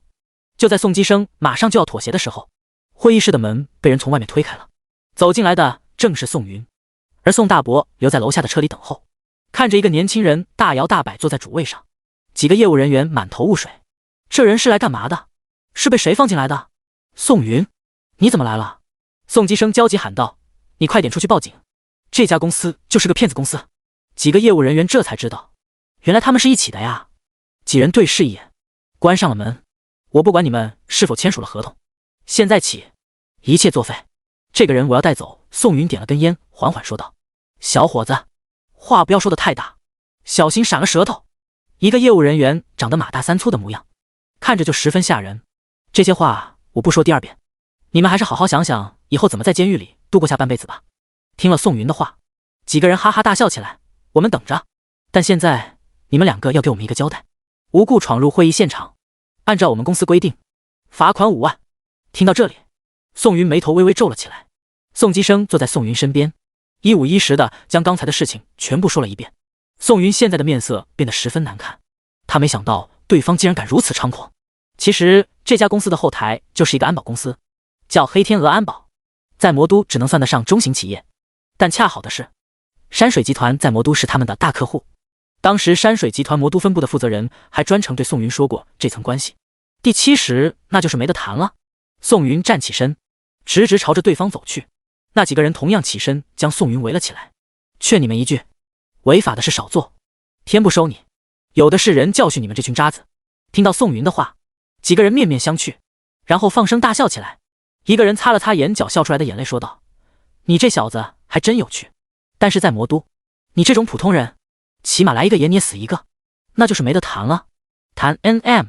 对方刚说完就迎面撞上了一个拳头，整个人在空中反转一圈，重重趴在地上。其余业务人员愣了一下，很快反应过来，这是遇到棘手的点子了，一个个抄起手边的物件朝着宋云打了过来。但很快他们就知晓了什么叫做差距。宋云身形只是微微变缓，拳头神出鬼没地砸在他们身上。这一拳下去，他们感觉自己的骨头都断了。宋云拍拍手，站在原地吐了口唾沫，不屑一顾说道：让王朝阳自己来找我拿钱。王朝阳就是黑天鹅安保公司的董事长，早起靠着拆迁发家，后面慢慢洗白后才攀上了山水集团这棵大树。可以这么说，山水集团随时都可以换掉安保人员，重新再找。但是王朝阳如果丢失了这棵大树，很快就会被同行挤兑。再加上这个人做事本身就飞扬跋扈，不知道有多少人在黑夜里面扎小人咒他死。这时会议室的门被人打开，一个男人探头进来，屋内所有的业务人员都躺在地上呻吟。这场面在天鹅小贷公司里从未有过，这都被人打上家门了，那还得了？他大喊一声，很快有人锁上了大门，一群人手持钢管逼近。宋基生平日里从未遇到过如此场面，心中有点虚，但很快看到宋云如同战神一般站在他面前，他心中坚定起来，如果一会真打起来，自己一定要护着点堂弟，毕竟是为了自己家的事情，堂弟才强行出头。很快一群人冲了上来，但人多在这里根本不占优势。宋云凭借着脑海中那些格斗身法，将一半的人打倒在地，剩下的人也不敢上来了。谁都看得出来，眼前这个帅哥简直就是人形暴龙，凡是沾到他拳头的兄弟，无一不躺在地上，再没半点战斗力。给王总打电话，就说咱们老窝被人抄了。一个小主事人对着人群喊了一句，很快就有人给王超阳打了过去。王总，咱们家被人抄了，一个人打伤了我们很多弟兄，您快点带人来吧。电话那头的王超阳眉头一皱，原本想要去做个按摩的心思也被搅黄了。他娘的，谁敢在老子的地头找事？这不是找死吗？虽说这些年王超阳的性格不再那么火爆，但早年的残暴形象依旧深深刻在一些人的脑海里，所以对于王超阳这条疯狗，大家都是敬而远之。DoNice.com 这些年华国对于这块打击很是严格，王超阳只能另辟蹊路。通过一次聚会中得知，现在正规的小贷公司很是吃香，就起了念头。还别说，这些年他在这里面没少赚钱，这家公司都快成为他的钱袋子。如今钱袋子被人戳穿，他比谁都急切。他抓起车钥匙，正在赶往天鹅小贷公司的时候，电话响了。他看着来电人，瞬间心中的火被一盆冷水浇灭。他接通电话，小心翼翼问道：常总，您那边有什么事吗？打来电话的就是魔都山水集团分部的负责人。电话那头传来冷淡的诘问：那个天鹅什么金融公司是你名下的？是的，是的。有什么问题吗？没问题，只是刚才山水集团最大的董事宋先生询问了我所有这家公司的资料，应该是你这家公司坑了宋董吧？算算时间，他已经到了哪里？一会如果宋董遇到什么问题，你就可以准备看看风水墓地了。山水集团最大的董事，操，这个可是一个大佬啊，在集团内部拥有所有的人事任命权，即便是董事长惹到了他，对方都可以开会议罢黜董事长。王超阳开车的手微微颤抖，他带着颤音缓缓说道：我真的没遇到过宋先生，他老人家那样的大人物，怎么会与我那家小的不能再小的金融公司有关联啊？但很快的他反应过来，自己现在要去干嘛？好像是自己接到信息，说有人在自己的钱袋子里闹事，对吧？再想想常总刚才说宋董大概已经到了，操，好像真的他妈的闯祸了。我大概知道了，常总求您在宋董面前说点我的好话，我现在就在路上，还有10分钟到。王朝阳狠狠捶了一把方向盘，嘴里面骂骂咧咧。如果让他知道是谁惹到了自己的金主爸爸，他一定会毫不犹豫地把对方捶死。另一边，会议室外，宋云站在原地，在他的对面10多个业务人员手持凶器，看似很吓人，实则根本不敢上。他们都在等王超阳过来主持公道。宋基生看着手机，心中还是很焦急的。母亲在等着他买房子换钱回去治病，但谁知道遇见了这样的事情，该怎么办啊？就在众人僵持不下的时候，公司大门被人在外面疯狂的捶。哪些业务员心中一喜，看来是王总来了。打开门，他们满心欢喜的打算看到一窝蜂的人挤进来，但很遗憾，来的人只有一个，那就是王超阳。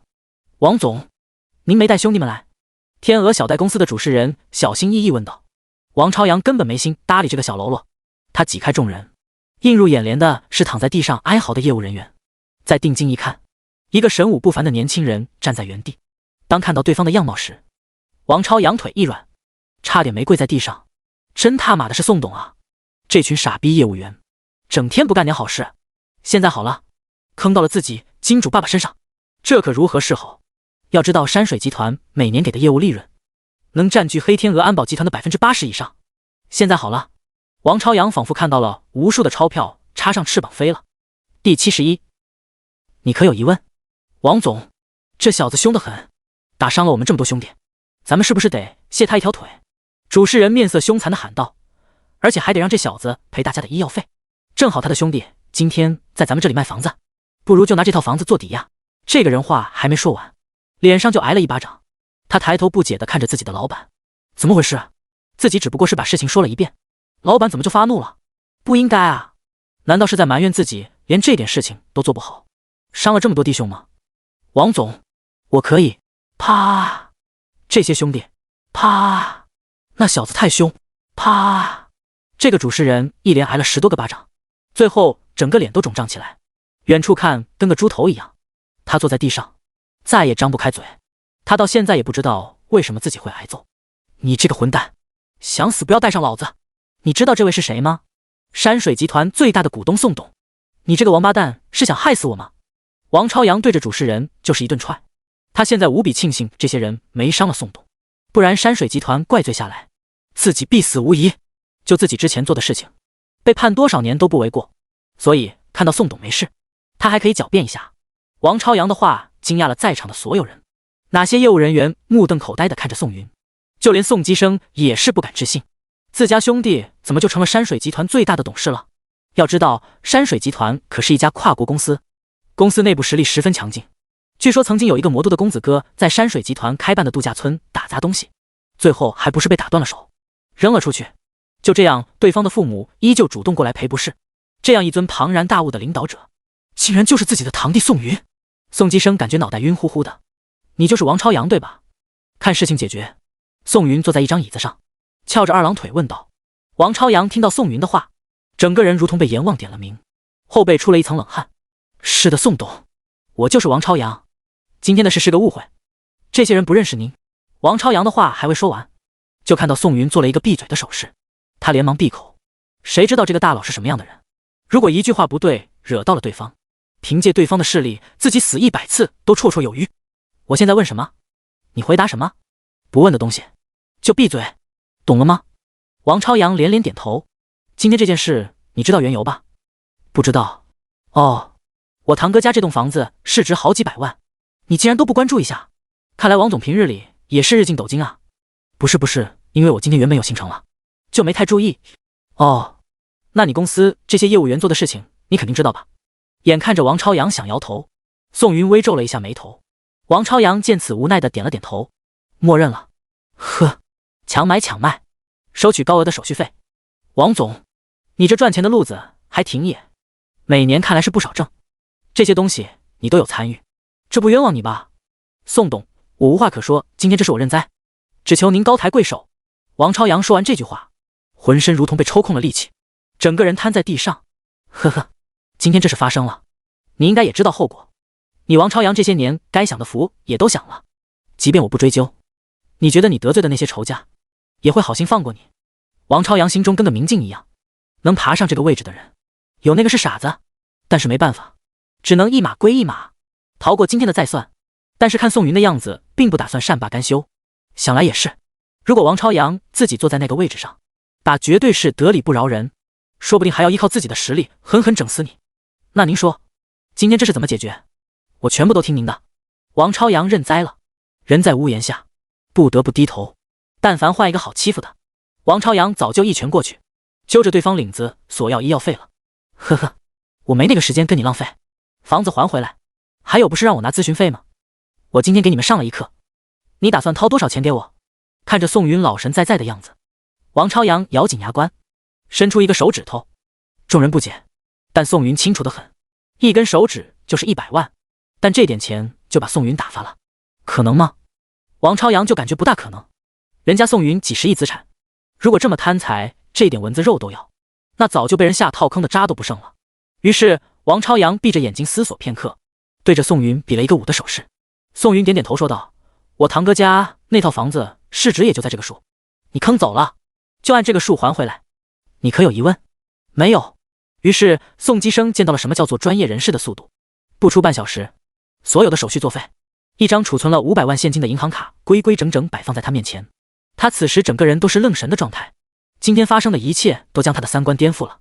他第一次知道，原来在这个社会上，身份就是一个保命符。宋云这个身份一摆出来，所有人面对他的时候都是战战兢兢，唯恐惹来宋云的不快。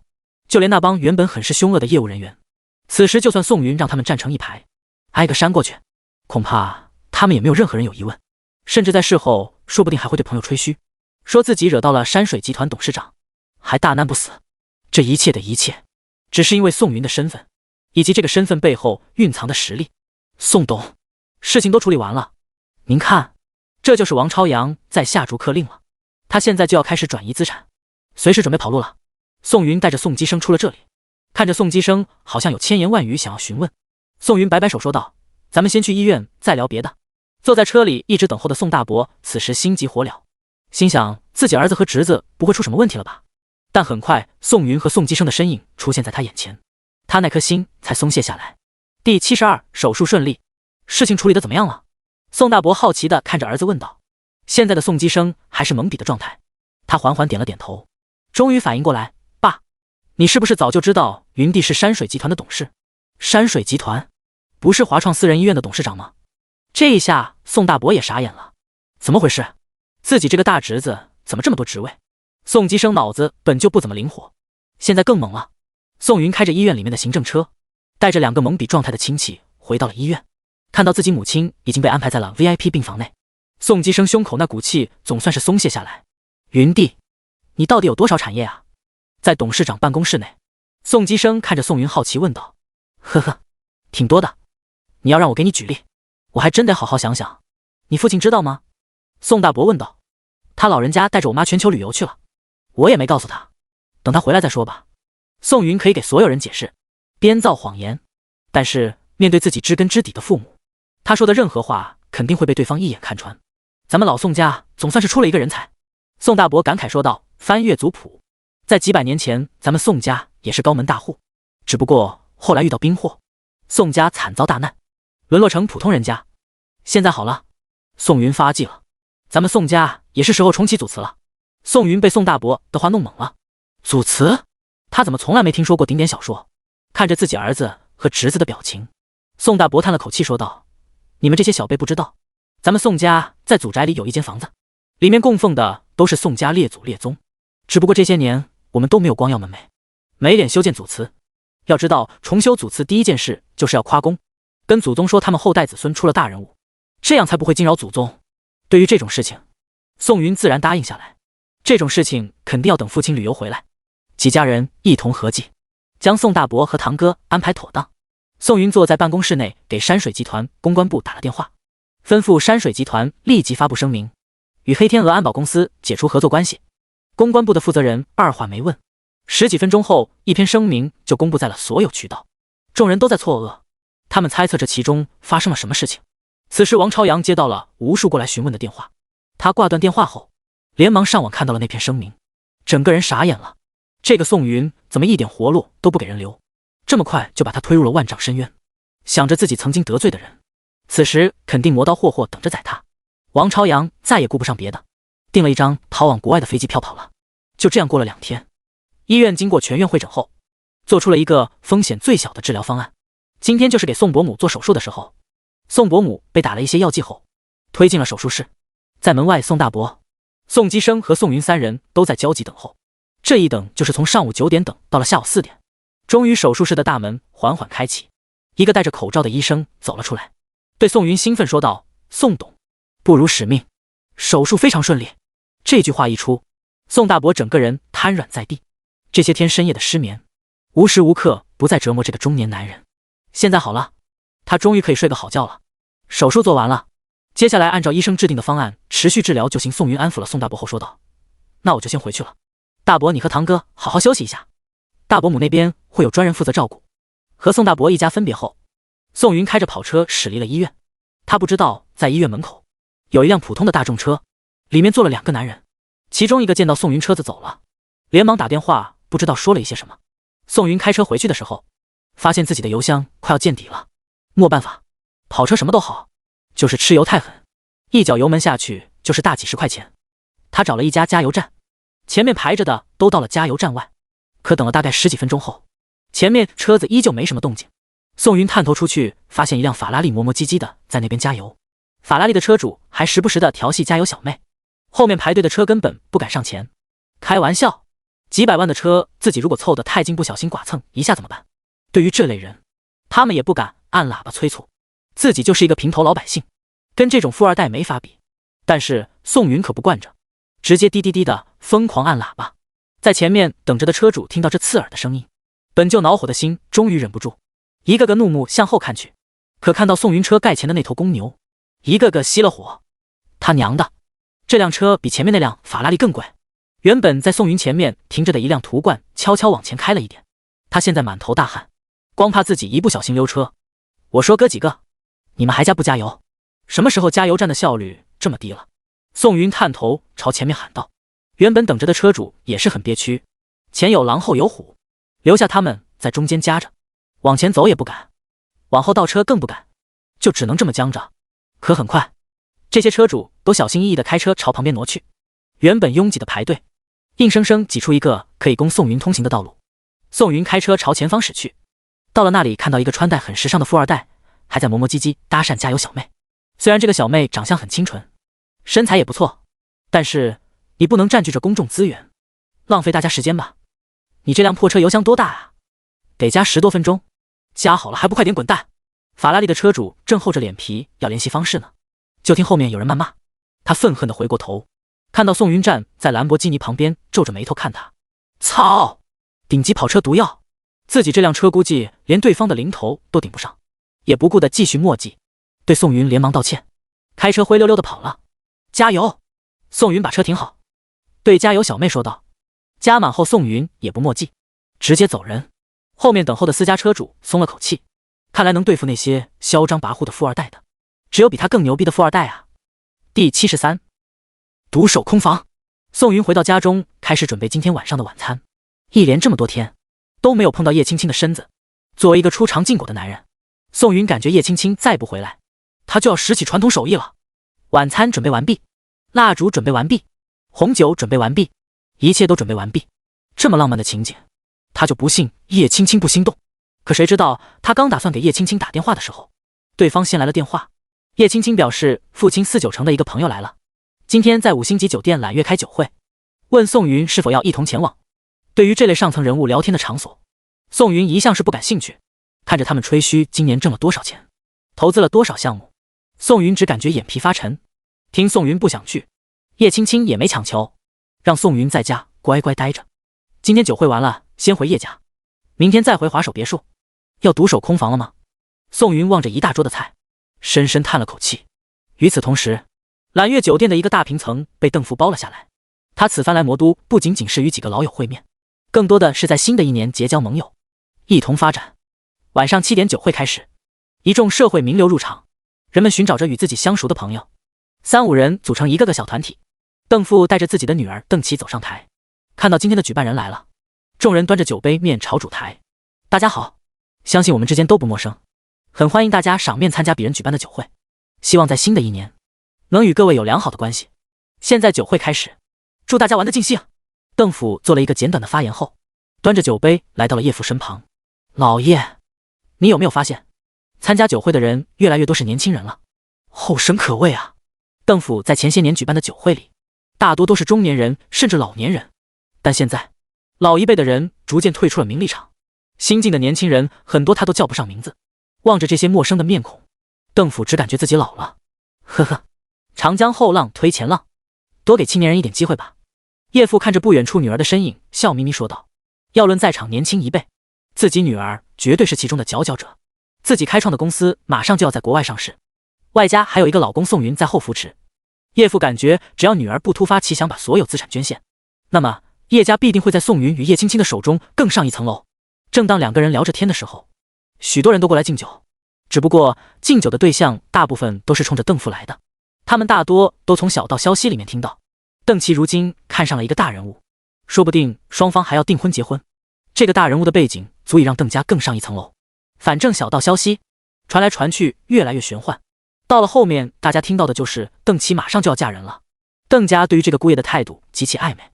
今年邓琪结婚后，邓家就要成为49城的顶级世家了。于是在这个公众的场合，许多人就赶过来提前巴结。可他们哪知道，如今的邓父是哑巴吃黄连，有苦难说。先不说那位大人物是否对自己女儿感兴趣，光是红墙大佬警告自己的话，他记忆犹新。这类人根本不是邓家能得罪得起的。面对众人祝福的话，邓父苦着脸一杯接一杯的喝。邓琪，听说你要结婚了，恭喜恭喜啊！在不远处2代的圈子里，许多年轻人围在邓琪身边恭贺。邓琪原本还想反驳，但一想今天叶青青也在场，所以也就默认下来。大家到时候别忘了吃喜酒啊！邓琪笑眯眯地看着众人说道：我喜欢的哪位？简直是太难追了。不过凭借我邓大小姐的手段，那还不是轻轻松？是啊是啊，谁不知道邓姐是个万人迷？邓姐结婚之后也别忘了我们这群小姐妹啊！改天把姐夫约出来见见面呗，我们也想看看这等青年才俊是什么样子。终于这个小圈子的话传到了邓父的耳朵里。原本邓父快醉了，听到这话猛地一下醒了。他皱着眉头把邓琪拉到一旁，低声问道：你和哪位大人物在一起了？没有啊。邓琪眨巴眨巴眼睛，故作无辜。听到这话差点没把邓父气死。他3番5次的警告邓琪不允许在外面吹嘘这件事情，因为对方身后的势力自己根本不清楚。万一得罪了对方，邓家吃不了兜着走。可他万万没有想到，邓琪竟然还敢在大庭广众之下说自己与那位大人物在一起了。糊涂啊！琪琪，没有与那位人物在一起前，万万不能提起对方，这只会让他厌烦你。不会吧？都说女追男隔层纱，我就不信对方还会和我一个小女子计较。邓琪因为家里人的骄纵，早就不知道什么叫害怕。看着女儿一脸无所谓的表情，邓父想要发火，却不知道该怎么发。毕竟如果哪位真的可以成为自己的女婿，那自己在邓家的地位也会大幅度提升。他又何尝不想满足一下虚荣心呢？随你吧，但我警告你，别私自调查对方的一切背景，否则就连邓家也保不住你。邓琪点点头，然后又回到了年轻人的小圈子里。邓父看着女儿的背影，深深叹了口气，也不知道这是福还是祸啊。邓父在这边忧愁，叶父则是与众人喝得很开心。虽然宋云今天没到场，可不代表他不能吹嘘自己这个女婿。众人听着叶父不断的说自家女婿多好多好，心里也都泛起了小心思。这也是个天骄，以后有机会一定得好好结交一下。青青姐，你家老公呢？怎么没来啊？叶青青身边又是另外一个年轻人的小圈子。听了这话，叶青青笑着说道，她不喜欢参加这类活动，以后有机会我们约个饭局，到时候再给你们介绍一下。好呀，听诗诗姐说你老公长得可帅了，我得好好看看。叶青青白了在一旁陪笑的李诗诗一眼，她当然不会真正生自家闺蜜的气。第74两女争锋，老叶，光在这边听你讲你女婿多好多好，也不让我们见见，你这个老小子不地道啊！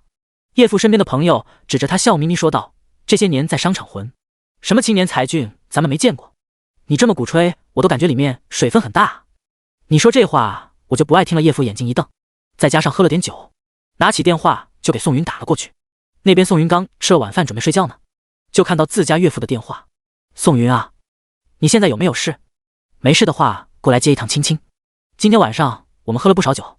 叶父的话让宋云精神一振，自己去接老婆是不是就能直接拉回来了？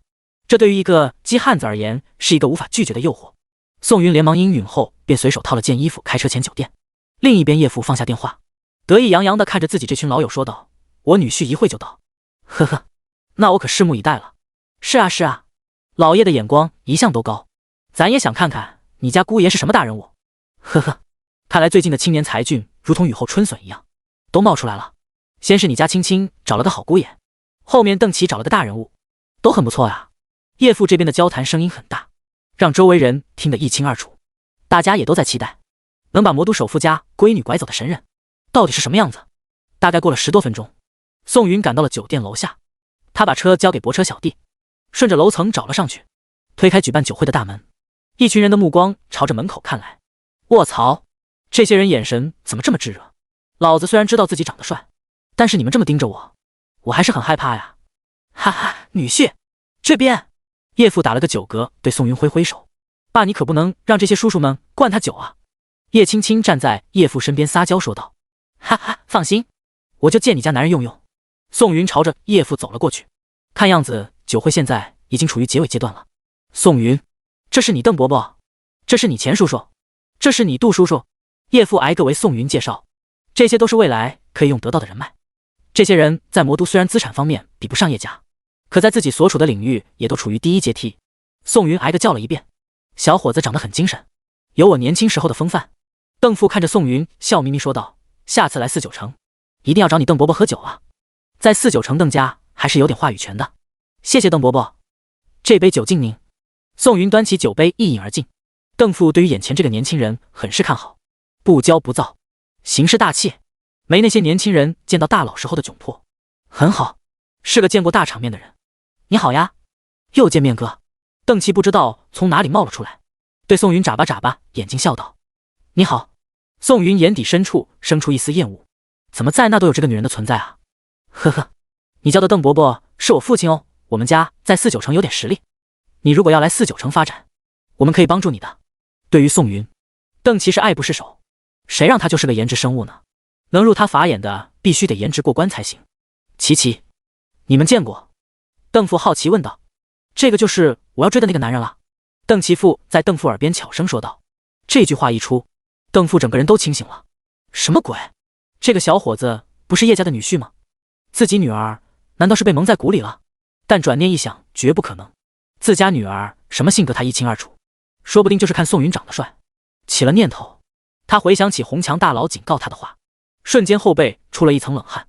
这个年轻人就是那个大佬，自己刚才还说要罩着他，真的是顶点小说。老公少喝点酒。叶青青走到宋云身边，揽着宋云的胳膊笑道，实际上他在宣示主权。你这个邓琪不是看上我老公了吗？我就要在你面前秀恩爱，看你怎么样。邓琪虽然是个娇惯的大小姐，可不代表她是个傻子。在这个场合，她绝不可能跟叶青青争风吃醋。挖墙脚这种事情肯定要偷偷摸摸来啊！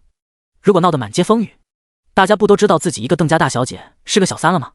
叶青青没有激动邓琪显得有些失落，但很快她便调整好心态。青青妹妹，你家老公长得很帅啊。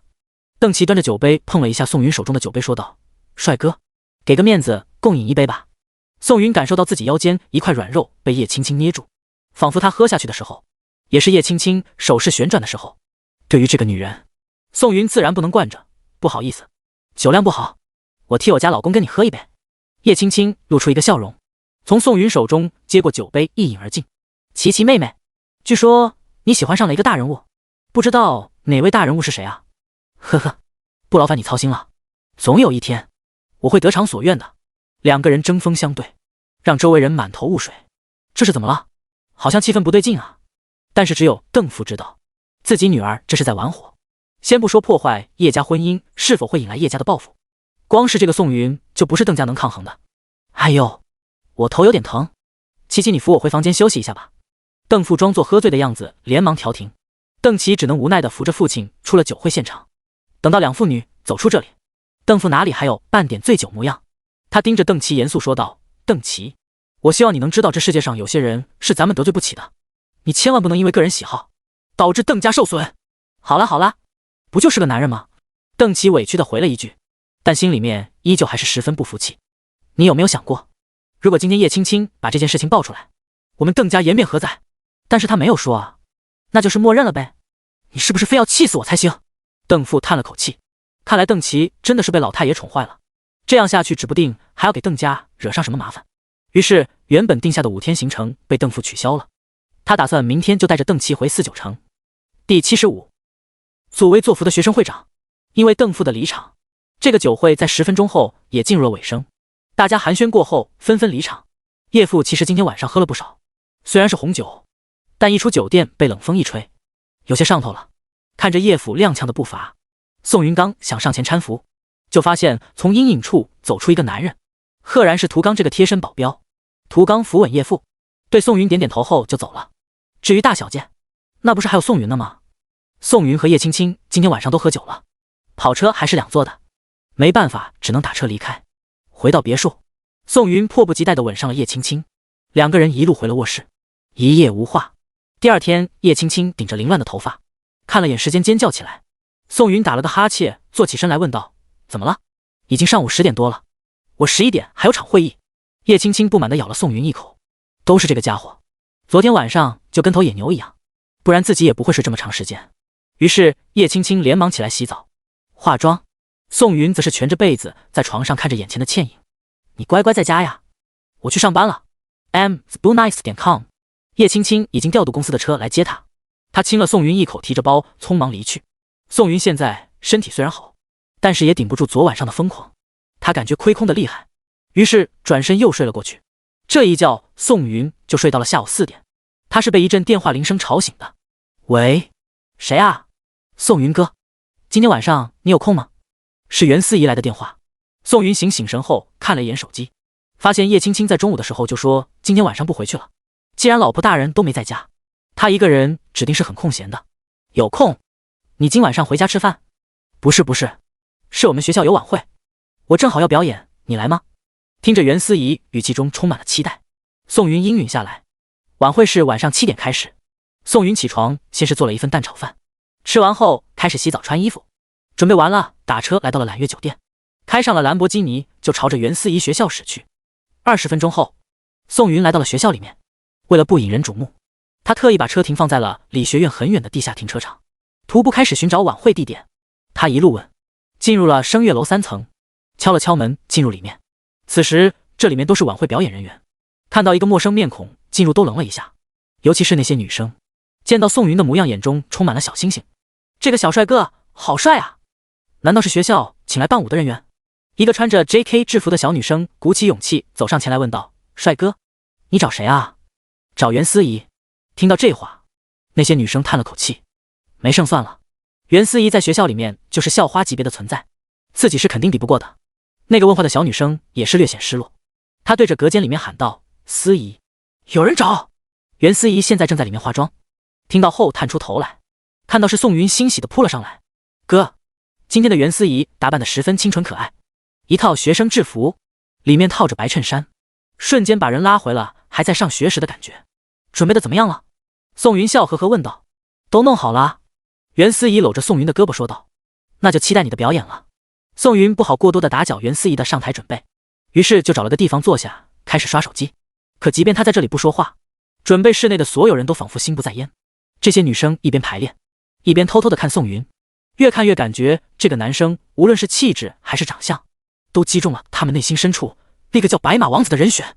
就在这个时候，排练室的门再次被人打开，从外面走进来一个戴眼镜的男生，指着排练室里面几个男生说道：“你们跟我来一趟。”这个男生是学校的学生会会长，平日里就自觉高人一等，使唤起学生也是毫不客气。会长，有什么事吗？被指中的一个男人好奇问道。现在该办的事情都办了，他们这些男人又不上台表演，这才在这里看女生饱饱眼福。舞台出点问题，你们得过去搭把手。学生会长居高临下傲慢说道。还有那边角落里玩手机的男生，你也跟着一块来。这个学生会长看到宋云依旧我行我素，不禁有些生气。他走到宋云身边，一把抢过宋云的手机，冷漠说道：“怎么，你是耳聋了吗？跟你说话听不见？”宋云疑惑的抬头，自己又不是你们学校的人，你指挥这些学生也就罢了，现在还来找我的事，看什么？你们都站起来去搭舞台！学生会长平日里作威作福都习以为常，因为他是最接近老师的人，这些人平日里的评奖与加分都要经他手去办，所以他认定这些人不敢抵抗。不去，今天搬了一天东西，好不容易能休息一回，你又让我们干活，你们学生会难道就没人了吗？一个男生不满地喊了一句。就是，我刚才还看到有好多学生会的男生聚在一块打游戏呢，为什么不用他们？学生会长眼神冷漠地扫了一遍刚才对他的男生，仿佛自己的权威被人质疑了。不想去是吧？可以。严汉中，你们把这些人的名字都给我记住，今年的奖学金没他们的份。这话一出，惹来轩然大波。他们这些人为什么这么热衷于参加集体活动？就是为了事后加分好去争取奖学金。这下好了，学生会长一句话，他们今年的努力全部白费了。操，真 JB 事多。一个男生低骂了一句，站起身准备去搭舞台。有了第一个，其余人也不再倔强，纷纷阴沉着脸朝会场走去。而宋云还是坐在原地，根本不尿这个什么学生会长。别说他现在的身份，就是他上大学的时候，要是有人敢这么使唤自己，早就打起来了。这哪是为学生服务的，简直是来剥削的。你呢，还不动身？学生会长得意洋洋地瞥了一眼宋云，宋云将对方手中自己的手机一把抢了回来，翻了个白眼说道：“不好意思，我可不是你们学校的人。第76同学别走，给个面子，不是我们学校的。”学生会长眯着眼睛上下打量了一番宋云，浑身没有牌子的衣服，除了长得帅没别的优点了。别装，虽然说我没在校园里见过你，但如果被我查出来你是那个学院的，等着处分吧。学生会长本身就对宋云的样貌十分抵触，也许是自己长得丑吧，看到一切帅气的同性都会排斥。而且在这个房间里，许多都是在排练的学妹，能登上舞台的女生自然是千挑万选出来的。这么多水灵灵的妹妹竟然眼神都直勾勾地看着这个男人，这让身为学生会长的他心中很是不平衡。会长，他的确不是我们学校的，他是思怡的哥哥 spoonix.com。 一个穿着拉丁舞服的小女生站出来说道。学生会长瞥了宋云一眼，也就没再管，毕竟他的职权也只是能在这个大学里作威作福，出了学校他屁都不是。他看着满屋子的莺莺燕燕，想着所有事务已经准备妥当，只等开幕了。这其中还有一些时间，与其出去看那群大老爷们，还不如在这里看妹妹。他找了个最舒服的沙发，瘫在沙发上，眼神不断地扫量着这群女生。还真别说，练舞蹈的这个学妹身体是真的柔软，这么高难度的动作竟然能做到。晚会完毕后，看能不能约出来吃顿饭，然后嘿嘿嘿。他的目光充满了侵略性，让这些女生浑身起鸡皮疙瘩。所以这些小女生在彩排的时候动作不约而同地缩小了很多。就这，学生会长看得十分不爽，刚才还那么奔放，现在怎么感觉在防着他？我说你们舞蹈团的，如果打算这样上台，那就别上了，动作都舒展不开，跳什么舞？还有那边练习小提琴的，小点声，吵死了！我感觉你们刚才跳的不对，幸好我小时候学过专业的舞蹈。来，学妹，搭着我的肩膀，学长带你跳。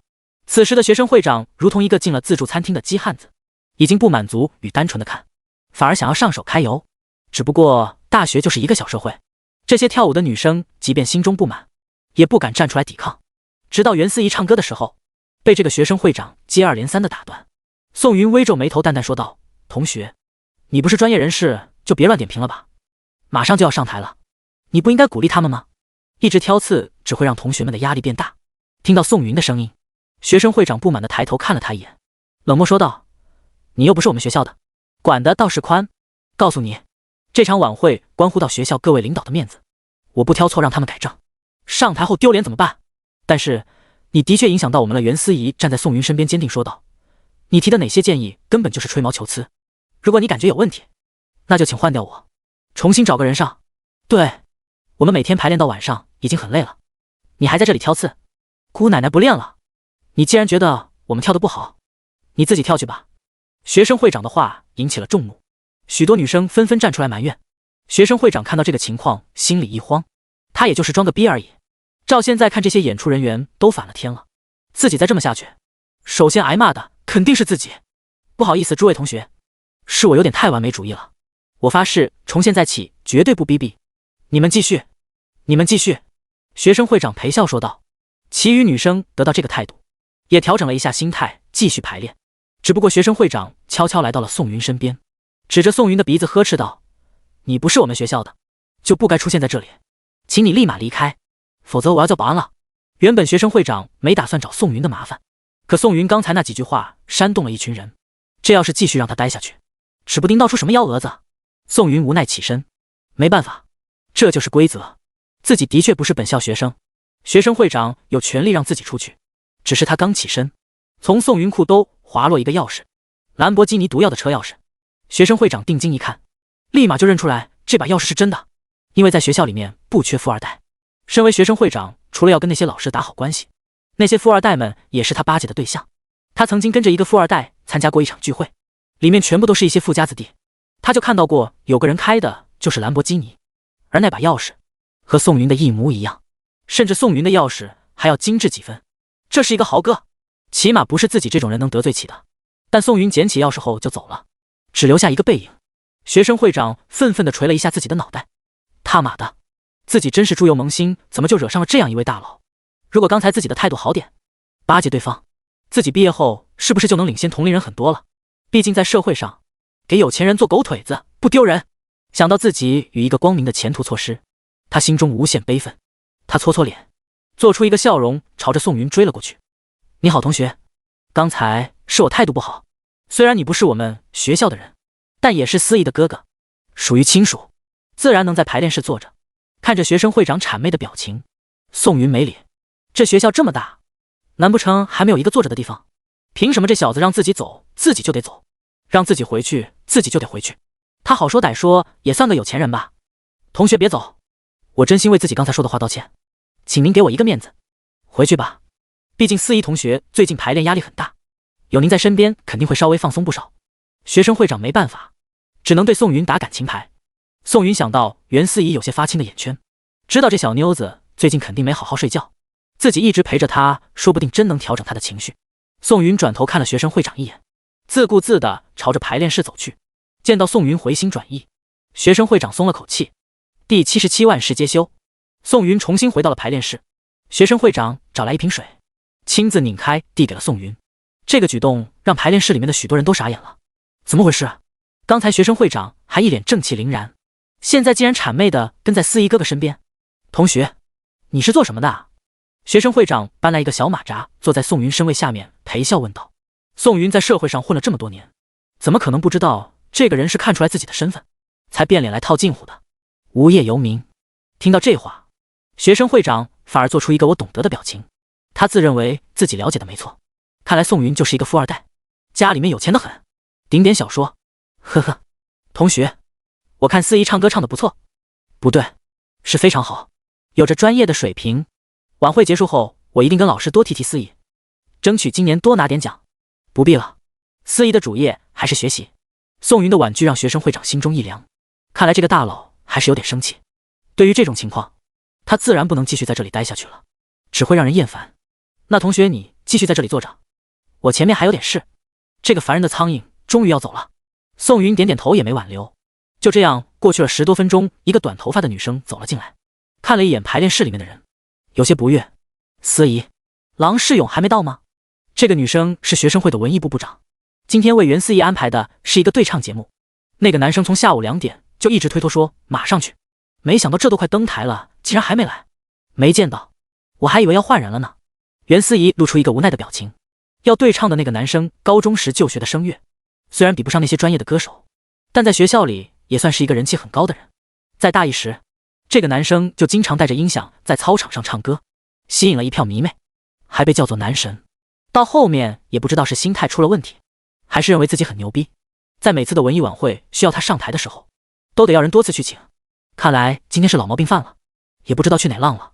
就在这个文艺部长急得团团转的时候，排练室的门被人打开了，3、4个男生搀扶着一个浑身酒气的人走了进来。这个喝醉酒的人就是郎世勇。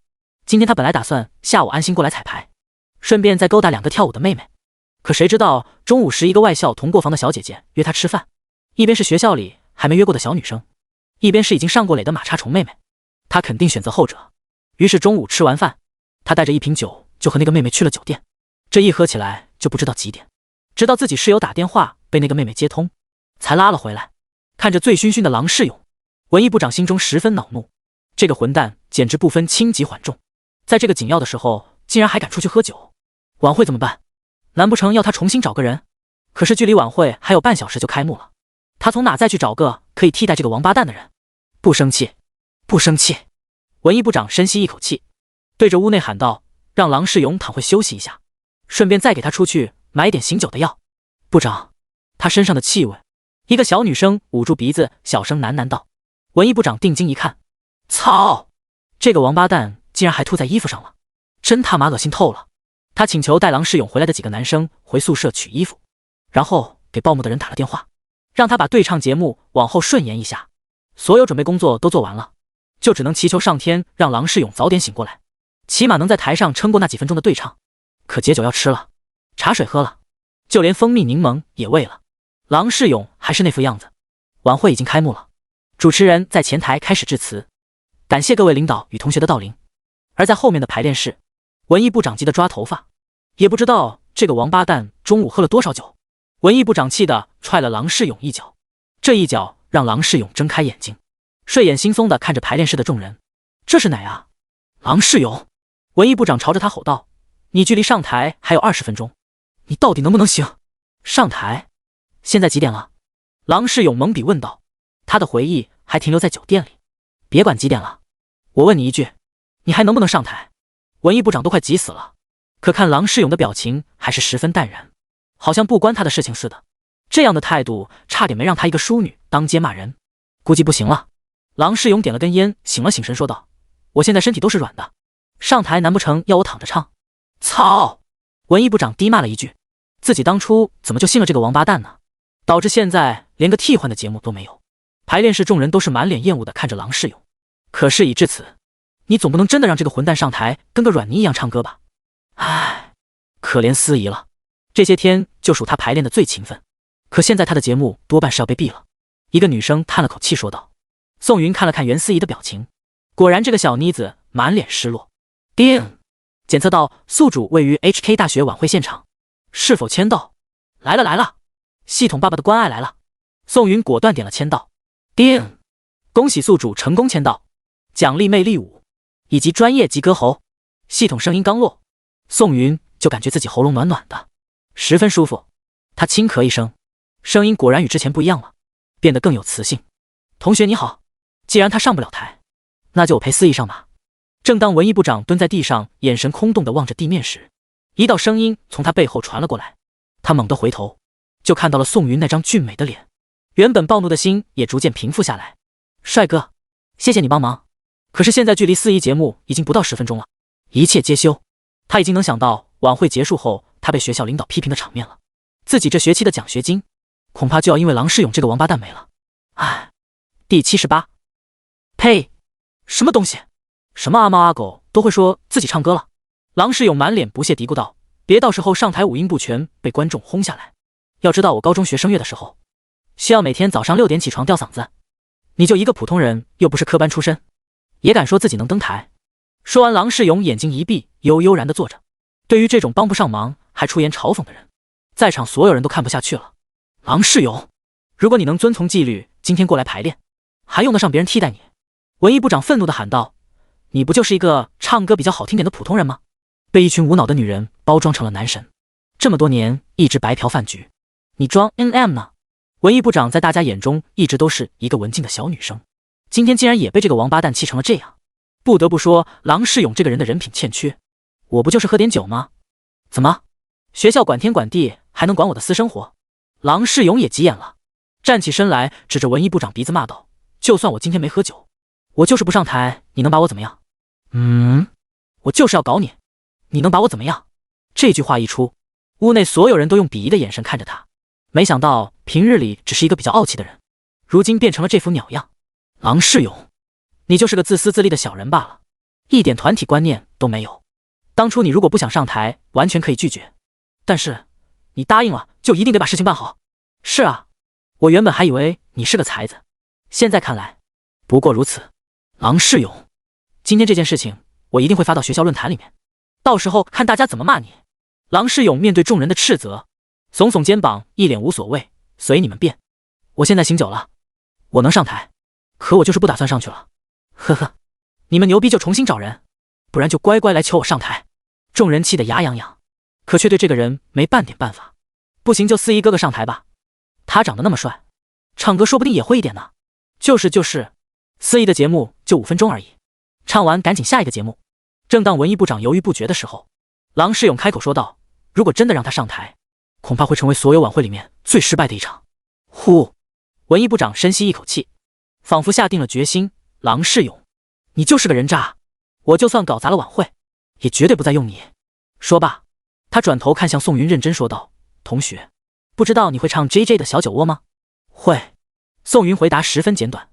文艺部长点点头，拍着宋云肩膀说道：“那就全靠你了，这是小酒窝你需要唱的部分，希望一会上台你能力挽狂澜，事后我一定请你吃饭。”晚会前台一个又一个的节目表演完毕，郎世勇被自己的室友搀扶到了学生的位置上坐下。周边的人看到郎世勇一脸疑惑，这小子不是参加晚会，该在后台准备吗？怎么成观众了？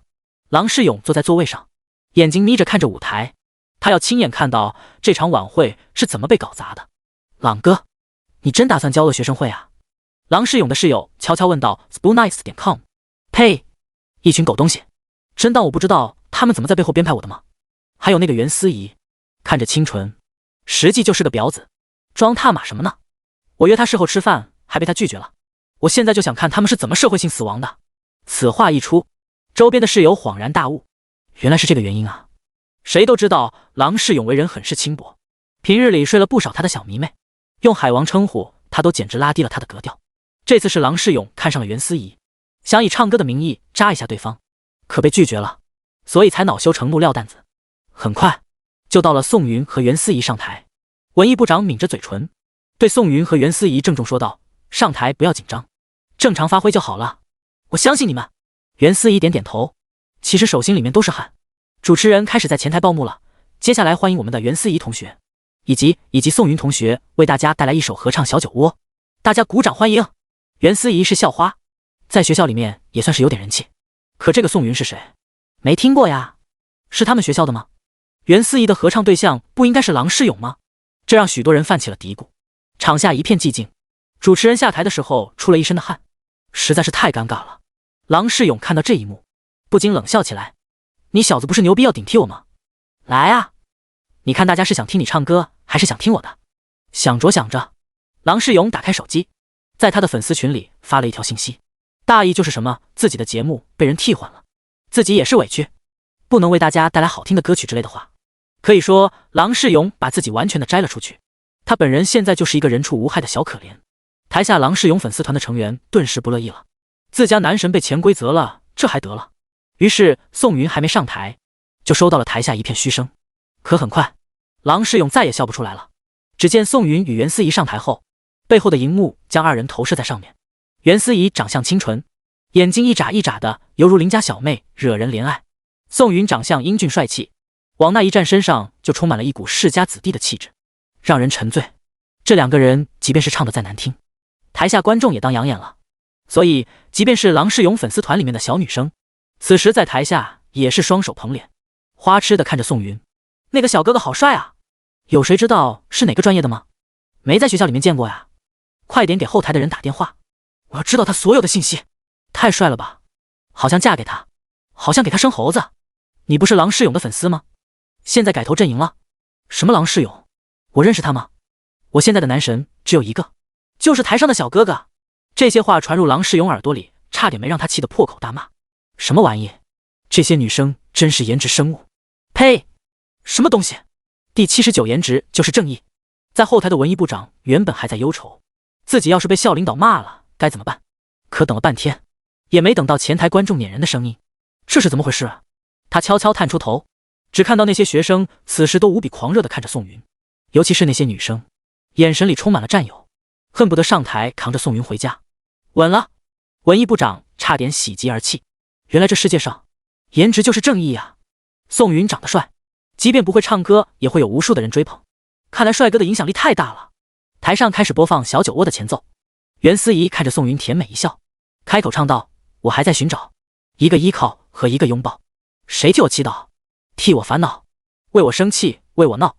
袁思怡的整体声线如同她的长相一般，充满了青春洋溢的味道，让人听了不由自主的就想到了自己那段刻骨铭心的恋爱。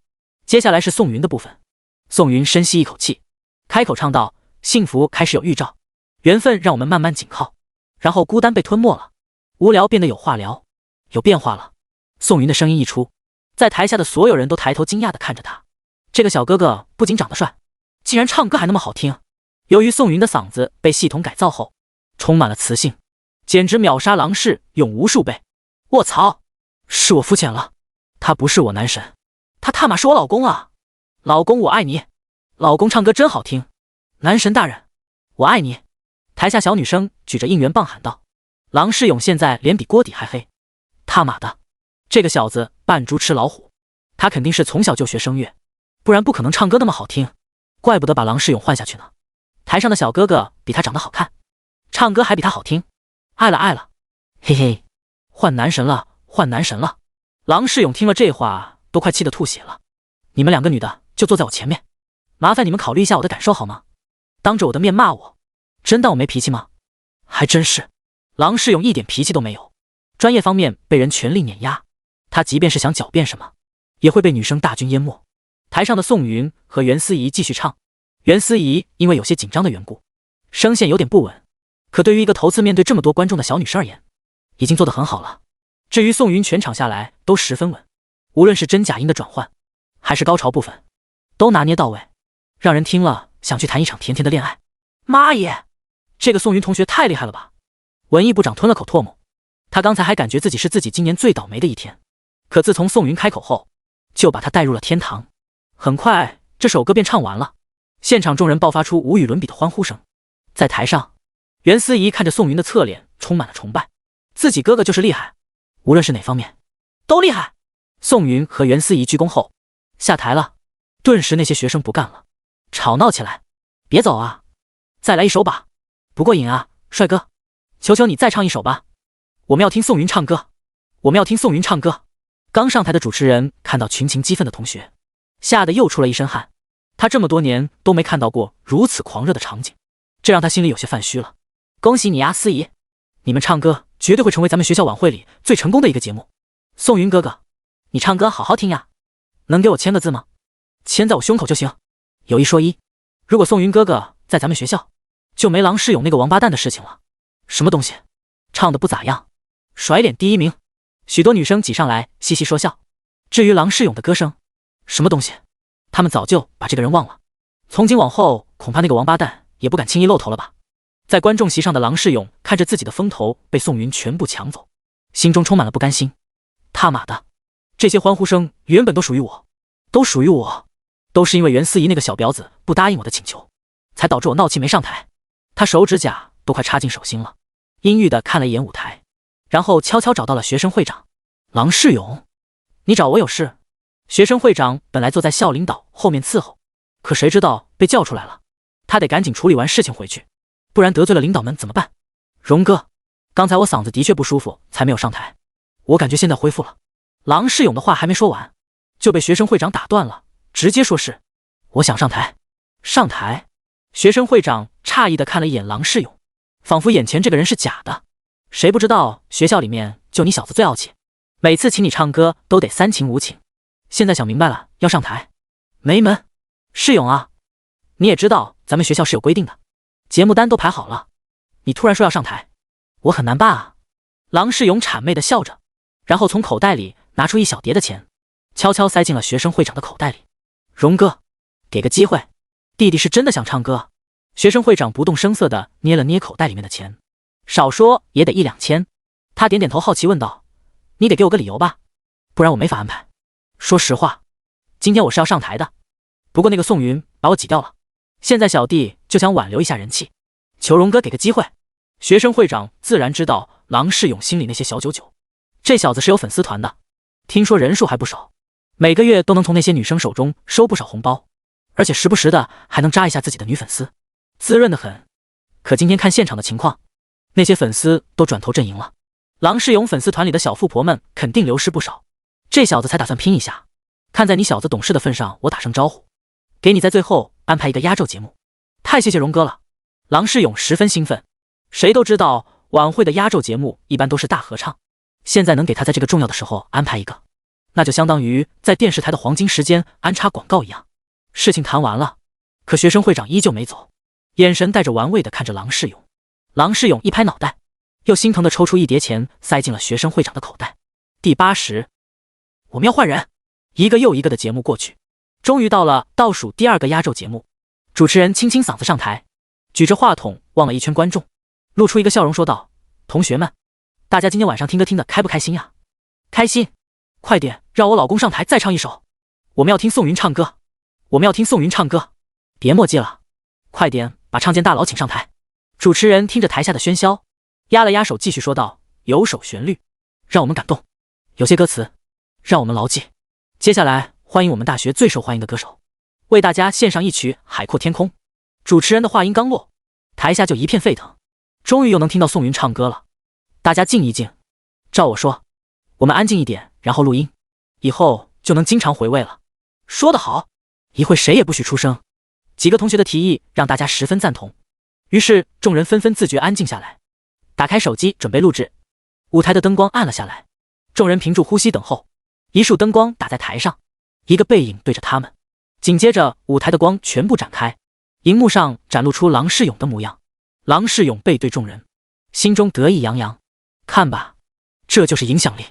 大家看到我上台，肯定都在心中惊讶，毕竟自己一个在校园中有影响力的人，肯在压轴节目表演，他们决定感动坏了。郎世勇慢慢转身，然后等待前奏。台下众人面面相觑，什么东西啊？不是宋云上台吗？怎么换上了郎世勇啊？谁要看这个过气的校园三流歌手？还欢迎校园最受欢迎的歌手，欢迎尼玛！台上，郎世勇用尽毕生所学，拼了命的飙高音，唱到最激动人心的部分。他激动地将话筒举向观众席，可尴尬的是，大家都没给他回应。台下寂静无声，都用看傻子的眼神看着他。之前一起合唱还感觉挺热血沸腾，怎么今天看感觉他那么傻批呢？还真当他是个歌手了，开始弄演唱会那一套了。恶心，是他给咱们唱歌，还是咱们给他唱啊？还踏马举着话筒，中二死了。台下逐渐议论纷纷。郎世勇眼瞅着节目效果没用上，连忙掩饰尴尬，自顾自地唱了起来。可就在这个时候，体育系的一个女生站起身来，双手合成喇叭状，来了来了。郎世勇心中感慨万分，看来还是有自己的真爱粉，就是不知道这个小姐姐叫什么。不管了，晚会结束一定得拉着她一块喝一杯。可这个女生接下来的话差点没给她气死。女生朝着舞台大喊道：你唱的是个什么东西？我要看我老公唱歌。你快下台吧。此话一出，台下顿时站出很多人，朝着舞台大喊：滚吧！自己唱成这个逼样，还有脸上天？回家再看看声乐书吧。郎世勇，你他妈能别出来再恶心人了吗？人品不咋样，现在唱歌也一股子油腻。挺好的歌，让你唱成了稀巴烂。滚下台！我们要听宋云唱歌。最后同学们异口同声喊道：换人！换人！换人！郎世勇在台上都愣住了，他甚至都忘了歌词下一句是什么了。什么鬼？自己在校园里这么多年，难道还不如宋云一首歌的时间？简直是太让人伤心了。可他紧接着看到前排有些人怀里抱着他名字的一般高光牌，心里泛起一阵温暖。这世界上还是有爱自己的人。可紧接着这些人纷纷起身，将怀里的荧光牌狠狠摔在地上。滚吧你！张成这个鸟样，还有脸唱歌？当初我怎么就瞎了眼看上你了？你和宋云根本没有任何的可比性。郎世勇被众人的声浪骂得急火攻心，再加上今天喝酒没休息好，一口气哽在胸口昏过去了。我说小荣，你们学生会是怎么安排节目的？让这样一位不受大家喜爱的演员上台，是想搞砸这场晚会吗？前排学校领导不满呵斥道。身为学生会长的他此时十分后悔，早知道就不让这个王八蛋登台了。如果搞砸了自己的能力，不就被老师们怀疑了吗？现在的他恨不得把郎世勇扒皮抽骨，简直太气人了。他连忙给老师道歉，然后转身跑进了排练室。他现在就一个想法，一定要让宋云再上台唱一首歌。大佬，救命啊！同学们都想再听你唱一首歌，你就满足大家的心愿吧。宋云转头一看，这不是那个傲气的学生会长吗？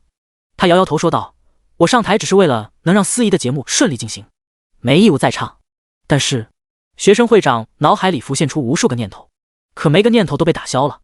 毕竟宋云是个超级富二代，人家不愿意的事情，恐怕整个学校也很少有人能让他答应。司仪同学，帮帮忙吧，事后我一定给你请功。学生会长又把注意力放在了袁司仪身上，可对方也只是摇摇头拒绝了。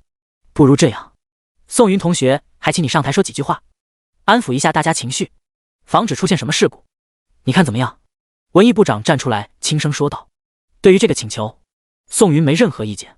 他拿起话题走上台，原本群情激愤的同学们顿时安静下来。嗨，对不起同学们了，我这几天嗓子不舒服，刚才唱歌也是费尽了我所有的气力，所以无法再次上台演唱，望大家见谅。台下同学们听到这话，也逐渐恢复理智，只能哀叹自己没那个命。而有一些学生早就在宋云第一次上台时录了音，虽然嘈杂，但依旧能清晰听到歌声。后来这段音频被广为流传，也算满足了大家的一个心愿。事情处理完毕，宋云打算带着袁思怡离开了，众人纷纷起身相送，一路送到了学校外面。宋云去取车，袁思怡在校门口跟大家聊天。思怡，能不能让你哥哥经常来参加咱们学校的晚会啊？这得看我哥的心情了。袁思怡没有答应，也没有拒绝。在他看来，宋云哥今天能来已经是百忙之中抽空挤出来的时间。宋云哥这么一个富豪，怎么可能每次都恰好有空啊？我一会得好好跟你哥说说。文艺部长眼神坚定说道。就在这时，一辆跑车从不远处驶来，停在了袁思怡身边。第81喜提热搜，这辆跑车太帅了吧？谁的车啊？咱们学校好像没有这样的富二代吧？正当大家讨论这辆车是那位公子哥开来的时候，宋云打开车门下来了。他们一个个瞪大双眼，不敢相信眼前的一幕。文艺部长看到此情此景，只能无奈叹了口气，自己有什么资格要求一个腰缠万贯的人来经常参加学校的晚会呢？宋云对大家点了点头，便招呼袁思怡上车。车辆驶离很远之后，大家这才从震惊里回过神来。天哪，我看到了什么？原来宋云其实很有钱，真是苦了这位公子了。百忙之中来看个表演，还得被逼上台表演，长得帅还有钱，世间还有？不行了，我快爱上他了。因为今天晚上叶青青在公司，宋云带着袁思怡回家后便洗漱睡觉了。第二天一大早，宋云正在准备早餐，就看到袁思怡穿着睡衣蹦蹦跳跳下了楼。哥，你现在也是网络红人了。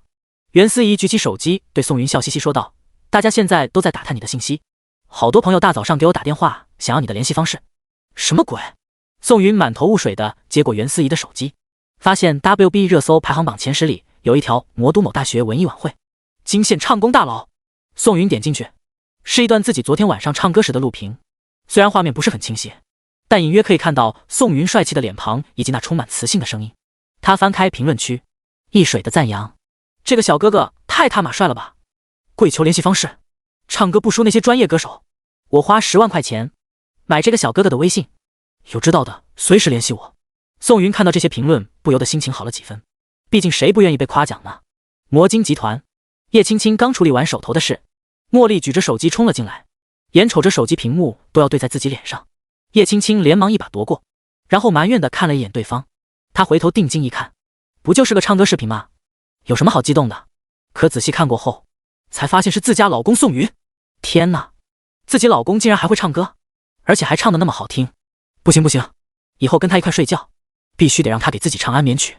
另一边，魔都一个私人论坛，里面的会员都是一些富豪或者富婆。就在这个时候，一条帖子被管理员置顶了，许多有钱人好奇地打开，然后就沉沦在宋云的歌声中。我出30万，要这个男生的一切信息。楼上的怎么那么小气？我出50万，呵呵，恕我直言，楼上的都是垃圾。我出100万要信息，并且事成之后，我再给100万。回帖的基本上都是一些富婆们，也幸亏论坛是匿名发言，这要是让他们老公看到，准得气个半死。不过在这些帖子里，也有一些不和谐的声音。一个学生而已，出了社会就知道，凭借着这些东西根本无法立足，唱的也不好听啊，还不如我在公司年会时唱的歌。楼上的美女们收收心吧，要是被你们老公查到你们这么浪，肯定会被逐出家门的。可这些信息都被那些狂热的富婆们骂了个狗血淋头，惹不起这些有钱还有时间的女人。瞬间这个帖子的回复就只剩下了富婆。姐姐们，鄙人是一个信息达人，不如我替大家查查这个帅哥的联系方式。正当众多富婆们快为了宋云打得撕破脸时，一个新人发帖回道，富婆们瞬间平息战争。是啊，联系方式都不知道呢，现在争论丝毫没意义啊。于是这个信息达人收到了高达50多万的定金，让他负责帮忙调查宋云的信息。电脑另一边，一个长相猥琐戴着帽子的男人激动地拍了拍桌子，他是私家侦探，说难听点就是个狗仔，平日里喜欢偷拍一些明星的私人照片，以此要挟，也赚了不少钱。可他不甘心一辈子只做狗仔，于是花重金才获得了一个私人论坛的账号。这是他今天第一天登录，没想到就遇到大活了，看来自己赌对了。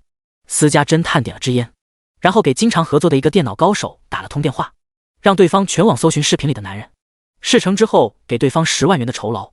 对方爽快答应后，私家侦探便坐在椅子上悠悠然地挨个回复那些富婆们的信息。他算了笔账，只要这单不出意外，他能赚400多万，够他大吃大喝好几年了。一想到这，他脑海里就蹦出来很多女人的照片，看来自己这段时间精神紧绷，需要放松一下。今天晚上是点丽丽好呢，还是小花泥？年轻人才做选择，他有钱了，他全都要。正当私家侦探想入非非时，大门被人敲响。谁啊？他不耐烦地喊了一句，但紧接着就皱起了眉头。不对劲，他身为一个行走在灰暗地带的人，住所需要经常更换，这套房子他才住了不到半个月，不可能有老客户知道自己的位置。你好先生，快递到了。门口传来一个男声。快递？他的精神瞬间紧绷，自己可从来不网络购物，外面来的人到底是谁？先生，我没买过东西，你送错了。他紧盯着门口，如果对方想要破门进来，他住在3楼，可以直接跳窗。咦，您这里不是10号楼301吗？门口的快递小哥问道。原来是找错了。私家侦探松开把着窗户的手，呼出一口气，自己这段时间太紧张，都开始多疑起来了。他穿上拖鞋，透过猫眼看到外面的确是一个穿着快递衣服的男子，对方黝黑的脸彰显出是个在太阳底下经常工作的人。他打开门不悦说道，旁边那栋楼才是。话还没说完，快递小哥直接挤进了门，门外瞬间从楼上楼下跑来数十个男人，屋内没有任何危险。男人们搜查一番后说道，我以盗取国家公民信息安全罪将你逮捕，你可以保持沉默，但你说的每句话都将成为呈堂证供。冤枉啊，我就是个普通人啊，是非曲直，我们自有证据。告诉你，你的黑客朋友也插翅难逃。听到这话，私家侦探不再反抗，离家前他充满依恋的最后看了一眼电脑，只见原本定格在私人论坛的网址竟然404了。第82。今天晚上回家睡觉。袁思怡吃过早餐后便自己打车离开了。宋云这边接到了叶青青的电话，说打算通过他联系一下海外那些投资机构，商谈一下上市的问题。宋云先是给山水集团总部打了个电话，约好上午10点召开董事会议，就驱车前往了魔晶集团。到了楼下，那些前台小姐姐们看到宋云已经见怪不怪了。总裁的男人，没有那个不长眼的真的敢去撩拨。顺利来到叶青青的办公室，宋云看着对方带着红丝的眼睛，有些心疼。你不会一晚上没睡觉吧？宋云坐在叶青青身后，帮她揉捏肩膀问道。是啊，距离上市越来越近，事情也会变多。老公，你说咱们公司上市会不会股票暴跌啊？叶青青充满了顾虑。摩金集团在国内可以说是鼎鼎有名，但是在国外那些人眼里，其实并不熟悉，只能联系国外那些资本投行，在上市初期就把股价人工提高。放心，有我在没意外。宋云揉着揉着，发现叶青青靠在椅子上睡着了，小脑袋耷拉着，嘴角流出一丝晶莹的口水。小憨包。宋云无奈地抱起对方，进入了休息室，把他放在床上，让自家老婆睡个好觉。至于商谈的事情，他完全可以做主。9点50，茉莉抱着一叠子文件敲门而进。当看到办公室只有宋云自己时，愣了一下。青青实在熬不住了，让他睡会，一会开会的时候你在旁边，有什么需要对方准备的东西，直接开始商谈。我在这里压阵。茉莉点点头，大小姐这些时日的努力，她都看在眼里。她也相信宋云的专业水平，于是将文件在桌子上摊开，挨个给宋云讲解。10点到了，会议开始。宋云使用投屏将视频会议投放在大荧幕上。那一头，一个个中年人或头发雪白的老牌资本大鳄齐聚山水集团总部会议室。他们对于宋云没有实际到达一点怨念都没有，他们只知道宋云是山水集团持有股份最多的人，而且神出鬼没。这类人的背景要比显露出来的要高得多。朋友们，又见面了。宋云用流利的英语做了一个开场白。在之前度假村泡温泉的第2天，他就和众人开了一个简短的会议，所以这算是第2次见面。对于摩金集团海外上市的事情，还有些细节需要与大家敲定。宋董事，有什么问题您直接提出来，有需要大家帮忙的地方，我们一定会帮。视频那头，一个头发花白的老年绅士严肃说道：山水集团一荣俱荣，一损俱损，这正是我们的理念。如今您是山水集团持有股份最多的人，有资格得到大家的帮助，大好人啊。宋云笑着点了点头，然后让茉莉挨个将上市需要准备的东西以及难处给大家做一个详细的讲解。会议开了3个多小时，终于开完，大家达成一致决定，那就是摩金集团上市当天会抬高股价，吸引外国小韭菜们入场，之后也会给外国的银监会打好招呼，对摩金集团大开绿灯。宋董事，请问摩金集团与您是什么关系？值得您大费周的请大家来帮忙吗？一个30多岁的男人好奇问道。他知道摩金集团是华国魔都首富女儿开的，但是这与宋云有什么关系呢？呵呵，史密斯先生，叶青青小姐是我的老婆，您说呢？视频那头的众人恍然大悟，这就没问题了，都是自家人。会议结束后，宋云伸了一个懒腰，跟这个洋人打交道就是累，即便是抱着帮忙的念头，对方也想着是否能从其中捞取利益。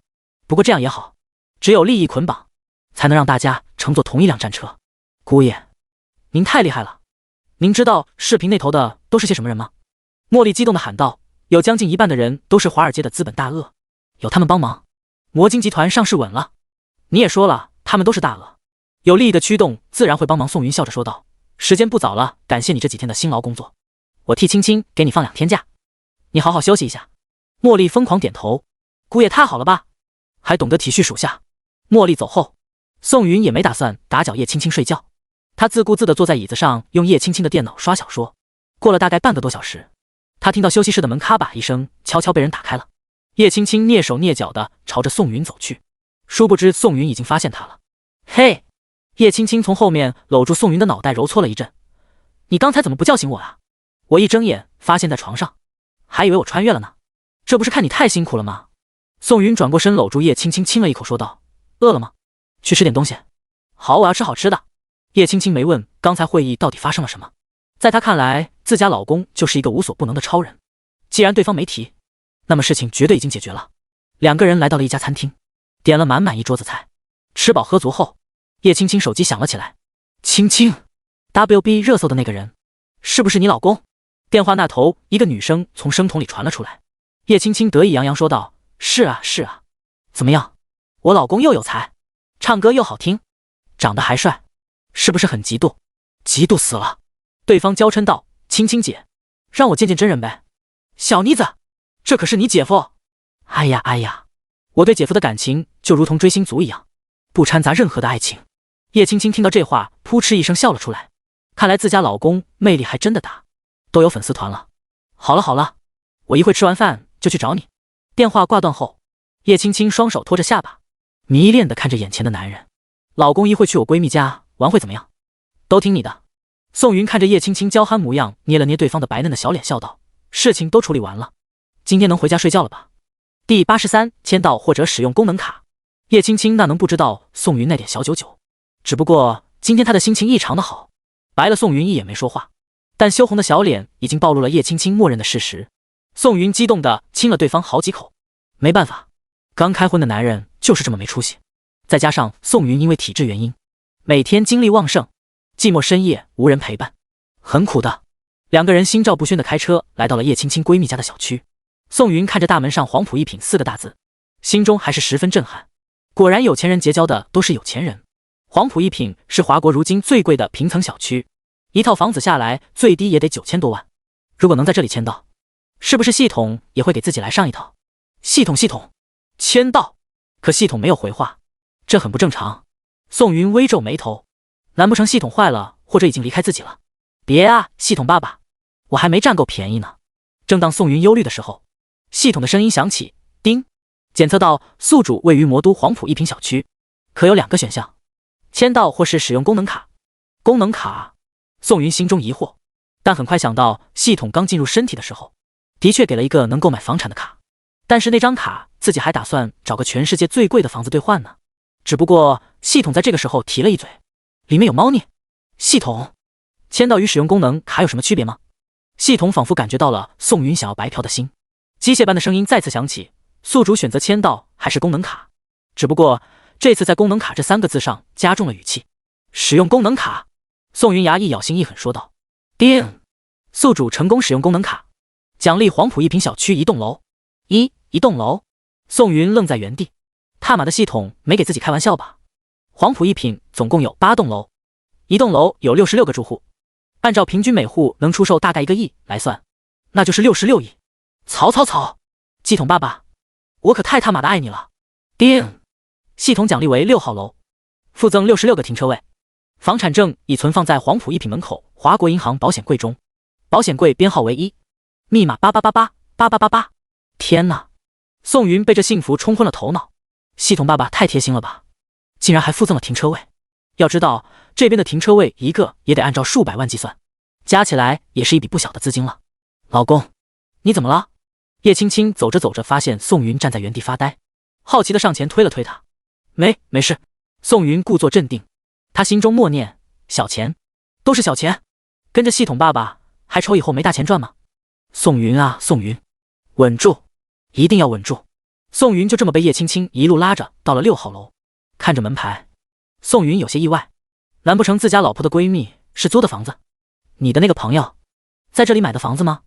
宋云谨慎问道，毕竟当初华首别墅就被中介租出去过，他可不想再经历一遍。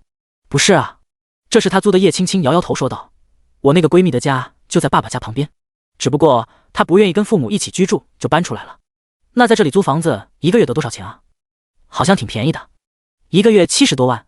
叶青青思索一下说道，反正她迟早也会回家，在外面住不了多长时间的，1个月70万。宋云有点算不过来，整栋楼如果住满，自己1个月能收多少租金了。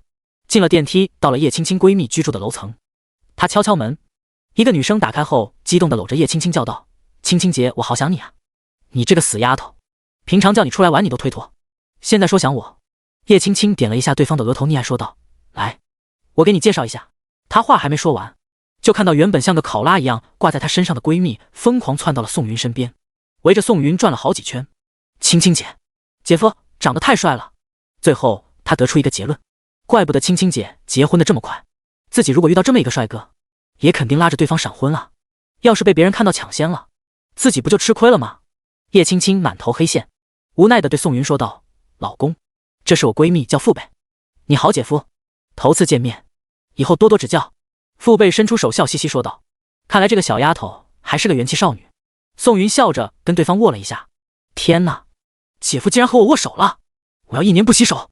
父辈夸张喊道，吓了宋云一跳，这个小妮子是不是脑袋有点毛病？叶青青一把揪住父辈的耳朵，把他拉回了屋里。这妹妹太丢人了。进了屋子，宋云发现父辈的房间打扮得十分二次元，各种手办被打在墙上的玻璃柜精心收藏，地上还散落着很多的动漫玩偶。不好意思，家里有点乱。父辈在前面领路，不断地把地上挡路的玩偶踢到一边。叶青青在宋云耳边悄声说道：“父辈是个小宅女，就喜欢网上一些东西，傅叔叔都快头疼死了。”宋云点了点头：“这些事情你不告诉我，我也能看得出来。m.spoonice.com。” 三个人坐在客厅的沙发上，叶青青和父辈聊着天，宋云则是好奇地打量黄埔一品房间的布局。看了一圈，宋云赞叹黄埔一品不愧被誉为魔都最贵的平层，没有之一。单说这个房子就有300多平，分为了7、8个房间，书房、娱乐室、室内泳池等设施十分齐全，外加豪华的装潢，让整个房子的价值提升不少。姐夫，我今天早上刷到你的视频，就感觉太他妈帅了吧，但后来越看越熟悉，这不就是青青姐的老公吗？嘿嘿，我有一个请求，姐夫你能不能给我签个名呀？我好在粉丝团炫耀炫耀。粉丝团？宋云不知道在网上已经有他的专属粉丝团了，里面99%的都是女生。虽然不知道宋云的真实身份，但丝毫不妨碍他们粉上一个帅哥，毕竟颜值就是正义。第84，系统的秘密。姐夫你不知道，你现在网上可火了，无数人都想要你的联系方式，还有富婆开出几百万的天价来。父辈一脸认真说道：“姐姐姐夫，能不能求你们一件事？这笔钱让小妹赚了可好？”宋云听了一脸尴尬。叶青青生气地捶了父辈背上2拳不悦说道：“你还缺钱？缺？我那个狠心的爹都快把我生活费断了，我每个月只有100多万，交完房租就不剩什么了。没钱，我从那买手办；没钱，我怎么买本子？活该！谁让你不回家住？傅叔叔现在都快急死了，多大个人了，还整天躲在房间里叫纸片人老公，丢人！哼，3次元有能让我看上眼的吗？哦，还真有，但是被青青姐你给抢了。”父辈十分委屈，可怜巴巴地说道：“在你们眼中那些是纸片人，但在我眼里，他们就是鲜活的生命。好家伙，原来2次元在我身边。”宋云饶有兴致地看着父辈，现在这类小女孩是越来越多了，但都有一个共同点：颜狗。呸！我警告你，不许把你姐夫的信息透露出去，否则……哼哼！叶青青威胁说道。父辈叹了口气，心虚地看了一眼叶青青说道：“但是重金之下必有勇夫啊，我给你找找那些帖子啊，让你看看我姐夫多抢手。”父辈翻阅手机搜寻宋云的帖子，但很遗憾的是，网上竟然一个宋云的消息都没有，仿佛刚出现就被人掐灭了。父辈皱着眉头，可爱的脸满是不解。现在是互联网时代，都爆出来热门了，怎么可能一点痕迹都没有呢？怎么，你不会真的把你姐夫的信息透露出去了吧？不是。父辈把手机举在叶青青脸前说道：“我姐夫的热搜被人撤了，并且把所有帖子都删除了。”这时父辈忽然想到，曾经在网上也有一个相同的事件，一个小哥哥走红后，许多帖子都被删除了。后来他从父亲的嘴里听说，那个小哥哥原来是4、9成一个大佬的儿子，对方不愿把儿子暴露在大众视野内，就联系了有关部门顶点小说。难道姐夫也是？叶青青也从这里面看出了端倪。可是宋云的家境他也有所了解，公公婆婆都是普通人，怎么可能有那么大的势力去管儿子的事？他第一个想到的是父亲，但打了一通电话后，叶父对于此事根本不知，甚至宋云走红后，叶父中午还喝了一杯。那到底会是谁呢？2个人都思索起来，倒是宋云在一旁开始迷惑了，这俩人咋了？老公，你家里有体制内的人吗？叶青青忍不住好奇问道。没有啊，我们就是普通家庭，你如果网上翻翻族谱，倒是可以看到。那就奇了怪了。叶青青微皱眉头严肃说道，肯定是有人不愿把你暴露在众人面前，所以才大规模的删除帖子，但这件事只有体制内的人可以办到。别想那么多了，说不定是一些高层打算整治一下热搜了吧。宋云倒是没把这件事放在心里，毕竟对他而言，走红并不是一件好事，如果被人深挖出来，他的一切履历将会被人发现，到时候人们都会怀疑他一个穷小子是如何在短时间内暴富的。不过他也留了个心眼，在心中默念系统，看看是不是系统强行介入。可系统回答并未参与一切事情，这也就成了个悬案。3个人各怀心思的想事情，房间一下寂静。就在这个时候，父辈的电话响起，他看了一眼来电人，有些恼怒的挂断了。可对方依旧不依不饶的打来了第2个、第3个，第4个，终于父辈忍不住了，接起电话生气喊道：“我说了，我不同意你们更改合同。傅小姐，现在行情不景气，我们也都是没办法的事。之前给您的价格已经很低了，现在只是涨一点房租而已。您是傅家大小姐，希望您能理解我们。我签了2年的合同，里面并没有一个条例说要加价，所以这个合同我绝对不会签。”电话那头的声音不依不饶说道：“那就请您搬出这间房子，我相信会有大批的人排队来租。你们。”父辈有些气急，但深吸2口气，银牙紧咬问道：“需要加多少钱？”“每个月增加5万元房租，当然了，后期价格也会根据市场变化而更改的。5万块钱对于父辈这种大小姐简直是9牛1毛，他只要少买一个手办，也许就够了。可这种被人当猪仔的感受，让他很是生气。再说吧，呵呵，希望您今天就能给我一个消息，毕竟我们这边已经联系好了下个住户，他们可是很愿意再提高一些价格租房的。”挂断电话，父辈揉着脑袋，将自己搓成了一个鸡窝头，气死我了，气死我了，气死我了！怎么了？叶青青从来还没见到父辈这样生气过。我在这里租房，本来每个月是73万的房租，但是那个中介最近说要加钱，这不是把人当傻子耍吗？宋云听到这个消息十分疑惑，这栋楼都是自己的，先不说如今的入住率已经满了，可他没有租金，单说又冒出来个中介算怎么回事？叮！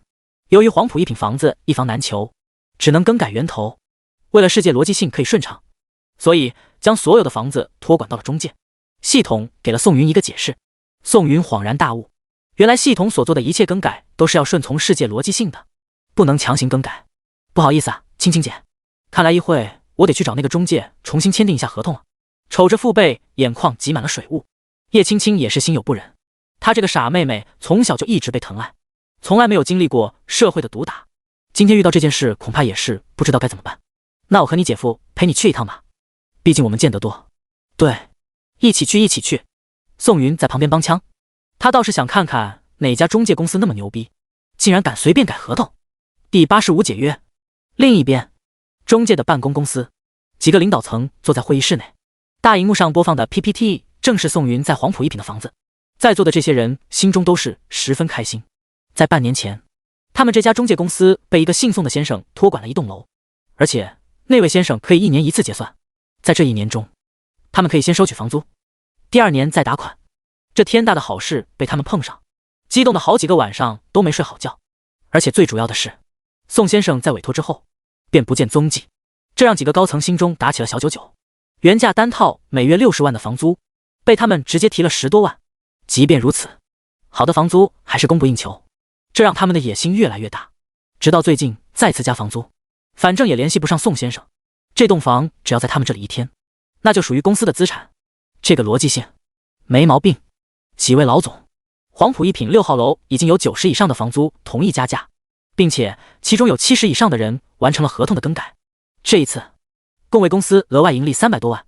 一个身穿西服的工作人员激动说道，那些住户们能在黄埔一品租得起房子，那肯定都是有钱人，所以对于小额的涨价，他们也都能够认同。我想在下半年我们可以继续提升一下房租价格。小黄说得好。一个大腹便便的中年人笑眯眯说道，这次涨价5万，下次就10万，反正咱们不缺租户。要知道，如今魔都没有任何一家中介可以提供黄埔一品如此多的房源，我们还得感谢一下那位宋先生啊。呵呵，对对对，如果不是那个冤那个财神爷，咱们公司也不可能融资成功，步上上市的门槛。一行人在会议室里说说笑笑，好不痛快。公司外，宋云开着父辈的车带着二女来到了中介公司门口。他们刚刚进入，就有一个工作人员紧忙跑了上来，一脸笑意说道，几位是打算租房子还是买房子呢？我们安家中介现如今是魔都最有名的公司，也是最注重合同的公司，您选择我们就相当于选择了安心。就你们还敢吹自己？父辈的话还没说完，就被宋云打断了。宋云不愿意跟这些小喽啰过多的牵扯，他淡淡说道，你的职位太低，让你们管理层来接待。好家伙，这是来大活了。工作人员连忙把3人引到了接待室，然后给3人上好茶水，便叫来了上级。一个面色红润的中年人推门而进，满脸笑意问道，几位，我是安家公司的毕经理，你们是打算在魔都那片租房子或是买房子呢？父辈直接从包里掏出合同，重重摔在桌子上说道，我在黄埔一品租了间房子，你们临时涨价算是怎么回事？就这还敢鼓吹自己最注重合同？我呸！毕经理听到这话，知道这个小女孩是谁了。他手底下一个业务员曾经给他吐槽过，说黄埔一品有一户女生对于涨价这件事十分抵抗，没想到今天闹到公司来了。这位小姐，我相信业务员已经给您说得很明白了吧？您如果不愿意租可以搬走，至于违约金，我们新找的住户愿意赔付。毕经理坐在沙发上不耐烦说道，记住您的身份，您只是一个租户而已，而房子的所有权是我们中介。您答应涨价，咱们立刻改合同，如果不答应，3天内请您搬出去。你们这是在耍流氓！父辈强忍心态，才没有把杯子里的水泼在这个毕经理脸上。我想你们搞错了什么，是你们违约在先。这间房子本身就存在争议，如果要打起来官司，你们这间房起码得有半年没办法出租。叶青青风轻云淡说道，反正这件事也算是给小丫头长个记性，顺便让父辈搬回家住。你说的是个蛋啊！毕经理不顾屋内有女士的存在，自顾自地点了支烟，蛮横说道，这间房子当初被委托的时候就已经全权属于我们公司了，你能住就住，不能住就滚蛋。黄埔一品这栋楼的其余住户都是说上2句就答应了，只有这个父辈总是在逼个屁啊！一间房子弄得那么麻烦，真是烦死人了。黄埔一品那些房租全权属于你们，老婆被人骂了，宋云自然不能继续看着，他脸色阴沉问道，给你个机会重新组织一下语言顶点小说。呵，不属于我们公司，难不成还属于你？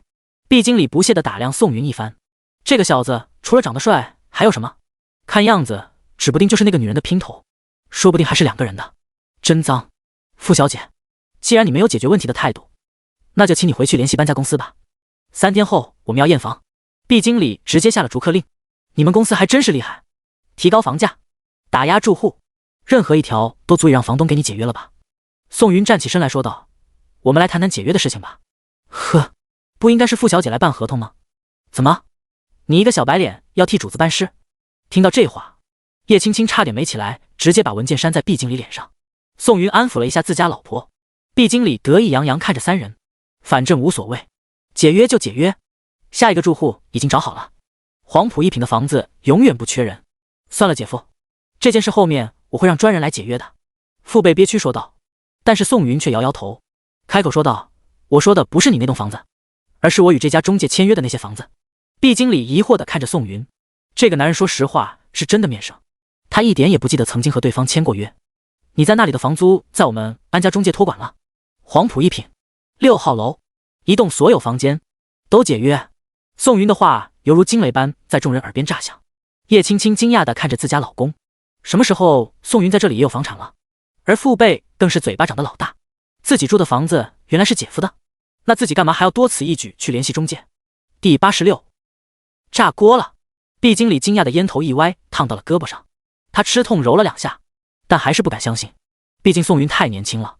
要知道黄埔一品这一栋楼简直是天价，他无论如何也不相信这栋楼的主人是宋云。怎么不信？宋云风轻云淡地说道，房子的主人姓宋对吧？恰好我叫宋云，世界上姓宋的人多了去了，房产证呢？总不能来一个姓宋的我们都要认为他是黄埔一品6号楼的房主吧？毕经理以为是自己手底下人把这个消息透露出去，对方才以此为借口想要威胁自己降低房租。在他眼中，宋云除了帅点，有气质一点，身上穿着根本不像是一个亿万富豪。好，不见黄河不死心，等着。宋云给黄埔一品门口的华国银行打了个电话，吩咐让他们将1号保险柜里面的东西全部送到安家中介。电话挂断，房间内陷入了沉默。顶点小说，叶青青有无数的话想要询问，但现在这个场合明显不大适合。至于父辈大眼睛滴溜溜地看着宋云，心中不知道在想些什么。过了大概20多分钟，毕经理有点不耐烦了，他已经从刚才的震惊中缓过神来，心中有无数个反驳宋云的念头。不得不说，这个毕经理的心理建设能力还是很强的。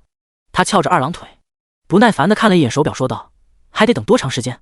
我告诉你们，我的时间可是很宝贵的，如果一直没送来房产证，我还要陪你们一直等着。你别嚣张，一会有你哭的。宋云笑着摇摇头说道，想想事后怎么承担董事会的问责吧。笑死我了，我看你不会是在这2个美女面前装逼吧？如果真是这样，我给你个台阶下，你赶紧滚蛋，省得过会更尴尬。时间1分1秒的过去，毕经理也越来越放松，都这么长时间了，银行还没有派人送过来东西，明显就是假的。也不知道这两个美女陪着等什么。又过了10分钟，接待室外面传来一阵嘈杂。毕经理微皱眉头，心想是手底下那个业务员又惹来的麻烦。还没等他过去看，门被人打开，外面站着6位身着安保人员制服的壮汉，他们一同护送着一个小箱子进来了。请问哪位是宋云先生？领头的队长环视接待室问道。毕经理被对方如同鹰一样的眼神扫过，心虚的低下了头。对方的眼神太有震撼力了，即便是一眼，就会让做坏事的人心中忐忑不安。我是。宋云站出来说道。不好意思，宋先生，因为您保险柜中的物品十分贵重，我们特意调来运钞车一路运送，时间上晚了一会，请您见谅。现在请您把证件给我，我核实一下身份。对方朝着宋云点点头，讨要宋云的身份证件。拿到后，手持宋云的身份证在一个小机器上刷了一下，绿灯亮起。安保队长尊敬地将小箱子放在宋云面前说道：宋先生，这个箱子里装着黄埔一品6号楼所有房间的证件，请您核对。宋云打开，发现银行已经贴心地将66个房产本分为了3叠，一叠22个。宋云数了一遍，准确无误，便签署了接收单。那就不过多的打搅您了，祝您生活愉快。安保队长带着手下离开了。接待室内，宋云玩味地看着眼前冷汗直流的毕经理，现在就办解约手续吧。毕经理双腿打颤，嘴唇哆哆嗦嗦，他此时心中后悔死了。谁知道宋云这么一个小年轻说的话竟然都是真的。此时的他感觉脑袋昏昏沉沉，自己简直就是个猪头啊，竟然得罪了真正的房东。完了，不仅是他完了，公司也完了。一旦宋云解约，那么他们公司就无权再收取任何租户的租金，这属于他们违约，需要赔付大量的资金。毕经理，别发呆了，你合同吧。宋云又提醒了对方一句。哼，宋总真是年少有为，在您面前我简直就跟狗屎一样。刚才我说的那些话您别放在心中，这些房子的所有权都是您的，我们也是为了尽快将房子出租才会这样对租客说。毕经理强挤出一个惨淡的笑容，谄媚说道：您大人有大量，把我当个屁放吧，求求您了，我上有小下有老。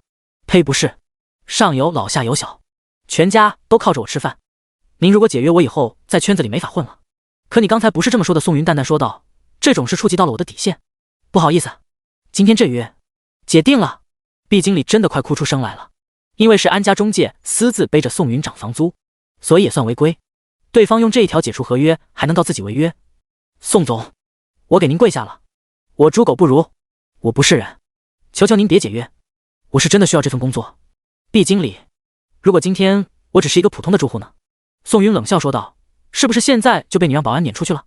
我可不敢把我的房子交给一个毫无信用的中介公司。毕经理一时语塞。好了，大家都是成年人了，需要为自己做的事情买单，你合同吧。没办法，毕经理低落地叫来一个业务员，开始办理解约手续。至于他本人，偷偷溜出去开车跑了。要是让董事会知道是因为他的狂妄导致公司倒闭，肯定不会轻饶。趁着还有时间，还能回去收拾一下东西，逃离魔都。办理完解约，宋云直接给黄埔一品的物业打了个电话，表明身份后，让他们告知6号楼所有住户，1个星期之内搬离房子。租户们得知消息后，炸锅了。要知道，能住在黄埔一品里面的人，要么非富即贵，要么是大佬们养在外面的外室。前几天对于中介说的涨价，他们根本没放在心上。可谁知道新合同签了，钱也掏了，今天物业通知他们要搬离黄埔一品，这往哪搬？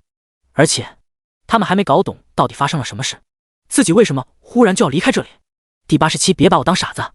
于是一个又一个的电话打到了毕经理的电话上，前几个电话还都是被人挂断，后面毕经理索性直接关机了。反正他已经把辞呈书发到了董事会的邮箱里，他现在已经离职了，公司里所有的事情都与他没有任何关系。毕经理现在只想赶紧跑路，以后来也不回魔都了。至于在魔都置办的房产，可以等风波退去后再出手，这样自己手头就有小1000万的资金，足以自己回老家挥霍一辈子了。毕经理跑得很快，但那些业务员还不知道发生了什么。当他们接到黄埔一品租户的电话后，都傻眼了。你们安家中介怎么回事？涨房租不算，现在还要把我们都撵出去。你们知道我爹是谁吗？我告诉你们，不赶紧解决事情，我要你们好看。当初租房子的时候，你们怎么保证的？说房子所有权在你们公司手里，现在听物业说房东要把房子收回，你们最好给我一个解释，否则我把你们告到倾家荡产。就给我们1星期的搬家时间。我们往哪搬？难不成要老娘提着大包小包去住酒店？我告诉你，老娘不搬！你们中介不把事情解决，就等着吃官司吧！一通通电话带着租户宣泄出来的怒火，全进了业务员的耳朵里，可他们却什么都不知道啊！一个个好声好气的赔不是。这件事情逐渐闹大，宋云还在接待室解约的时候，一个满头大汗的男人跑了进来，他一把握住宋云的手，不让他签名，眼中满是哀求。宋云被对方吓了一跳，试想一下，你正在专心致志干某件事，忽然窜出来一个油腻的中年人，眼神充满故事的看着你，你慌吗？起码宋云慌了，他挣脱对方的手，拿出一张纸巾擦了擦手背上的汗。你谁啊？宋云不善问道。宋先生，我是这家公司的董事长，我姓谢，这里面有误会啊，请您让我给您解释一下。哦，你就是那个毕经理的上司吧？不用了，所有的事情毕经理都跟我说了，就不劳烦您再费口舌。谢董事长平缓一下气息，再次抓住宋云的手，急切说道：那个王八蛋已经离职了，所以他说的所有事情都不算数的。这个混蛋是想让公司破产，才故意得罪您的。这人说话就说话，老是握自己的手算怎么回事？宋云现在有点生气了，说涨价的也是你们公司，违约的也是你们公司，现在解约了，把所有的锅都推到一个人身上，难不成他们认为自己是傻子，就这么好骗？谢董事长，今天我是在贵公司被接待的，毕经理说的话也算是有效应的吧？你们不要老是把人当傻子耍好吗？谢董事长还想握住宋云的话，但看到宋云眼神中的杀气，退避了一下。宋先生，咱们有话都能好好谈，您如果嫌弃之前房租便宜，我们也能给您涨房租，只要您提出来条件，我们公司绝对满足您。说罢，他一脸希冀地看着宋云，可宋云眼神之中并没有一丝的怜悯，他冷淡说道：私自涨房租，对外宣称房子的所有权是你们公司的，这样一个垃圾的中介，我为什么还要相信？但是，没有但是，我说过了，谢董事长，别把我当傻子，你敢说所有的事情你都不知情？宋云恼怒说道：我给出租户1周搬离时间已经很不错了，至于他们是否要跟贵司打官司索要赔偿，就不管我的事了。哦对了，记得把我的钱结算一下，如果48小时没到账，我不介意也踩上一脚。呸！垃圾中介，赶快倒闭吧！父辈对着谢董事长吐了个鬼脸说道：知道我姐夫是谁吗？宋云，魔都首富叶家的姑爷，你如果还想在圈子里混，最好不要耍什么手段。谢董事长听到这个消息，差点没晕过去。毕日生，你这个王八蛋到底给自己捅了多大的篓子，竟然还敢招惹魔都叶家的姑爷？你是怕我死得太慢啊？话已至此，你们自求多福吧。宋云抱着装有房产证的小箱子走了。到了车上，叶青青坐在副驾驶上，美目笑眯眯地看着宋云，她在等宋云自己交代，而父辈则是在心中盘算，宋云到底有多少的资产？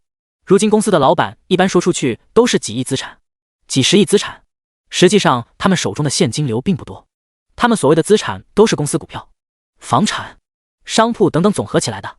但宋云竟然能在黄埔一品直接买了一栋楼，这庞大的资金链让人生畏。毕竟，这已经不是什么100亿身家能办出来的事情了。回到黄埔一品，宋云看到一堆人聚集在物业门前，估计这些人都是之前在安家中介租房子的租户。宋云停好车，带着两女进了物业。您是6号楼那层的租户啊？物业经理看到又有人进来，简直是头大，他也不敢随意的驱逐这些人，毕竟闹事的这些人背景他一个小经理实在摸不透，但又无可奈何。消息是6号楼的房东放出来的，他就是个小小的传达者而已。我是6号楼的房东，您就是刚才通电话的宋先生。物业经理如同看到救星一样，握住宋云的手，用力的摇了2下，总算把您等来了。外面都是您房子的租户，您要不就出面说明一下。宋云点点头，找物业要了一个会议室。过了不出10分钟，6号楼每家每户都派出来了一个代表。原本面积很大的会议室被挤得满满当当。大家安静一下。宋云气息雄厚，一句话说出，镇住了在场所有人。我是6号楼的房东，之前我把房子委托给了安家公司，可他们未经我的允许私自涨房租，并且宣称房子所有权在他们公司，这严重侵犯了我的权益，所以我今天与他们解约了。事情就是这样，大家还有什么想问的吗？宋云此话一出，众人脸上的神情各异，但对这样一位大佬也不敢发火，毕竟他们都不是傻子，能在魔都买楼的人，无论是资金还是背景，都要高出他们数倍。第88，谎话该怎么编才圆满？宋先生，我们已经在这里住了好几个月了，突然让我们搬家，这也不现实啊。一个住户苦着脸说道。而且现在我都有点不相信那些中介了，谁知道再次搬家后还会不会闹出幺蛾子？对，我现在找房子也只敢找那些房东直租的，但是魔都大部分的房源还是在中介手中，一个星期想要再找一个称心如意的，太难了。宋先生，您拥有一栋楼，不如您直接面向我们出租吧，可以吗？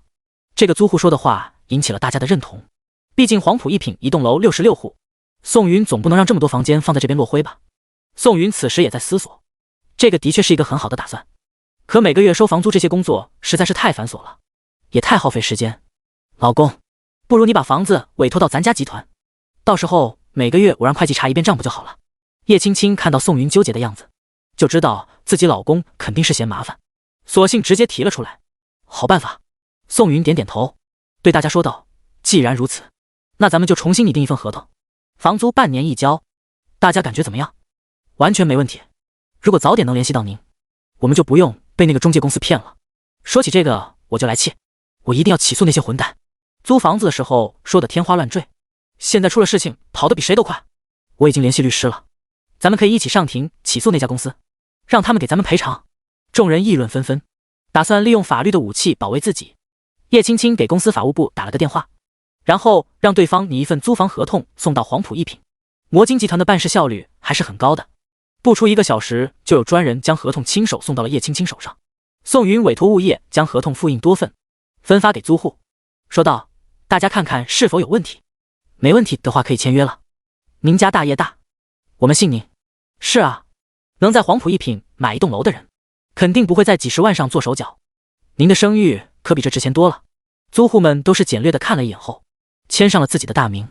宋云又挨个签了66个自己的名字，这才算了事，事情完美解决。宋云、叶青青随着父辈回到了家，躺在沙发上，叶青青好奇问道，老公，你什么时候在这里还买房子了呀？这个谎话宋云实在是不知道该怎么编，毕竟这需要大量的现金流，即便是自己岳父也不能说买楼就买楼，这件事情说来话长，里面门道很多，等有空了我再和你慢慢解释。叶青青听了之后眼珠子一转，也没有继续追问下去。姐夫，你今天可真是太牛了，青青姐你到底是从哪里找到这么好的老公啊？长得帅，多才多艺不说，还如此豪，简直是小说里走出来的男主角啊。父辈摇着叶青青的手臂撒娇说道，今天的事带给这个少女诸多震撼顶点小说，她当时可是听说叶青青嫁人的消息后吃惊了很长时间，再后来听圈子里说叶青青的老公根脚不明，不是圈子里的人，那时候的她还为自己姐姐打抱不平，但现在看来自己真是咸吃萝卜淡操心。我说在民政局随便晃悠了一圈，就抓到你姐夫了，你信吗？信，这不就是命运的相遇吗？父辈这个二次元少女很吃这一套，毕竟小说漫画里这类事情层出不穷，她已经见怪不怪了。既然自家姐姐都能遇到，自己多去那边转转，是不是也能？看到父辈若有所思的样子，叶青青连忙打听，这个妹妹脑袋里不知道整天都在想些什么东西，自己这个叫早有准备，万一父辈真学自己傻乎乎的过去拉个人结婚，那傅叔叔都要哭死了。对了，父辈，这边车库是与房子配套一起出租的还是？宋云想起自己还有66个车位，好奇问道。当然不是啦，这边车位除了自己买，就只能找物业租了，租金1个月也不少，得3万呢。我突然想起来，我在这里还有66个车位，一起去看看。你还有车位？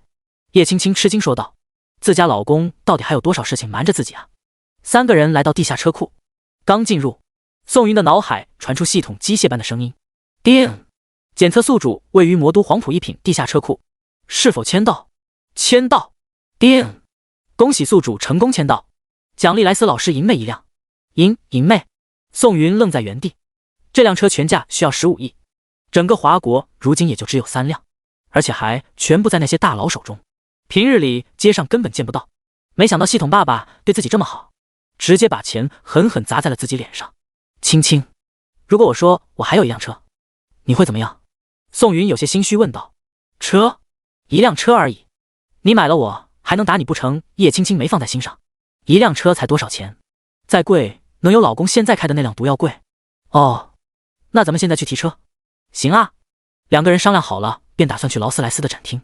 原本父辈也想去，只不过他网上的朋友联系他说，二国发行了他漫画男神的同等身形的手办，问他要不要，头可断血可留，男神不能丢。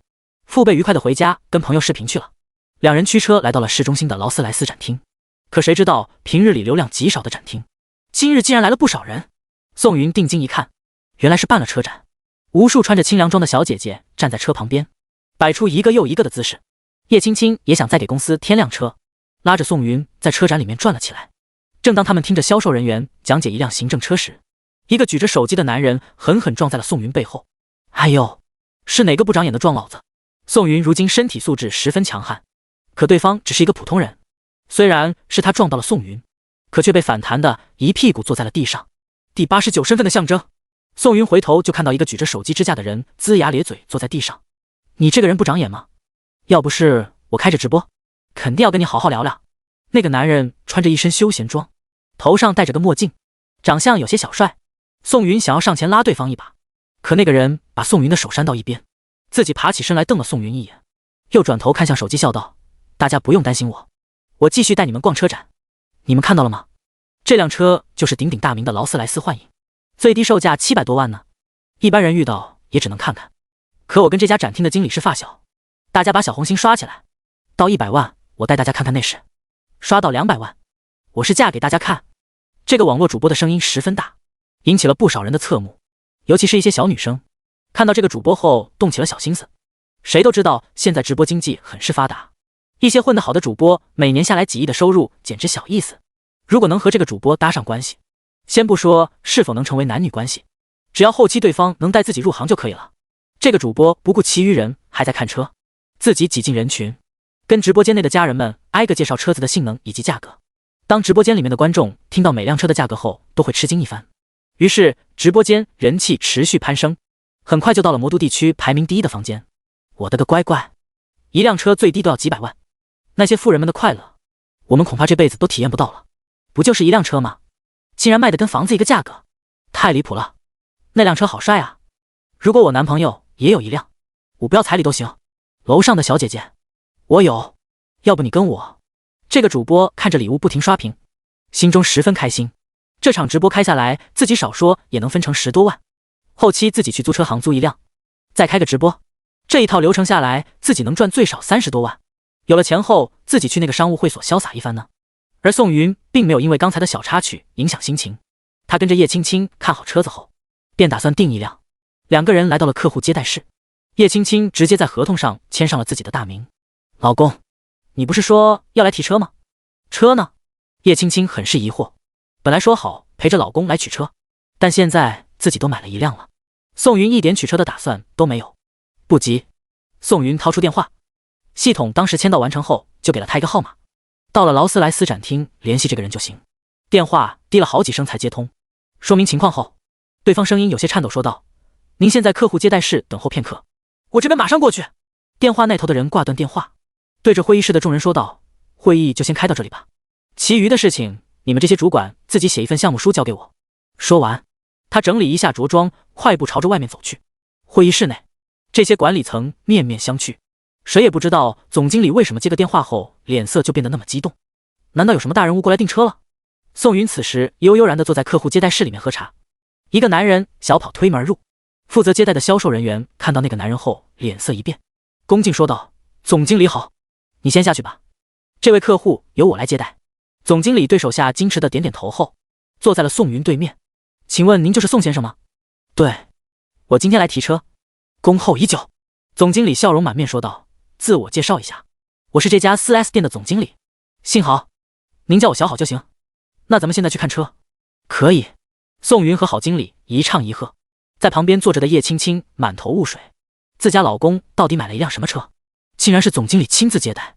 要知道劳斯莱斯作为全球知名品牌，每个地区的总经理都是手眼通天的人，一些几百万几千万的车辆交易根本引不起对方的重视。三个人来到了展厅的最中心的位置，只见一辆银白色的车型停放在哪里，旁边有专人照看。看到这辆车，叶青青瞳孔一缩，劳斯莱斯银妹，这辆车售价15亿，而且身份级别不够的人根本无法购买。要知道这车刚生产出来就是为了给西方的那些皇室定制的，虽然后面也面向一些全球大佬出售，可在销量方面始终卡得十分严格，导致这辆车全球存世不超过10辆。真是没想到今天竟然能在这里见到，正当郝经理对着他们两个介绍这辆车的性能以及背景时，一道声音在背后响起：刚才那辆车的内饰简直绝了，花几百万买它绝对不亏。网络主播一脸满足地对直播间观众吹嘘道：也就是我发小是这家 4S 店经理，不然大家可看不到车里面的样子。感谢我刘哥送的5个大火箭。直播间的家人们给刘哥点点关注。此时的主播已经举着手机来到了展厅的中心位置，他余光一瞥，就看到了摆放在展台上的那辆劳斯莱斯银魅，银白色流畅的车身闪耀着迷人的光芒，光是看外表就能感觉出这辆车的不凡。家人们，我发现了一辆好车，这辆车也许是今天展厅内最贵的车。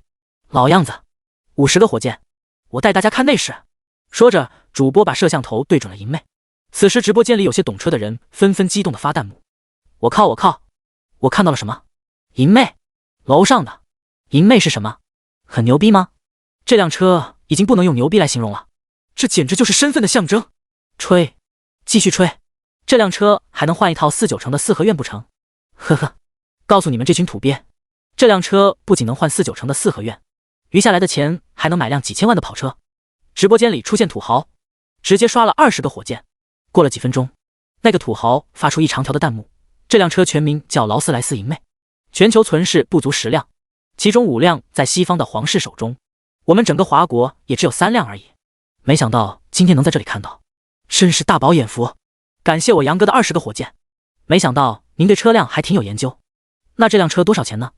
主播眼睛笑得眯在了一起，看来今天直播的收益要高出自己的预想啊。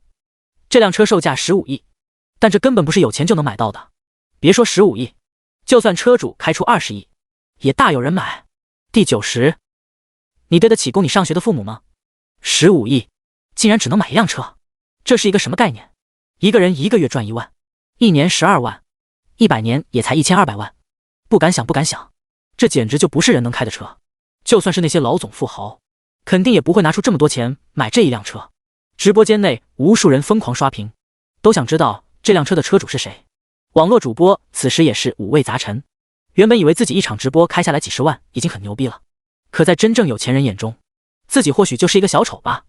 过了许久，网络主播眼神带着依恋看了好几眼劳斯莱斯银魅，他再也不敢提出来什么要看内饰的话。谁知道车主是谁？对方能买得起如此昂贵的车，那就一定有相当深厚的背景，自己贸然上去，后面引人不悦就死定了。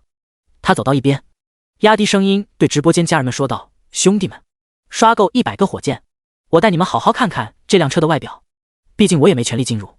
主播的话让许多人也是起了兴致，这辆车他们从未见过，如果能一饱眼福，以后也有个吹嘘的资本。于是直播间内火箭一个接一个的刷屏，当然刷礼物的都是一些有小钱的人，真正的普通人也只是刷着免费的荧光棒，白嫖一霸。很快100个火箭刷完，有很多在别的直播间的观众也被引流进来，这个网络主播的观看人数达到了100万。看着人数以及礼物的飙升，主播激动的差点没蹦起来，赚大了，赚大了！没想到这次直播只是一个噱头，竟然可以赚到这么多钱，撑死胆大的，饿死胆小的。他咬咬牙，继续对直播间的人小声说道：大家把火箭刷到1000，我冒死带大家看内饰。他娘的，凭什么别人就能开得起劳斯莱斯银魅，他就只能开着一辆4手的小宝马？他要凭借今天这一场直播吸粉100万，疯狂变现，相信自己不出半年也能买一辆最低配的劳斯莱斯了吧？主播是认真的吗？要知道全世界能看到银魅内饰的人不超1000人，我靠，就凭主播这句话，老子这个月不吃饭也得给你刷个火箭。主播胆子还挺大，不过劝你一句小心为上，被人抓到了不死也得脱层皮。直播间瞬间沸腾，无数的礼物刷屏，又引来一波流量。主播看着自己后台分成金额不断上涨，开心的差点没昏过去。这就已经50多万了，50万啊，可以比肩一线主播了。1000个火箭被几百万人凑够，主播从包里取出一块布，在自己脸上缠了2圈，他偷偷摸摸溜到安全力量薄弱的地方，匍匐爬到了站台上。咔，他轻轻打开车门，手机刚想探进去，就被人拽下了展台。主播还以为是被人发现了，连忙抱头喊道：不能打我，我可是有100万粉丝的大主播，你们如果敢使用暴力，我就曝光你们。主播从胳膊缝隙偷偷向外看去，就见到了宋云那张脸。他没好气瞪着宋云，恼怒喊道：你他妈这个人有病吧？他就距离那辆车几厘米，如果能上去，自己也可以享受一把。但是这一切都被这个男人打断了。宋云居高临下的看着对方，淡淡说道：“这辆车不是你能碰的。”操！还遇到个卫道士！来来来，家人们，给你们看看打搅好事的这个人是谁。主播心中盘算得很好，把宋云曝光出去，然后让这些暴怒的网友人肉这个王八蛋，最好骂到他自闭才好。TheBlueNice.com 这样的事情他不是第一次干了，之前在一次户外直播中就碰到过这种情况，后来就是他的这群粉丝把对方弄得低头赔礼道歉才算完事。他举着手机对准宋云，可想象中的事情并没有发生。弹幕里一水的好帅的小哥哥啊！主播能帮我要个联系方式吗？这不就是那个魔都大学唱歌的大佬吗？我靠！仔细一看，长得真他妈帅。这个小哥哥好像叫宋云，不过网上关于他的一切消息都查不到，太遗憾了。这个主播看着弹幕紧皱眉头，这是怎么回事？宋云是谁啊？忽然他想起来今早刷到的一条娱乐新闻，里面的主人公好像就叫宋云，不过新闻里好像说这个人是个大学生吧？怎么还来看车了？再看看宋云身边的叶青青，他恍然大悟，原来这小子凭借自己长得帅绑上富婆了呀！他忽然想到了一个引流办法。你好帅哥，听说你叫宋云是吧？你对于自己一夜爆火是怎么看的呢？全网如今没有宋云的一点消息，如果他能直接采访，这可比单纯的拍车要吸粉得多。宋云瞥了对方一眼，没有搭理他。呵呵，不要太高冷嘛，你可以对我直播间里的观众们打声招呼啊。能请问一下，这里是劳斯莱斯的展厅，你一个大学生怎么会来这种地方呢？是不是你本身就很有钱啊？宋云依旧没有理会，可这个主播却跟个苍蝇一样嗡嗡嗡地围在宋云身边，烦不胜烦。宋云同学，你对于网上你唱歌的视频怎么看呢？是不是想以此打入娱乐圈呢？看着宋云依旧沉默，这个主播有点恼羞成怒，这个混蛋怎么一点不配合自己？那就别怪他下杀手锏了。他神情一换，义正言辞说道：身为大学生，要想着好好学习，毕业后报效国家。可你是怎么做的？我严重的怀疑那段视频就是你自己发上去的。你这样做对得起供你上学的父母吗？对得起国家的栽培吗？你这属于严重的浪费教育资源。要知道有很多学生想上学都上不起呢。这个法子就是站在道德的最高点对宋云进行批判，管他自己说的对不对呢？反正屎盆子扣到这个人身上，不臭也得臭。而直播间里面的人听到主播的话，一时间也分成了两个阵营，一个是怪主播多管闲事，另外一个是斥责宋云身为学生不好好上学。宋云站在原地，眉头皱了起来。第91，我呸，恶心！每个人都想火，这无可厚非，但是你为了火就踩着别人的肩膀上位，这他妈就是不道德。可即便如此，直播间内众多人也都开始指责宋云，毕竟在他们的印象中，宋云只是一个简简单单唱歌好听、长得帅的大学生而已。这个时候不在学校学习，还来展厅看车，这不是虚荣吗？一想到大学生现在的种种劣迹，这群人瞬间抄起键盘对宋云口诛笔伐。大学生的职责就是好好学习，一天天不想着报效祖国，反而对歪门邪道处处精通，真是可耻。楼上的，你说话也太毒了吧，就不允许别人有点爱好？呵呵，有爱好可以，但是大出风头还发到网上，这不就是想要走红网络然后赚钱吗？一个大学生想的还挺多。话说这个宋云长得挺帅，但是也没那个资本来看豪车吧。再说了，一个大学生在上学期间就对豪车充满迷恋，他的家里是不是有这个可能啊？还有一种可能就是他被富婆包了，网上好像有很多富婆都想要他的联系方式呢。年纪轻轻就不想努力了，那可真是太棒了呢。这就是你们嘴里的男神？呵呵，爱了爱了。直播间里面有人带节奏，很快的弹幕上都是评论宋云的言语，有个别的发出来的信息都是：主播一定得从他嘴里面挖出来点东西啊，我们可是对这个人好奇的很。呵呵，人造男神，我呸，恶心。大家有没有一种可能呢？主播见到直播间里已经达到自己想要的效果，他笑眯眯说道：要知道现在的网红公司可以对那些帅哥情有独钟，会不会是宋云同学已经签约了某家公司了呢？呵呵，当然我这只是一个猜测而已，不过大家一会看他买什么车，大概就知道签约费是多少了。网红？呵呵，还不靠我们这些普通人捧？我们不捧，他算个屁啊！是啊，我还对他的视频点了好多赞呢，我倒是想看看他利用我们的爱套取了多少金钱。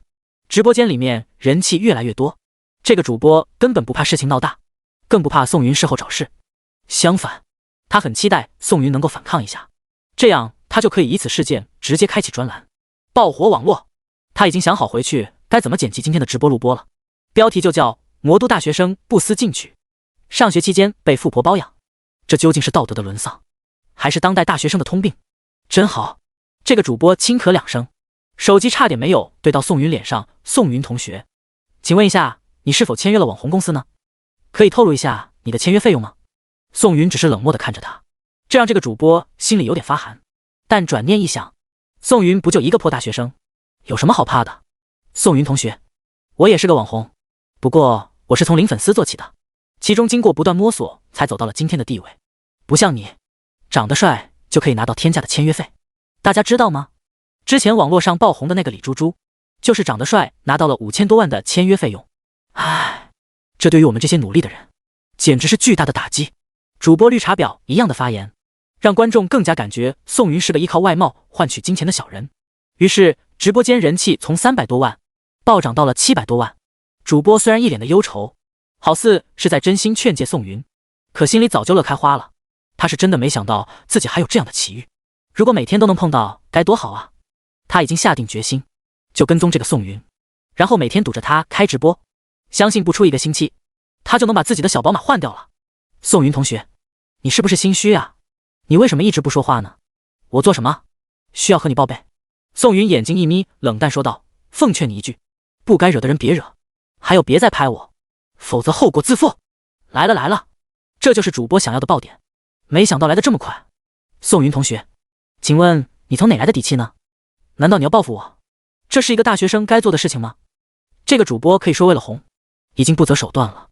他开始挑衅宋云，如果宋云今天动了手，那他就能以受害者的角度，把宋云钉在耻辱柱上。报复你，你还不配。宋云说着，眼神一脸，表情十分严肃。此时的宋云早已因为系统的加持气质变得不凡，此时严肃起来，在场的所有人都感到了一股莫名的压力。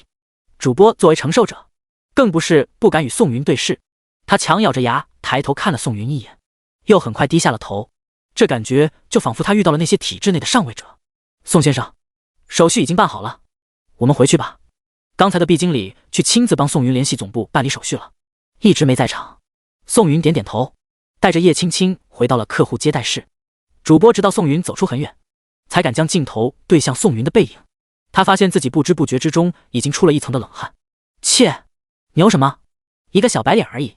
主播嘀咕了一句。宋云走了，直播间里面很多想看热闹的人大呼没意思，但是主播紧接着对着银妹旁边2个穿着旗袍的车模拍了起来。虽然比不上刚才跟宋云对话来的人气高，可身材高挑、长相精致的车模依旧吸引了不少 LSP。 这时毕经理返了回来，还带着2个工程师，亲自在交付前做车辆检查。大概过了10多分钟，工程师合上电脑，检查完毕，车辆没有任何问题。毕经理又亲自请宋云回来。家人们，那个宋云又出来了，你们说我还要不要上前堵着他？主播激动地朝着手机喊道。冲冲冲！主播别怂，一定要挖出来点生料。我先来10个火箭，我来20个。直播间内一个又一个火箭升空。主播心一横，直接举着手机站在了道路中央。宋云同学，你好像买了一辆车，能否给大家透露一下？第92叶家风波。这位先生，如果您要买车，那边有销售人员，如果您是来捣乱的，那就别怪我叫保安了。毕经理站在宋云面前，语气不善说道，在劳斯莱斯的 4S 店，如果不能保护好顾客的私密，那他这个店长也不用当了。你谁啊？不认识我吗？我可是大主播，有几百万粉丝的。主播不爽说道，我只不过是采访宋云同学几句话，你再拦着我就曝光你了。我是这家店的总经理，我姓毕，希望你能停止一切的直播行为，否则我将联系法务部对你进行起诉。主播最怕的是什么？是不火。他才不管什么起诉不起诉，相反，这件事情炒作后，他说不定还能细分100万呢。拍摄什么是我的权利。主播梗着脖子喊道。但很快他看到宋云没有搭理他，只是径直朝着劳斯莱斯银妹走去。卧槽，什么意思？刚才还只让拍摄的银妹，竟然此时被宋云来回查看，甚至还打开车门进去试驾了一番。难不成宋云买的是这辆车？不可能。不仅是他，就连直播间里面的那些观众此时也都沉默下来。他们作为经常观看直播的人，当然知道那些主播的签约费用是多少。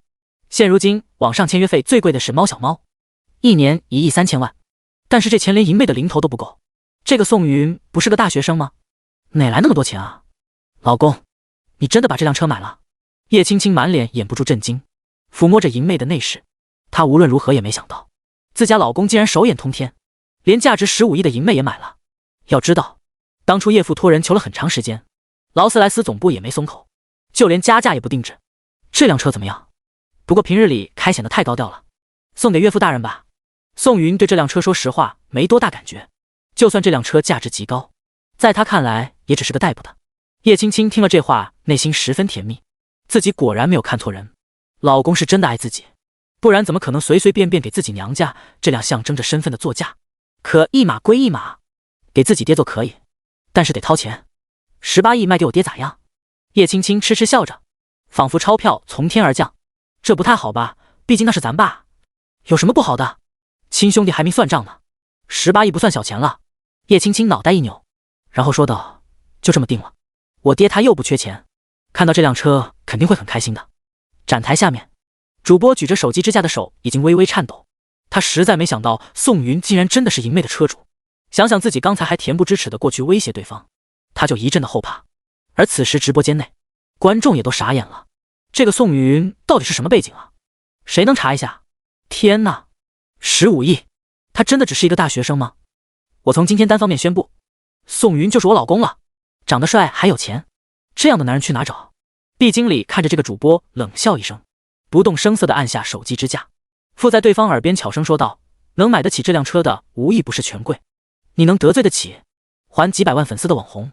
呵呵，对方想让你混不下去就一句话的事，想想你以后该转行做什么吧。TheBlueNice.com 主播听到这话一屁股坐在地上，他现在总算明白为什么宋云一直不搭理他了，那是因为对方的身份实在太高，不屑跟自己争吵，自己还想利用他去赚钱，真是猪又蒙了心。就在这个时候，主播的直播间突然中断，官方对他进行了封号处理，瞬间几百万粉丝的账号归零。至于主播平台上的钱，也一分都提不出来了。他这样的主播都对接了那些平台的超管，他立马给一个相熟的超管打了个电话，他现在满脑子想的都是把号要回来，他才不管宋云是不是什么大佬富豪，他只关心自己账户里那小100万。超管爸爸，我的直播间怎么被封禁了啊？主播急切问道。对方听了这话也是停顿了一下，然后在公司内部网络查了一下，然后叹了口气说道：你的直播间是上头点名封禁的，并且已经全平台封杀你了。为什么？这个号是我一点一滴做出来的，我并没有任何违规的操作啊！你惹了什么不该惹的人吧？上头说你引导未成年人刷礼物，并且引导社会不良风气，劝你一句，趁着年轻换个工作吧。超管说完便将电话挂断了。坐在地上的主播欲哭无泪，这宋云后台的办事效率太快了吧？这才过去多长时间啊，就被报复了？而且听超管的意思，自己再也没有复出的可能了。完了，一切都完了。宋云办理完最后的手续，开车带着叶青青离开了。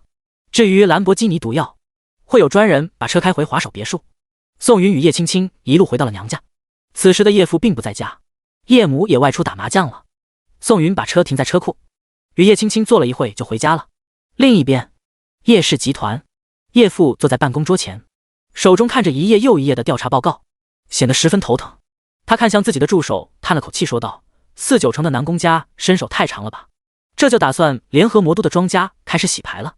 4、9成的南宫家底蕴深厚，已经传承了数百年，背后实力恐怖，就连邓家在对方面前也是小巫见大巫。至于魔都庄家则十分神秘，在投资领域有着独到的见解，谁也不知道庄家到底有多少的资产。但无论是杰克马还是深圳腾的公司，都有对方的股份。如果这两家联手，叶家这个明面上的首富肯定会受到波及，枪打出头鸟，用在这里正合适不过。叶父的助手叫做范一如，在叶父刚起家的时候就陪伴着叶父一路打拼，是叶父的左膀右臂。他沉默片刻，缓缓问道：我们不能随意的插足其中，要不让姑爷联系一下4、9成的大佬们问问，毕竟姑爷的身份也不一般。我姑爷那点都好，就是太神秘了，我根本不知道他到底是那位大佬家里面的人。算了，走一步看一步吧。第93放长线才能钓大鱼。叶父处理完手头的事情，便和助理回到了家。刚到门口，听管家说今天下午姑爷和大小姐来过一次，还把一辆车停在了车库作为自己的礼物。顿时叶父来了兴致，能让自己姑娘亲自跑一趟，这份礼物肯定不凡。车库门打开，一辆崭新的劳斯莱斯迎媚映入眼帘。看到这辆车，叶父吃惊地长大了嘴。自己当初找人找到了劳斯莱斯的总部，劳斯莱斯总裁梗着脖子也不给自己做定制车，说自己资格不够。那时候他还生气了很长时间，但今天没想到在自己家看到了这款车，这如何能让他不兴奋呢？钱对于叶父而言只是银行卡里的一串零，但身份上的提升才是他最想要的。老爷，这辆车是姑爷和大小姐送来的，大小姐没那个能力。那就是说，范一如一语点破，瞬间让叶父清醒过来。他上前抚摸着淫媚的车身，压住内心翻江倒海的情绪，淡淡说道：给我姑爷账户里打20亿，就说这辆车算我买的，至于那件事我再想想。另一边，宋云带着叶青青回家后，亲自下厨做了一顿丰盛的晚餐。两个人吃完饭后，叶青青躺在客厅的沙发上不想动弹，宋云陪着自己老婆看了一部爱情电影。气氛到了，叶青青慵懒的伸手让宋云抱她回房，一夜无话。第二天，宋云神清气爽的起了个早，看着还在睡觉的老婆，亲吻了一下对方的额头，便开始做早餐。正当他刚离开床，叶青青也缓缓睁开了眼睛。太累了，死宋云跟头野牛一样。他坐起身，满脸都是红润。如果跟1个月前的自己对比，他会惊奇的发现自己的皮肤竟然好了很多。叶青青套了一件宋云宽大的白衬衣，光着大腿来到了厨房门口，倚在门框上看着自己心爱的男人。宋云做好饭，刚端起盘子就感觉自己的腰被人搂住。他笑眯眯说道：不再睡会了？不睡了，一会你陪我去逛街好不好呀？叶青青把头埋在宋云背后，贪婪地嗅着宋云身上的味道。当然没问题了，快点去洗漱，准备吃饭了。两个人吃完饭，换上最便宜的衣服，出门也没开车，拦了辆的士，朝着魔都最繁华的商业街出发。此时的宋云与叶青青在外人看来只是一对最普通不过的小情侣，唯一亮眼的还是两个人的颜值，堪称金童玉女。另一边，远在4、9城的一处家里，一个与宋云有着几分相似的女生回到了家。正在收拾家务的女人看到女儿回来，惊讶问道：婉婉，今天怎么没去片场啊？被称为婉婉的女生是宋云的表妹，而收拾家务的女人叫宋娟，是宋云的大姑。当初大姑嫁给了4、9城一位曲艺世家，老公是说相声的。这些年虽然说过的不是大富大贵，但她已经很满足了。萧婉对着母亲扯动了一下嘴角，露出一个不算好看的笑容，说道：今天身体不太舒服，就请假了。身体不舒服得去医院呀。宋娟关心说道：你不知道，你大舅母前段时间检查出来癌症了。宋娟话还没说完，就被萧婉打断了。萧婉抿着嘴吃惊问道：那大舅母现在怎么样了？住院了吗？萧婉小时候是在姥爷家长大的，平日里与宋大伯一家关系也十分好。虽然后面高中回到了4、9城，但如今听到大舅母身体有恙，还是十分担忧。本来这件事把你大舅逼得快疯了，可谁知道你宋云哥哥现在发展得很好，把你大舅母接到了华创私人医院，而且还不用掏1分钱。唉，老宋家沉寂这么多代，总算出了个大人物了。不出10日，宋家肯定会在你宋云哥哥手里光耀门楣的。那就好，那就好。萧婉松了口气。你这个小妮子，没听出来我说的什么意思？宋娟白了自己女儿一眼说道：身体不舒服就提前检查，有病治病，省得后面越来越难解决。哎呀，我就是心情不太好，我回屋了呀。萧婉敷衍了自己母亲一句，关上了自己的屋门，躺在床上，萧婉把脑袋埋在枕头中，不出一会湿了一大片。想起今天上午刚到剧组，就被场务告知导演在宾馆等他交代事情，他怀着好奇敲响了导演的房门，可对方竟然只围了一条浴巾，张口闭口就在暗示他一个新人没有背景，很难出头，不如做他的情人，他可以在这部剧里为他安排一个出彩的角色。当听到这个消息，萧婉才懂学校里那些学姐为什么说娱乐圈就是一潭深水，没有背景的人随意踏入会死无全尸。看着导演离他越来越近，萧婉强忍心中的恐慌夺门而出。难道凭借自身实力就真的无法出头吗？萧婉哽咽喃喃道：她不想成为一个肮脏的女人，她只是喜欢演戏而已。如果让她对那些大导演虚与委蛇，她宁愿换个工作。嗡嗡嗡，手机有人发来了短信，她泪眼朦胧地划开屏幕，是那个导演发来的。婉婉，也许是我早上说的话有些太现实了，不过我要告诉你，这个圈子绝对不是你想的那么简单。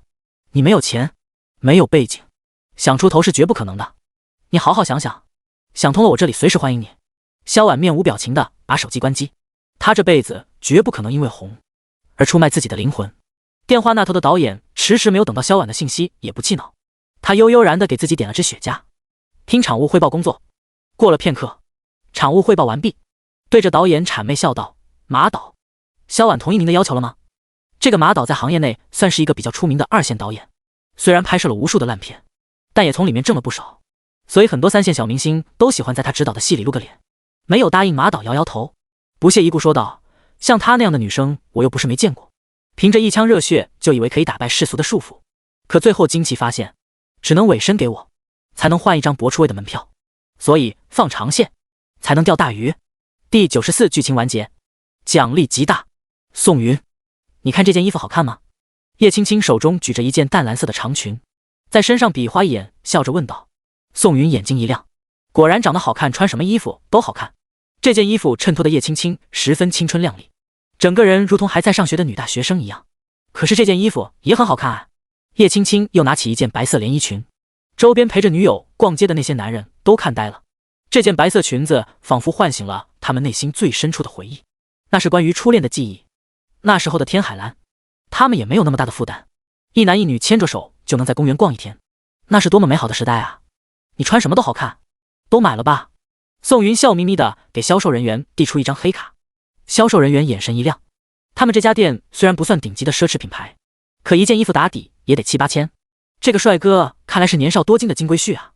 刷完卡，将衣服打包好，销售人员递给叶青青一张专属的 VIP 卡，笑道：“这位美女，你男朋友对你真好，这张卡是本店的一些小心意，可以全国通用打8折，期待您的下次光临。”叶青青听了这话，幸福地挽着宋云的胳膊。他们两个人都不缺钱，叶青青衣柜里面的衣服都要比这两个裙子贵太多，可这正是宋云买的，才显得有意义。两个人就像普通的夫妻一般，手拉手在商场逛着，遇见喜欢的东西，叶青青也会稍微的砍一下价，哪怕是最后只是便宜了10几块钱，对于这个天真的小丫头也是一种新奇的体验。逛累了，宋云和叶青青来到了一家奶茶店，随意的点了2杯奶茶，坐在店里面休息。这时，奶茶店的电视屏幕上滚动播放一条娱乐信息，大概就是一位姓马的导演最近开机亲自指导一部影片，这个影片改编于知名的 IP 小说《民政局门口签到，奖励美女老婆》。叶青青看到这条消息，抿了口奶茶，不悦说道：“这部小说挺好看的，怎么就砸在这个导演手里了？怎么，你看过？”叶青青头一扬，骄傲说道：“当然喽，这部小说趣味性还是可以的。最主要的是，这部小说的主人公也是与妻子在民政局门口相遇结婚的，像不像咱们俩的场景？唉，不过改编成影片后肯定会缩减很多东西，太失望了。”宋云搂着老婆的肩膀，安慰说道：“不然就把这家娱乐公司收购了，毕竟也没多少钱。”想什么呢？叶青青靠在宋云胸口叹了口气说道：“改编的这家公司叫天娱，是国内1线的娱乐公司，市值怎么也得有5、600亿吧。我有这些钱做点什么不好？”就在两个人卿卿我我的时候，宋云电话响了，来电的人是袁思怡。宋云哥，妈妈的3期手术今天上午已经全部完成了，医生说只要后期静养吃药就没问题了。袁思怡激动的声音从电话内传了出来，宋云听到也是十分开心，打算稍晚点领着叶青青去医院看一下阿姨。挂断电话后，系统的声音响起，叮，恭喜宿主完成与袁思怡的剧情模式。袁思怡自从父亲去世，母亲生病以来，就饱受精神压力，她最大的愿望就是母亲可以健康平安。如今宿主满足了袁思怡的梦想，奖励天娱娱乐公司，该公司市值650亿，已并购在山水集团名下。宿主在山水集团股份提升，宿主现在拥有山水集团45%的股份。宋云听到系统的提醒，才想起来自己与袁思怡还有段剧情，没想到就这么容易的完成了，而且还奖励了自己娱乐公司以及山水集团的股份，这不是钱可以衡量的，太爽了。宋云对着叶青青爽朗一笑，大手一挥说道：“今天看上什么东西，咱们都买。啊！”叶青青歪头不解地看着自己老公，呵呵，刚收到一个好消息，我秘密收购山水集团的股份已经板上钉钉，而且山水集团全资并购了天娱娱乐公司。听到这话，叶青青愣了一下，紧接着搂着宋云的胳膊，狠狠地亲了她脸颊好几口。老公你太棒了，呵呵，现在也快中午了，咱们先去吃饭。宋云笑眯眯地搂着叶青青，找了一家评分很高的火锅店。宋云先让叶青青点好东西，她去趟厕所，回来的时候发现火锅已经开了，可叶青青却双手撑着下巴等她回来，就像在宋云还小的时候，父亲加班，母亲都会做好饭菜让宋云先吃，而母亲则会等到父亲下班回家热好饭菜在一起吃，这是家的感觉。宋云坐下，两个人开吃，宋云负责涮，叶青青负责吃。她夹起一片脆毛肚，下锅7、8秒后沾上调料，举在叶青青嘴边笑道：“啊啊呜！”叶青青一口吃下，满足的眯起了眼。两个人郎才女貌，吸引了火锅店里很多人的目光。对于热恋期间的情侣，大家总是抱着最宽容的心，毕竟谁当初都是这么过来了。想当初他们为了感情可以一通宵不睡觉，陪着自己的女朋友一直打电话，也可以为了一段感情深夜傻乎乎的跑到对方楼下等着对方。想起那个时候，就2个字：青涩。但没人会厌恶那段美好的时光，毕竟那时候想给最爱的他任何最好的东西，想给他一个家，想的所有都是认真的。大家都充满善意的看着这对情侣。咔嚓，宋云举着手机偷拍了一张叶青青吃东西被烫到的模样，对方娇憨的一直吹着自己的嘴唇，可爱极了。你偷拍我？叶青青撅着小嘴不满的捶了宋云肩膀一下，说道：“回家给我看看昂，不好看的都得删除。”嘿嘿，吃饭吃饭。宋云赶紧把这件事接过去，在他心里，自家老婆肯定什么时候都是最美的，不存在不好看。而就在宋云拍照方向不远处的一桌，一个女生戴着帽子，吃饭的时候将自己脸压得极低，好像是怕被人看到似的。第95，哥哥，姐姐好可怕呀！宋云拍照带着闪光灯，这个女生的余光正好瞥到，她放下筷子，拿过一旁的湿巾，轻轻地擦拭一遍红唇。露露姐，我好像被人偷拍了。女生对旁边的助理小声说道。谁？那个助理眼光不善地环视四周问道。就是那边桌子的一对小情侣。女生唯唯诺诺的样子惹人怜爱，帽子底下的那张面孔如果暴露出来，大家会惊奇地发现，这不就是新生代4小蛋之一的上官福吗？他大学毕业于北影，刚毕业就签约到了天娱，可以说一路顺风顺水。此番来魔都是为了一场广告拍摄，没想到刚拍完找个地方打算吃饭，就被粉丝认出来了。做明星可真是太难了。助理走到宋云旁边，手指重重扣了一下桌子，说道：“先生，请你把刚才拍摄的照片删除。”宋云听了这话，微皱眉头。他刚才正对着自己老婆软磨硬泡，晚上继续在滑手睡觉呢，忽然来个人打搅，他心里很烦。怎么，我拍照片也得经过你的同意？宋云和叶青青抬头的一瞬间，这个助理恍惚了一下。男生长得又帅又有气质，女生俊美可爱，就是目光有点不善。不过这样正好符合冰山美女的人设啊。但很快他回过神来，语气比刚才好了不少。你刚才拍摄我们的照片，希望可以删除。当然，今天你们这桌的所有消费我买单了。宋云听了这话简直无语了。偷拍你们？你们有什么好拍的？他的手机虽然内存很大，可储存的都是有用的东西。我刚才是拍我老婆，并没有拍到你们那边。希望你不要打搅我们吃饭。还有，我们不缺一顿饭钱。宋云冷淡说道。这话让助理傻眼了。虽说这个小姐姐长得的确比上官福好看，可在明星效应光环的笼罩下，多数人还是会选择明星的。助理忽然感觉有点气愤。你长得这么帅，还有这么好看的老婆，还要偷拍别的女人，这不就是妥妥的渣男吗？他语气带着愤怒说道。你还说刚才没拍我们，你知道坐在那边的人是谁吗？上官福小姐。你还敢说没拍？小姐姐，你家老公虽然长得帅，可看样子花心的很。奉劝你一句，趁着年轻再找一个吧。叶青青差点没跳起来把火锅汤泼到对方脸上。我老公对我一心一意的。你胡说什么呢？管别人钱，希望你能管好自己。至于什么上官福，不就一个小明星吗？至于我老公亲自拍他。助理听了这话，脑子有点不转了。怎么回事？自己揭穿这个渣男的面目，还被这个小姐姐对了。他有点搞不懂现在的小女生脑子里都在想什么。不过他还有工作在身，懒得和叶青青胡搅蛮缠。他对宋云伸出手说道：你说没有偷拍，那就把手机拿出来给我检查一下。如果没有，我给你道歉。如果拍了，我就要找我们的法务部告你侵犯上官小姐的形象权了。宋云眉头紧皱，冷漠地看了一眼这个人说道：你算什么东西，也敢检查我的手机？这个人简直是有病。先是来找自己删除照片，又骂自己是渣男，现在还要检查手机。他当自己是谁？宇宙大法官吗？对于这种人，宋云向来是不惯着。很快，这桌的动静影响到了旁边的客人，他们叫服务员来了解一下情况。您好，大家都在吃饭，希望您声音小一点。助理此时强压着胸口的怒火，对着服务员摆摆手，示意对方滚远点。房哥，还没有处理好吗？上官福压着帽檐上前小声询问道：“马上！”助理咬着牙吐出这2个字，但实际上他并没有什么好的解决办法，毕竟这是法治社会，他总不能强硬的把对方手机抢了吧？这位哥哥，求求你把刚才拍我的照片删除好不好呀？为了表示感谢，我愿意给你合拍一张。上官福半蹲着身子，与坐在凳子上的宋云平视，眼神中充满了可怜。他的这招屡试不爽，遇到什么问题，只要楚楚动人的看着男人，对方就一定会帮他解决。毕竟没人能抵挡一个漂亮可爱女人的求助。宋云还没说话，叶青青不爽了：“你这个女人怎么回事？哥哥也是你能叫的？表里表气的样子装给谁看呢？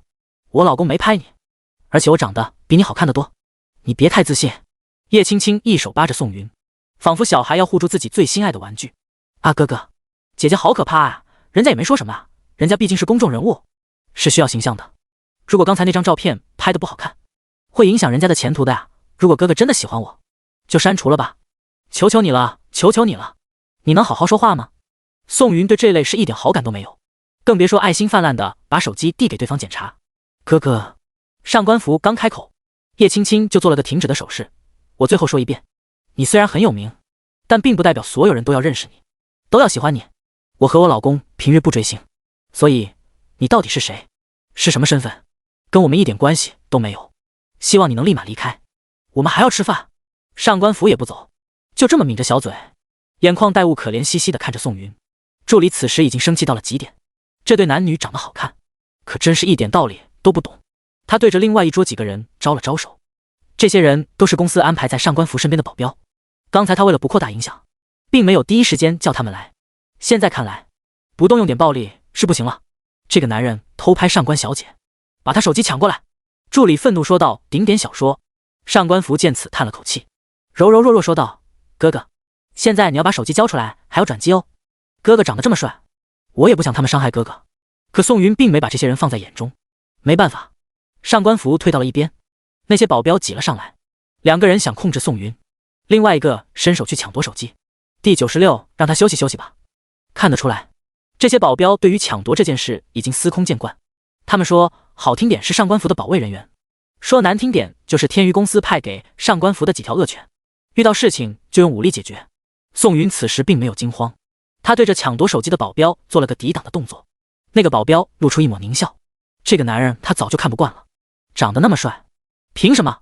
抱着废掉宋云也有人善后的念头，他手掌便着，仿佛抓住宋云后就会拧断对方的胳膊，两者的手相触，宋云的动作一瞬间产生幻影，扣住对方的手腕，咔吧一声脆响之后，那个保镖痛苦地蹲在地上哀嚎，谁也没反应过来，宋云竟然战力如此强悍。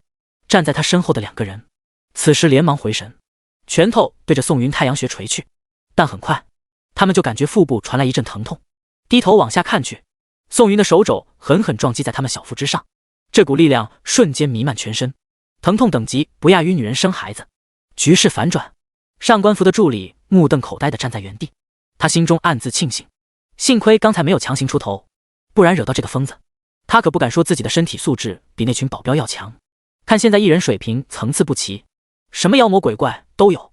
叶青青站起身来，居高临下的看着上官福，这个女人化完妆后大概能有80多分，加上那套表里表气的话术，还是可以充分勾起男生的保护欲的。但这个女人不知道的是，在她眼前的这个女人，无论是身材长相还是家世，都要远超出于她数百倍。而这个男人也不是见到女人就走不动路的小年轻。你是哪家娱乐公司的人？说不定我还认识你们老总呢。叶青青将自己女强人一面的气质展现出来，瞬间压迫的上官福说不出话。此时的上官福只感觉自己面对的不是一个美女，而是公司内部可以一眼决定他命运的总裁。我是天娱的。天娱？宋云没想到今天还能见到自己公司内部的艺人，以小看大，天娱内部水很深啊。天娱的总裁叫陆官，我和他还真的没什么交集。叶青青微皱眉头，没事，我给他打一个。宋云在叶青青有些惊讶的目光中，掏出手机给天娱的总裁拨了过去。见到这2个人的身份，好像真的不一般。上官福脑海一片空白，他此时正处于事业的上升期，如果对方认识自家公司的高层，自己被雪藏了怎么办？自己是不是要完蛋了？电话嘟嘟嘟的发出一阵忙音，电话那头的陆官看着手机屏幕上的宋总2字，心中十分忐忑。这可是山水集团最大的股东，以强势的姿态并购了天娱，他对于山水公司内部流传关于宋云的消息十分崇拜，如此一个年轻人，竟然走到了如今的地步，要么是手段极深，要么是背景深厚，无论哪样，都不是他能招惹的大人物。他平复一下心情，接通了电话，尽量让自己的语气平淡问道：“宋总，有何吩咐？上官福是公司内部的艺人吗？”上官福？陆官绞尽脑汁，在脑海里思索一会，才想到这个3线的小艺人。他带着疑惑问道：“是咱们公司的？您看上他了？不该问的话不要多问，把他的信息给我。”说完这句话，宋云便挂断了电话。那头的陆官紧皱眉头，宋云可是一个跨国集团的大佬啊，手中掌握着无数的资源，这类人如果要女人的话，恐怕好莱坞的影后都得排队伺候。可现在怎么关注这么一个小人物呢？他抱着疑惑，从公司内部平台调出上官福的一切信息，发到了宋云的邮箱里面。此时的火锅店内，受伤的3个保镖已经被助理搀扶到了外面，等候救护车的来临。他也抱着想要逃避的念头，毕竟看那一男一女好像不是什么普通人家，如果真的招惹他这么一只小虾米，还不够人家塞牙缝的。现场只留下上官福一人，他站在原地低着头，瞳孔内充满了恐慌。完了完了，看样子这个男生真的认识自家公司的高层，自己会不会被开除啊？一想到这，上官福痛心疾首的想自己干嘛要去招惹对方。他现在的咖位虽然只是一个3线的艺人，可在公司的炒作下已经成为了新生代的4小花旦之一，假以时日必定成为1线顶流。但这一个美好的未来就被自己亲手掐断了。宋云手机叮咚响了一声，他打开邮箱看了一遍，发现这个女人的年薪还挺高，1年3000万，还不加电视剧、广告的一些活动分成。他粗略的算了算，上官福这个女人1年最少能赚6000多万。宋云摇了摇头，拿出手机给陆官拨了过去。这个上官福，我看还跟天宇有7年的合约，对吧？这7年里就让这个小姑娘休息休息吧。此话一出，电话那头的陆官才反应过来，宋总说的休息休息，实际上就是雪藏。原来这个上官福把宋总得罪了呀。正在此时，马导推门而入，见陆官打电话也没打搅他，只是将一份最新影片的选角放在了陆官桌子上。陆官随手一翻，在女2号的名字上发现正是上官福的名字。宋总，上官福是咱们公司最新拍的影片里的女2号，您看是不是让她最后为公司奉献一下力量？然后再……宋云听到这话冷笑一声。陆官等着宋云的回话，可对方此时却沉默了。他懂了，宋总根本不是在征求他的意见，而是在命令。陆官连忙说道：“就按宋总您的意思办，我立马把上官福的一切商业活动全部停止。记住，这世界上总裁很多，天娱缺了你，我相信也能运行下去。”宋云平淡的话语让陆官后背出了一身冷汗。是啊，自己就是个打工的，干嘛要跟大佬过不去？自己真他妈的傻。他对宋云连忙表态，唯恐得罪了这个还未见过面的大股东。第97，冰冷的现实。挂断电话，陆官拿着杯子连着接了好几杯凉水，这才压住了内心的躁动。光是跟宋总打电话，他就感到了莫大的压力。这个年轻人绝对有着与他年龄不相符的城府。看着坐在沙发上还没走的马导，陆官用湿巾轻微擦了一遍脸，疲累问道：“剧组的工作都准备完了？”对。马导此时的表情有些古怪，他是陆官的大学同学，同窗数年，自然知道陆官的本事。想当初陆官一路披荆斩棘才坐上天宇总裁的位置，这类人岂会因为一通电话失态呢？陆总，发生了什么啊？陆官有些头疼的揉着太阳穴，叹了口气说道：“咱们公司被山水集团并购的事情，你知道吧？”知道啊，山水集团那可是跨国的大公司，里面的股东都是能在世界上翻云覆雨的大人物。这通电话是一个股东打来的。马导充满了好奇。唉，何止啊，这通电话是山水集团最大的股东宋云先生打来的。上官福那个女人惹谁不好，竟然惹到了宋总头上，这下好了，谁也保不住她。上官福？马导瞪大眼睛，这个女人正是他选角的女2号。说是选的，其实私底下早就暗通沟渠。2个人一起去3亚旅游了1个多星期，回来之后马导才决定的人选。可惜了，这个姑娘虽然表里表气的，但不得不说技术十分强悍。在3亚的1个多星期，回来她都瘦了1圈。女2号的角色你辛苦点，重新选吧。陆官经历了宋云的诘问后，明显感觉有点精神萎靡。一想到自己竟然为了一个不想干的人，差点把自己前途搭上，陆官就心中暗骂那个沙比上官福。越想越生气，也顾不上房间里有别的人，直接给公司总经纪人打了通电话，开口就是国粹，弄得对方一脸懵逼。当得知是因为上官服的原因后，对方惊吓的说不出来。他可是太知道上官服这个小姑娘多让人不省心了。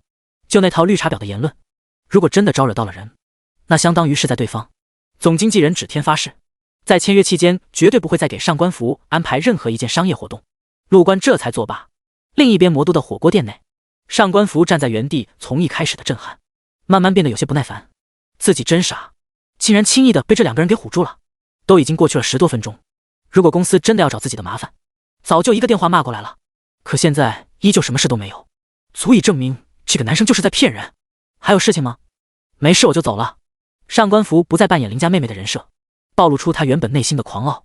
是啊，一个刚出大学就被华国一流的娱乐公司签约，仅仅几年时间就走到了现在的地位。这份履历放在那个行业也足以证明本人的优秀。他绿茶时人畜无害的模样，只不过是人设罢了。再等一会吧，也许告知你的信息马上就来了。宋云淡淡说道。叶青青一脸崇拜的看着自家老公，老公真是太厉害了，人脉竟然这么广。天宇总裁陆官在他面前都跟个小弟似的，你装什么呢？上官服白了宋云一眼，紧接着手机传来一阵响。他打开公司内部群，发现总经纪人宣布停止他的一切商业活动，直到合约期满。上官服的脸色越来越苍白，拿着手机的手也在微微颤抖，不知是愤怒还是恐惧。是真的，这个男生说的话都是真的，自己真是太傻了，还以为对方在装逼，自己的前途没了，什么都没了。紧接着陆官的信息随后而至，我司董事长宋云先生提出建议，天娱内部艺人道德考察开始，不限期限。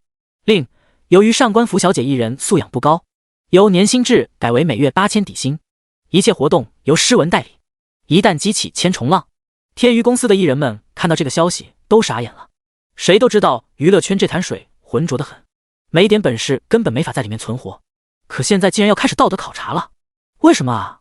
有一些一线艺人从自家经纪人嘴里面知道内幕后，纷纷分享给了与自己相熟的朋友。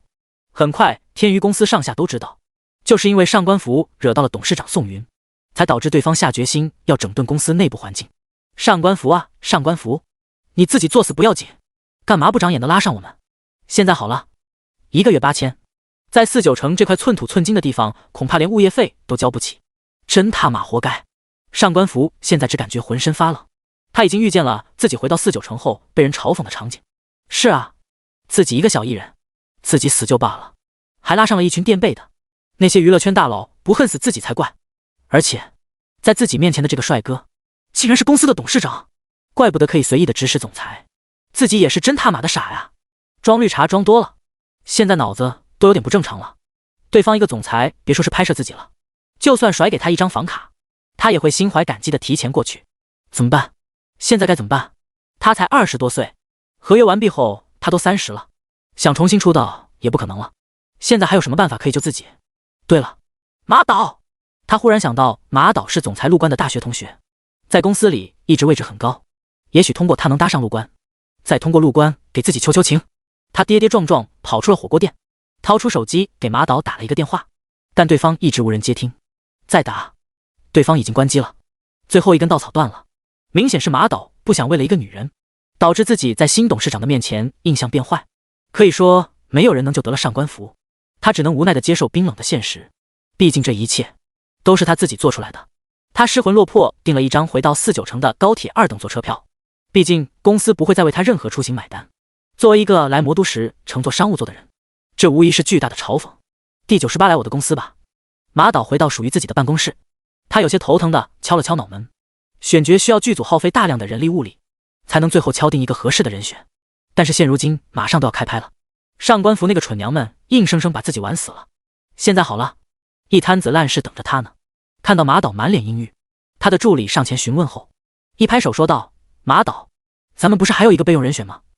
你是说萧婉？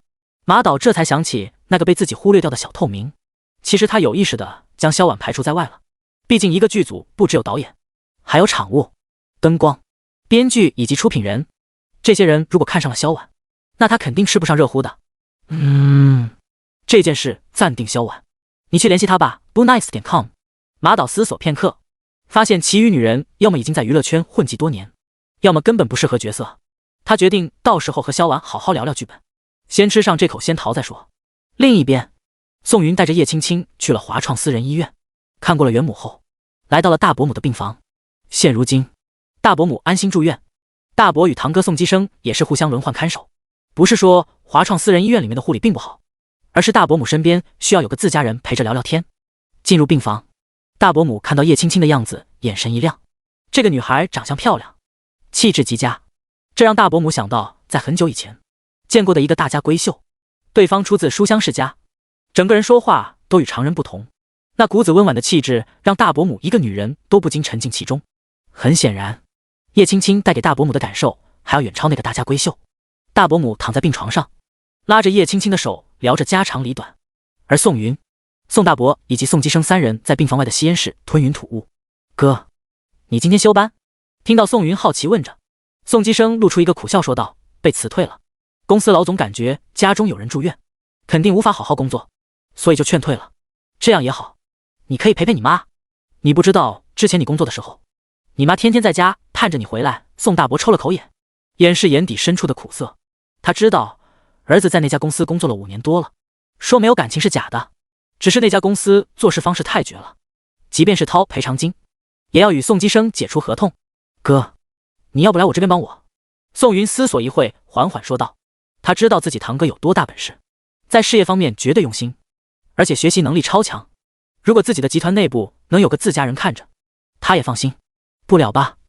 你在公司安插人手会被人说闲话的。宋基生深知公司里小团体的闲言碎语能有多恶心，如果因为自己的缘故导致宋云的名声变坏，他是无论如何也不会去的。放心，我是公司最大的股东，别说安插你进入集团，就算换个总裁也是小事。宋云笑着说道。不过我只能给你在山水集团安插一个最基层的工作，你是否能爬上去，还要看你自己。山水集团？宋基生倒吸一口冷气，说不心动那是假的。谁不知道山水集团的大名？能进入这家公司不是看的薪水，而是人脉。也许给你对接项目的另外一个人，就是外国的金融大在这家集团学到的东西远比赚的钱重要的多。行，那我什么时候去上班？看着宋基生斗志昂扬的神情，宋云笑着说道，随时。你直接去魔都分部找前台，说我让你来上班的。宋基生重重点了点头。宋大伯在一旁欣慰地看着这两个小辈，毕竟是血浓于血的关系，如果自己儿子事后真有本事，也能帮着点他弟弟。三个人就这么聊着天，抽完烟后回到了病房。看得出来，大伯母对于叶青青十分满意，拉着叶青青的手说起了宋云小时候的糗事。叶青青捂着嘴，笑眯眯地看着自己心爱的男人。两个人又坐了一会，回到了华首别墅。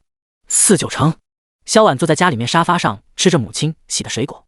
反正现在已经得罪了那个什么马导，娱乐圈是别想混了。他已经投了很多个简历，打算找个班上。就在这个时候，马导的助理打来了电话。萧婉，你现在有空吗？不好意思，我感觉我不太适合这份工作，所以请你别再骚扰我了。听了萧婉的话，对方明显一愣。别，我是带着真诚来跟你谈的。助理感觉到萧婉语气中的冷漠，连忙开口说道，马导已经将你暂定为新影片的女2号。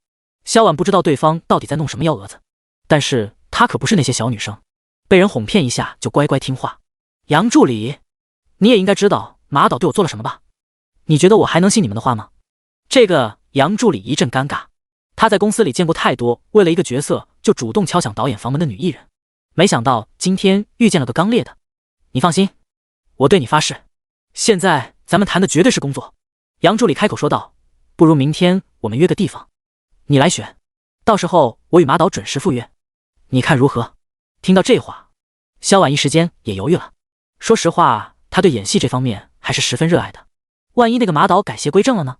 于是他敲定了一个公共场所，他不信在大庭广众之下，那个马导也能耍流氓。第二天一大早，萧婉洗漱完毕后背着包来到了约定的咖啡厅内，刚推门进去就发现马导与杨助理已经到了。杨助理对着萧婉挥了挥手，萧婉坐在两人对面，姿态还是有些警惕。小婉，我相信我们之前有些误会，我想给你解释一下。马导的话还没说完，就被萧婉冷冰冰的打断了。马导，请您有事说事。马导也不恼火，让杨助理拿出一份剧本，开始细致的对萧婉讲了起来。萧婉听着听着，逐渐来了兴趣。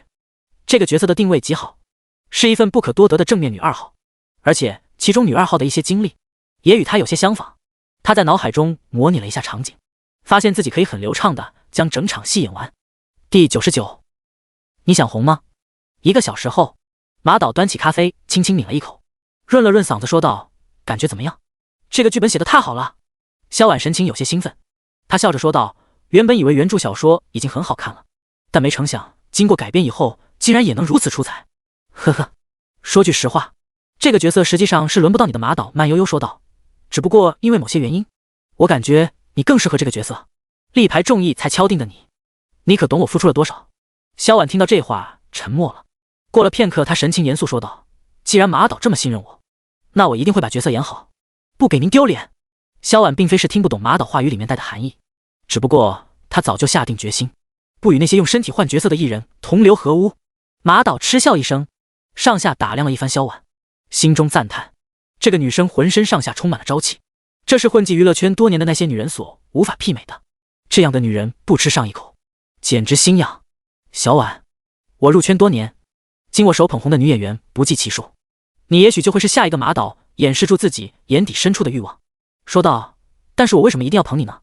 说着，马导示意杨助理先行离开，他正经端坐在沙发上认真说道：“至于这个角色归不归你，全看你的想法。”马导认为已经把话说得十分明白了，这个萧婉应该可以懂自己的意思吧，毕竟萧婉距离成名只差一步之遥，肯踏出那条路，那未来大红大紫不在话下。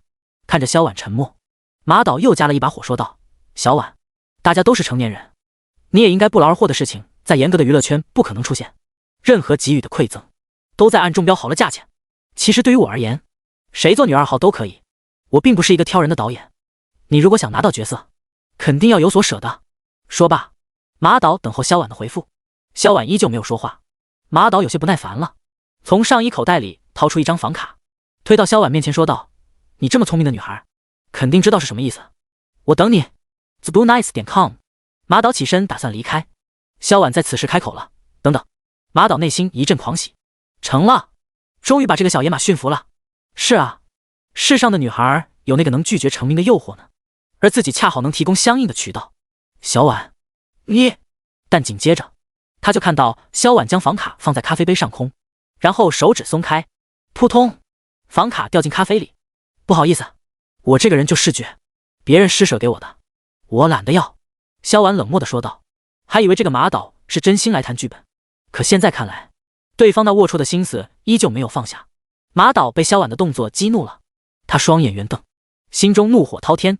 自打他出道以来，就没有这样被人侮辱过，真当他是泥捏的菩萨，可以三番五次的原谅你。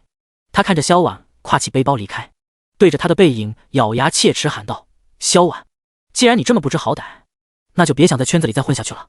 说句实话，原本定下的女二号就是因为得罪了不该得罪的人，被公司封杀。我看你离他的后路也不远了。”萧婉并没有因为这话就停下脚步，相反，他感觉此时浑身轻松，脚步格外的轻快。虽然以后再也不能参与热爱的演艺工作，但能坚持住原则，比什么都重要。婊子，婊子，婊子！马导气得举起咖啡杯，狠狠摔在地上。服务生见到想要上来阻止，却被杨助理塞了一叠钱拦下了。杨助理小心翼翼地站在马导身边，开口问道：“萧婉，别他妈再给我提这个婊子！”马导双眼通红，恶狠狠地说道：“真当自己有点姿色就可以得意妄为？我要让他知道，不把我放在眼里是什么后果！你现在立马联系各个娱乐公司的人，告诉他们，萧婉此人品行不端，让他们慎用。”杨助理也是头一次见到马导被气成这样，他心中不禁为萧婉默哀。按照马导的能量，这已经算是全网封杀了。另一边，萧婉出了咖啡厅后，心中异常的苦涩。演员梦想，可是他从小滋生到大的，现在说放下就放下，不免空落落的。萧婉，你难道真的要放弃自己的梦想吗？没有了马导，还有别的剧组，哪怕是从跑龙套干起，也就有希望。萧婉在内心深处给自己打气。是啊，为什么要因为行业内部的一颗老鼠屎，就觉得整个行业都是藏污纳垢的呢？他相信，在自己不懈的努力下，肯定会有导演看到自己精湛的演技。他匆匆回到家里，趁着天色还早将简历复制了20多份，然后骑车在各个剧组穿行。面试第一个，场务很有礼貌的让他回家等通知。面试第二个，副导演神情倨傲的直接把简历扔到了垃圾桶。面试第三个，编剧以萧婉不符合剧中人物为由，直接把他赶了出去。面试第4个，导演连看都没看，手一指门口，就让萧婉离开。第5个、第6个、第7个，一连面试了13个。萧婉终于明白马导说的后果是什么，自己演艺生涯已经被斩断了。这些剧组不可能因为他一个小透明，就去得罪在天娱赫赫有名的大导演。看来自己真要醒醒了。天娱公司总裁办公室，陆官有些头疼的听马导汇报工作。根据马导说的，选角需要再耗费10多天的时间，但剧组什么最宝贵？时间。只要开工，每一分每一秒都是钱，10多天浪费下来，少说也得赔几10万。老马啊，这个剧本我看过，按理说一个女2号并没有那么难找吧？听了陆官的话，马导认真说道：陆总，这部影片投资1亿6千万，如果找3、4线小明星，根本无法提升影响，但找那些2线的演员，他们又怕演砸了角色，导致自己口碑变差。我也很为难啊。第100借刀杀人，老狐狸！陆官在心中暗骂了马导几句。其实马导刚进入圈子内的时候，还算是一个比较正直导演，可架不住那些当家花旦们的轮番轰炸，很快陷入了温柔乡中。也正是马导拍什么片被骂，却很赚钱的体质，让陆官对自己这个老同学是又爱又恨。给你1个星期时间选出一个适合人物的角色，否则山水集团刚接手公司咱们就赔钱。宋董怪罪下来，是你抗还是我抗？陆官将手中的资料狠狠摔在桌子上。马导被吓了一跳，思索片刻说道：不如请宋董来参加咱们影片的选角。宋董这样的大人物，会有时间来管这些闲事？陆官恨不得指着马导的额头骂醒这个王八蛋。你不想要前途没关系，可我这个总裁的位置已经被宋董点醒过一次了，现如今整得跟我能力不足一样，这不是害我吗？这样也不行，那样也不行，那陆总你说怎么办？哎呀，这个王八蛋还敢发火！陆官怒气冲冲地吼道：我如果知道还要你做什么？你如果不想接手这部影片，就趁早换项目。听到这话，马导心中那点火焰被一盆凉水浇灭了。他可是知道公司为了这部影片投入了多少，而且经过这个知名 IP 改编后的影片，上座率以及口碑率肯定高。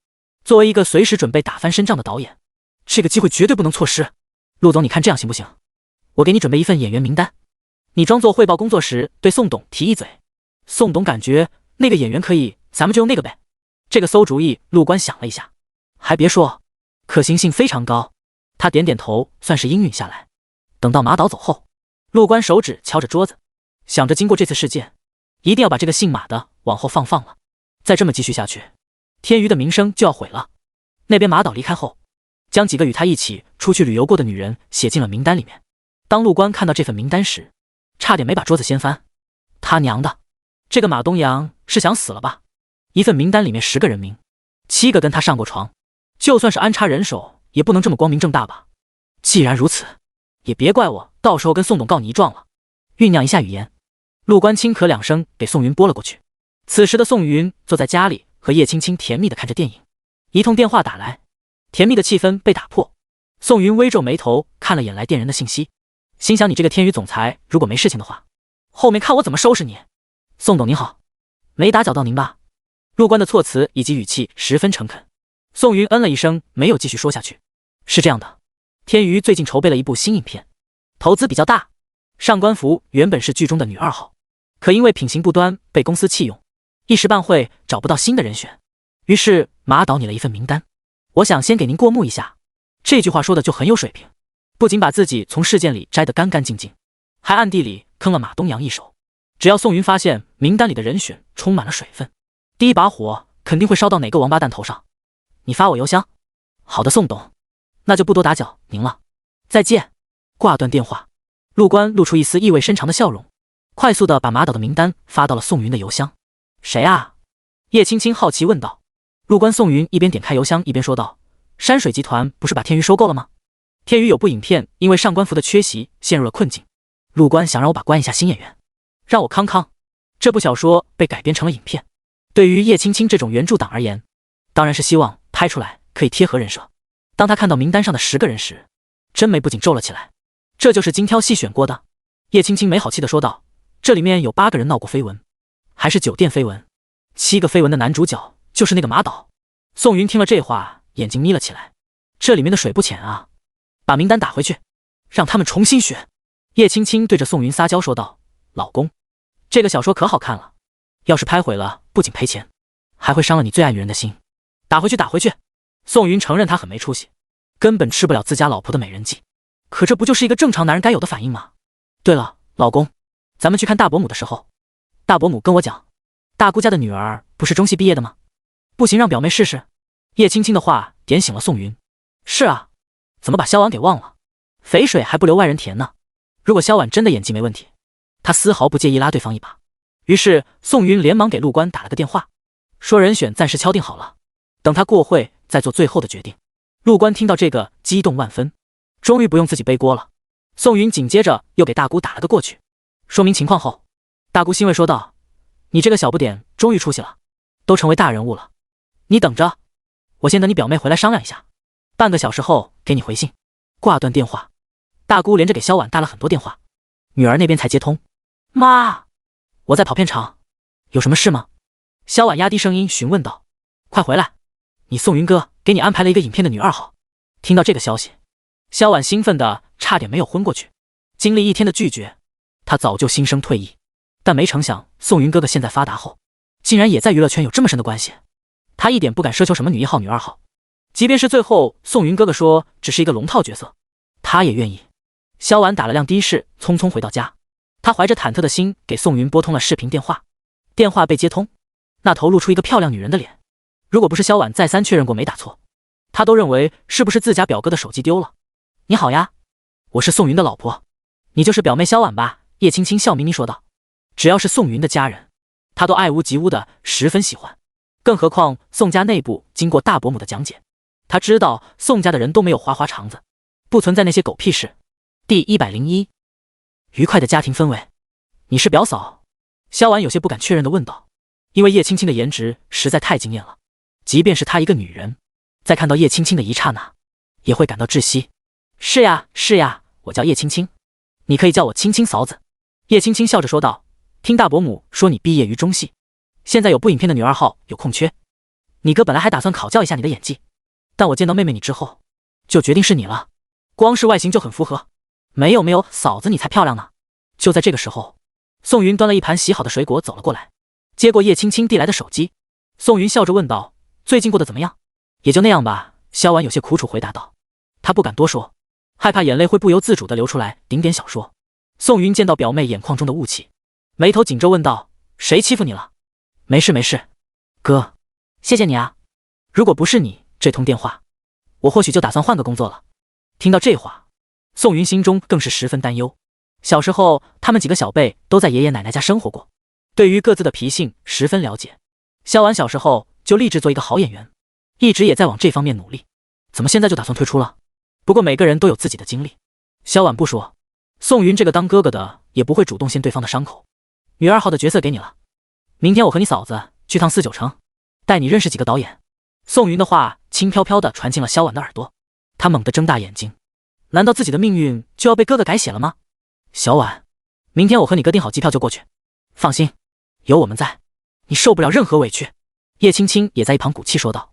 再怎么说，萧婉也是自己的小姑子，别管受了什么委屈，她这个做嫂子的一定得帮小姑子找回来场子。萧婉终于忍不住眼泪，捂着嘴哽咽的点了点头。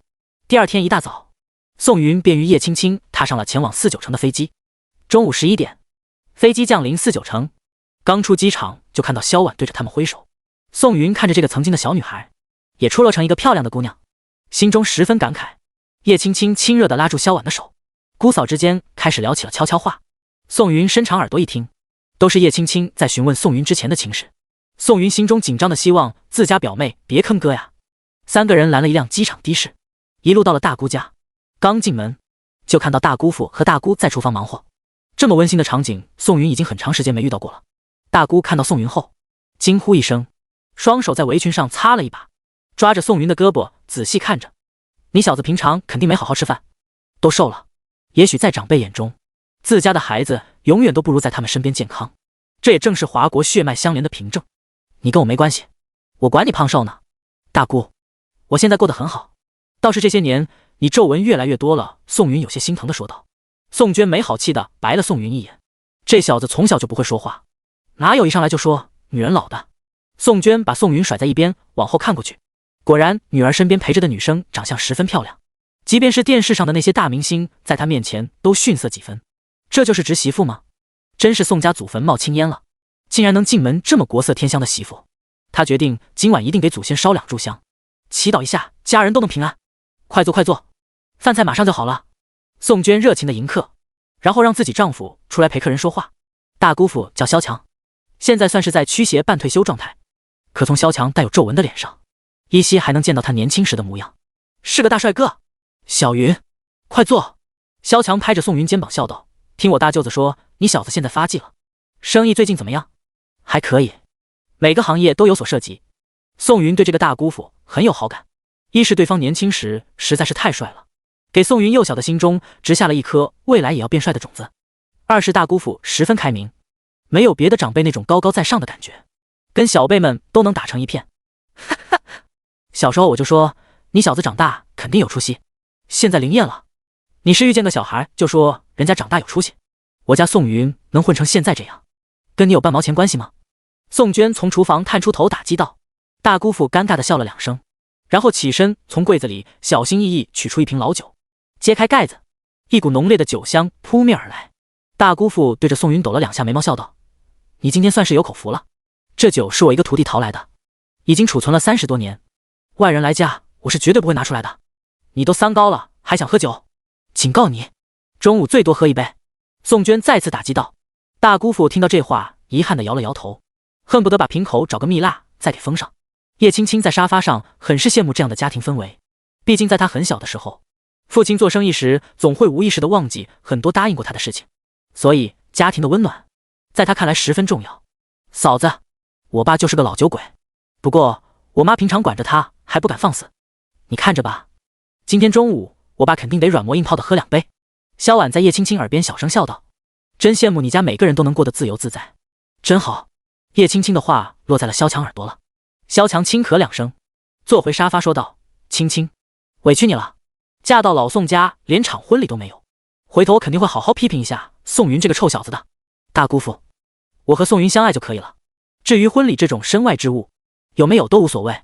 叶青青的话让萧强心中十分欣慰，看得出来这个小姑娘是真心爱着宋云，这就足够了。端饭端饭。大姑的话从厨房传来，萧强立马换身成为狗腿子，屁颠屁颠的去端菜。一家人围坐在圆桌上，大姑父萧强倒好酒，举起杯子说道，原本以为再见宋云时得到过年了，没想到你对小婉的是这么上心，我这个做长辈的能看到你们能团结相爱就够了，话不多说，都在酒里。说完，萧强一仰脖子，半杯酒进了肚子。第102宋董，年少有为啊。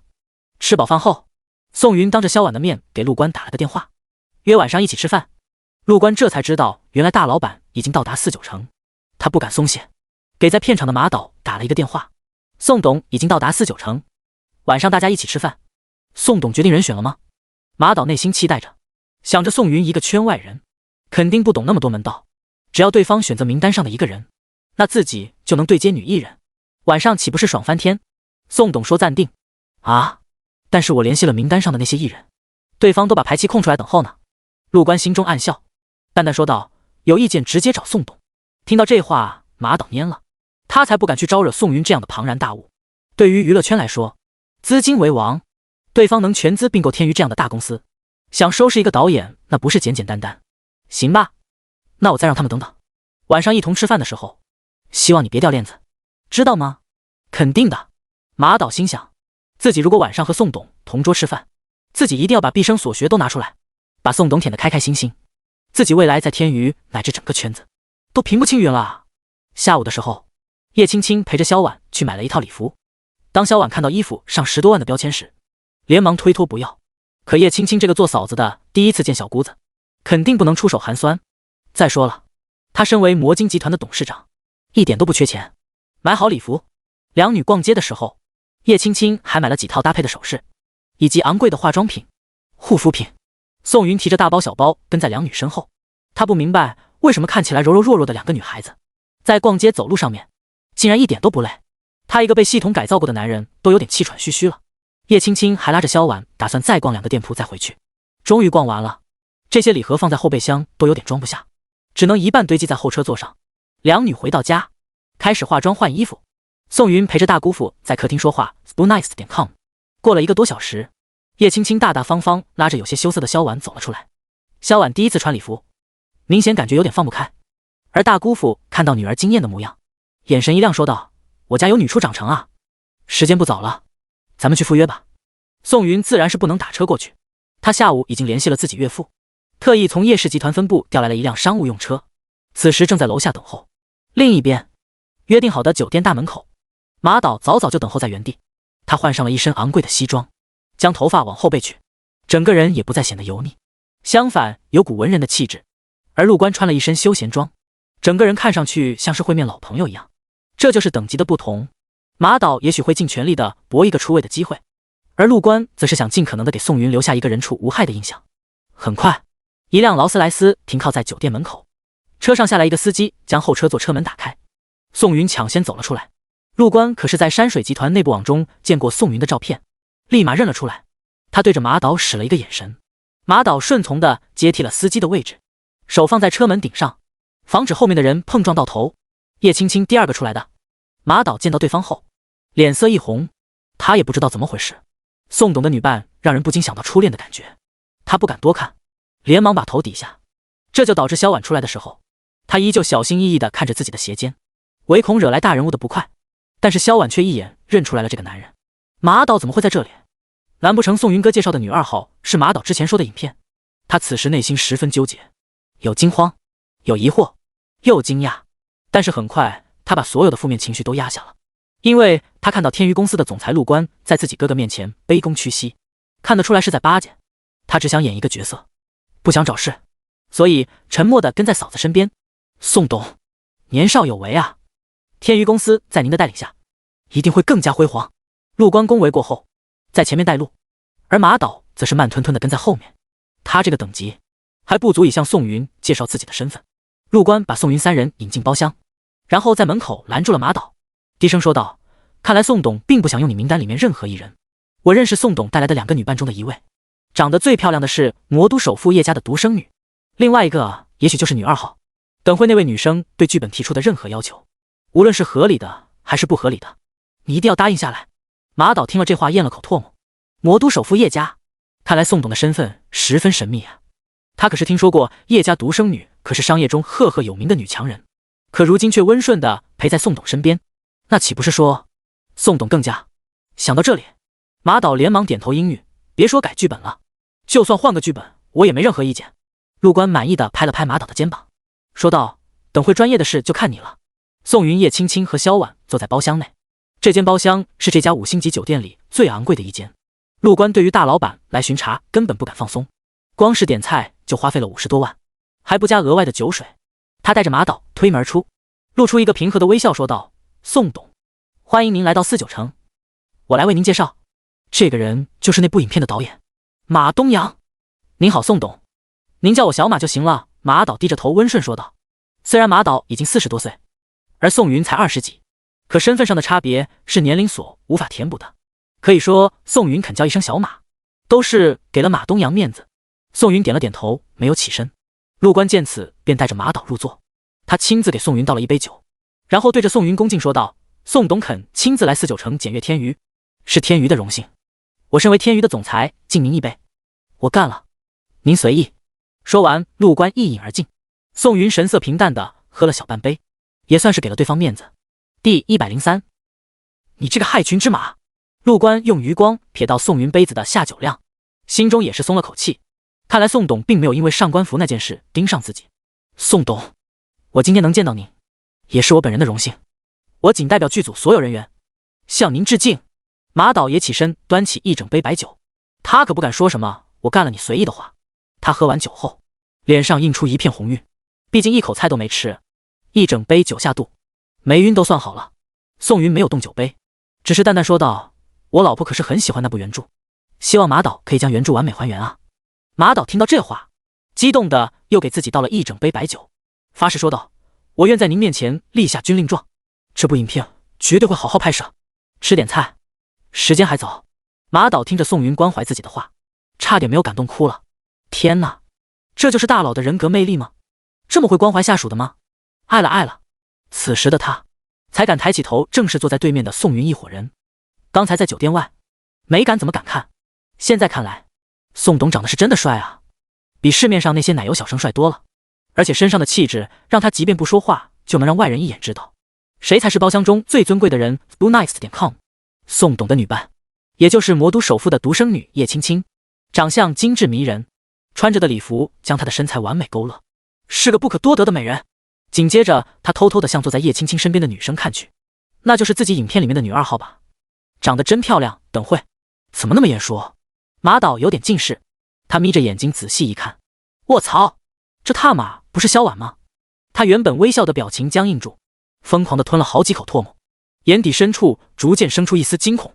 此时的马导只感觉酒劲忽然一下就上头了，天旋地转的，整个人就像被抽空了力气，如果不是心里还存着一丝冷静，现在只怕滑倒桌下了。怎么回事？这他妈的到底是怎么回事？萧婉不就是个小龙套吗？他怎么可能攀上宋董那棵大树？再想想自己竟然之前对萧婉觊觎，还给了对方房卡，后面还联系了各个公司封杀萧婉，这他妈不是在找死吗？完了完了！马导现在心里只有这2个字在回荡。陆官不动声色地瞪了一眼马导，这个王八蛋是怎么回事？懂不懂餐桌礼仪？一直盯着宋董带来的女伴看什么？难不成是因为喝多了，然后色心上来了？不能排除这个可能，因为马导现在就是一个 LSP， 谁知道会不会被美色冲头，做出什么出格的事？他笑着跟宋云聊天，桌子下却狠狠地踩了马导一脚。马导猛地惊醒，激动地站起身来，惹得整个桌子差点没被掀翻。完了，这个王八蛋难不成要动手非礼宋董的女伴吗？陆官握着拳头，低声吼道：“马东阳！”啊！马导茫然地看着桌子上的各个人，显得十分无助。马导这是喝多了？宋云淡淡说道。陆官听到这话后被出了一层的冷汗，大老板不满意了呀？会不会牵扯到自己啊？操！自己今天为什么要带这个蠢货来啊？不是，马导失魂落魄地坐了下去，整个人低着头，就差没埋在碗里了。这种此地无银300两的举动，无疑是在告诉所有人，我心中有事，而且是很不好的事。刚才看马导一直盯着我妹妹，难道你们认识？宋云早就看出来马导神情不对劲了，只是刚才一直没放在心上。但刚才马导的举动可不像是被一个美女迷住的样子，肯定有问题。马导现在快吓傻了，这不是攀上宋董的大树啊，萧婉本身就和宋董是一家人啊。操，自己完蛋了，会不会被全行业封杀啊？他心里想的越来越多，再加上喝酒后脑子不清醒，他猛地起身，然后走到宋云身边，砰的一声跪在地上。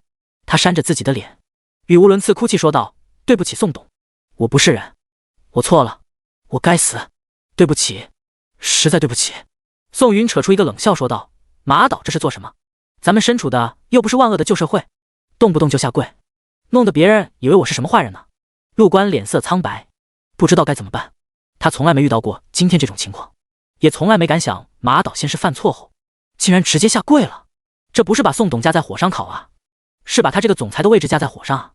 难不成这个马东阳知道自己想要背地里对付他，然后极限1换1？操，这个王八蛋太他妈阴了吧！宋董，也许是因为马导喝多有点失态吧。陆官尴尬的陪笑。宋云冷哼说道：“这可不像啊，马导，你做了什么对不起我的事吗？”马导这个时候还在自顾自的扇着巴掌，嘴里含糊不清的吐露出什么对不起的话。眼看这个马导已经是陷入魔怔了，宋云皱着眉头看向萧婉问道：“你认识这个导演？”萧婉神情苦涩的点了点头，然后将马导之前的作为1510的对宋云吐露出来。砰！叶青青纤纤玉指拍在桌子上，脸色冷若冰霜说道：“我还说我妹妹受了什么欺负，源头出在这里啊！”陆官这个心就跟蹦极一样，早就不知道沉到那里了。他此时心惊胆战的坐在位置上，他实在是之前竟然发生了这样的事。马东阳，你真是好大的狗胆子啊！勾引谁不好，偏偏想要强迫宋董的妹妹跟你去开房，你从哪来的勇气啊？更让人绝望的是，这个马东阳在外人的眼里跟自己的关系还挺好。草，一个上官服惹事还不够，你这个王八蛋还同出这么大的篓子。想到这里，陆官心生怒火，一脚把马导踢倒在原地，然后骑在马导身上，揪住对方的衣领，上去就是2耳光。你这个害群之马，竟然敢瞒着我逼迫良家，你真是该死啊！第104公事公办。陆官说的话十分有水平，一句话直接把自己撇得一干二净。对马导的愤恨之中，也对宋云表态自己毫不知情。宋云坐在椅子上，冷眼旁观发生的一切事情。陆官这个养尊处优的中年人，体力并不是很好，扇了10多巴掌之后，便有些累瘫在原地。这不仅仅是身体上的劳累，更多的是心理上的。天娱刚被山水集团收购，接二连三闹出幺蛾子，他这个总裁难辞其咎。马导原本就有些肥胖的脸，此时红肿起来，眼睛眯成了一条缝隙。他明显是懵了，躺在地上半天说不出一句话。宋董，我知错了，我实在不知道萧婉小姐是您的妹妹，否则给我100个胆子我也不敢。马导断断续续说道，言语中充满了哀求。宋云点了支烟，没有说话。原来天娱已经烂成了这个样子，排挤同事，暗地里的规则，以及闹出了行业封杀，这还仅仅只是一个导演。如果是公司的高层呢？想到这里，宋云下定决心，必须得好好整顿一下天娱的内部情况了。宋云陷入了思索。叶青青站出身来，作为一个集团的总裁，他的手腕可不是一般人能受得了的。马东阳，你胆子很大啊，敢欺负我妹妹？如果你再动点歪心思，是不是就要来强的了？不敢，不敢。呵，欺负到我宋家的头上，容不得你狡辩。叶青青美眸散发着寒光，说道：你当导演这些年，没少胁迫那些花季少女吧？也就是我家晚晚命好逃脱一命，但是那些家中没有背景的女生呢？我虽然道德底线不是很高，但见到你这种行为还是十分气愤。所以你完了。马导听到这话，一坨肥肉瘫在地上，连想爬起来的欲望都没有了。此时的陆官站在一边，他现在恨不得找个地缝钻进去，心中一直默念：别发现我，别发现我。他太害怕了，不仅仅是宋云丰厚的财力，更多的是山水集团的背景。只要山水集团联合抵制他，他往后余生就不用再接触这方面工作了。该死的马东阳，想死还要拉着我。宋云缓缓起身，脸上看不出一丝表情。经过在魔都经历的事情，以及叶父给他灌输的思想，上位者遇事时绝对要有泰山崩于面前的淡定，不能嬉笑怒骂露于面色。所以他越平静，陆官与马导心中越是不安。谁也不知道这平静后面是否是惊涛骇浪。马东阳，你胁迫少女，排挤同事，搅乱公司内部环境，你做得很厉害，比我这个大老板权力都大呀。马导听到这杀人诛心的话，一咕噜爬起身来，眼眶含泪哭嚎道：宋董，我绝不是故意的啊，而且我做导演这些年，都是他们半夜敲响我房门要跟我商讨剧本的呀，我一开始并没有抱着这个念头的呀，冤枉啊。宋云嗤笑一声，指了指陆官说道：他做的这些事情你知道吗？一点不知。陆官连忙撇清关系，他都联系了那些公司要封杀婉婉，你知道吗？不知道，但是我可以查。得到宋云的应允，陆官当着宋云的面，开着免提给各个大娱乐公司负责人打了电话，最后得出马东阳这个人渣一共告知了13个公司联合封杀小婉。这13家公司有40多个剧组，可以说整个4、9成差不多在拍摄中的片场都得到了消息。这些公司也是害群之马。陆总你觉得呢？宋云平淡的话让陆官心中一紧。宋董这是要整顿行业了吗？您的意思是发布声明，有合作的解除合作，有投资的资金全部撤回，懂了吗？懂了。陆官那还顾得上这些操作会引来什么样的影响？他现在只想保全自己。于是他给高层那些负责人打过电话后，以不容拒绝的语气让他们挨个通知那些公司。虽然公司高层有疑问，可他们也从未见过陆官语气如此急切，纷纷答应下来。见到宋云行事如此激烈，马导心中发寒。如果被那些公司知道自己才是罪魁祸首的话，那他必定成为整个行业的罪人。也许抱着自保的念头，马导急切说道：宋董，您可以打我骂我，但是不能跟那些公司取消合作呀，这会让天娱损失上亿的资金啊。可宋云像是没听见，对着陆官说道：这个人你打算怎么办？陆官心中暗喜，看来自己刚才的举动让宋董很满意，不就是处置一个小小的导演吗？他原本就抱着暗地里阴一把马东阳的念头，现在能正大光明的做，自然要把事情做绝。宋董，我认为马东阳不配做一个导演，他这些年犯的罪行足以进局子里踩缝纫机了，所以我打算通过天娱的官方渠道宣布辞退马东阳的决定，然后移交公安机关。您感觉怎么样？陆官谄媚笑道：这里面蕴含的门道可多了去了，只要认定马东阳违反了公司规定，对公司造成巨大影响，那就可以追缴他这些年所获得的违法资金以及高额的赔偿费，这足以让马东阳破产了。办好之后通知我。宋云拍拍陆官的肩膀，带着两女走了。陆官松了口气，往杯子中倒了满满一杯白酒，一口闷了下去。宋云给他带来的心理压力太大，仅仅是这一回，他感觉已经在鬼门关门口逛了一圈了。陆总，老同学，求求你高抬贵手，饶我一命吧。见包厢内没有外人，马东阳抱住陆官的大腿求饶道：给我1小时的时间，我立马出国，不给你惹任何麻烦，求求你了，老同学。看在我们……够了。陆官一脚把马东阳踢在一边，狠狠说道：你当初胁迫那些少女的时候，怎么不想想会有什么后果？造成今天这样的情况，都是你自找的。顶点小说，你自己想死别关系，但是别拉上我，否则你踩缝纫机的时候，我也不会让你安宁。第105，一觉醒来，人们像是进入了瓜田。49城恒隆影视基地，一个精修过胡子的导演坐在摄像机显示屏前，大喊了一声：咔！完美啊！这个片段经过了2天1夜的奋斗，总算拍成了他想要的模样。剧组收工，导演回到了酒店里，躺在床上想着今晚上是不是要找个小妹妹度过良宵。此时房门轻轻被人敲响，3声为一组，敲了2组，真是想什么来什么。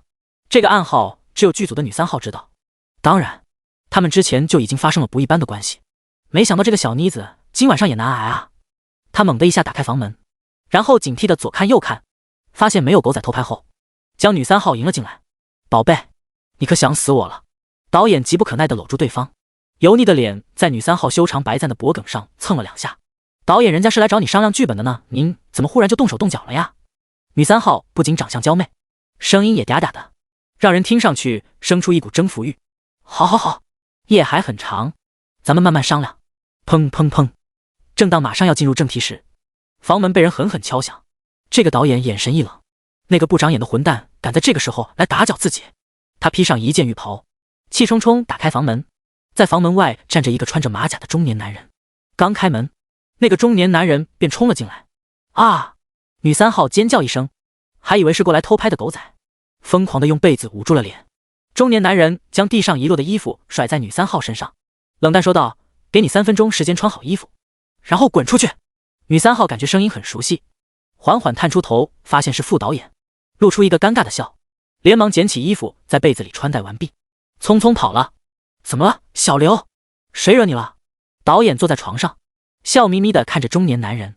这个小刘是公司总裁的侄子，毕业于一个国外的野鸡大学，回国后找不到工作，便被自己的叔叔塞进了剧组。这么些年学了点东西，也能独掌一个剧组。这次在他手底下做副导演，完全是为了镀金，好进入公司高层。胡导，变天了。小刘脸色阴沉，压低声音说道：天娱公司发布声明，由于马东阳品行不端被开除了，而且就马东阳串联其余公司封杀萧婉的事非常生气，一连与13个公司解除了合作关系。你是说？胡导瞳孔一缩，立马意识到了严重性。没错，咱们公司也在这个行列里，并且天娱打算撤资，现在咱们拍了1/3的影片，也要搁浅了。卧槽！胡导直接从床上蹦了起来，破口大骂：陆官是踏马疯了吧？打算以一己之力挑战整个圈子？这部影片老子付出了很多的心血，说不拍就不拍了，他天娱真当自己的钱花不完了？胡导一边转圈一边骂骂咧咧。小刘等待对方冷静下来后说道：我背后调查了一下，被封杀的那个小演员萧婉，是山水集团最大股东宋云的妹妹。山水集团又刚收购了天娱，在这个节骨眼上，没人敢给宋云上眼药水。山水集团？胡导跌坐在床上，他深知这种跨国公司背后隐藏的实力，凭借他一个小导演，完全不能与其抗衡。这是小演员吗？这简直就是姑奶奶啊！他实在是没想到，只是朋友之间互相卖个人情，就导致自己半年的心血白费了。娱乐圈要变天了。经过一晚上的发酵，第2天清晨的时候， WB 的服务器再次陷入了瘫痪。经过 WB 工程师不断修复，在早上10点终于可以登录。数以千万计的人涌入 WB， 头条上的各种信息让人看了目瞪口呆。老牌导演马东阳因品行不端被天娱开除，并已将其移交公安机构。爆料：马东阳多年以来胁迫女艺人，还曾口出狂言，不顺从他的将会被封杀。大爆料：天娱与13家合作公司解除关系，天娱撤资23个剧组，导致影视基地无戏可拍。人们看到这些热门头条的第一反应就是：卧槽，今天是进了瓜田吗？怎么一觉醒来娱乐圈变天了？而陆官这个时候也是忙得焦头烂额，无数人的电话打在他的手机上，有过来攀关系的，有想合作的，还有狗仔想要深挖一些消息的。最后陆官索性直接把手机关机，全力做好善后工作。而在另一边，宋云与叶青青才刚刚起床，洗漱完毕，她一边吃着大姑做的早餐，一边刷着手机。当看到那些不断弹出的消息，满意的笑了笑，看来陆官很会揣摩上司的意思，直接把事情做绝了。那么他想要获得权力，就必须全力的依附自己。虽然招数很脏，但不得不说很好用。哥，你看今天的热门。萧婉穿着睡衣，头发乱的跟个鸟巢一样，从房间里跑了出来。他举着手机，直接按在了宋云脸上。宋云无奈的往后移了移，白了自己表妹一眼，马上要当大明星的人了，有点形象管理好吗？嘿嘿，我就是太激动了。萧婉坐在宋云身边，直接拿起一个三明治吃了起来。我实在没想到，因为我一个小人物，引起了娱乐圈的震荡。我这算不算还没出道就被无数人铭记了？算。萧婉大明星，先去刷个牙可好？吃完早餐，宋云接到了陆官的电话，听着对方小心翼翼地询问是否满意，宋云先是肯定了对方，然后表示自己马上就要回魔都了，天娱一切事宜照旧。陆官听到这话，总算松了口气。大老板对自己的考察完毕，他就算没有完成一份满分的答卷，起码也让大老板满意了。这就行，这就行。老公，爸爸刚才给我发消息，问咱们什么时候回魔都，他有事找你。岳父大人找自己。宋云想破脑袋也不知道发生了什么事，难不成是打算催生？第106不一般啊。处理完4、9成的事情，宋云和叶青青便回到了魔都。刚出机场，就看到雄高马大的涂刚站在出口。大小姐，姑爷，这些东西我来提吧。涂刚看着宋云手中大包小包一堆东西，心中充满了疑惑，难不成这俩人去4、9成购物了？可刚接手，发现里面全是一些特产以及自己腌制的榨菜。涂叔叔，这些东西是宋云的大姑亲手做的，很好吃，一会你拿走1罐回去尝尝。叶青青笑嘻嘻说道，爸爸这么着急叫我们回来，是发生什么事了吗？说来话长，先回叶家吧。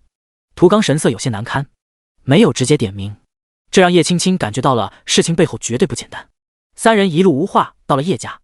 叶家内，叶府坐在沙发上，单手拿着一叠文件，眉头紧锁。自从南宫家宣布了要进军魔都的消息，短短数天便搅动了魔都各方势力。叶家如今作为魔都首富，首当其冲，名下产业损失严重。如果继续这样下去，今年财报将会呈现断崖式下降。爸爸，我们回来了。叶青青一路蹦跳到了叶父身边，搂着父亲的胳膊撒娇说道，我本来还打算在4、9成玩2天呢，结果就被你叫回来了。乖，你去找妈妈，我和宋云有点事说 spoonice.com。 叶父拍了拍叶青青的手，可眉头那团阴郁始终挥之不散。不用多说，叶青青自然知道这是家中出了大事。宋云带着疑惑坐在叶父身边，叶父没说话，只是沉默地将手上的文件递给了宋云。他随意地扫了一眼数据，竟然发现叶氏集团这个月竟然损失了20多亿，许多快要达成合作的订单被人截了胡。爸，这是4、9成南宫家，你知道吗？叶父叹了口气问道。见到宋云一脸茫然，继续说道，南宫家是兴旺了数百年的一个顶级世家，之前因为各脉争夺家主之位，导致元气大伤，现在看来他们已经恢复完毕，为了填补之前的损失，开始向魔都伸手，所以叶家就在对方的名单上。对，他们联合了魔都庄家，试图从叶家挖下一大块蛋糕，现在看来他们成功了。宋云若有所思地点了点头，问道，既然如此，需要我做什么？叶父双眼亮起，看来自己这个女婿是真的有本事啊，什么也没问，就直接打算还击。你认识4、9成那边大佬吗？可以请他们帮忙周转一下，看是否能有转机。可宋云接下来的举动让叶父有些失望。宋云依旧摇了摇头，如果说背景，山水集团就是他最大的底牌，他也可以为叶父提供资金，但让他去攀4、9成那边的关系，除了大姑家，他谁也不认识啊。唉，那我就再想想办法吧。叶家虽然从外看风光无限，可实际上地基不稳，任何的家族都需要经过数代的沉淀，才能逐渐站稳脚跟。当初叶父只是赶上了大潮流，加上胆大心细，做到了如今的位子上，可弊端就是他没有深厚的背景，遇到南宫家这类底蕴强大的家族，只能焦头烂额地想别的办法。正当叶父与宋云思索着怎么减少损失时，宋云的电话响了，来电人是在外旅游的父亲。你大姑说见到咱们宋家的新媳妇了，还说你帮小婉解决了前途问题。你小子现在混得可以啊！宋父爽朗的声音从话筒里飘了出来。还行吧，散养的孩子只能自己找食吃，哪像你跟我妈那么潇洒呢？宋云的话中充满了怨念。别人家都是阖家团圆，就他自从大学毕业后，就很少见到父母的身影。呵呵，宋父尴尬的笑了笑，然后轻咳两声说道：“我过段时间也许会回去一趟，你安排一下，我和亲家碰个面。我现在就在我岳父家，你什么时候回来？”具体时间没定。宋父思索一下，试探性问道：“你岳父现在过得怎么样？还行吧，就是出了点麻烦。”你把电话给他，我跟他聊聊你和青青的婚事。宋云无奈地捂住话筒，对叶父说道：“我爸的电话，想跟您聊两句。”叶父点点头，接过电话，笑着说道：“你好，我是青青的父亲。老叶，你家现在出大问题了，想好怎么办了吗？”叶父听到这话，愣在原地。如果这通电话不是宋云父亲打来的，他还以为是南宫家派人来探口风的。别露出惊讶的表情，我的身份不好跟你多讲，就连宋云也不知道我和他妈的真实身份。现在你听我说就好。南宫家为什么要扩张，并不是为了填补之前损失的资源，而是他们和49城的赵家对上了，伸手来魔都。一是为了资金，二是打好底子，失败后子孙也有一个东山再起的希望。我会给你一个赵家家主的私人电话，你就说是宋不让你去找他的。至于后面你们是否要做盟友，就不管我的事了。叶父如同被雷劈中一样，整个人傻傻愣在原地。49城赵家，一个庞然大物，与南宫家不相上下，这两个家族相撞必定会引起一系列的风波。但是宋云的父亲到底是怎么知道这些消息的？他到底是什么身份？种种疑问盘旋在叶父的脑海里，就连宋府挂断电话，他也没反应过来。爸，我爹这个人就这样，虽然话说的有点糙，实际上没有什么坏心思。宋云看到岳父的表情，心想不会坏事了吧？自家老子什么性格他最清楚不过，用2个字就能形容：操蛋。不然也不会带着自己母亲去全球旅游，连自己亲儿子都不管。没事。叶父意味深长地看了宋云一眼，这个傻小子，身处宝山而不知啊！能随意安排与赵家家主联系的人，会是普通人吗？宋云，我家青青就交到你宋家了，你一定要好好对她啊，不然就算我拼尽所有，也一定会找你要个公道。爸，你放心，我这辈子发誓绝对会对青青倾其所有，一直爱护她，不离不弃。第107，登上排行榜。魔都庄家，现任家主庄思恒坐在茶台一旁，亲手烹煮了一壶茶，恭敬地倒在对面人前的杯子里。坐在他对面的是个年轻人，长相十分秀气，可眼底深处那股倦狂是无论如何也掩盖不了的。他正是南宫家派来魔都的嫡长孙南宫寒。南宫少爷，我们的计划正在顺利进行，希望在这件事后，我可以去49城拜访一下老太爷。庄思恒措辞以及语气十分谦逊，在面对着这个年轻人时，他不敢有丝毫的松懈。没问题。南宫寒轻抿一口茶，赞叹道：“好茶，即便是我在49城也很少能喝到与此媲美的茶水。嘿嘿，这些都是我高价收回来的红袍母猪茶树的茶叶，您如果喜欢就全部带走。我这个人就是附庸风雅，您别见笑。怎么会？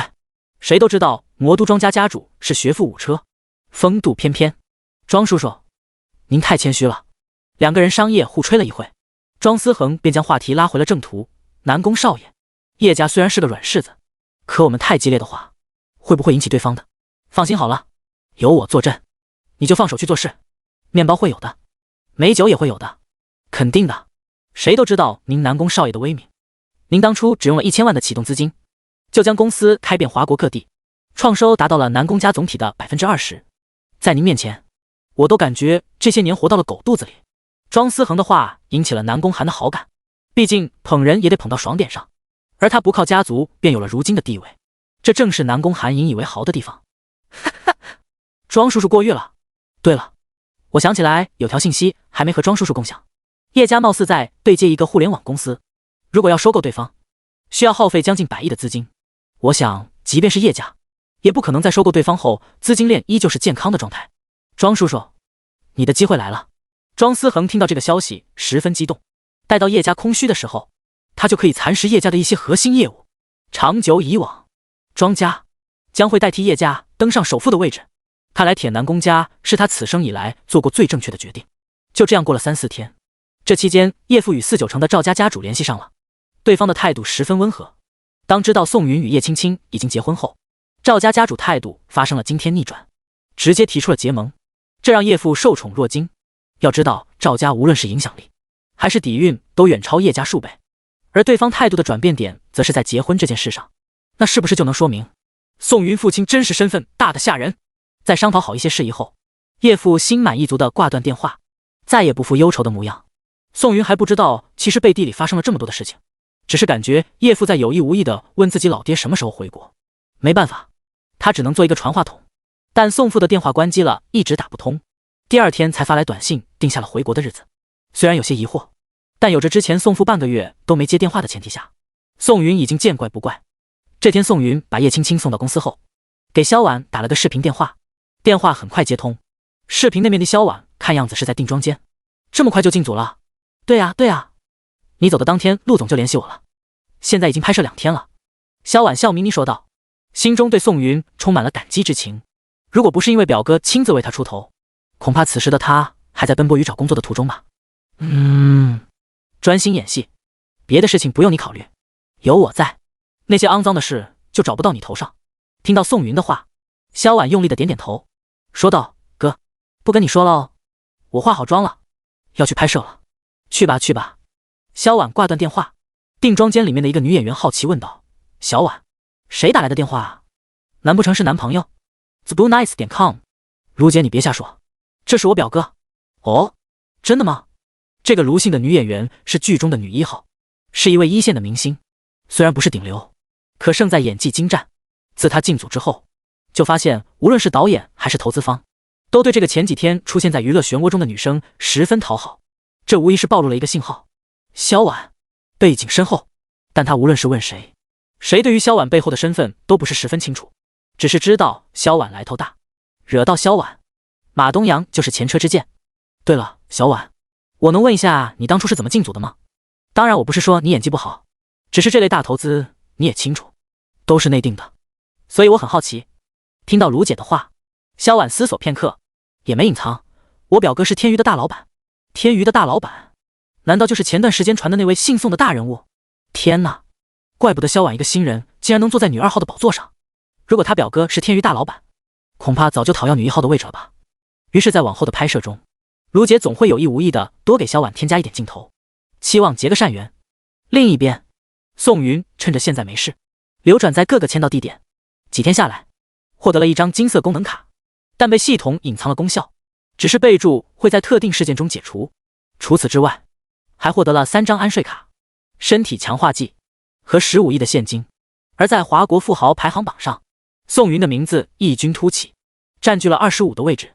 一时间，无数的富豪都在打听这个名叫宋云的年轻人到底是何方神圣，但得到的消息十分零碎，宋云就犹如一个神秘人，隐藏在众人的视线以外。这天，宋云约好了袁思怡来家吃饭，他开着车到了袁思怡的学校，停好车，按照袁思怡给的地址，在教学楼外面等候。过了大概10多分钟，下课铃声响起，一群大学生涌了出来。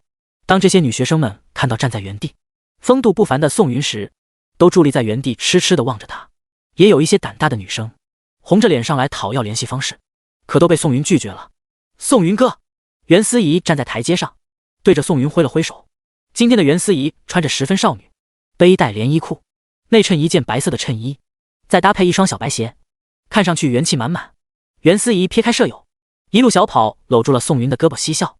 这个举动让学生们看愣了眼，这个可是袁思怡啊，学校的校花。一直以来他们都认为袁思怡单身一人，但现在看来名花有主了。第108机密泄露，宋云接上袁思怡回到了别墅，刚推开门就发现叶青青已经到家了。此时叶青青好像很忙碌的样子，手机一直响个不停。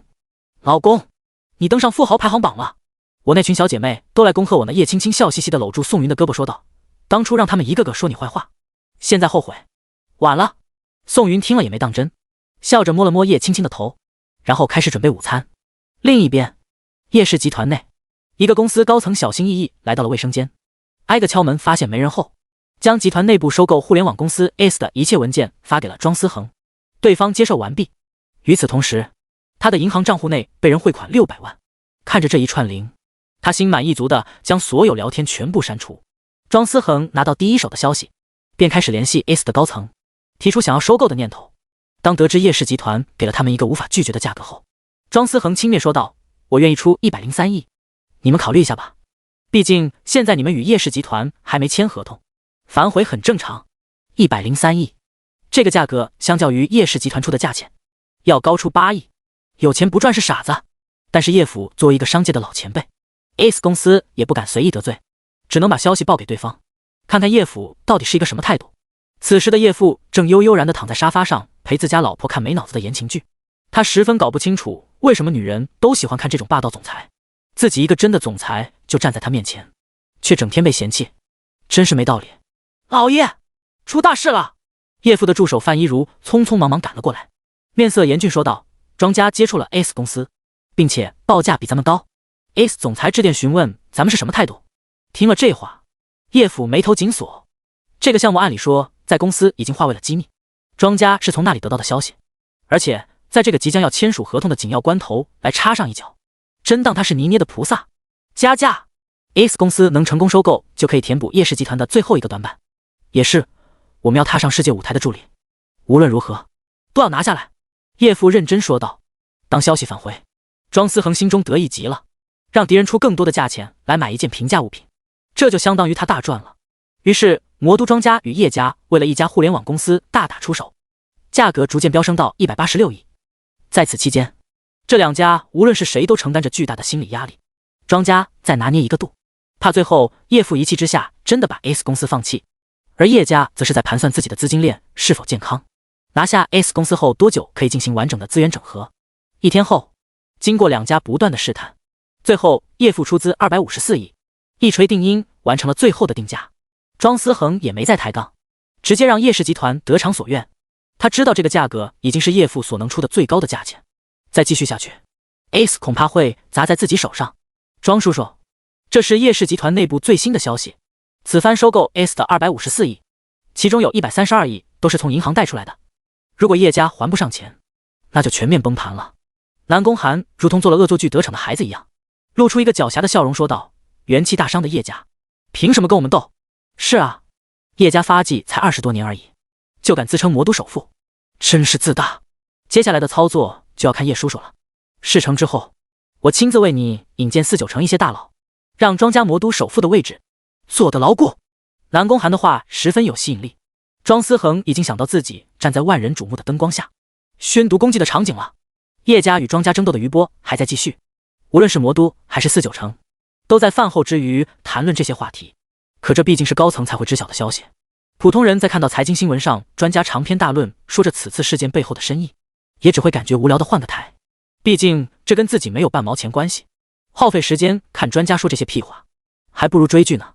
4、9成影视基地，萧婉所在的剧组已经拍摄过半，天娱为了这部新的影片耗费无数的资源，开始大肆宣传。一时间网上充满了这部影片的通稿，大家的期待值也越来越高。作为剧中的女2号，萧婉的戏份都快跟女1号持平了，在拍摄空闲时间，也会跟着剧组一起去各个城市做一些线下宣发的工作。经过不断的曝光，外加萧婉本身底子就非常好，在社交平台上粉丝数量呈现爆发式增长，现在已经拥有了600多万的粉丝。这还远远不是终点，在影片播出后，相信凭借着精湛的演技，还会再涨几百万。到时候萧婉也算一战成名，刚出道就成为拥有1000万粉丝资源的准一线艺人了。这天剧组拍摄完毕，萧婉拒绝了聚餐，拖着疲惫不堪的身体打算回家好好休息一下。刚到小区门口，他的车子就被人拦下来了。原本天娱专门为他配备的助理还想下去处理一下，可萧婉看到拦车的人就是小区里面的邻居，就让助理先回去，明天准时来接他就行。萧婉家所居住的地方是拆迁后盖的新小区，里面居住的人都是曾经街巷的老居民，大家与萧婉的父亲也都有几十年的关系。萧婉并不想把事情闹僵，咔嚓咔嚓，邻居们看到萧婉下车，纷纷举起手机开始照相。萧婉小心翼翼地挤开人群，对大家抱歉笑道：“各位叔叔伯伯、哥哥姐姐们，我今天累了一天，能否让我回家休息一下？大明星有什么累的啊？不就是拍点东西说2句台词吗？”一个邻居嚷嚷道：“就是，我们可是看着你长大的，现在你出名了，我们拍点照片怎么了？”小婉，我是你隔壁家表哥的亲外甥，我开了个直播间，你快来跟大家讲两句。谢谢我虎哥送的大轮船。你想来49城亲自看萧婉？没问题，你随时来。小弟再怎么说也有几分薄面，约他出来吃个饭还是可以的。第109，想当网红的邻居们。原本这些邻居心思并没有那么坏，他们只是感觉老萧家出了个大明星，这件事挺牛的，于是暗地里偷拍了几张萧婉的照片传到了网上，炫耀自己认识大明星。可谁知道刚发上去就获得了几万的点赞，甚至有的人花钱让他们拍。演变到了最后，有的人提议不如开直播，听别人说现在网红很挣钱，开一场直播就能赚大几万，这些钱对于普通人而言无疑是必巨款，谁不想开几场直播赚钱后过上好日子啊？于是就在有心人的指导下，一个居民试水开了场拍摄萧婉回家的直播，短短20分钟，只是拍萧婉走路和买菜，就赚了2万多。要知道，这个居民拼死拼活1年下来才赚7、8万啊！而今天拍萧婉就赶得上自己1/4的年薪了。TheBlueNice.com 一传十，十传百，小区大多数的居民都自发地组成了一个小团体，就是专门趁着萧婉下班后拍摄。与萧家关系好的，还正大光明拍了后，让萧婉对着屏幕那头的家人们说2句话，这可引起了大多数人的觊觎。毕竟大家之前都住在一个巷子里，低头不见抬头见，我们都是你的长辈，以此赚点钱不过分吧？所以这些人越来越过分，已经不满足偷拍，纷纷站在明面上要求萧婉配合他们的拍摄工作。人家成了大明星，就忘了咱们这些老邻居了。想当初这个萧婉还是我家闺女的同学呢，来我家还吃过饭，那时候一口一个阿姨叫的亲热，现在翻脸不认人了。是的呀，你说咱们平常容易吗？每天在大太阳底下晒着，就等他回来。他倒好，说2句话就走了，搞得我直播间里面的大哥都不刷礼物了，让他说2句话跟要杀了他一样。在外面都挣了那么多钱了，分我们这些亲朋好友一点肉汤喝喝怎么了？你看他那小气的样子，我告诉你们，萧婉肯定红不了多长时间。诸如此类的话在人群里蔓延，在这些邻居的眼中，大明星每天的工作一点也不累，所以下班后满足一下他们不行吗？所以萧婉就是小气，看不得他的这些叔叔伯伯们挣钱罢了。萧婉此时站在原地，笑也不是，不笑也不是，只感觉浑身发冷。这些人也太不要脸了吧？怎么靠着拍他赚钱，回头还能说他的不是？再说了，他也没有求着他们在小区门口等自己吧？之前自己没出名的时候，怎么没见一个人安慰过他？小姑娘家家的，没有背景关系就能进剧组，是不是？娱乐圈那滩浑水你还不知道吗？多少女生都是靠着自己身材上位的，你觉得他能免俗？真是太让人恶心了吧！跟他住在一个小区里面简直丢人。我回去得跟直播间的家人们好好爆个料。萧婉再也忍不住了，冷眼环视众人后喊道：让开，我要回家。说完便推开众人，自顾自地走了。但是这些人并没有放弃，相反跟在萧婉后面还不停地拍着，直到萧婉回家关上了门，这些人才依依不舍地散去。老铁们，今天没办法继续了，不过晚上我可以跟你们讲讲萧婉初中早恋的事。好了，家人们，有想知道萧婉家庭住址的大哥们，可以刷礼物私聊我，我可以为你们安排见萧婉的机会哦。萧婉只不过是个晚辈而已，拽什么？老子当年跟他爸一块喝酒的时候还没他呢。家人们，礼物刷起来！如果萧婉再不配合我的拍摄，我就直接打上家门。这些居民看着直播间内的人气越来越高，心中狂喜，赚大发了。今天和萧婉争执过后，没想到赚的钱还比平常多了好几倍。这个萧婉还真是个聚宝盆啊，自己靠她都能吃一辈子。第二天早上5点，萧婉偷偷摸摸溜出了小区，上车后才松了口气。这些邻居真是太疯狂了，他对面楼甚至还有人偷拍他的闺房，弄得他一晚上没睡好，总是感觉外面有人。萧姐，不如直接起诉他们吧，再这样下去也不是办法呀。小助理义愤填膺地说道。再看看吧。萧婉到了剧组，化好妆开始拍摄，可今天无论怎么找状态，就是总感觉那都不对劲。浑浑噩噩度过了一个上午后，导演决定先休息几个小时。谁让这位姑奶奶是大老板的表妹呢？哪怕是罢演用 PS 换头，也没人敢说什么。趁着休息，导演拿着剧本坐在萧婉旁边，笑眯眯问道：身体不舒服吗？不行，咱们就休息2天，养好身体再说。萧婉苦涩地笑了笑，她这已经不算是身体上的疾病了，再继续被那群邻居压榨，恐怕都要厌恶镜头了。谢谢导演关心，我就是遇到了点问题。这个导演混迹娱乐圈几10年，对于大大小小的事情看得比谁都透。他对着萧婉问道：是不是被人偷拍了？萧婉吃惊地看着对方，导演笑着说道：今天上午拍摄的时候，我发现你无意识间不敢面对镜头，就感觉有点问题。其实住在我小区里的那些邻居，他们每天趁着我上下班的路上开直播拍我，更有甚者用望远镜偷看我家里，弄得我现在一点隐私都没有。萧婉神情萎靡说道：我不知道该怎么办。小婉，你知道许多演员成名后第一件事都是做什么吗？买房。他们都与以前的环境做了交割，不是说人性有多恶，只是人心太难揣度。一旦人不劳而获，时间久了，他们就忘了什么叫感恩。听了导演的话，萧婉恍然大悟，他决定了，在外面重新买房，或者是在外面租房，一定要选择私密性好的小区。正在这时，萧婉电话响了，他对着导演抱歉地笑了下，接通电话。电话那头，母亲急切的声音穿了出来：小婉，家里出大事了。怎么了？妈，你慢慢说，别着急，电话里说不清楚，你快回来吧。对了，最好联系一下你的公司，给你派2个保镖。电话那头紧随其后一阵嘈杂，母亲被迫挂断了电话。